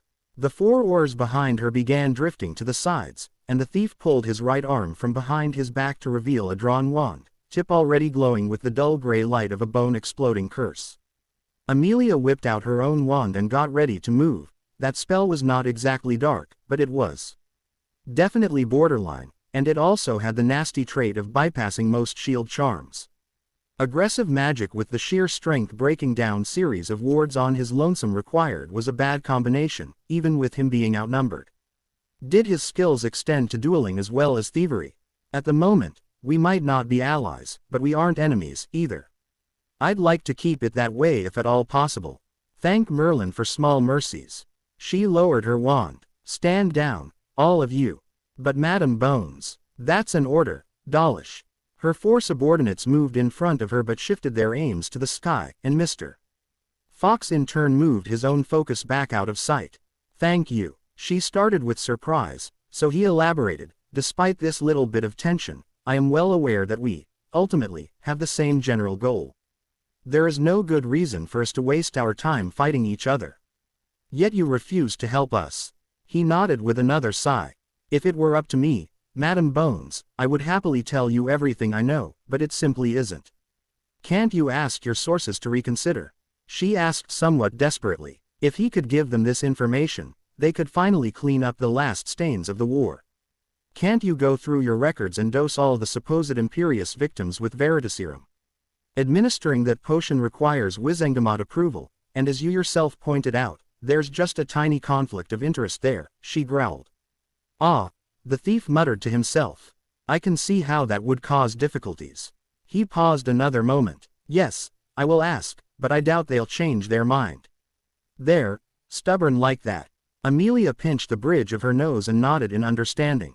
Of all the issues that could come with handling a criminal with a sense of ethics, this was probably the most troublesome, and to make things even more difficult, she could not really blame him for it. She had been an Auror herself years ago and had had to do her fair share of investigations. It was much, much harder to find people willing to talk if they did not trust her to protect their identities. This is all fine and dandy, Proudfoot spoke into the resulting silence, but some things just don't add up. You mind answering a couple questions for us, son? Mr. Fox's metallic chuckle sounded again. Well, that depends on the question in question, doesn't it? I guess it would. Amelia had to smile at that. Proudfoot had a talent for coaxing secrets from the unwitting, and while she knew the mystery wizard would be on guard, she was curious how he would handle the Scotsman's gentle interrogation. How about telling me how you cast the dark mark up there? I doubt many people know that spell. The thief hesitated, causing her to worry that he would pee on this extremely important question, but finally he spoke again. There are some incantations that have a way of burning themselves into your mind. Crucio. The oars barely held back from attacking out of pure reflex at that word, but Mr. Fox did not even seem to notice as he continued, almost to himself, Imperio. Avada Kedavra, Mors Mordra. You hear those words, and you don't forget. You can never forget. Trust me, I know. Even as her sympathy went out to the man at his soft voice, her grin sharpened. Thank you very much, Mr. Fox. You brought us one step closer to finding out just who it is under that mask. How many are dead inside Azkaban? The 10 worst Death Eaters you had in your care, he answered glibly. If Sirius Black could escape, who's to say the others couldn't do the same, especially if their master truly is out and about? Besides, explain to me how that bunch didn't deserve to die. She had no answer to that, and she knew he knew it. Shrugging his shoulders, he nonchalantly asked, anything else you desperately need to know, or am I free to take my leave? You really think you're just going to leave? Dawlish scoffed. You're outnumbered 5 to 1, and just because we're playing nice right now doesn't mean you can get away after confessing to 10 murders. Mr. Fox looked Dawlish up and down, possibly sizing him up, before turning back to her. I hope most of your force is more like the other 3 than this guy. He's not exactly a mental giant. You little Dawlish. The angry wizard glared at her. If you aim your wand at him, I'm going to let him do what he wants to you in retaliation. Within reason, she added at the thief's strange laugh. Take all the fun out of it, why don't you? Asked the fox-masked man, nearly setting Dawlish off again. I remember now why I put him on minister duty in the first place. It was so he would stop causing so much trouble, she thought. Is there any way we can get in touch with you should we need to set up another little meeting like this? Perhaps we can help each other even if your sources don't agree to sharing their information with us. Nice try, Madam Bones, but I wasn't born yesterday. If I need to speak with you, I'll let you know. The thief shook his head amusedly and brought his left hand into view this time, showing them all a small rock he was rolling around in his palm. Adieu. Light as bright as the sun flashed from the stone, forcing them all to avert their eyes lest they go blind, and the air rang with the bellows of 100 angry dragons.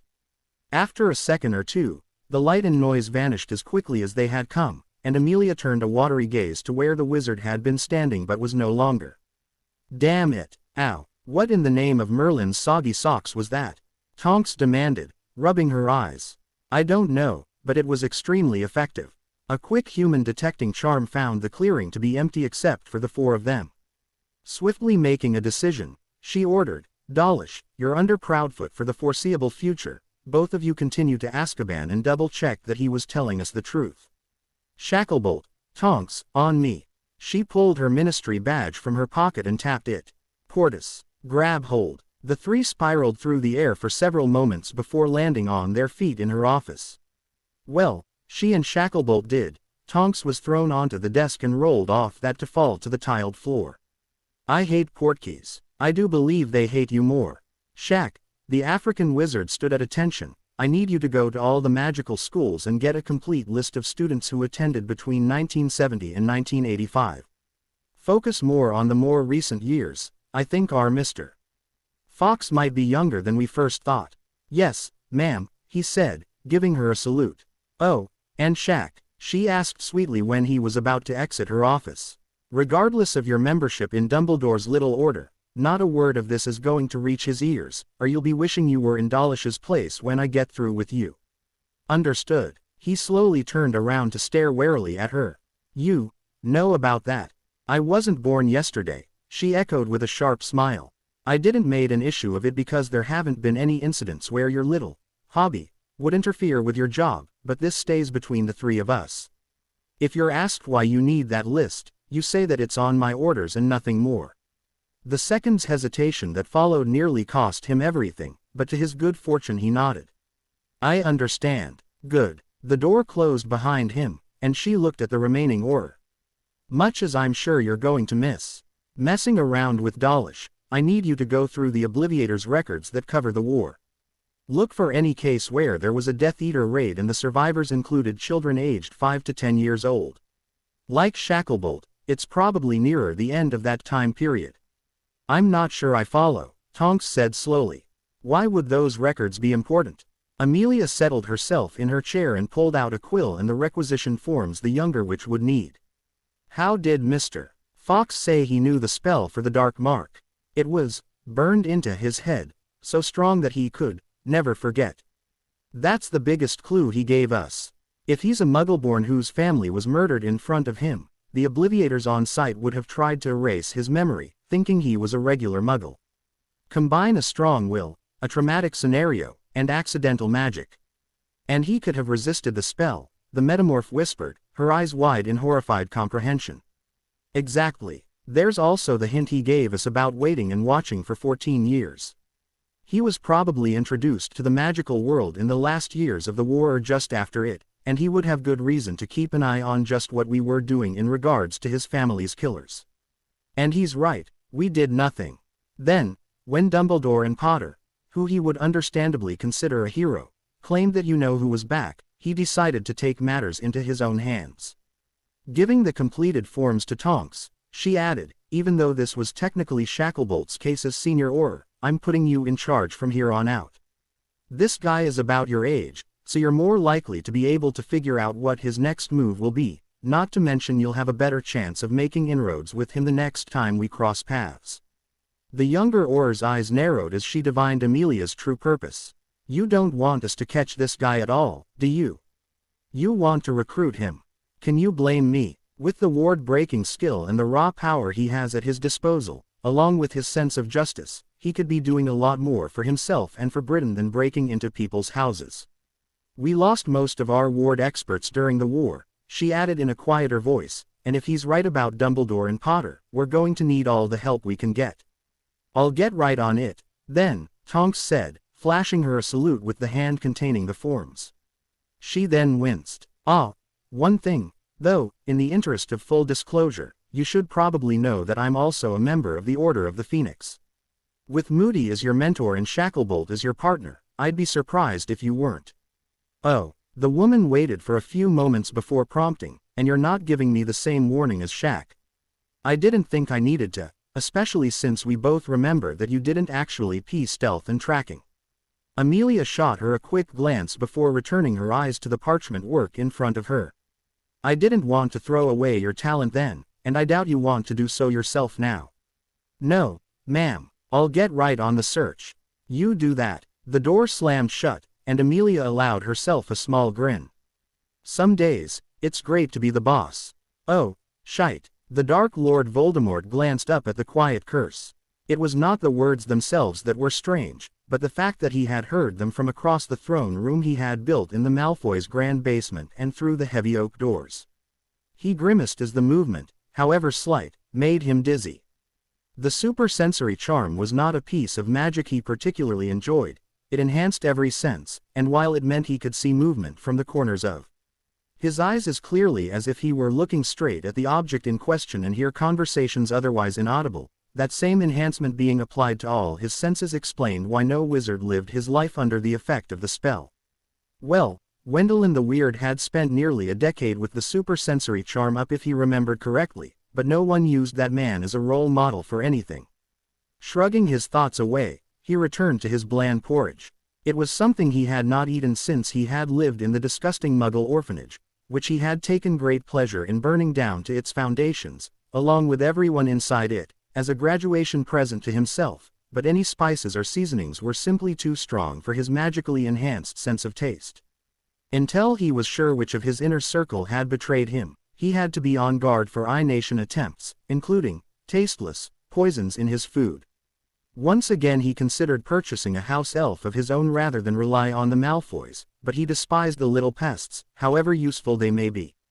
What's got your pants in a wad? Not asked Amicus Caro. Oh, I forgot that I need to be somewhere, Not answered, and Voldemort fought back an incredulous snort.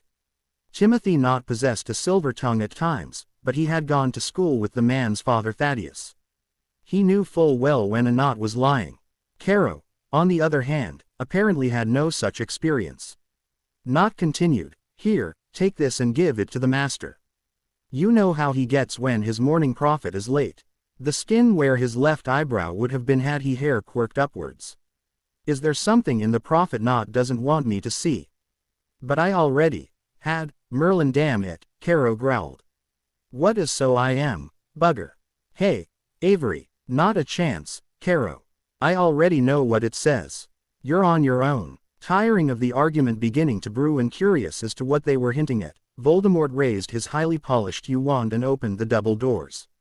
His enhanced sight easily saw Caro's Adam's apple bob with a quick, terrified swallow.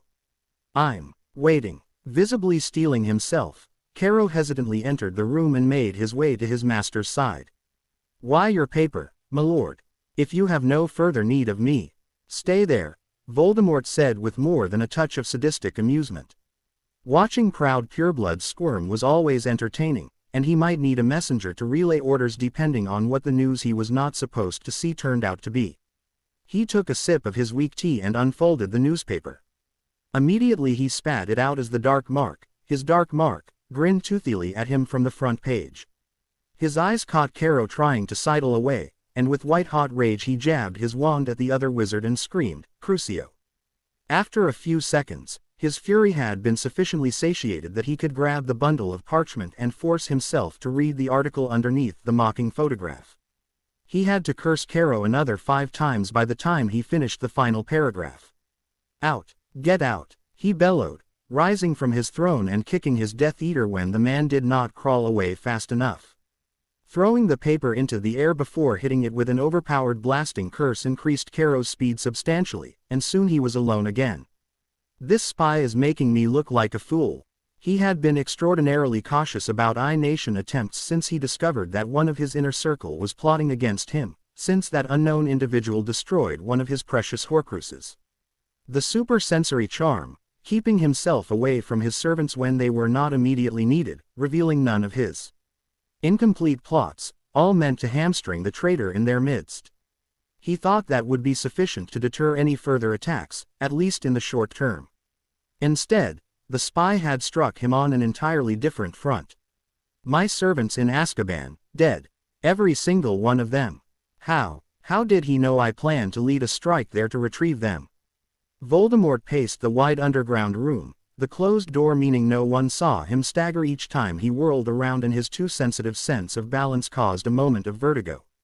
Nervous energy bled off him, and he clutched the iron pendant he always wore around his neck. Even with the ironwork hanging on the walls and the metal wires woven into his robes, he still felt unprotected without that last line of defense on his person. The old witches' tales he had read as a student were quite clear on the dangers the Fae posed to any who wished them ill, and as much as he coveted their incredible powers over time and the elements, he knew he was not in a position to declare war on them just yet. The wizarding world was first, then the Muggle world, and only after he was the undisputed ruler of the mortal realm would he strike against the fairies and take their queen's crown for himself. It was very much a long-term goal, but time was one thing he had plenty of. "Unfortunately, I can't just outlast this traitor. He is working too quickly for a slow game like the one I'm playing with Dumbledore." The unknown wizard had already launched 2 attacks in as many weeks. Would that pattern continue? Where would the next blow land? "I can't let this go on. Waiting won't do me any good, just let him keep bleeding me. Even though he can't kill me, my loyal servants have no such protection." He shivered at that thought. Without any Death Eaters available to resurrect him, he could not risk letting the traitor land a lucky blow against him personally. He did not want to go back to being a helpless wraith. His mind made up, Voldemort flung the doors open and went to search for one of his followers. It was past time he called the inner circle in for a little chat. Minerva squared her shoulders as she walked through the entrance of the Order's headquarters. Though she was glad the portrait of Walburga Black had been permanently muffled, the ensuing silence meant her closing the front door boomed ominously. Or perhaps it was just her worry that made the sound seem so loud. Whatever the case, the person soon bustling up the stairs was none other than Molly Weasley. "Oh, Minerva, what a surprise.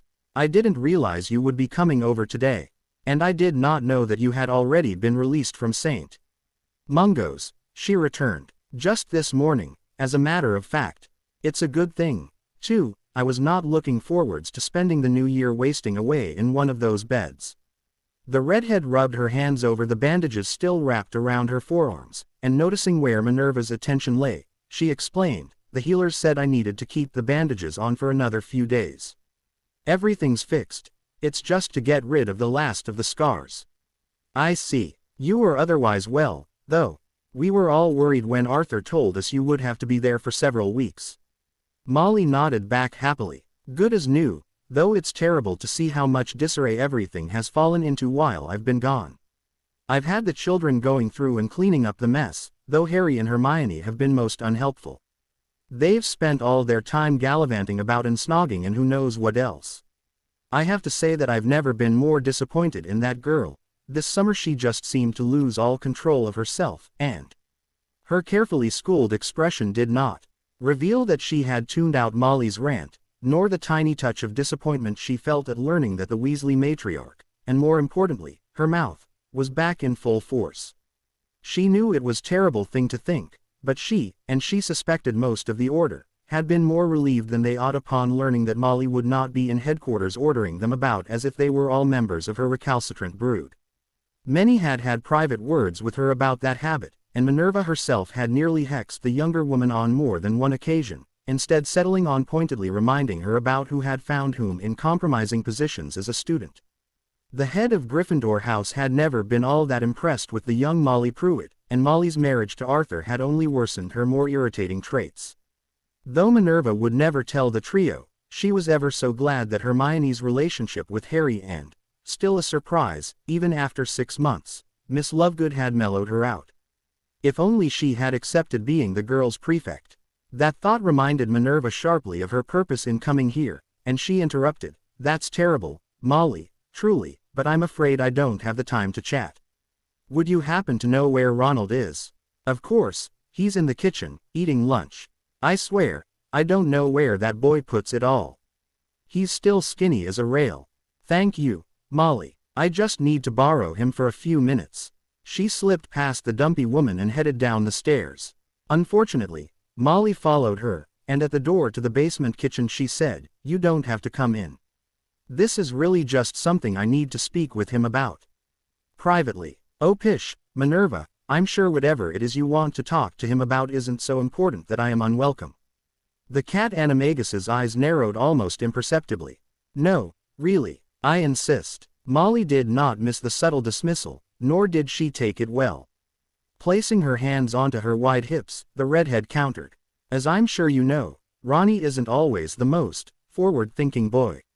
And since I am his mother, I just want to make sure he understands everything you have to tell him. It wouldn't do for him to do something silly because he misheard something. You want to play it that way, fine. On your own head be it." Nodding in reluctant acceptance, she pushed open the door and made her way to the opposite side of the table from the 15-year-old devouring a plateful of food. She did not take a seat. "Ron, Professor McGonagall is here to speak with you."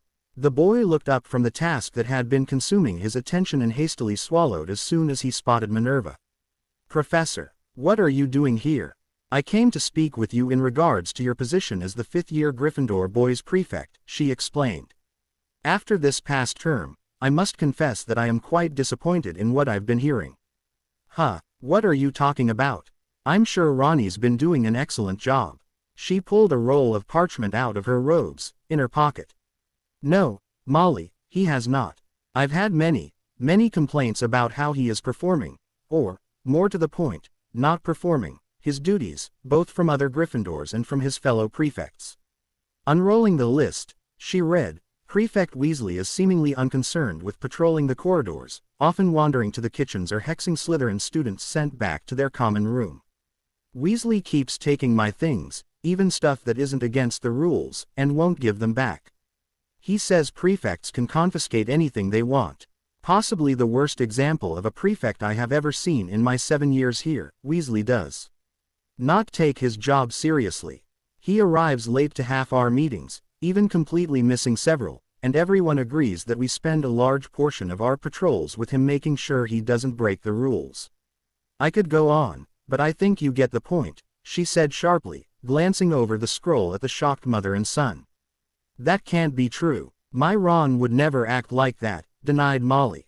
Nevertheless, before the term ended I was presented with a letter, signed by all 7 of the other 5th-year prefects and a few of those in 6th and 7th, stating that they refused to continue working with him.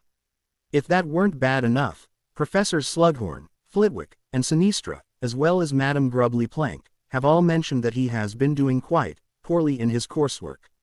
Specifically, turning in IGN Ments late, hurriedly and badly done, or not handing them in at all, not practicing Ignid spells, and, in the case of potions, not preparing for CL discussions, nor brewing adequate potions. I have noted the same thing in Transfiguration, as well. Much as I hate having to say this about one of my lions, Ronald is, quite frankly, failing a full half of his clees. Due to the complaints from both students and staff, I cannot permit him to continue representing Gryffindor House as prefect. Mr. Weasley, I will expect you to relinquish your badge to me upon your return to Hogwarts. What? You can't do this, he denied in horror. On the contrary, I very much can. Not for the first time did she wish she had done as Hermione so pointed suggested before the year began and argued with Albus about having Harry as the boys' prefect. He had been her first choice, but Albus had persuaded her that it was too much responsibility to put on him and that the youngest Weasley boy would do just as well. That had been a mistake. Not to mention, I could then have had Hermione as the girls' prefect. She made it quite clear that she would not do it were Harry not the boys, and in retrospect, though I'm sure they would have used their shared patrols to find an unoccupied broom closet, they would have also made a fantastic pair, not unlike James and Lily there last year. Miss Roper is admittedly doing a decent job, far from the worst I've ever seen, but Hermione would have been so much better. Molly edged towards her. Minerva, can't you just give him a second chance? I'm sure that he can do a better job, and he's worked so hard to earn this position that it would be a shame to waste all that effort. Ha! She laughed derisively in her mind. Worked hard to earn it. Looking through my notes on him this summer, he was my last choice till Albus suggested him. I have already given him a second chance. And a third. And a fourth. If he still has not figured out what he's doing wrong, I do not know that a 5th opportunity would work any better than the others have. My decision is final. You can't do this. The mother hen exploded, echoing her son. Professor Dumbledore promised that Ron would have a chance to prove himself this year. You can't just take that away. Minerva forced herself not to roll her eyes. What a preposterous claim. Albus's name is not an incantation that will get you whatever you want. A tiny portion of her mind niggled at her, pointing out how convenient it was that Molly would make this statement and that Albus would suggest the boy in question, but she forced it away. It would do her no good to think about it here, and she trusted the headmaster to be better than that. Didn't she? I can, and I have. I am the head of Gryffindor House, and the choice of prefect is ultimately up to me. She turned from the spluttering pair and left the room. That was the hard part, she hoped. Her next task should be much easier. Mr. Draco Malfoy, due to the behavior you have displayed over the course of the 3 months since I returned to Hogwarts, it is my unfortunate duty to inform you that you no longer qualify to be the Slytherin prefect for the 5th-year boys. In addition to having respectable marks in all his clees, a prefect must embody the traits of our noble house: discernment, cunning, discretion, wisdom, ambition, and the drive to achieve said ambition. With a heavy heart, I must say that you have not demonstrated these traits in your dealings with other students, inside or outside Slytherin, and so the duty of representing our house must now fall to another. Your prefect badge has already been magically reclaimed, and all point deductions and credits are to be examined to ensure the system was not abused during your tenure. Should this be determined to have occurred, those points will be redistributed during the returning dinner of the new term. A new schedule, without patrol rotation, will be given to you prior to your first CL. Enjoy the rest of your winter holidays. Potions Master Horace Slughorn, head of Slytherin House, Harry could not help but smile as he flipped through a sheaf of extremely detailed schedules for the dark houses on their list, each sheet of parchment charmed to appear as CL notes to anyone who did not already know what they truly were. These are really good, Dobby. You and Winky did an excellent job. Standing at attention by his feet, the elf's face lit up with a verdant blush. Master Harry is too kind. Obeying Master's orders is what house elves live to do. Still, you two went above and beyond the call of duty on this one, and I bet Myone and Luna would agree with me. I don't know what we would do without you.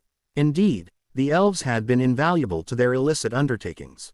How much better could the Third War against Voldemort have gone had Dobby lived through the second? He pushed the momentary flash of melancholy away with practiced ease. These thoughts cropped up from time to time, echoes of old wounds he doubted would ever entirely go away. Dobby demonstrating his almost embering degree of devotion, Sirius acting like an overgrown child, Hedwig landing on the Gryffindor table for bacon and a few scratches of her feathers. Loved ones who had died, whom he had mourned, but were now alive and well again. Rather than bring him down, each remembrance just made him that much more driven to ensure they would not die before their proper time this go-round. Dobby's fidgeting distracted him, and watching the clearly nervous being, he asked, "Is there something else you wanted to talk to me about?" No. Dobby not bees wanting nothing. The elf glanced up at him quickly before lowering tennis ball-sized eyes back to the ground. Yes, Dobby, you should know by now that you can ask me anything. You and Winky both, he gently prompted. Well, Dobby and Winky has bees busy with Master's jobs and not keeping Master's house as clean should be. We can't be in two places at once. So, the elf took a deep breath. Dobby be wondering if Master Harry could be taking on another elf. Harry sighed slightly and rested his hand on Dobby's bald pate, turning the elf's head so the two were eye to eye. If you needed help, you should have told me earlier. I don't want you two exhausting yourselves. He thought for only a minute before nodding. Sure, if you find an elf you wouldn't mind working with and who's willing to leave. Dobby already finds one. A snap of the elf's long fingers, followed by a quiet pop, caused another small figure to appear. The female house elf was clad in a patchwork manner reminiscent of how Dobby had been when the little guy was employed at Hogwarts, a shrunken jacket over a too-long shirt that had several belts cinched around her waist to keep the billowing fabric from getting in her way, 2 pairs of mismatched children's gloves over her hands, and heavy work boots stuffed with flowers and what looked to be colorful neckties completing the ensemble. She looked familiar, but it was not until she squeaked and gave him a low bow, enabling him to see the worn and tattered fuzzy red slipper secured behind her back, that he recognized her. It was Floppy, the elf he had forced Julius Rookwood to free when they raided the man's manor right after the school year began. After a moment, the little elf raised her eyes just the tiniest amount and almost whispered, "Hello, Mr. Harry Potter, sir. My name be's Floppy." He slipped off the couch and knelt next to Floppy, surprising the elf if her rapid blinking was any indication. Dobby's bright beam, on the other hand, indicated it was exactly what the little guy had been expecting from him. "Hello to you, Floppy. Dobby tells me that you want to join our family." "Why yes, if it not be's trouble. She was rather shy the last time I saw her, too, wasn't she?" he asked himself. Out loud, however, he simply said, "It's not any trouble at all. I'd love to have you as a Potter elf." Her eyes suddenly grew wide, and she took a moment to shake her head briskly. Floppy never served Master or Missy's from Future before. I forgot all about that. Upon taking Dobby as my elf, he immediately knew that secret, too. His wand biting in his pocket, a sign that someone had crossed his perimeter charm on the stairwell, made him hurry as he told her, "Hermione will call you to her in a few days to explain the house rules. You are to obey her and Luna as if their words were my own. Dobby, get her kitted out and make sure her outfit goes with yours and Winky's. Buy her anything she needs to make the manor feel like home, too." "Yes, Master Harry." With twin snaps, the elves disappeared. Just in time, too. Harry barely had time to stand before the door to the Leary opened and, strangely, Professor McGonagall walked in. "Ah, there you are, Mr. Potter. I was wondering if I could have some of your time. I suppose I could spare a moment for you, Professor. Too, even," he joked. She smiled slightly. "Quite magnanimous of you. Closing the door behind her, she strode over to the opposite couch and settled herself on the middle cushion. Harry did the same, pushing the schedules out of the way. To get straight to the heart of the matter, as it were, I have found myself with a bit of a conundrum. You see, I do not have a prefect to represent the fifth-year boys. He raised an eyebrow in confusion. I thought Ron was the prefect. He was, yes, the operative word here being, was. Due to a variety of reasons, he can no longer fulfill the duties of his position. Was it because he was failing his cleas or because no one had a good word to say about him? Noting her shocked expression, he elaborated, I share a dorm with the guy, my own does the same with Roper, and more importantly Lavender and Parvati, the gossip queens, and Luna has always kept an ear out for mutterings in the raven's nest. Between the three of us, it wasn't hard to puzzle out the major details. Oh, well, then, I suppose it can't hurt to say that both factors played a role in my decision. I am now in the unenviable position of having to find his replacement. And I bet you aren't here just to ask me my opinion about which of us would be the best fit, are you? He asked with a sinking feeling. She shook her head. No, Mr. Potter, I am not. Actually, I was hoping you would be willing to take Mr. Weasley's place. He had to think about it only for a moment before shaking his head in reply. He had no need or desire to be an authority figure in the school, he could not care less about house points, and the additional responsibility meant he would be required to attend the Quidditch games and Hogsmeade weekends, prime times for either tutoring the stripped-down DA or going on heists. The only potential advantages he could see were the extended curfew, which he ignored anyway, and being able to escort Luna to Ravenclaw Tower when she stayed over too late, which was a non-issue thanks to the Cloak of Invisibility. I'm afraid I can't accept, Professor. Why? She groaned. You want the honest answer? He asked, to which she nodded vehemently. Every year since I re-entered the wizarding world, some crisis has taken place inside Hogwarts.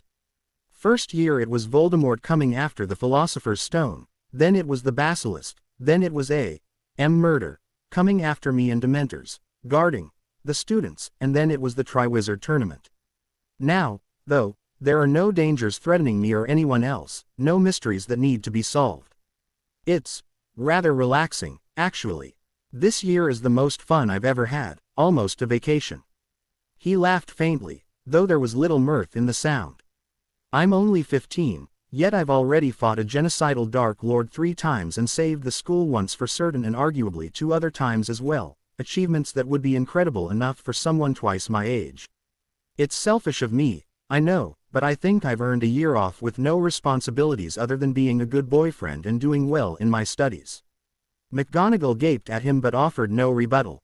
After a few moments her re-engaged, and she quietly asked, then who am I supposed to give the badge to? There can't be an empty spot next term. Have you thought of giving it to Neville? She blinked in confusion at the question. He's been doing a lot better in CL this year, and he's shown more confidence than in his previous 4 years put together, wouldn't you agree?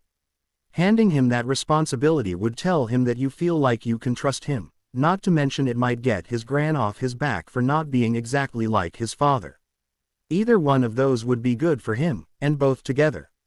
I think you'll be surprised by how much he will have grown at the end of the year. Mr. Longbottom, she repeated, though he could see her seriously considering the suggestion. You think so? Couldn't be worse than Ron. I think he'd work with Roper much better, too. But, ultimately, it's your decision. Not to mention, I'm curious if Dumbledore would try to interfere with the other potential, chosen one, being offered a position of power. Was it the prophecy or the Horcrux that made him want me kept downtrodden and alone? I will give it some serious thought. You are sure you don't want the badge? She sighed at his nod. Very well. Thank you for your time, Mr. Potter. Always a plea. The door slammed open, revealing Ron with his face red with rage. Well, this is bloody fantastic. You know, a shut door generally means you shouldn't barge in. You're taking away my badge and giving it to him. The boy screamed. In case you weren't here from the beginning, I turned her down when she offered that. I don't want to be a prefect. Ron sneered. So you're too good to be a prefect, is that it? Mr. Weasley, make up your mind. Ron, Harry sighed in exasperation. Am I trying to take your badge away, or am I dismissing it as worthless? It's one or the other. You and Hermione were having a grand old time laughing at me behind my back, weren't you? Ron's just gonna screw it up. That's what you two have been saying about me all year. It wasn't enough that you took her away from me, but you turned her against me, too. Mr. Weasley, McGonagall thundered, cutting Harry off before he could offer a scathing retort. This is why you are no longer a prefect. You are not mature enough to deserve the responsibility I gave you, and it was my mistake for thinking you were. A mistake I am now correcting. The witch seemed to gain a few inches of height, that Ron shrank. This may not be Hogwarts, but if I hear that you are hurling this kind of abuse at a fellow student over the rest of the holidays or during the upcoming term, you can be assured that you will be spending every night in detention for the rest of the year. Out. Ron scampered out of the Leary, and the professor turned to Harry. I'm sorry, Mr. Potter. Had I known that he would be listening at the door, I would have cast a silencing charm before we had our conversation. You had no way of knowing that he would eavesdrop. The time traveler returned, picking up the schedules to continue leafing through them. Don't waste your time apologizing for his mistakes. He heard the woman leave the room, and only then did he allow his eyes to roll. Ron's reaction is no one's fault but his own. He always was extremely defensive to anything he considered a slight against him. That's a large part of why he and Hermione had such mivros. Maybe that will change when he finally grows up, if he ever grows up, but I'm not going to concern myself with coddling him.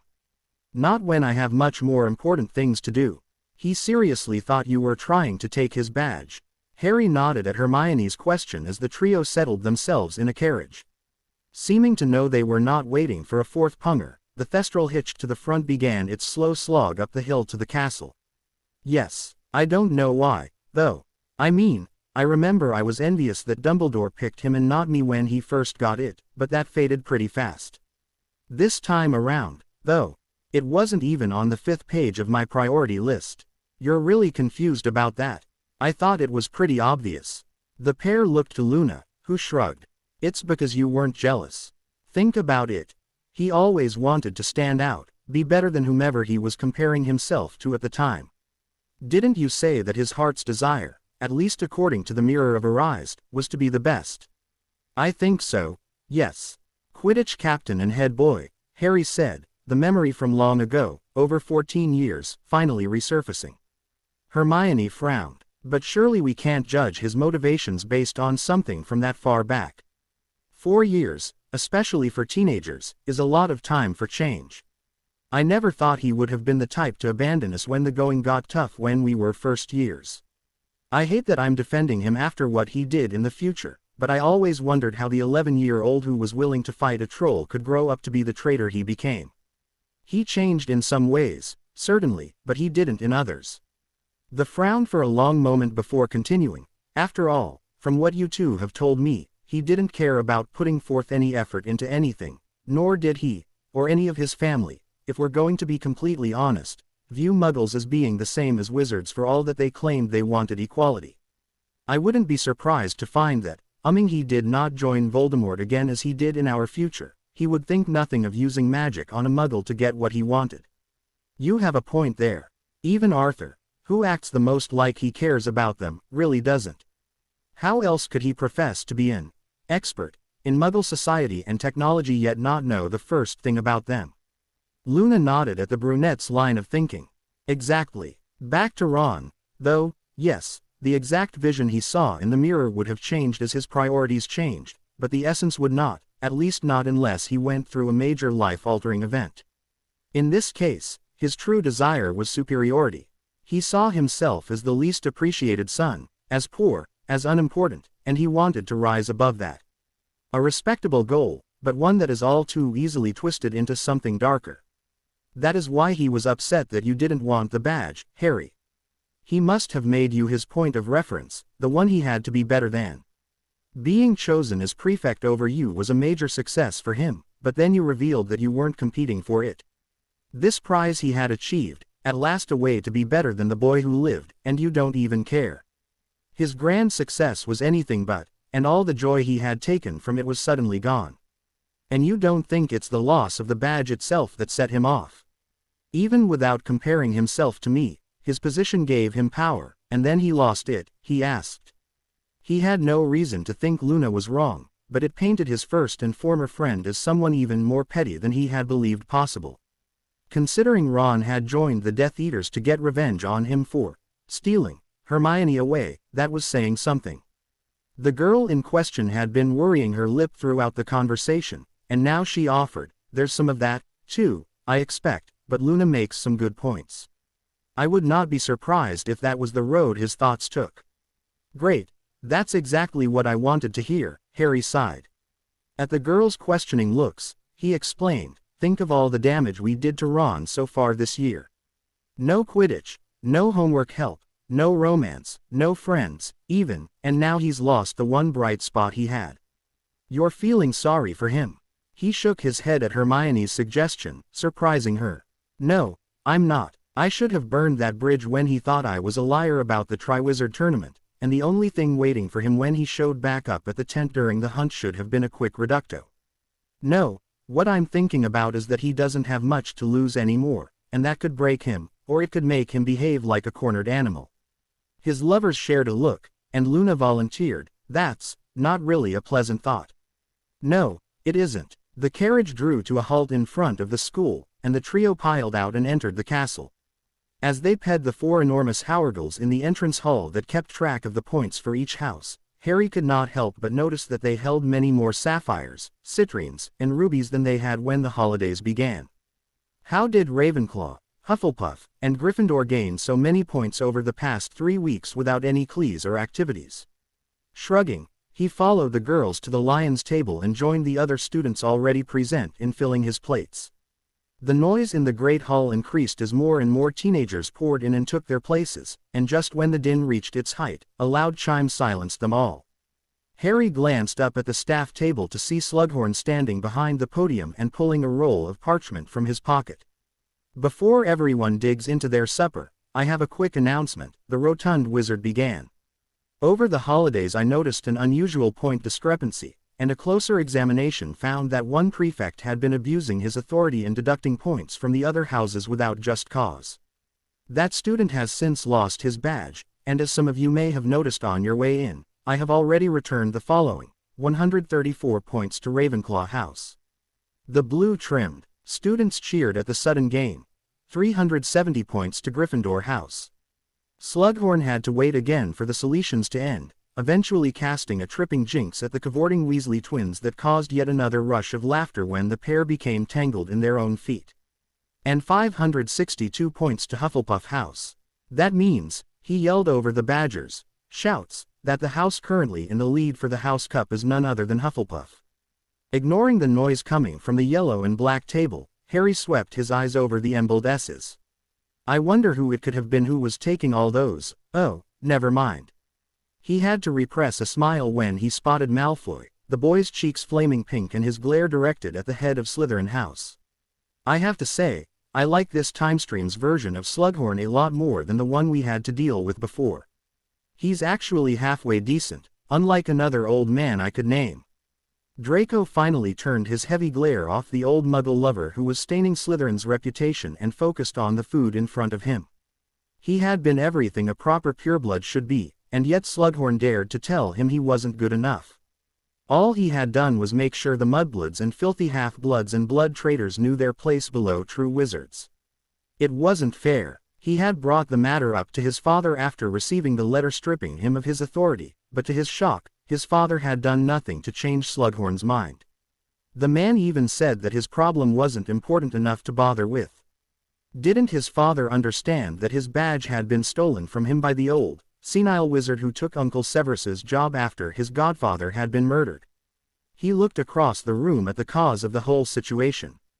Potter, sitting there laughing with his pet mudblood and the crazy Lovegood girl. Laughing at him. He would make the Scarhead pay for this insult. He didn't know what the blasted half-blood had done to make Slughorn treat him like he was, but he knew it was Potter's fault. Uncle Severus had made it clear that it was always Potter's fault. First he kills my godfather, then he humiliates me when I try to show him the error of his ways, and now he convinces Slughorn to take away my badge and give it to Zabini. I won't allow it. I'll break him, make him cry. Maybe then everything will go back to normal. Yes, Slughorn will realize he made a mistake, Potter will learn that half-bloods are supposed to show proper respect to purebloods, and Father will pay attention to me again instead of spending all his time with the Dark Lord. Everything as it should be. Ron glared at Harry where his former best mate sat laughing with Lovegood and his Hermione. This wasn't how things were supposed to go. He would make Hermione fall in love with him, Harry would fall for Ginny and, after a quick word about not hurting her or else finding himself in trouble with the Weasley boys, make her happy, and everything would be wonderful. But no, Harry had to date not just loony Lovegood, but somehow trick Hermione into being his second girlfriend. It wasn't fair. He knew what started all this. The day after the Triwizard Tournament ended, Harry had been different, acting like a Malfoy and treating him as if the special champion was now too good to be seen in his company. He was starting to think that he had been right from the beginning. Harry probably had tricked his way into the tournament, after all. If he had been the one picked to be the fourth champion, he would be the one all the girls were flocking to. Yes, that was when everything fell apart. Harry was lording it over everyone, making Hermione do his homework but keeping her from helping anyone else. Ron would suspect a love potion was involved, but he knew that Harry was as bad at potions as he was, so that wasn't it. Maybe Hermione was just that shallow that she would be with him now that he had the title and the prize money. It wasn't what he expected from his girl, but girls were impossible to understand, anyway. Neville leaned over to say something to Harry, and Ron's anger flared again when he saw the silver badge pinned to the fat boy's robes. Why would McGonagall think Neville Longbottom of all people would be a better prefect than him? The other fifth year was a nobody, a cowardly puff who sneaked his way into the lion's den. Ron was the true Gryffindor in his year, a noble hero, charging into danger without wasting time on a pointless plan and teaching the S's that their place was on the floor. How could she ignore all that just because Harry told her to give the badge to Neville? It all came back to Harry. Harry, all the time. He would have to do something about that, something to remind the oh-so-precious boy who lived that he wasn't as perfect as he thought he was. Maybe he could even take Hermione back in the process. Now, what to do? Albus shot Horace a stern look at the younger man's recent announcement, but the potion master instead chose to ignore him, just as he had when Albus first suggested he not do this. The headmaster sighed. Why could people not just understand that an old man's wisdom was something to be listened to? It was a terrible thing that Horace was refusing to budge on the prefect issue.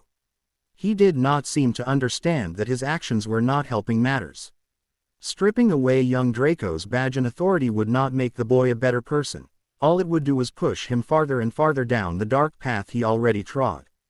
If he was ever to be corrected, he would have to be enticed to the light with forgiveness and rewards for his good behavior. Albus had learned that lesson himself with Tom. Strict punishment would only bring out the worst sides of an individual. His new philosophy, however, worked. All one had to do was look at Severus. Given a chance at redemption, the man had positively leapt onto the light's side and before his untimely death was making great strides to atone for the sins he had committed in his youth.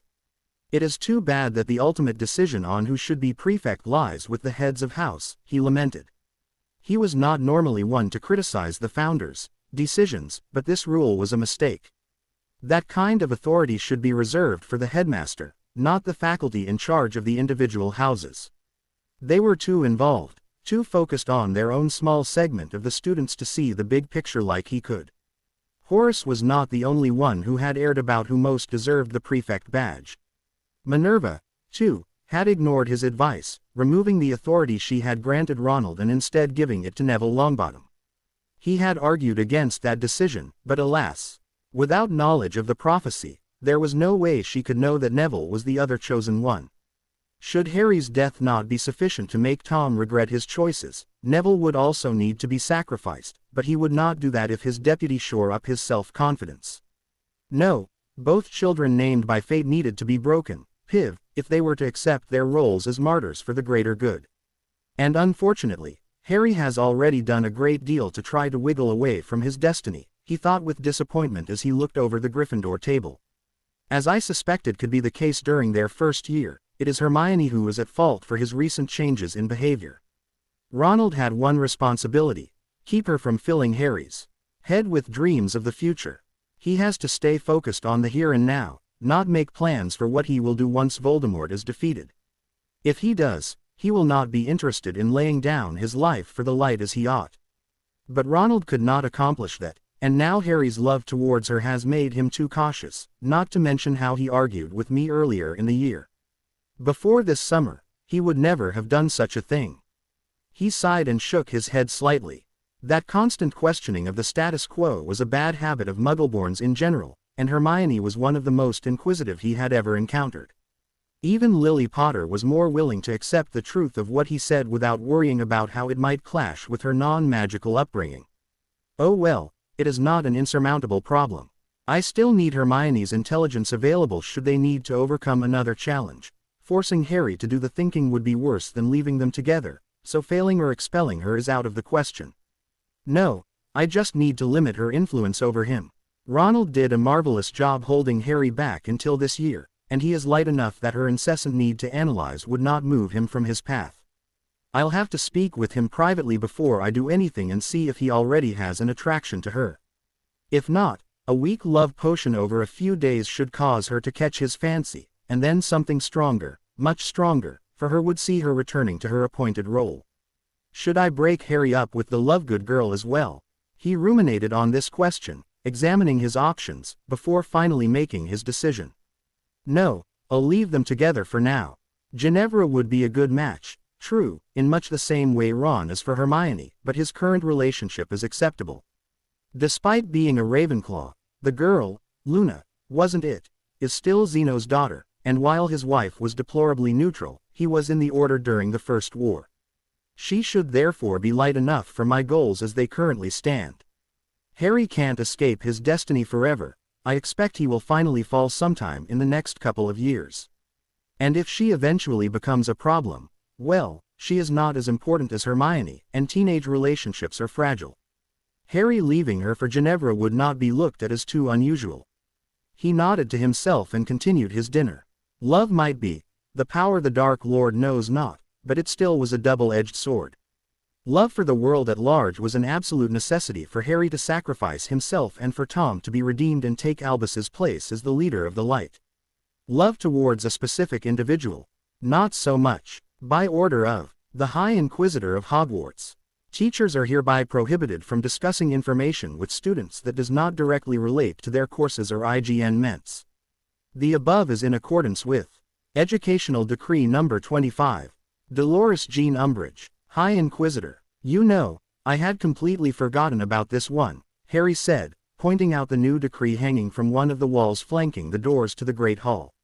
I didn't expect to see it again this time, either, since I hadn't planned on giving another interview to the Quibbler.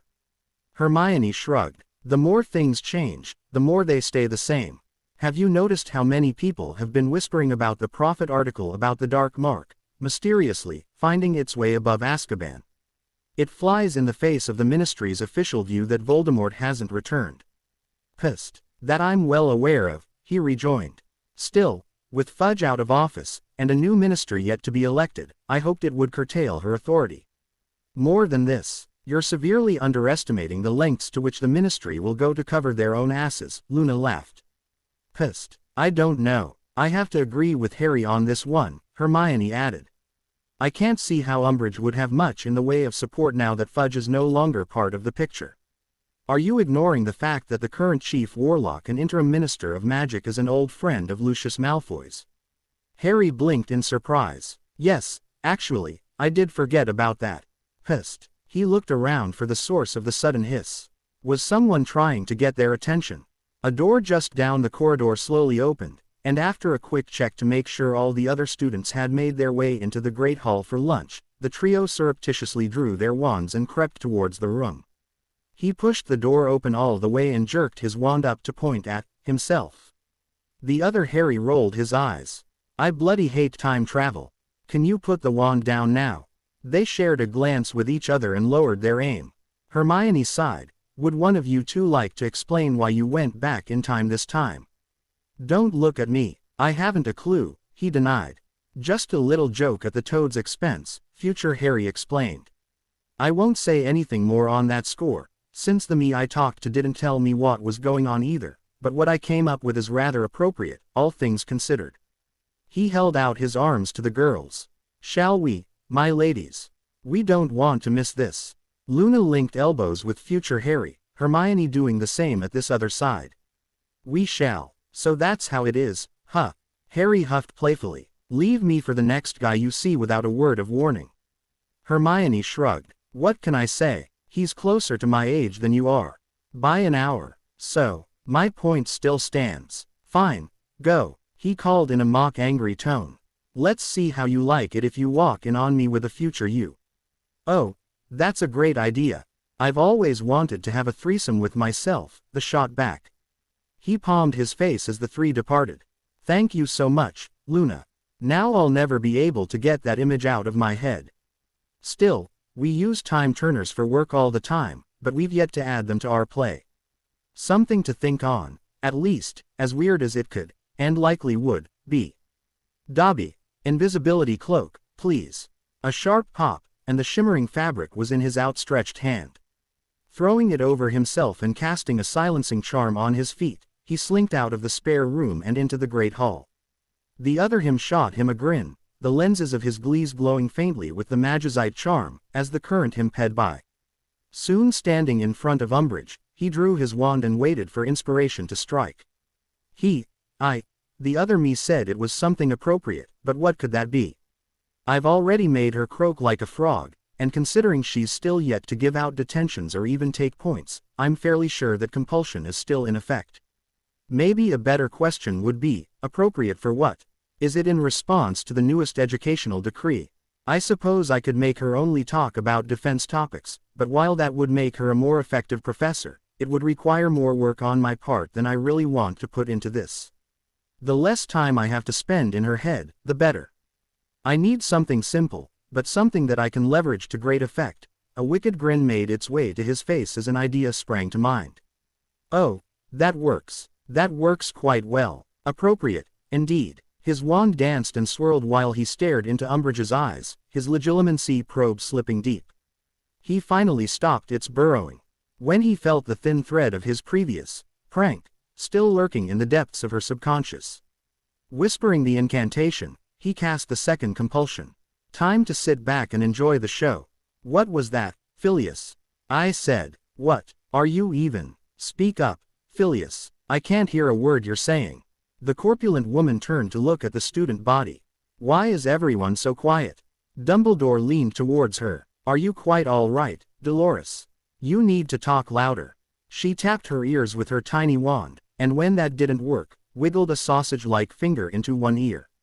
I can't hear anything. I can't hear anything. By Merlin, I've gone deaf.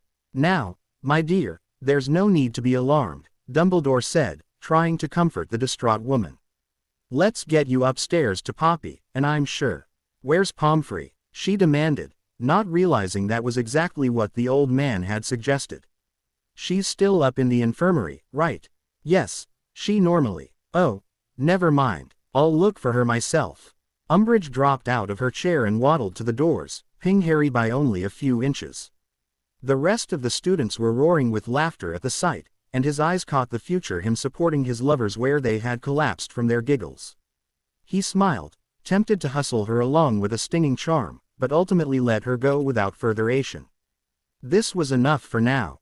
Have to admit, that was a little more creative than I usually have the chance to be. A silencing charm or deafening hex would have been just as effective, but those can both be removed with a simple finite. A compulsion to ignore anything but her own voice except when she's in her seal room, though. Mind magic, particularly a spell set that deep into her mind, needs more effort to get rid of, not to mention that someone would have to realize it was a compulsion in the first place. I wonder how long it will take her to figure out a way around this one. Now, how am I going to pee the next hour? Keep it in. Keep it in. A stream of vapor poured from the tip of her wand, and Astoria lost control of her beaming smile as she watched it coalesce into a blob. The effect of filling herself up with her happiest thoughts, then casting what she was sure was about to become a corporeal Patronus at only 14 was just too much to hide behind a cold mask. I think I got it. I think I got it. Hold it together, Harry called, rushing over from where he had been giving Longbottom, Neville, some guidance. Almost there. Remember, it's all will and intent at this point. Don't get too excited, or it'll fall apart on you. She nodded, focusing even harder. This was the second week they had worked on this spell alone, and no one, not Susan, niece of the head of the DMLE, not Ernie, whom she had seen was a powerful wizard, not even Neville, Harry's pet project, in the same way she could be said to be Luna's, had yet managed more than a misty shield. She herself had not gotten even that the first day, prompting Harry to pull her to the side for a little one-on-one chat. It had been beyond Embering to explain that she could not come up with even a single happy memory, but to her surprise, he had confessed to having the same problem when he had first learned the spell. For those of us with shitty pasts, this can be a little difficult, he had said. Personally, I don't try to come up with anything good that happened to me so far back. Too many bad memories get in the way and make those times lose their luster. Instead, I focus on something good I have right now, like my relationship with Luna and my own, the joy I feel when we're together. It needs to be something big that just picks you up inside. It had worked, rather than sort, through her life before now, when her parents and her brother had done their best to turn her into an emotionless golem just like them. She thought of this year. Her parents were too concerned with regaining their fortune to pay attention to her. Her friendship with Colin was kind of, maybe looking like it could turn into something more, and for the first time ever, she was surrounded by people who cared about her and kept her from being alone. Between that joy and her determination to prove to Luna that the faith in her had not been a mistake, was it any wonder she was about to succeed in this? The silver vapor stretched and settled onto the ground, forming a vaguely dog or fox-like shape. Darker gray covered the creature's back, more like smoke than mist, and it bounced around her on stubby legs a few times before settling at her side. "He's beautiful," she muttered, stroking the spirit's ears and barely staving off a giggle when it nuzzled into her palm. "What do you think he is?" Harry, answering her smile with one of his own, just shook his head. "No clue." "Luna, what?" "Oh, he is gorgeous," the Ravenclaw commented upon catching sight of her Patronus. "You're the animal expert. Any ideas?" "A jackal, I think. In folklore, they're said to be extremely cunning and adaptable, much like foxes. Appropriate traits for a Slytherin." They walked closer and muttered so that only Astoria and Harry could hear, but unlike foxes, they are additionally associated with abandonment and desolation, which, while not as pleasant, also describe you. The younger girl grimaced at that reminder, but the boy all 5 students had come to see as a leader and teacher cleared his throat before she could sink too far into her misery. "The meaning behind our patroni is rarely all good. They're you, both the good and the bad. I showed you mine last week. White stags are signs of nobility, true, but they're also harbingers of destruction for those that violate moral law. Not exactly a nice thing to consider, especially since I'd rather stay out of a certain conflict, let's say. Anyway, since you're the first one to get the spell down, can you give us a hand helping out the others?" She nodded, her face flushed with pride. Even if her animal wasn't exactly what she would have wanted had she been given a choice, she still had one. How many adult witches could conjure a corporeal Patronus? Not many. After another half-hour of practice, Harry clapped his hands together to regain their attention. "All right, everyone, that's it for today. Since next Saturday is a Hogsmeade weekend, we won't be meeting, but we can probably do it the week after that. In the meantime, keep practicing on your own. A Patronus is of no value if it takes you 5 minutes to cast it. Or if you still can't do it yet," Susan groused, glaring in mild jealousy at the others. The Hufflepuff was the only one of them who had been unable to fully materialize her guardian.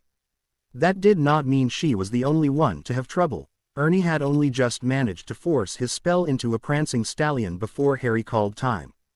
To everyone's surprise, it had been Neville's bear that came out second, and 10 minutes later Colin had produced an animal that Luna called a mongoose.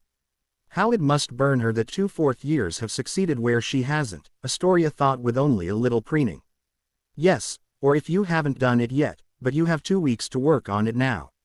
If you're still having trouble at that point, stick around afterwards and we'll see what we can do."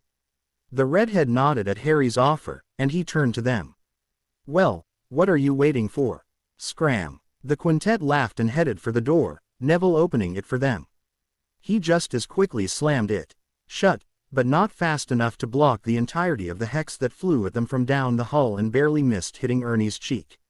Footsteps pounded on the floor as the mystery alien tried to flee. Unfortunately for him, they weren't going to let him get away.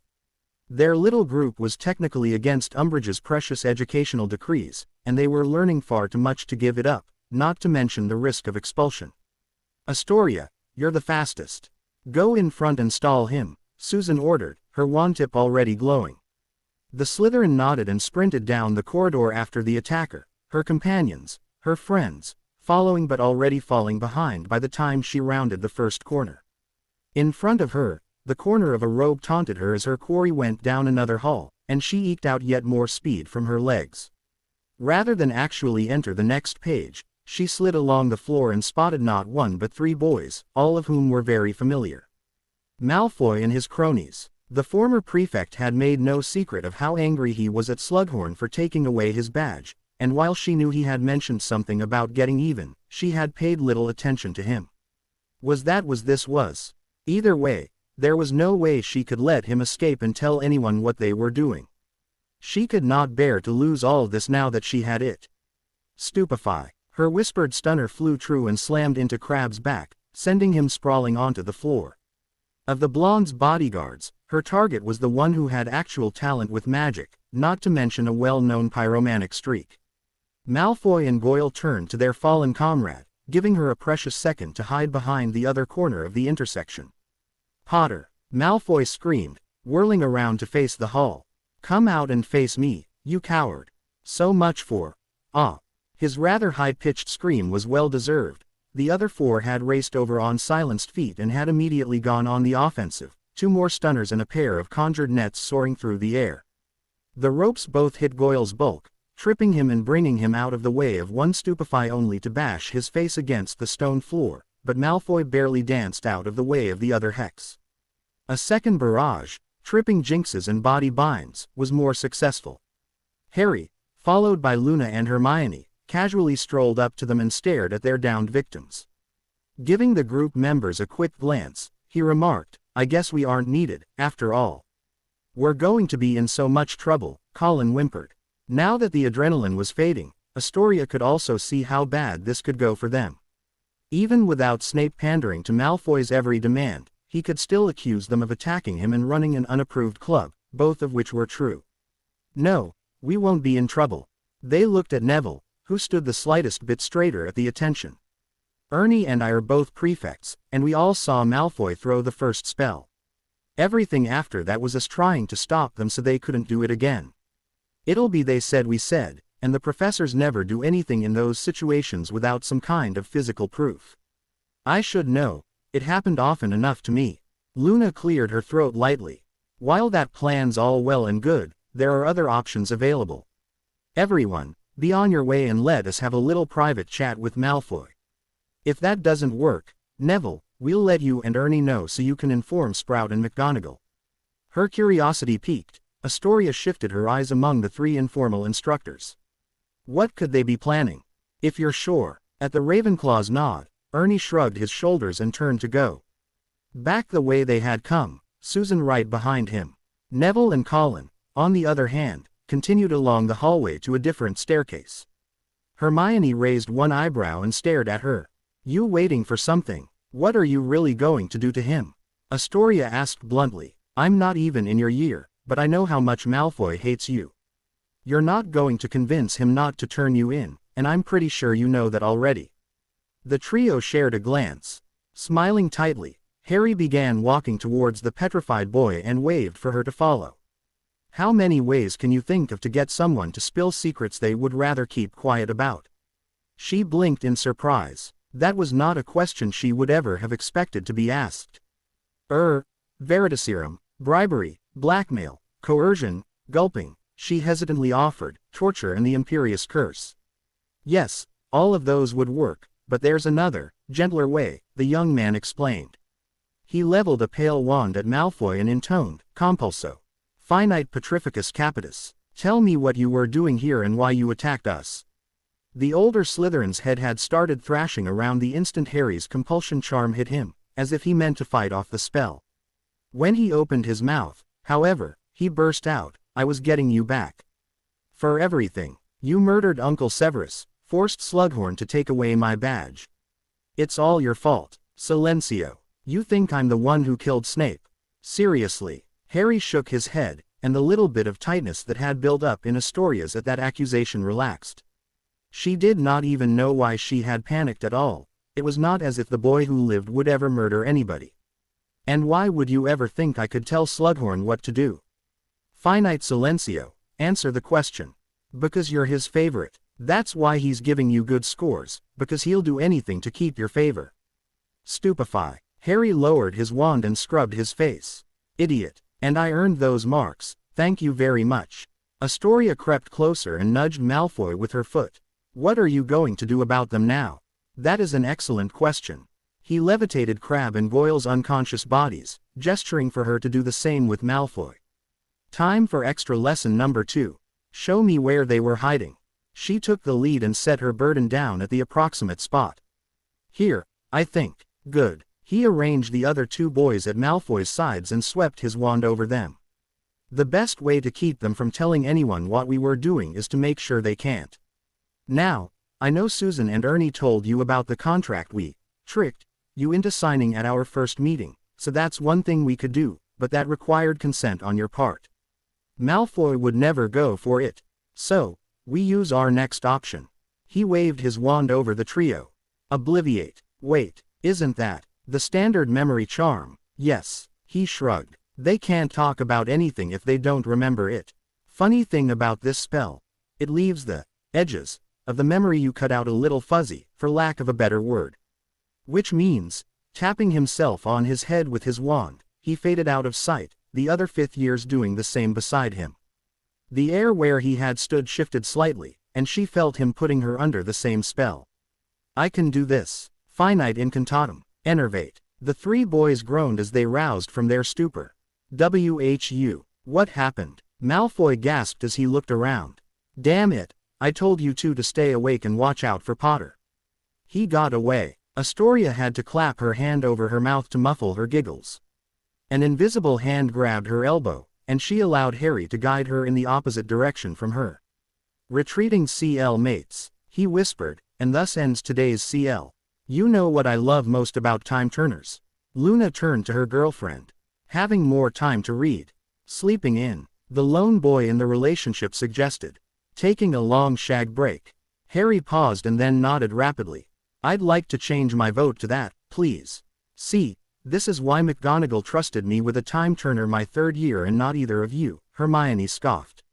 "And no, I was talking about how we could use it to create airtight alibis." The other thieves muttered reluctant agreements at that.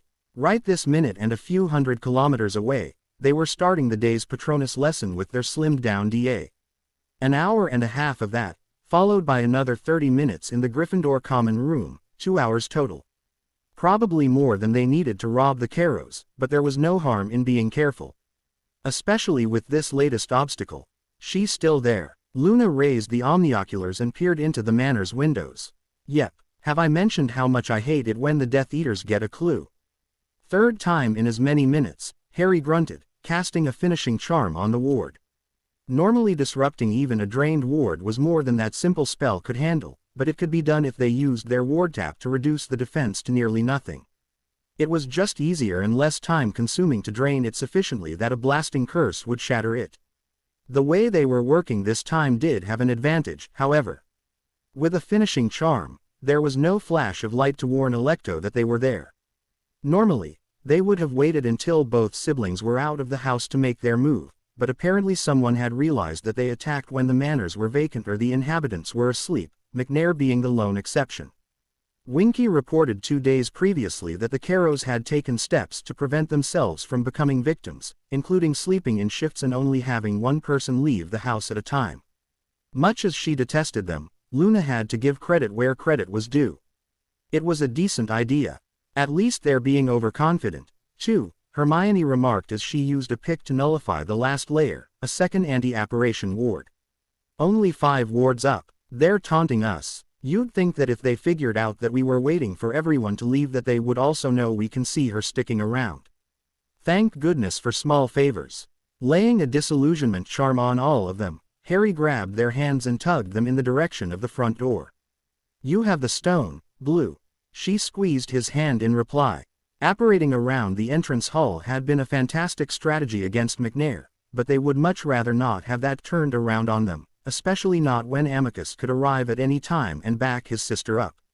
To prevent that from happening, they had created a small wardstone of their own. All it held was an unkeyed anti-apparition ward and a charging cluster, but that minimalist approach left it small enough to fit in a pocket and would allow it to go unnoticed should a fight spill out to the ground floor.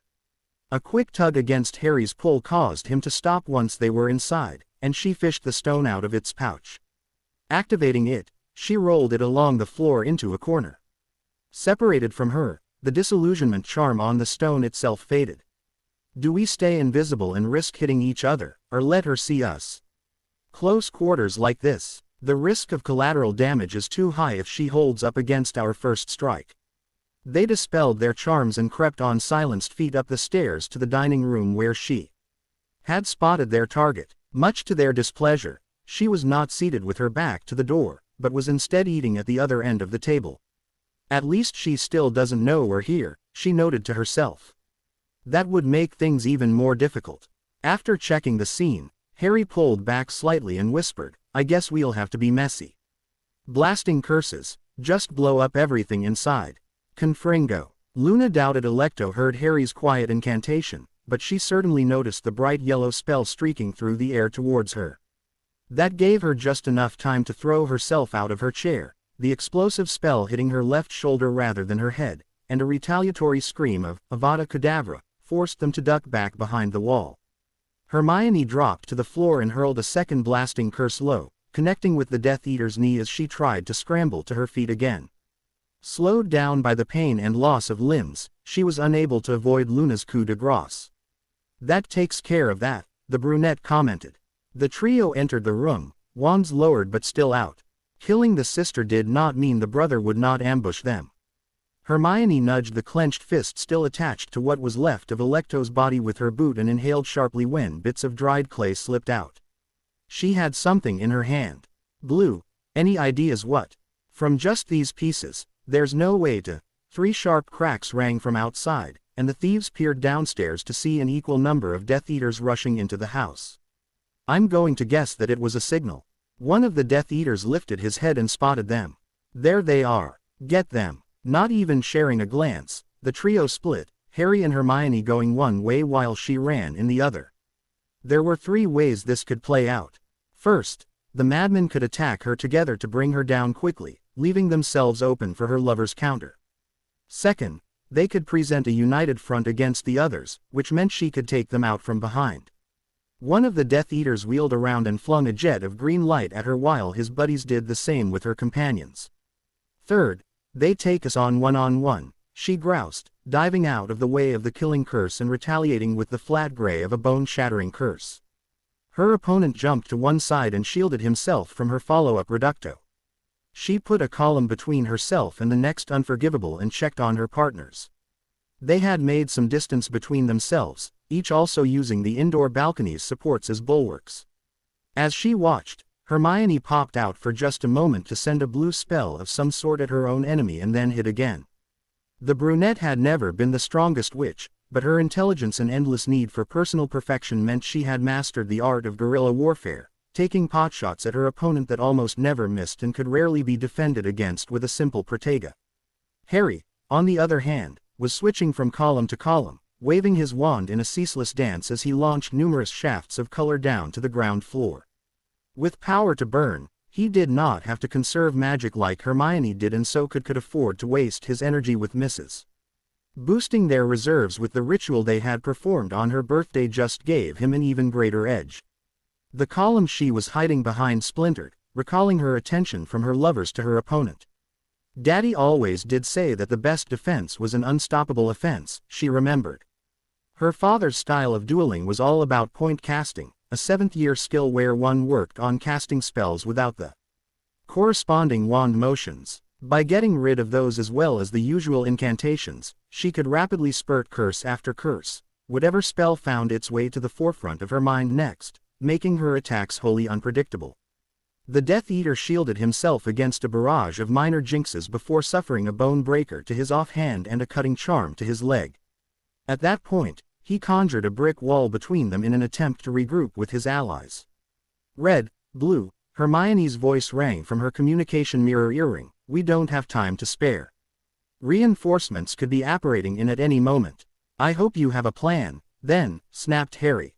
"A chain-blasting curse, like the one you used at the Greengrass," she suggested. At her lover's confirmation, she continued, "On three, right in the middle of their group.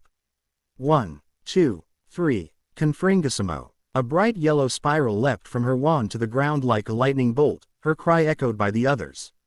The spells hit almost the exact same spot, and a loud string of cracks and screams erupted while a dust cloud billowed up from the area. She retreated behind her column just in case, but after a few seconds of silence Harry conjured a wind to blow the dust away. All three ailants lay unmoving on the ground. "Yellow, check them out. We'll cover you." Hermione nodded and made her way to the stairs and down. She spent a moment kneeling beside each one before motioning them to join her. "Two dead, and the one who's still alive needs to get to St. Mungo's if he wants to stay that way. You can't treat him," Luna asked when she and Harry reached the ground floor. The eldest of the trio shook her head and weaved a spell over the presumably still living man's bloodied back. Some stone shards punctured his organs. "I stopped the external bleeding, but for the internal damage I'd need potions or time to work on him, neither of which we have. I'm worried enough that a second team is going to appear on top of us as it is." "Who is it, anyway?" Harry asked, removing the other wizard's mask, then he sighed. "Of course it would be him. Yellow's right. We don't have time to do anything else here. This heist is a bust. Someone grab him and bring him with us." Luna shot her boyfriend a look while he vanished their wardstone. "Bring him with us." "Yes, I have questions for him, and there's someone else who will want to talk to him once I'm done." Tonks sighed and took a seat in her boss's office. "Just finished going through the last of the records you wanted me to look at, Madam Bones." "Excellent. Any leads?" Shacklebolt asked from the chair beside her. She shot the other witch a quick glance, which was answered with a nod. Her partner was in the loop. "Good. I hated trying to keep all this a secret. Actually, yes, there were 3 Muggleborns whose parents died in a Death Eater raid and were subsequently mind-wiped." Taking a sheaf of parchment out of her robe's pocket, she ped him the first file. "First up is Ellen Simmons, Hogwarts alumna of '88. Ravenclaw, exceptional newts in runes as well as potions. Moved to France following her graduation for an enchanting apprenticeship, finished 2 years ago. No records that she's come back to Britain, but she could have used a Muggle method." "She's a possibility," Madam Bones allowed. "I doubt an enchantress would have the skill or power to pull down wards, but I suppose she could have made something that would do it for her." "Have you spoken with her?" "Sent an owl day before yesterday, no reply yet." "Very well, we'll keep her as an option until we know more." "Next, Mark Evans," she read before sliding the relevant records to her boss. "Far as I can tell, no relation to Lily Potter nay. Evans, graduated in '90 from the Anthony College of Wizardry in Bristol, did fantastic in Transfiguration and fairly well in arithmancy. Took custody of his siblings, 4 of them, and returned to work in the Muggle world as a personal assistant. All 5 Evanses are magical and attended Anthony. Kids 4 and 5 are currently enrolled." Madam Bones's eyebrows rose. "Why include only the eldest Evans and not the next 2? He's the only one with the arithmancy to be our guy." Evans number 2 was into magical creatures and is a new dragon handler in the Hebrides, and number 3 dropped out middle of her 6th year and has been in the wind ever since. Tonks scoffed. "I took a look at her school records. She's a powder puff. Ped her owls in astronomy, divination, and just barely charms. When she disappeared, she was failing those clees. Unless she was deliberately hiding her skills for more than 5 years, I think we can safely write her off. As for Mark, I sent him a letter asking for a meeting, which he declined. Said, if the DMLE wants to talk to me, get a warrant. Normally I'd say that's that, but he was too defensive. He may not be our guy, but he's hiding something." "You have the reply?" Shacklebolt asked. She handed it over so he could skim through it. "I agree, something's up here. I'll do some more digging, see what I can find. With your permission, Madam Bones. Get on it when we're done here. You have the last one. The department head asked. She smiled tightly as she showed them the third file.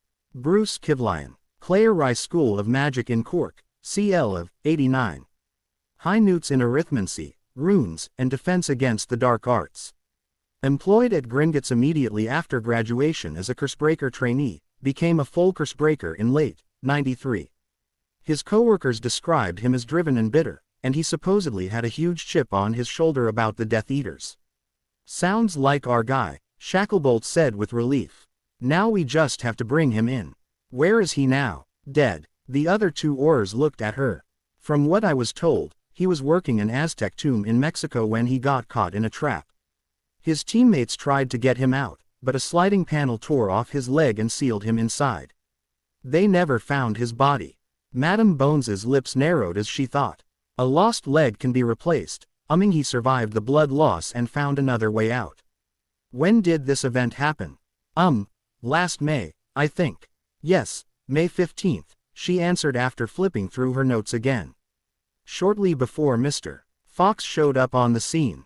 His first raids were empty houses. Maybe he wasn't figuring out what he was doing but instead was still adjusting to his prosthetic. The head of the DMLE nodded to herself. Shack, have a face-to-face with Evans, and Tonks, I want digging up everything you can on Kivlian. Pay extra attention to his extended family, close friends, old flames, professional otiates, anyone who could have helped him when he re-entered the country. He's our best suspect. Madam Bones trailed off as a flashing paper airplane melted through the wood of the door as though it were intangible and landed on her desk. She unfolded the violet memo and paused for a moment after reading it. Well, that's interesting. Follow me. The witch lead the Aurors into a lift and down to the atrium, where a crowd of ministry workers had already gathered. DMLE, out of the way, she yelled, physically pushing some individuals when they did not move fast enough. Taylor, get these people away from the scene. Tonks slipped past a few of the harried MLEP officers and blinked at the sight before her. Slumped on the ground lay an unconscious wizard, Amicus Caro. What really caught her attention, however, was the silver mask pinned to his black robes and the S and skull tattoo showing on his left forearm where the sleeve had been cut off. 3 guesses who did this. Indeed, Madam Bones shoved a sheet of parchment into her hand. Madam Bones, since you were so adamant about capturing these animals rather than immediately putting them down, I hereby put this one in your care. He needs medical attention, but you should be able to keep him alive long enough to answer your questions. At his house you will find 3 corpses, 2 of his Death Eater buddies in full regalia and the remains of his sister. You might want to bring a mop. Don't bother using the belongings in his house as bait to catch me. I've already written this job off as a loss. Mr. Fox, he's got balls, she eventually muttered. There were not many wizards who would freely confess to killing 3 people to the DMLE. And her boss thought she had a shot of luring the guy close enough to recruit him. A tiny shiver raced down her spine. How did Caro get here, do you think? The guard said he just appeared out of nowhere. I'm guessing something, probably that note, was spelled to be a portkey, answered Madam Bones. Another Auror will handle his interrogation. You get to work on the Kivlian angle. The sooner we know if it's him or not, the more time we have to either find him or continue the search elsewhere. Other than the Death Eaters interfering with their raid on the Caros and Susan finally conjuring her sheepdog Patronus, January ped fairly uneventfully. One morning in the middle of February, Hermione blinked her eyes open and looked blearily at the baskets of flowers that had appeared overnight and were now threatening to take over the dorms. Right, Valentine's Day, how could I forget? A shower had her feeling human again, and she quickly pulled some robes out of her trunk. The previous day, the trio had discussed having a private breakfast in the kitchens, and she knew Harry had likely already left to pick up Luna from the Ravenclaw's tower.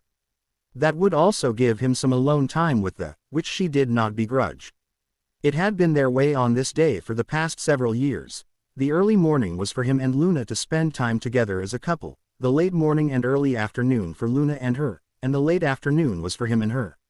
Come evening, they would sell it their relationship as a ménage à trois, and at night. Well, that needed no explanation.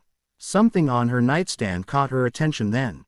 When did that plate get there? She wondered, approaching to get a better look at it. On the plate were 3 pink biscuits shaped like rose heads, and under them lay a note in Harry's messy scrawl. "For the rose of my heart, that our love would ever bloom," she read aloud with a frown. This was suspicious to say the least. True, Harry normally cooked them something special on Valentine's Day, and it was one of the few days he baked, but he had never included sappy letters before. Was he just trying something new, or was the situation more dubious? They do look good, though.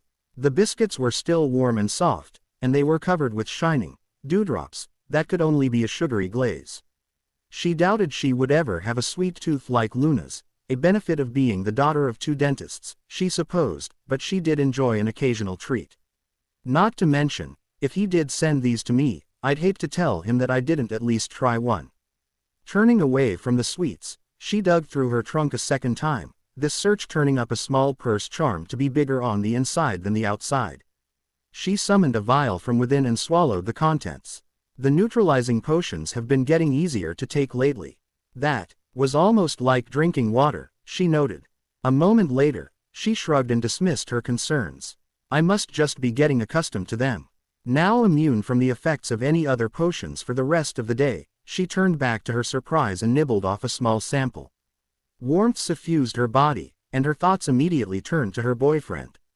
Finishing off the rest of the plate in record time, she positively bounced out of the dorm and down the hall to the common room, empty except for one other person. She beamed as she spotted the love of her life waiting for her. "There you are." "Yep, right here. Want to get some breakfast?" Ron asked with a wide smile.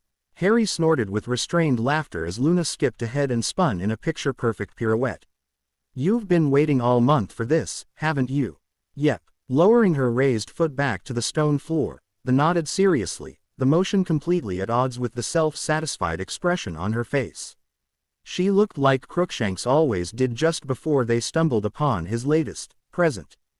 "Don't you remember what we agreed on last Valentine's Day? You said we were going to have a baking contest, you and I am beyond sure that I'll win. You know, using recipes out of a fairy cookbook given to you by Santa Claus himself might be just a little outside the rules." "Oh, pish posh, you're just upset because you know that you're going to lose," the replied with a tiny chortle. "Whatever," he muttered, not having a decent retort for the girl's quite accurate estimate. From her giggle, she knew it, too. "Of course, when we agreed to this competition, we didn't exactly plan on having to throw the house elves out of the kitchens beforehand." She shrugged. "So we wait till this evening, no big loss." Spinning again, she pointed down the corridor ahead of them. "Onward. Our girlfriend awaits." Knowing her, she's probably enjoying some peace and quiet, Harry thought with a mental grin. Rolling his eyes at the childishness, he barely had enough time to stop before he bowled her over as she suddenly stopped in her tracks.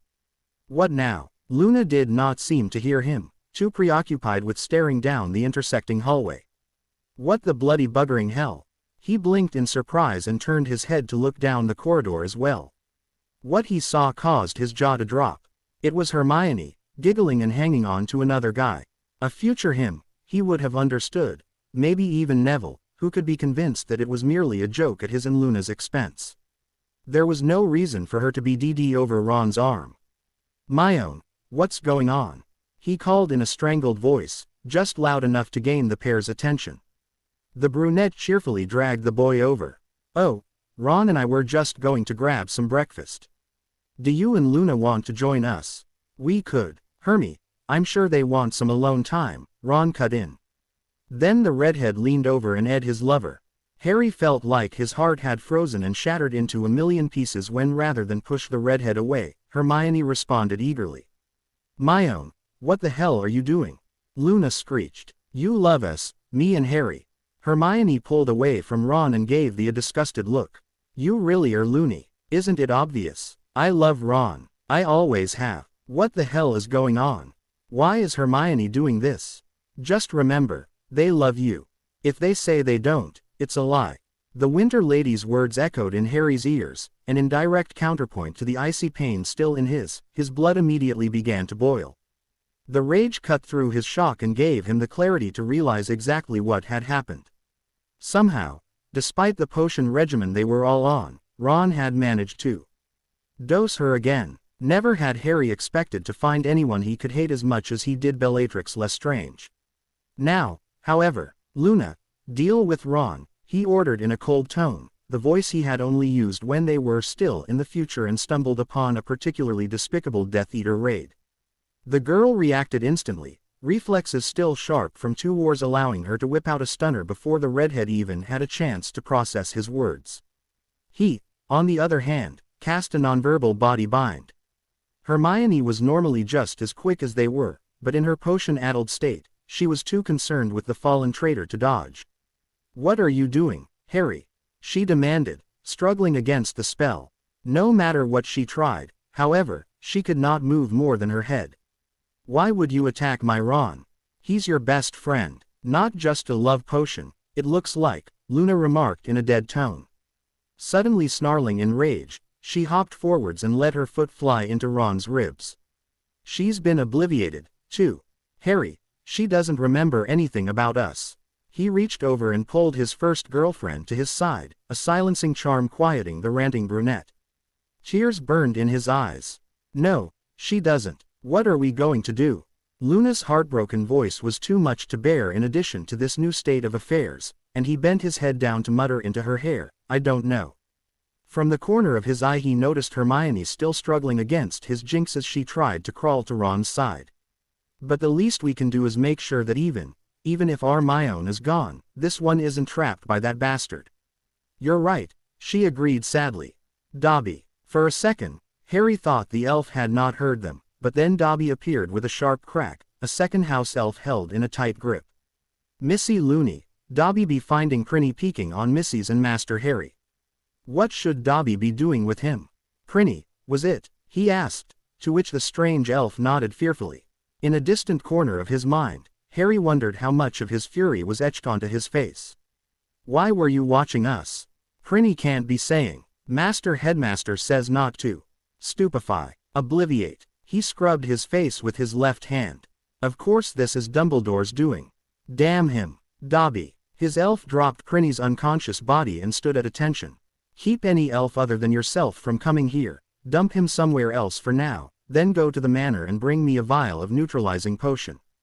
"One of Missy Hermie's potions, Master Harry?" Dobby asked in confusion. "Yes, one of those." Someone. Harry shot a glare at the boy he had once considered a friend, gave her a love potion and wiped her memory. "Missy Hermie, poisoned." The house elf's face revealed his horrified shock, and following Harry's gaze, the expression quickly morphed into something ugly, something the wizard had never seen before. "Yes, Dobby be getting Missy Hermie's potion. Does Master want Dobby to take care of bad Wheezy?" He hit Ron with a bright blue irreversible memory charm, permanently destroying all the redhead's memory of the day since waking up, and nodded.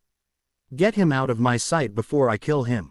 Luna pouted when elf and boy disappeared, though the familiar visage held not a hint of her normal good humor. "I wasn't done kicking him yet." He hadn't paid. Twin rivers of tears poured down her cheeks, and she immediately sank back into his offered MC. "I can't do this, Harry. It's my own, and she's just gone." "I know, love, I know." Dobby popped back into the hallway, a vial of Vint pink potion in his hand. "If Master be allowing, how will Missy Hermie be taking her potion?" He closed his eyes with a sigh. Because today wasn't already difficult enough. Hermione is the one who had healing training. I don't know how to give this to her when she's fighting me, at least not without. I'm going to take it from your question that you don't know the spell to vanish potions into somebody. Hearing the flapping of the elf's giant ears, he looked hopefully at Luna. "Please tell me she taught you to do it." "She didn't," the answered quietly. "Fine, I guess it's up to me." After pulling away from Luna and taking the potion, he approached Hermione's still struggling form and just looked into her eyes for a moment. The sheer depth of anger reflected back at him from those cinnamon orbs was indescribably painful. "Hermione, I have no right to ask for forgiveness for what I'm going to do, but I hope that, one day, you can find it in your heart to at least understand why I did it." Finite incantatem. Imperio. Her eyes became cloudy as the unforgivable curse, fueled by the hatred he felt for Ron and Dumbledore as well as his bone-deep need to bend the girl before him to his wishes just this once, overwhelmed her free will and left her little more than his puppet. So great was his desire that he did not even have to give a verbal order. As soon as he placed the vial in her palm, she uncorked it and downed the contents. The next instant, he had to step back as she rolled over and threw up everything in her stomach. "Oh, that is just awful," she complained when she was finally done. Sitting up to look at the pair of time travelers, she shot them a weak grin. "Still, I guess it's a good thing they worked like they were supposed to. I was afraid I hadn't managed to add the purgative properties properly." Luna, disbelief obvious in her posture, gingerly stepped closer. "My own. No, I'm the other girl willing to put up with you two every day. The one who complains when she wakes up and finds that you ate pudding in the bed when you wanted a midnight snack. My own." The crashed into Hermione, neither girl caring how close they came to splashing around in the brunette's expelled fluids as they laughed in unrestrained joy. Harry shook his head in wonder and joy before dropping next to them. "Merlin, don't scare us like that ever again. We thought you were, well, I noticed," the oldest of the trio replied with a dry voice. More thoughtfully, she continued, "I have no idea what potion Dumbledore managed to cook up, but it was nothing I've ever heard of. It's fuzzy, dreamlike, but I know that while I was under its effects, I couldn't remember anything after the end of our 4th year.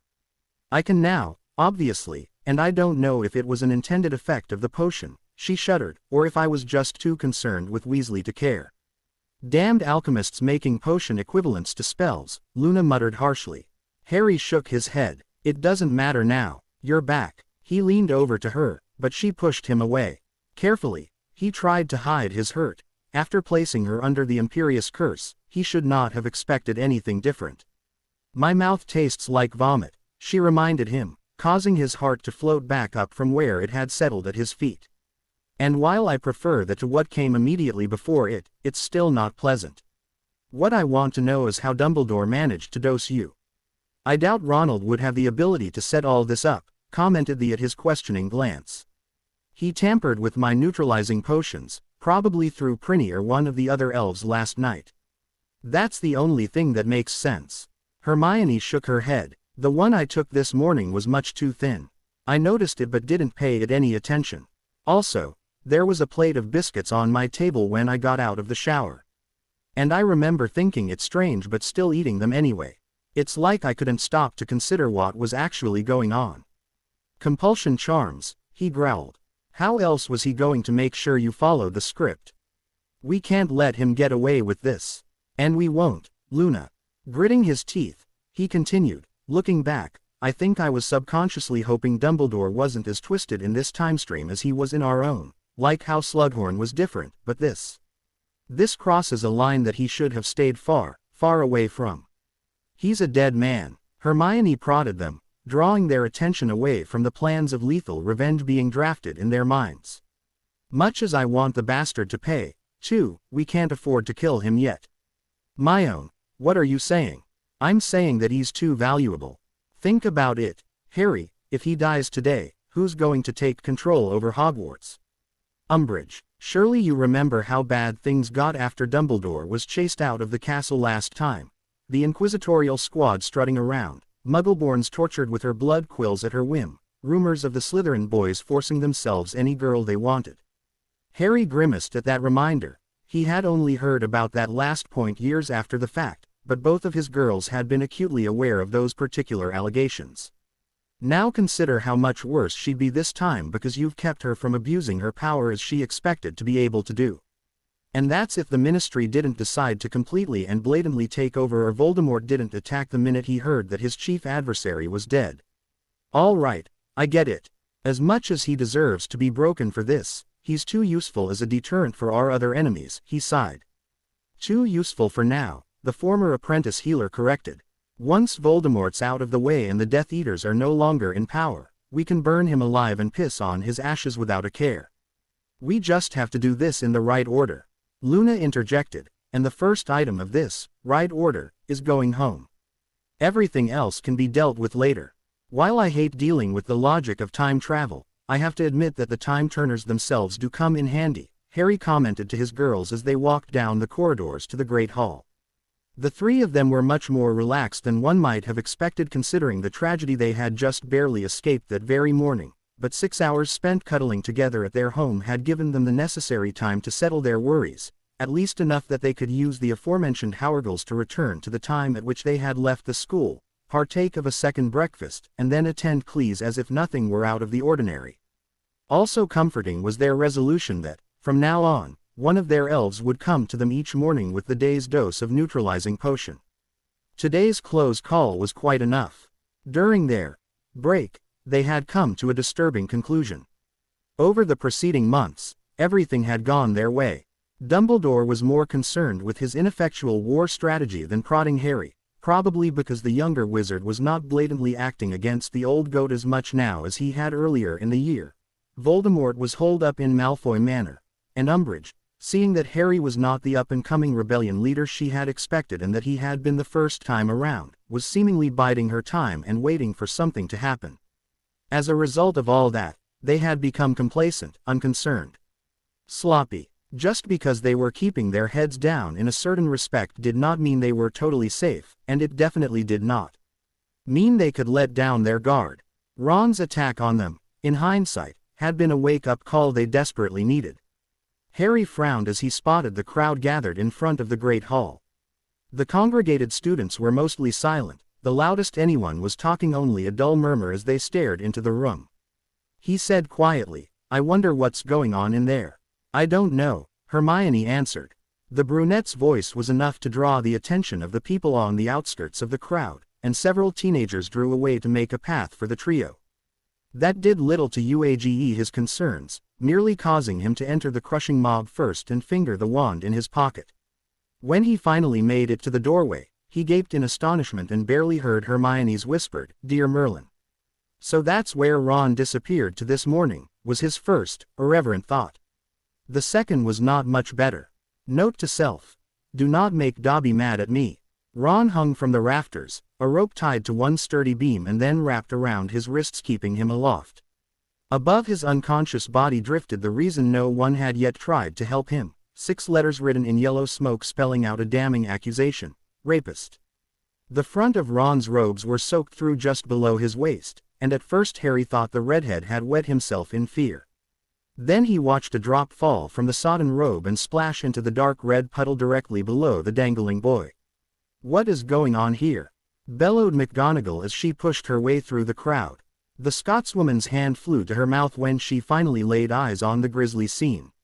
Her wand flashed out, severing the rope and gently floating Ron to the floor.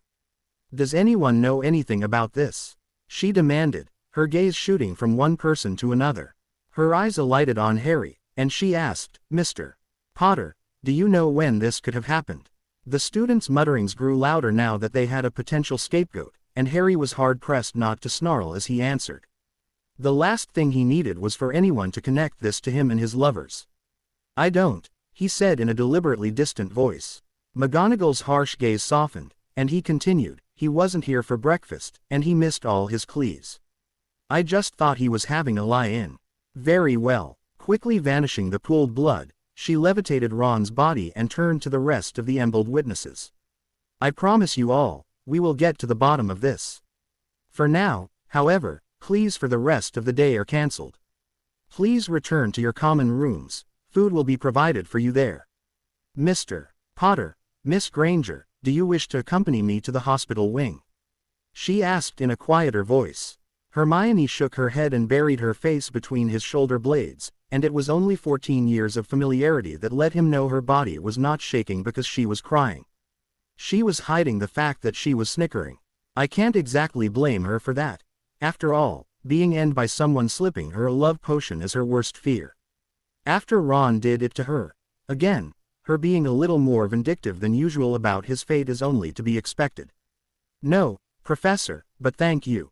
I need to get Hermione back to the tower, and Luna will be staying with us if that's all right."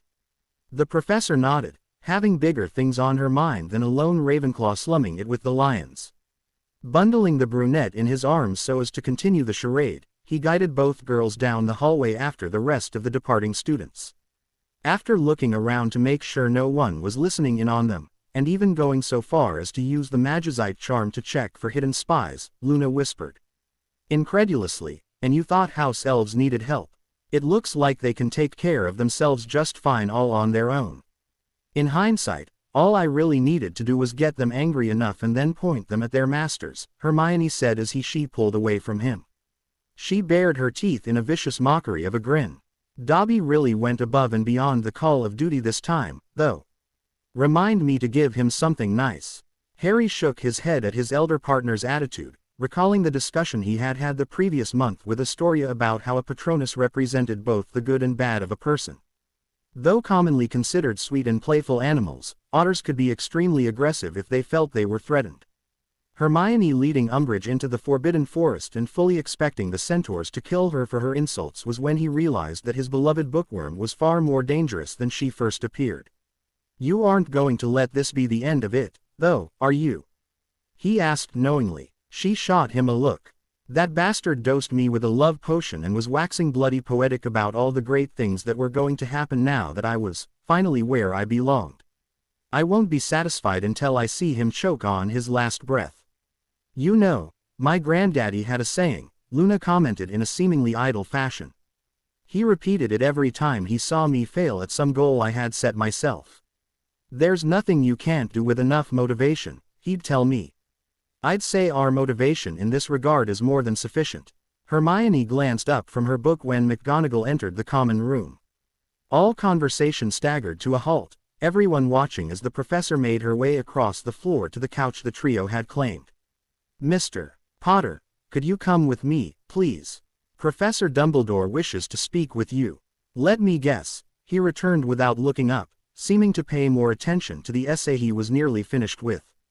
Hermione, however, knew that every iota of his focus was on the situation at hand, and she was starting to worry. While they were fighting in the future, he had proven that he was at his most dangerous when he was in this state. Our illustrious headmaster is also suffering under the delusion that I had a hand in the attack on Ron. Oh, that is perfect, she thought with a hidden grin. By putting McGonagall on the defensive like this, he's denying any rumors an opportunity to form, not to mention that calling such opinions crazy will keep anyone from publicly committing to them, at least for the moment. Without any evidence, all she can say is, what? The older woman glanced about the room at all the ears eagerly listening in. No, Mr. Potter, not at all. This is something unrelated, as far as I know. Harry nodded and stood, Hermione and Luna leaping to their feet at the same time. The professor blinked in surprise and hesitantly said, Miss Granger, Miss Lovegood, the headmaster wanted to see Mr. Potter specifically. You two were not invited. But Professor, after that ugliness with Ron, I don't feel safe without Harry next to me, Luna whimpered, putting on her best little girl look as she latched desperately to his arm. Won't you please let me come along? I'll stay out of the way, I promise. Hermione's scared, too. You did not just pull me into this, the eldest of the family thought hotly before turning to McGonagall. I wouldn't say scared, but one of my friends, she nearly spat the word out of her mouth, but barely managed to withhold her disgust and rage, was attacked this morning, and no one has any idea who did it. I can't be sure that the same won't happen to Harry, and Luna too if she's with him. But, oh. Very well. McGonagall ushered them out through the portrait hole and into the hallway. Taking a deep breath, she said, Mr. Potter, I didn't want to confirm your suspicions inside and risk rumors starting, but the answer to your question is actually, possibly. I know you had nothing to do with this, but Professor Dumbledore did not indicate his own opinions on the matter. That said, I was telling the truth when I said this was about a completely different matter. I'm sure it won't take 5 minutes of your time. I see. Would you be willing to stand with us in case the conversation turns down that road? The Scotswoman jerked at his question, or perhaps the way he had phrased it. I don't know that it would be appropriate. Professor, you are my head of house, not to mention the deputy headmistress. If there is anyone who has the right to sit in on a meeting between a student and the headmaster, it would be you. He paused. Not to mention, the last 2 times I met with Dumbledore, I had to declare blood feud and then defend myself when he accused me of killing Snape. I doubt this meeting will be in a different vein, especially in light of your earlier confession. He thought you murdered Severus. She repeated in disbelief. I wouldn't believe that for a moment. You don't have it in you to kill anyone. You'd be surprised. All three of the time travelers had blood on their hands, though Harry and Luna admittedly far more than Hermione. Part of that was that, as their medic, she had spent a greater proportion of the large battles they had fought in a support role, but another part was that she did not possess the same ability to shut her emotions off and act with pure, cold calculation that her lovers did. She expected that Harry spending his early childhood in the care of his abusive family, and Luna going through years of torment by practically everyone with nobody to turn to for help were major causes of their shared talent. She had told them before that she hated seeing them in that state, but no one, especially not they, knew that it was because they honestly scared her. At those times, Hermione could no longer see his innate goodness and nobility or her whimsy and childlike wonder. All that was left were the cold eyes and hard visages of embittered veterans. There was nothing she would love more than for the war to end that day so that she would never again have to see her partners pick up their wands with destruction and death as their purpose. In her introspection, she had been completely oblivious to their continued journey, so she was shocked to find that they had arrived at the stone gargoyle blocking the way to the headmaster's office. The guardian leapt out of their path, though whether it was because they were expected or McGonagall had already given the P-word, she did not know. The black-haired witch led the charge up the spiral staircase and barged into Dumbledore's room without waiting for an invitation. Why in heaven's name would you think that Mr. Potter was responsible for Severus's death? What? The old man spluttered, unprepared for this line of questioning, and Hermione could not help her smile. Never had she been as fond of McGonagall than at this moment. Whatever are you talking about, Minerva? The Transfiguration professor paused a moment to take a calming breath and explained, when you asked me to bring Mr. Potter here, you said it had to do with where he would stay for the summer holidays. I should have realized you were lying to me then. You never take care of things like this until the last possible minute, but then he told me that you had accused him of murdering Severus when we both know that is absurd. Now I can't help but wonder if you're going to do the same here with this attack, Mr. Potter. There is an implicit understanding that topics spoken of in this room are to be held in confidence, Dumbledore said, turning to the young man in question. Really? Harry asked in sharp tone, one eyebrow raised questioningly. You're seriously going to sit there and blame me because you didn't tell a member of your staff that you suspected one of her students was guilty of murder? Regardless, this is a private conversation, the old man continued as if Harry had not said a word. Minerva, would you please escort Miss Lovegood and Miss Granger back to their respective common rooms? Not a chance. McGonagall nodded in agreement at Hermione's instant rejection. If you think I'm leaving this room after finding out about that, you need to go to Poppy to have your head examined. I don't know what's gotten into you this year, but... Dumbledore slammed his hand on his desk and snapped, Minerva. There is a time and a place for such a conversation, but it is not right now. If you truly think we need to discuss that, we will, but after our current audience is no longer present. The older witch snorted but relented. Thank you. Straightening his obscenely bright orange robes, the headmaster turned his attention to the time travelers. Now, Harry, is there anything you'd like to tell me about how Mr. Weasley found himself hanging from the rafters in the Great Hall earlier this morning? Sure. Everyone stared in shock at his unexpected reply. First, I dearly hope you are putting your full efforts into finding out who did this and how he did it to make sure it doesn't happen again, and second, it would probably be a good idea to investigate the validity of this unknown alien's claims. It is well known that Ron fancies Hermione, and if these allegations are true, you think Ronald, your friend, is a rapist. Unlike you, I saw the scene firsthand, Harry replied. It wasn't the work of someone acting on hearsay. Whoever staged that scene was angry, no, furious. That implies that our mystery attacker has some kind of evidence linking Ron to A. I don't want to believe it, but I am justifiably feeling somewhat cautious. Castration isn't something a normal person does with a clear head. Dumbledore jerked the tiniest amount at the last statement, and Hermione demanded curiously, he was castrated, right? With the location and amount of blood, I can't think of anything else that could have happened. Not exactly, the old man answered slowly. He was not castrated, per se. His manhood was, removed, for lack of a better phrase. I'm sorry, but let me get this straight, Luna interrupted. You're saying that not only was Ronald tied up and hung from the ceiling like a skinned rabbit, he also had his willy whacked off. Really need to do something nice for Dobby soon. When Dumbledore nodded hesitantly, she continued, all right, then. I'm with Harry on this one. Whoever did it was mad, and that means he thinks he was in the right. At the very least, investigating the claim could give you a lead on the culprit if he is indeed guilty or cause the attacker to reveal himself if you find that Ron is innocent. And that is exactly what I'm doing. Dumbledore glanced among the three of them. Harry, where were you this morning before Cleese? The fat lady informed me that you left the tower earlier than normal. Harry shrugged. I went to Ravenclaw Tower to pick up Luna. Several other people were there and can verify. After that, we met with Hermione, snogged a little, worked up an appetite in a manner appropriate for Valentine's Day, here Dumbledore grimaced, and went down to the Great Hall for breakfast. Then we had Cleese, and of all our professors can testify we were present. I see. Strange that you said did not mention seeing Ronald in all that time considering Miss Granger was observed leaving Gryffindor Tower in his company.